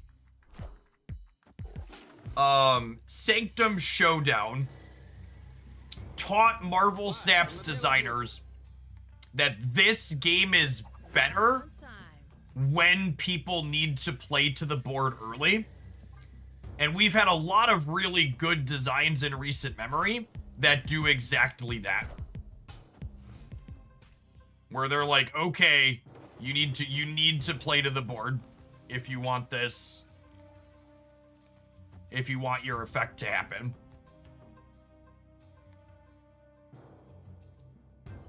I think that's good for the game as a whole.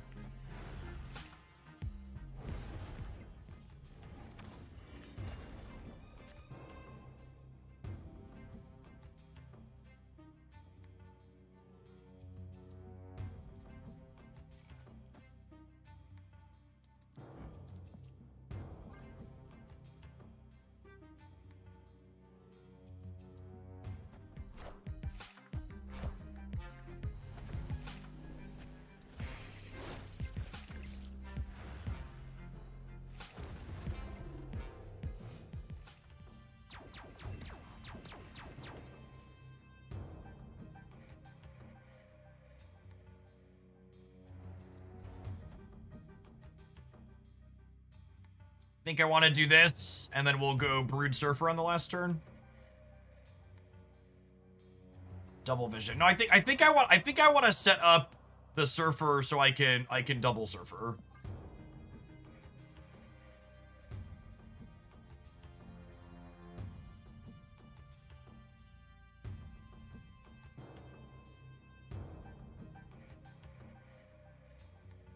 Because that'll give me, what, 24 powers worth of Brood?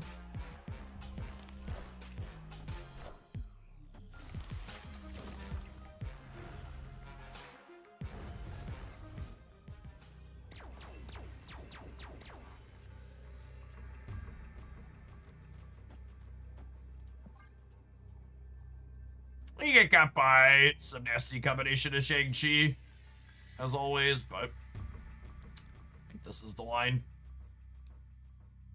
If I wanted to try and play around to Shang, I could have also put Silver Surfer first steps here last turn and then like played for here with Brood, but it's close. Hopefully they just like move their Rocket and Groot out and think I can't contest these two while committing so hard here, and then the 24 power from Brood gets them.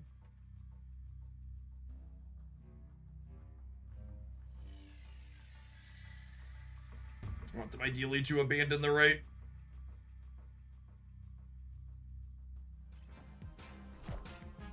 Power must be controlled.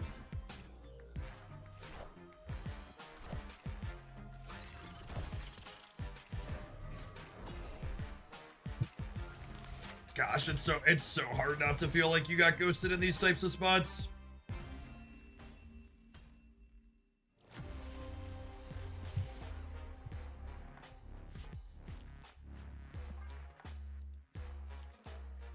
Very human reaction to be like, they ran the clock down. And then didn't contest anything else.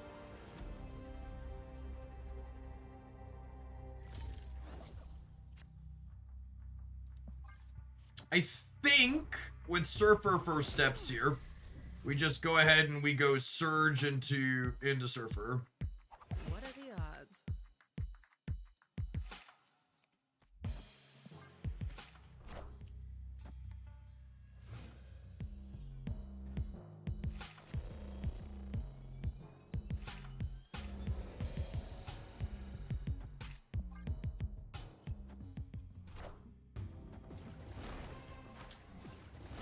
Tyler is one of our AI overlords here.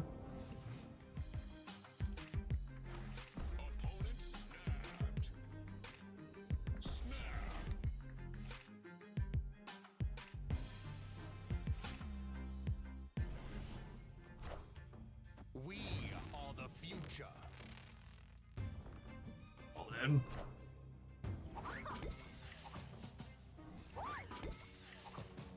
God, it would have been so insane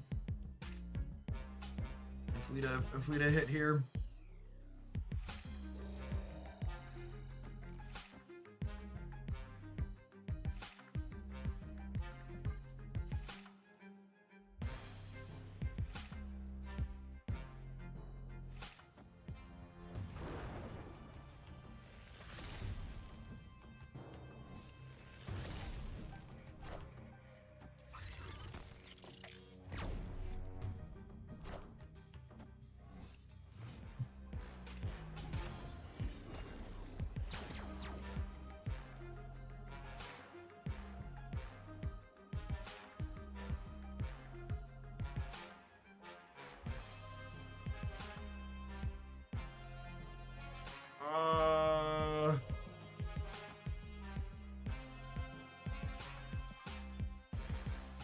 Wow, we never take our 8 cubes, right?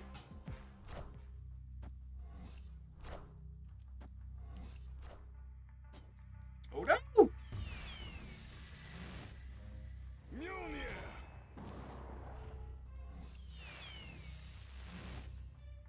Mjolnir, to me. Thanks, Tyler. Appreciate you. Order. Oh, yeah, good call. If I would have Galacta first, Shaw would have been 11 in the center. That's fine. Tyler had our back, but you should. Good call it. Good call it on the trigger order. Love me. I love me a loser bot in the evenings, chat. Epic. Oh, I needed to do one more skill with Clea. It's fine. We'll hold on to that one for later.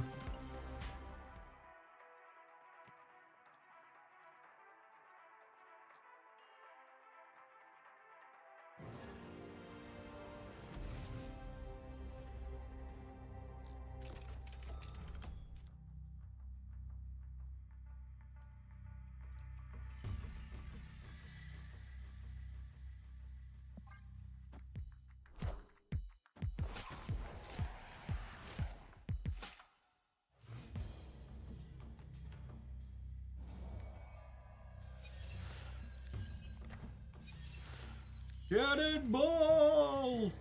Right on time. So, when we have Viv Vision in hand, I think we domino over Surge on 2.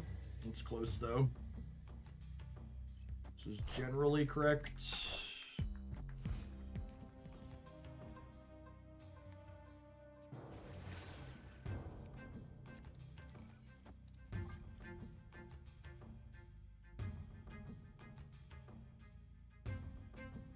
When the first Galactic and the first card played on the location. Yeah, maybe actually I'm a little unsure how that's supposed to work now.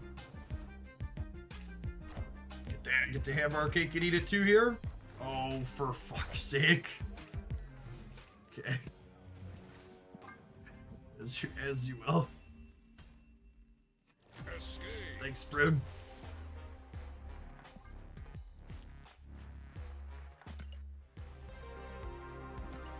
Sometimes that's just how it goes.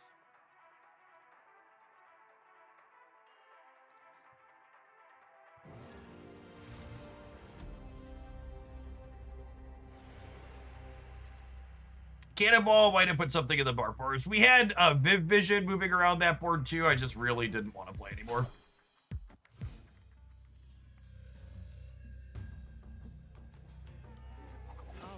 lucky. They should just turn this location off today.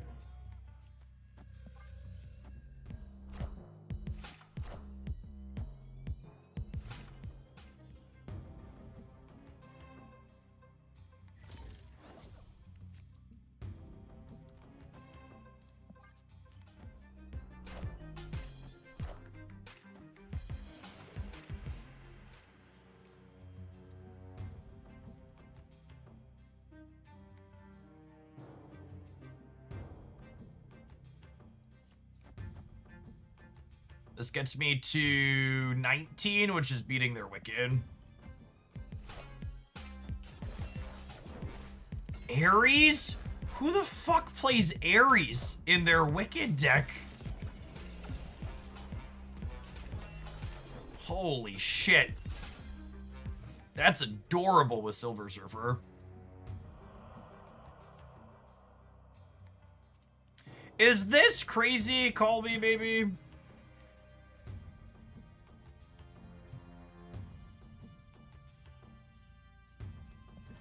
Or do I do this, and then I can do this next turn, assuming I'm winning here? But that's a big assumption that I'm winning here. That might not be.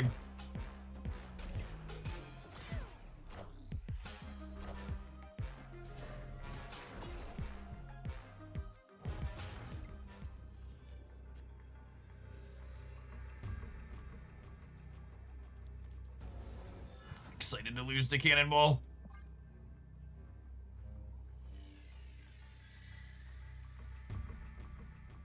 Does Goliath get me? Goliath gets them to 16, and then I'm gaining... Goliath might get me. I should have counted. I think we're short on the breaker with Goliath.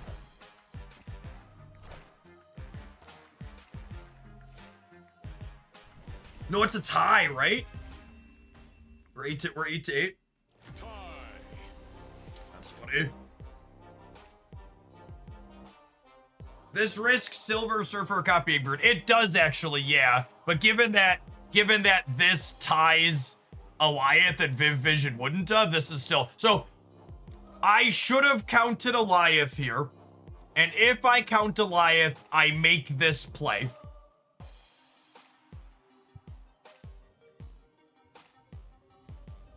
If I count the Goliath, we make this play and take the flip. If they win the Ares flip, they win that also, right? What do you mean Ares flip? What do you think Ares does? They got +6 on both of their Ares.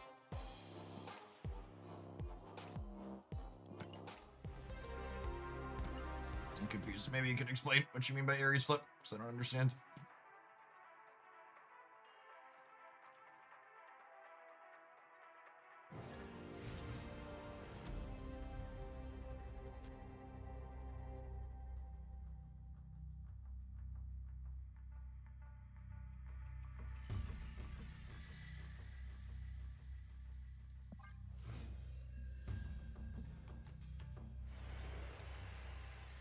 What are the odds? Oh, man.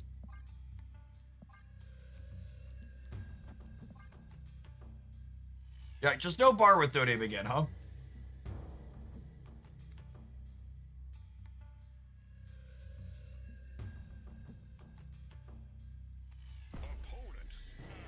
Chuckle Monkey, I don't know if I'm happy or upset you got me into Once Upon a Galaxy. My work productivity has been non-existent. Sorry, not sorry.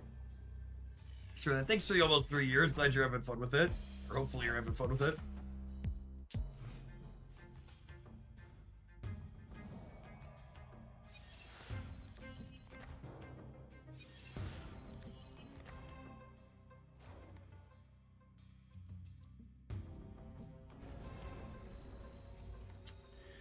So this risks Chavezing instead of surging, but I think I need the points from Chavez to win the lane this turn, so I think this is worthwhile. Although waiting on the Chavez lets me Galacta with a thing. Actually, no, never mind. I'm gonna hold the Chavez because I want to. Oh yeah, not playing around Surfer first steps. We take those. Fantastic for us here.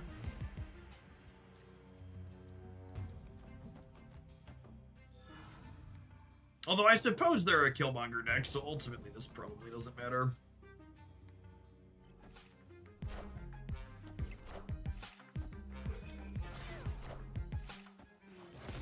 It forces them to have the Killmonger, I suppose.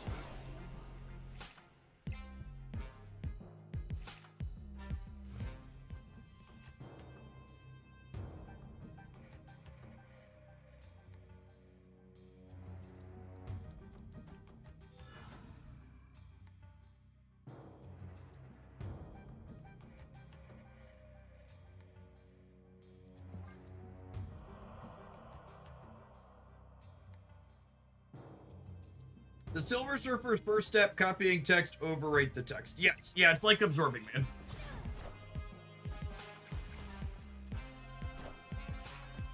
She becomes Surge.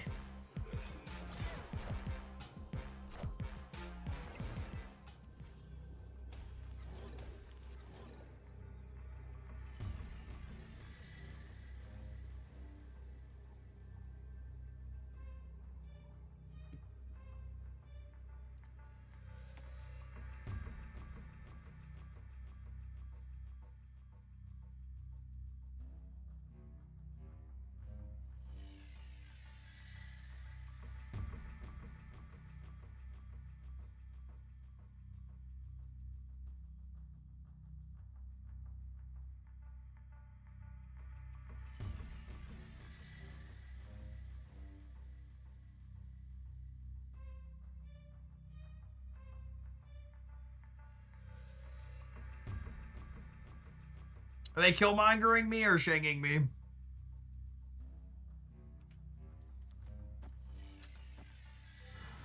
Why not both?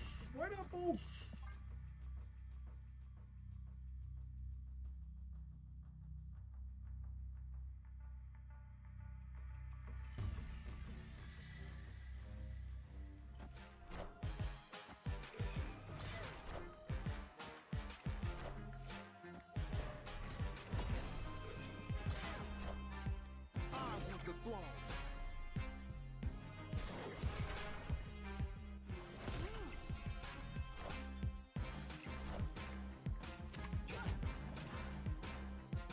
Oh.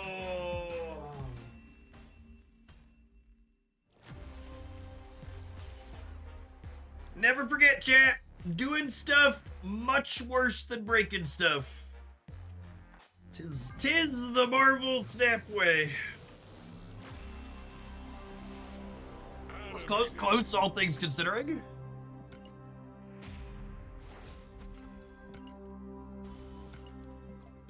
You never need to buy a new card in Marvel Snap to be competitive. Just so we're clear. Marvel Snap's new cards are novelties, they are not competitive tools. Your goal is to be competitive, you have everything you need once you finish Series 2.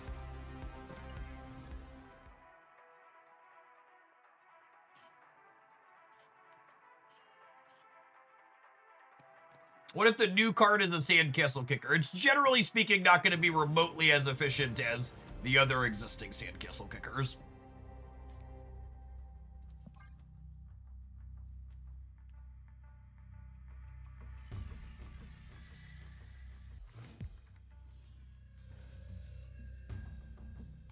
Always lucky.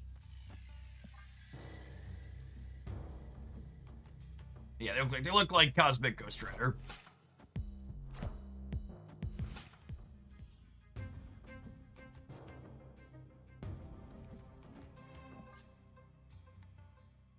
Opponent snapped.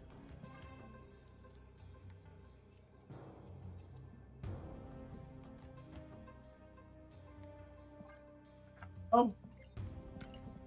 I don't mind our current deck into the what's it called here. If we hit like exactly Surfer, I'm sad, but this seems fine for us. Have a Surge, gamer. Enjoy.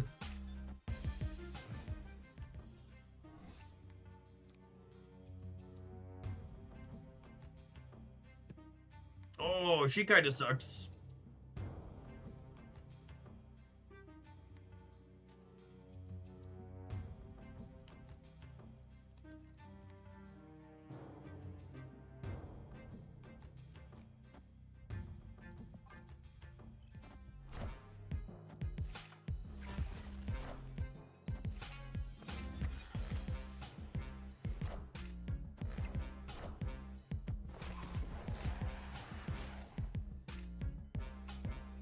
This is probably the same Killmonger Shadow King deck we were playing against before this.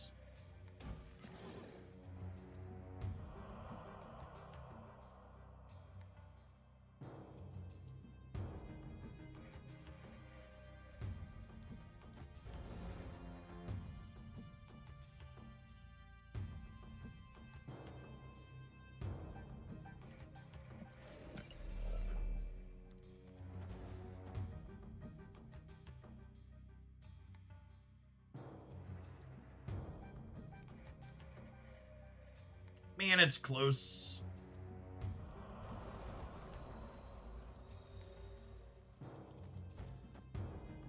The problem with this is I don't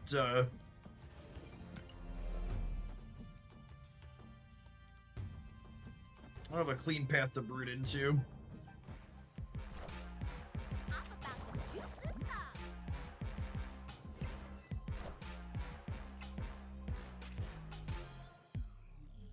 Hoping for Galacta here out of the Quantum Tunnel.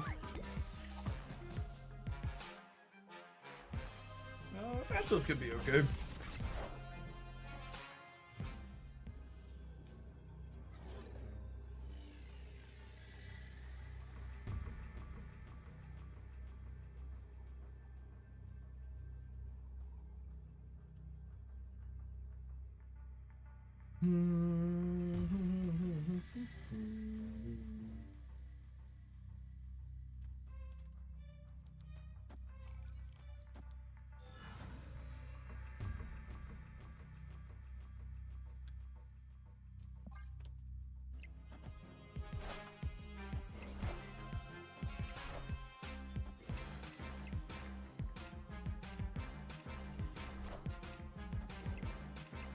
They have 2 9-power Victorias in hand, do they? Looks like it.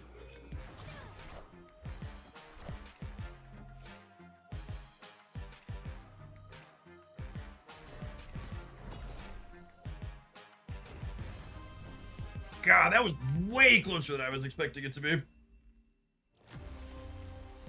Almost had it. Would I have won if I would have put Galacta and Viv Vision on the left? We would have, yeah. Would have been +4 over there. If I want to put Galacta and Viv Vision in the same lane, the Surfer would have been enough to punch it through.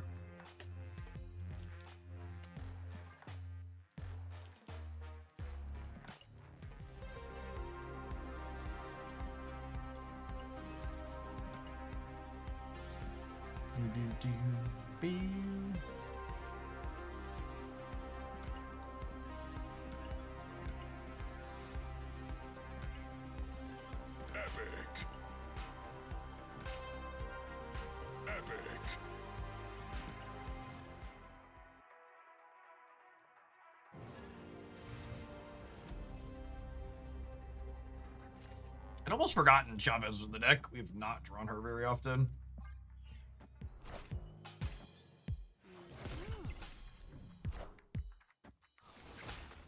Well, that makes the which 3-drop am I playing on 3 decision a bit easier. Right on time. She's not guaranteed to be on top of your deck, but she's likely to be.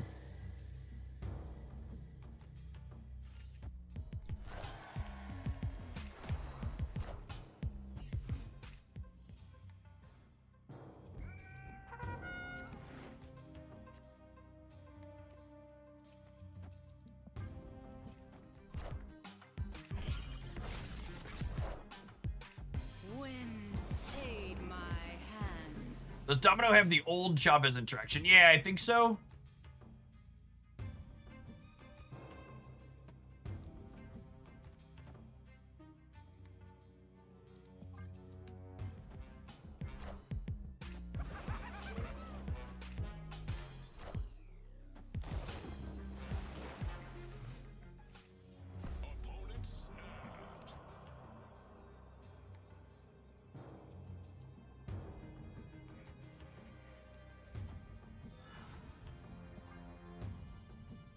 This is a C2 bot that didn't get updated. Yeah, I think so.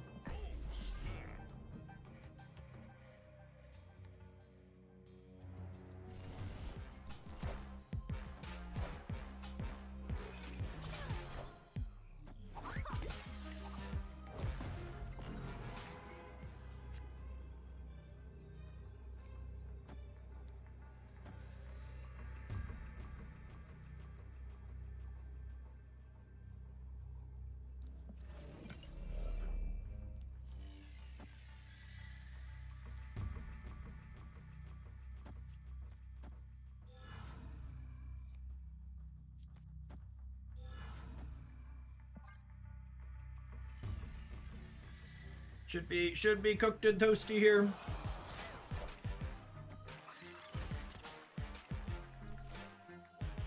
We could Viper the Goblin back, I suppose. I don't know. The bots are pretty likely to block plays like that. Victory. High variance, but I have, like, if I didn't have another good play, we'd take that, but I have, like, an alternative good line here, so just chill. This build's all right so far. I think it's not an accident that they kicked Domino up to a 4th point of power before rolling out Terrax and Viv Vision. She's a really, really solid 2-drop to guarantee you just have points on the board before you play a card like this that cares about that.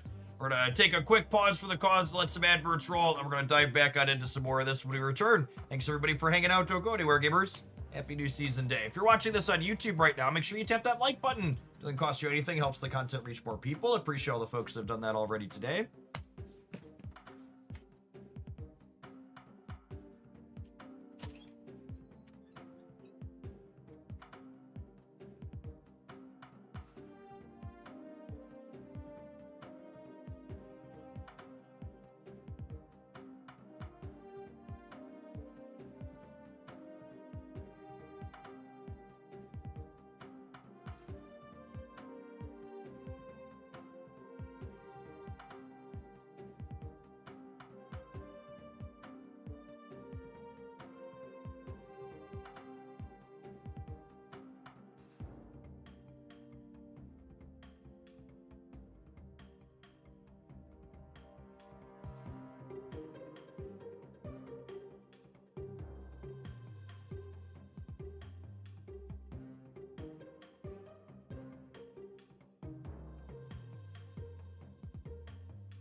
Ten or more power.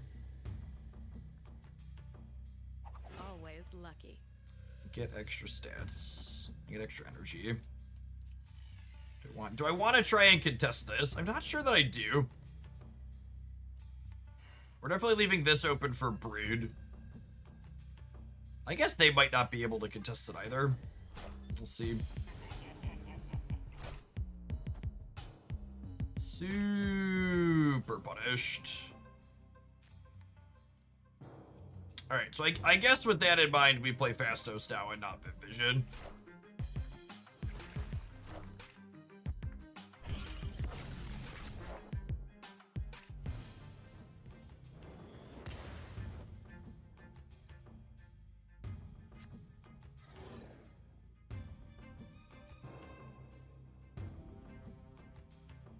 Opponent snapped.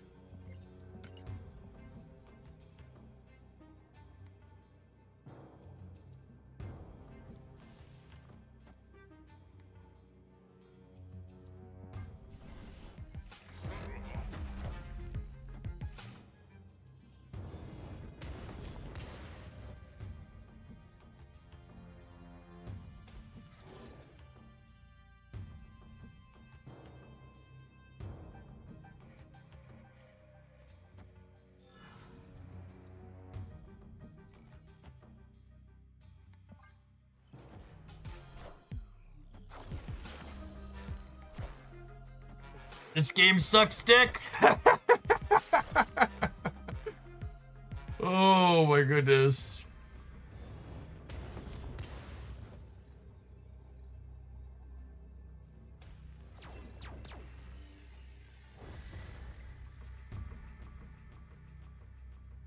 Not only do they have the Stardust, but they also have the Mobius. Because, like, if they didn't have the Mobius, I could have gone 2-2-3 on my 7 energy with the Star Brand Crater.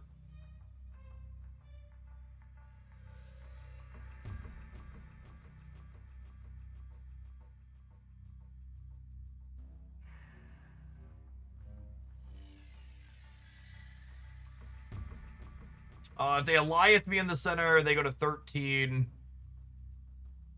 And I'm going to 5, 6, 7, 8. Go to 14. We went some combinations of this.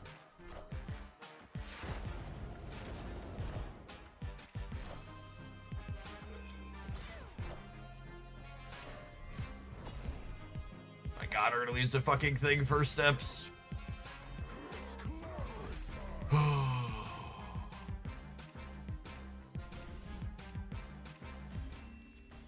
I guess when you appropriately shellac absolutely everything your opponent does, you can win the game even when you play cards like this.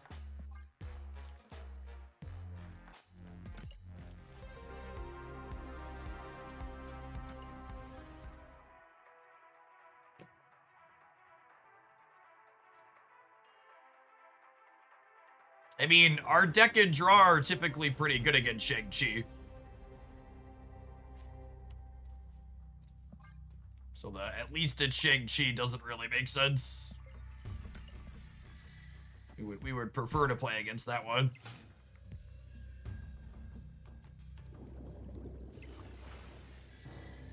Right on time.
I think we're doing this to try and cut them off another round of Vision triggers. And then we're hoping to top deck Silver Surfer first steps next turn, so we can go Surfer first steps plus Chavez plus Surfer.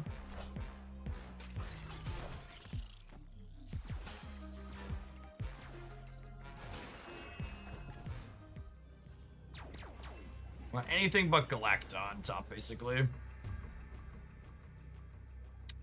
Shaw's not terrible.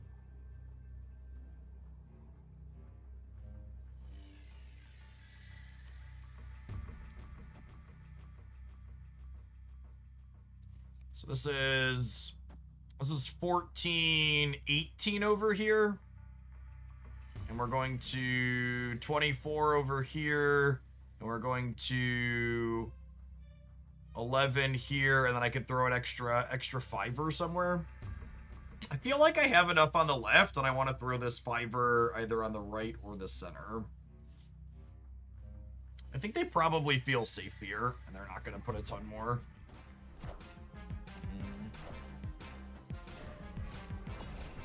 Excited to win this game if Chavez was literally anywhere else.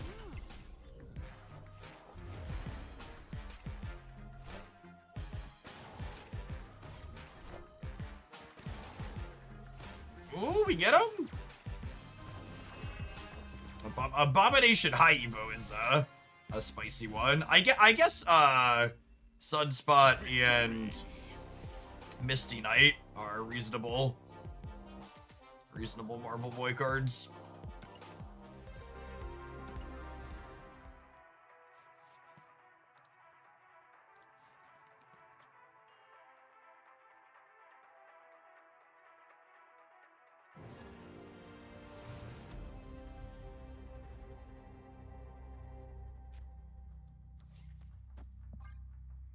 Don't forget about Cyclops. So why can't I forget about Cyclops? Second dinner did.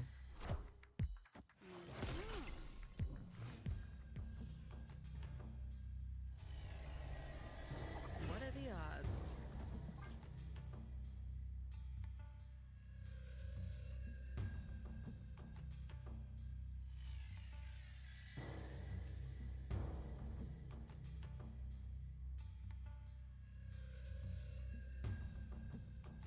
Hopefully 8 points gets us at least one vision trigger. That split and border make me think this is probably a beat boop.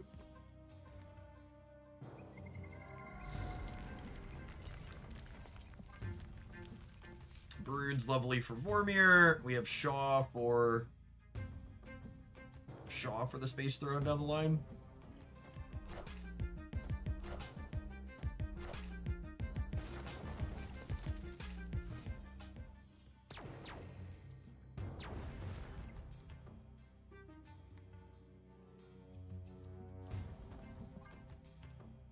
Let's imply this could be the deck so far implies this could be a human.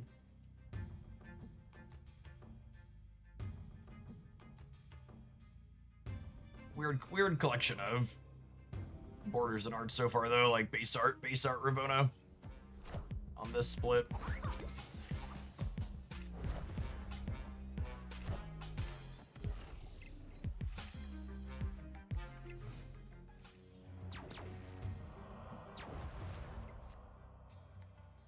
That's a lovely draw.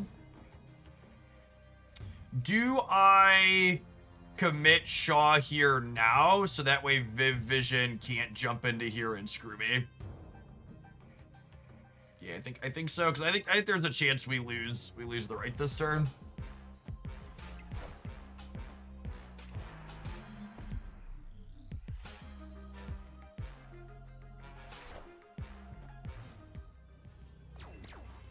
I should have snapped our AI Overlord at some point this game. Alas.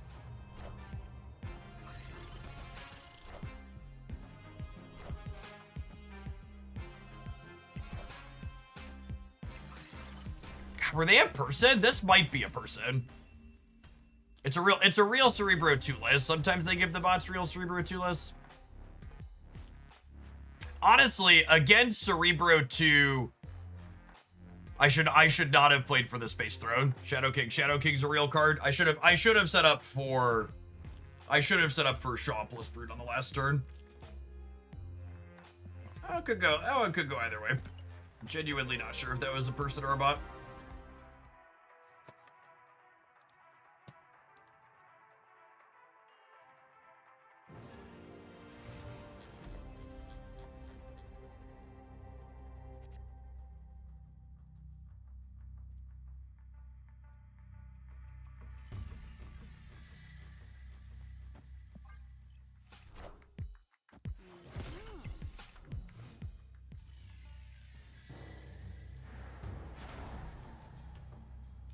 Right on time. That one doesn't bother us at all.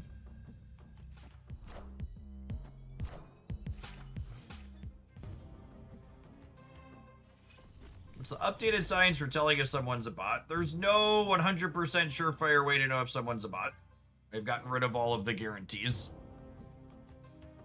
It's a combination of what decks they're playing, sometimes boneheaded plays, or being familiar with the types of splits that people tend to play on the bots. But there's no more, oh, they do X, Y, or Z, it means they're a bot. Immediate snap back. Well, there's lots of humans that immediately snap you back. Infinity Conquest Avatar is a guaranteed for this is not a bot.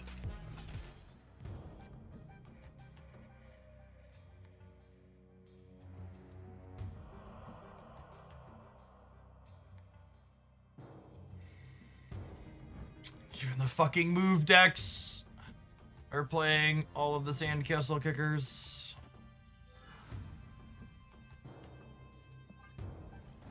Are their collection levels still near your own? No.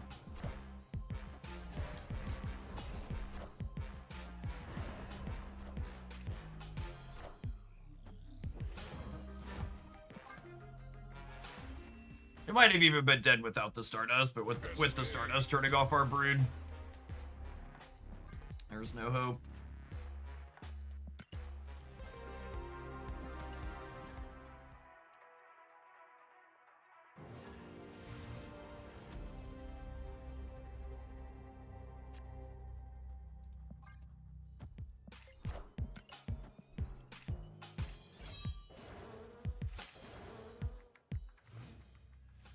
A pretty solid curve here. We've got What are the odds? Domino into Viv into Gwenpool. Hopefully this is a neutralist location for us.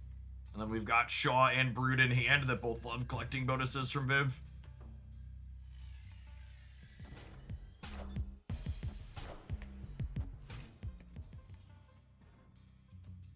Like this here, for example. My opponent playing a Naked Swarm on 2 could very well mean that they're a bot.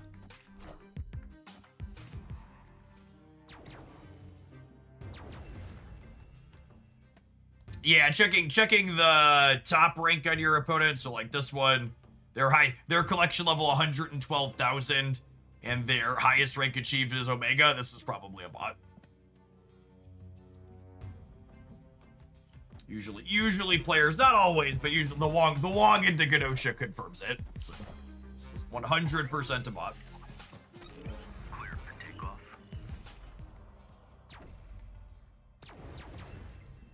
Opponent snapped.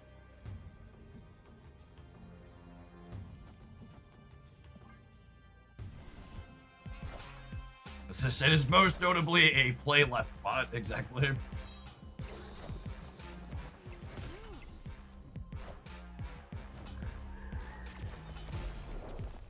All systems go.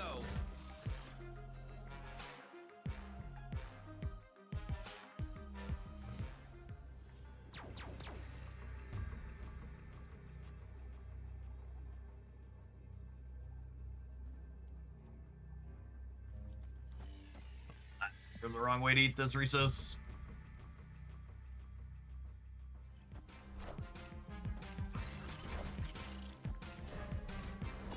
Probably also win by going Silver Surfer first steps into Surfer on the left. It's a reasonable line. It gets us up to, what, 17, and then re-triggers and goes to 19, plus it puts a little bit extra points into these spots. Well, I guess the center would be worse. We also won there by just passing.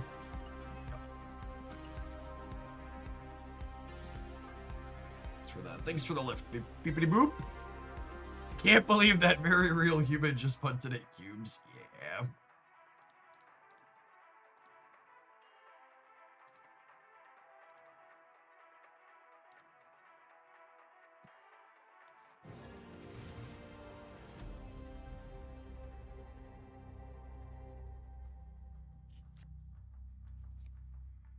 Lovely.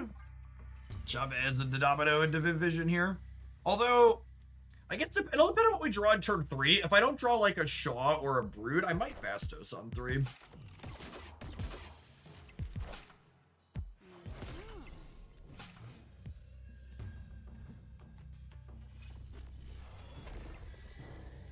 Always lucky. Dark King Kronos, thank you for the 10 months. Appreciate you re-upping the Prime over here again.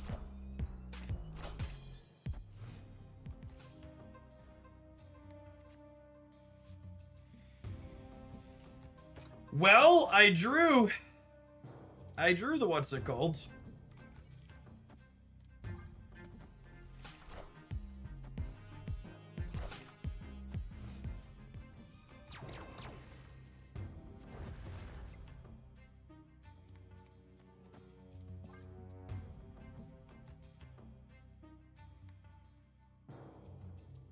So if you're winning Viv Vision's location at the start of the turn, she gives your entire hand +1.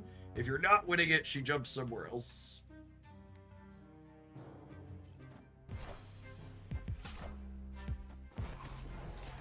Any early feelings for how good Viv might be? I mean, I think they took a point of power off her for a reason. She seems like a very playable Marvel step card.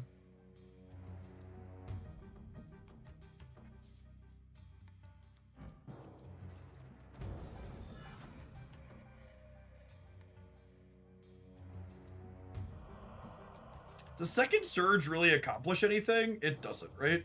I think I just do this. I guess I could do this. Do we do this actually? So that way I can set up Surfer plus Surfer next turn. Probably the line. That means I potentially miss a Viv trigger on Shaw, but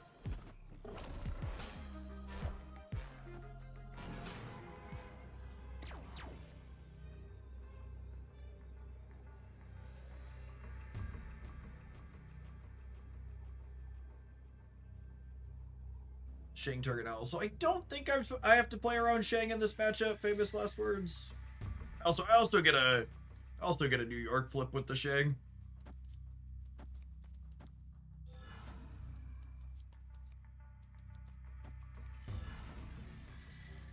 Bounce is somewhat regularly playing Shang-Chi for better and worse, just so we're clear.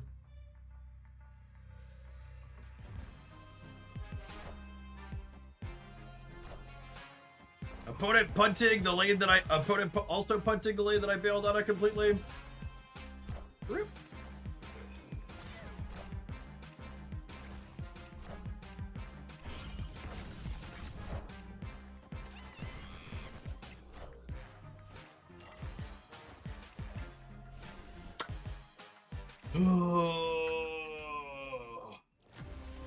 We've lost every coin flip possible with this deck. I don't know. I think the deck is bad. It's just every time there's been a flip, we've missed on it.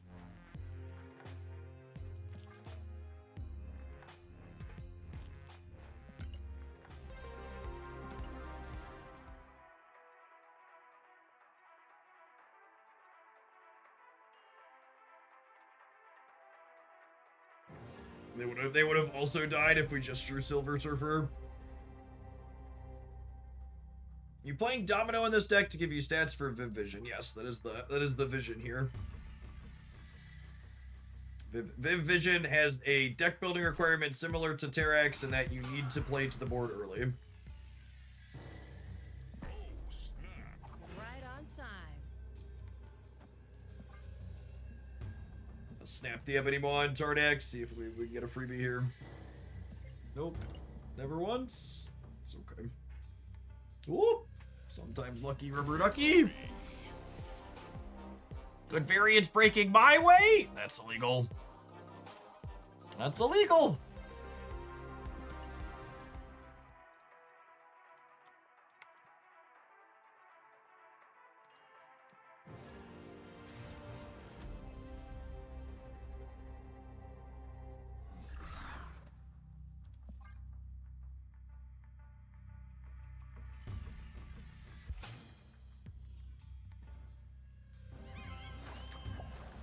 Always lucky.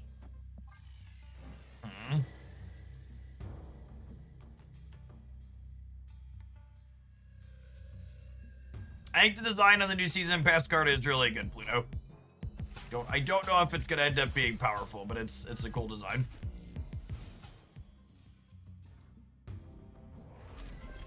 Interesting deck building considerations.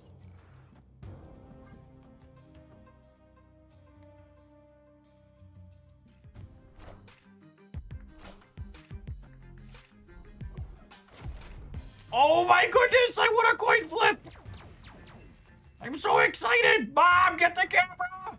Mom, camera! I want the coin flip, Mom! Fuck you, I won the coin flip, I'm staying.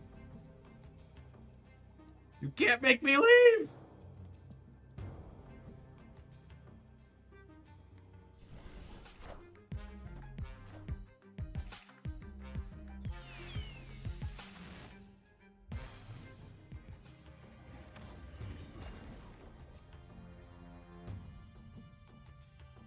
Oh my goodness, did that just happen?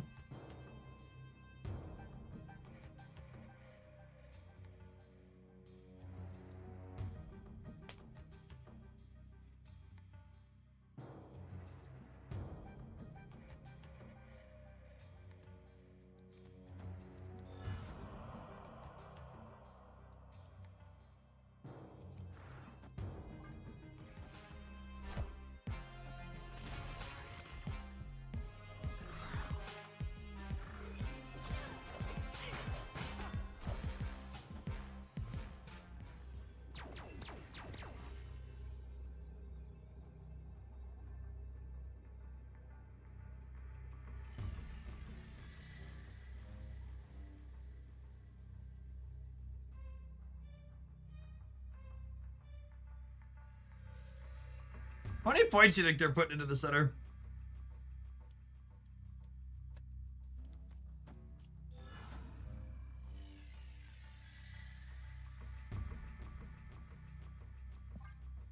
Enough? There's a pause here. They would have to, I think they have to have a big 6 drop from Redshift. Minions to me.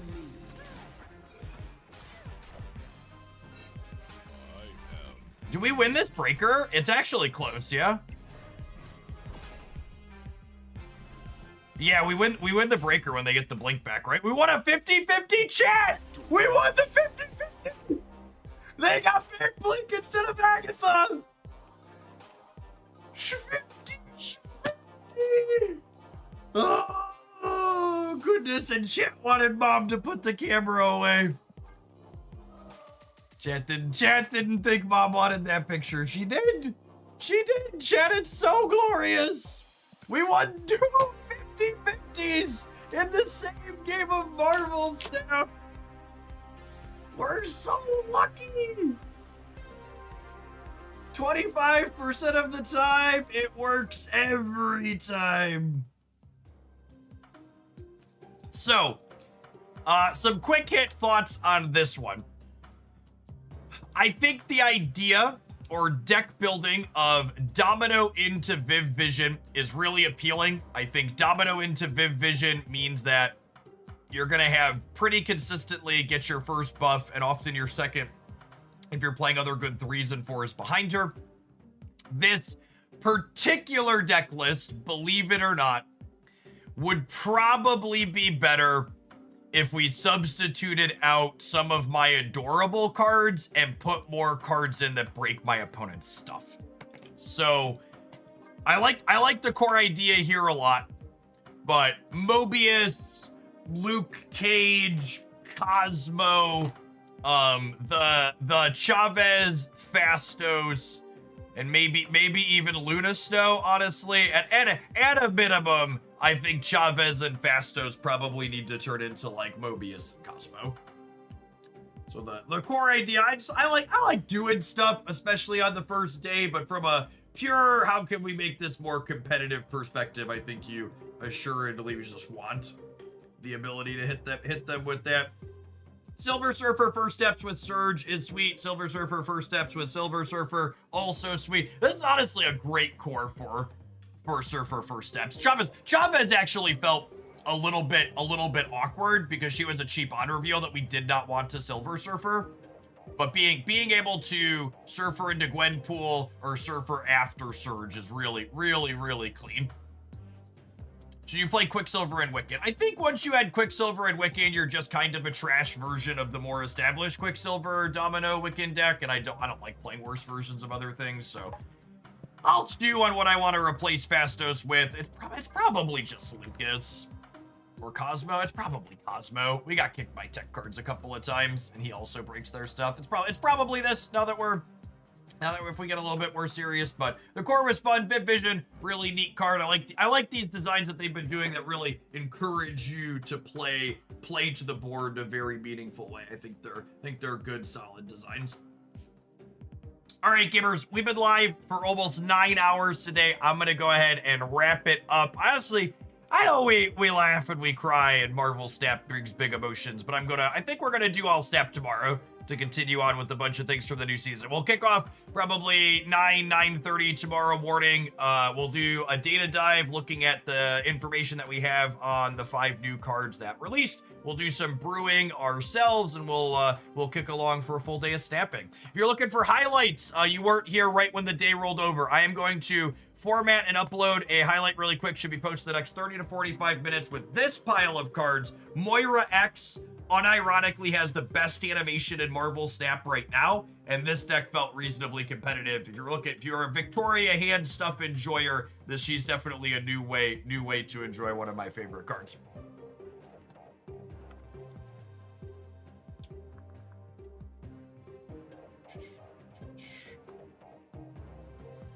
I am gonna go ahead and raid you into Tucker. You're a Marvel Snap regular for some time, gamers. Feel free to check them out, and we'll see you around real soon, hopefully.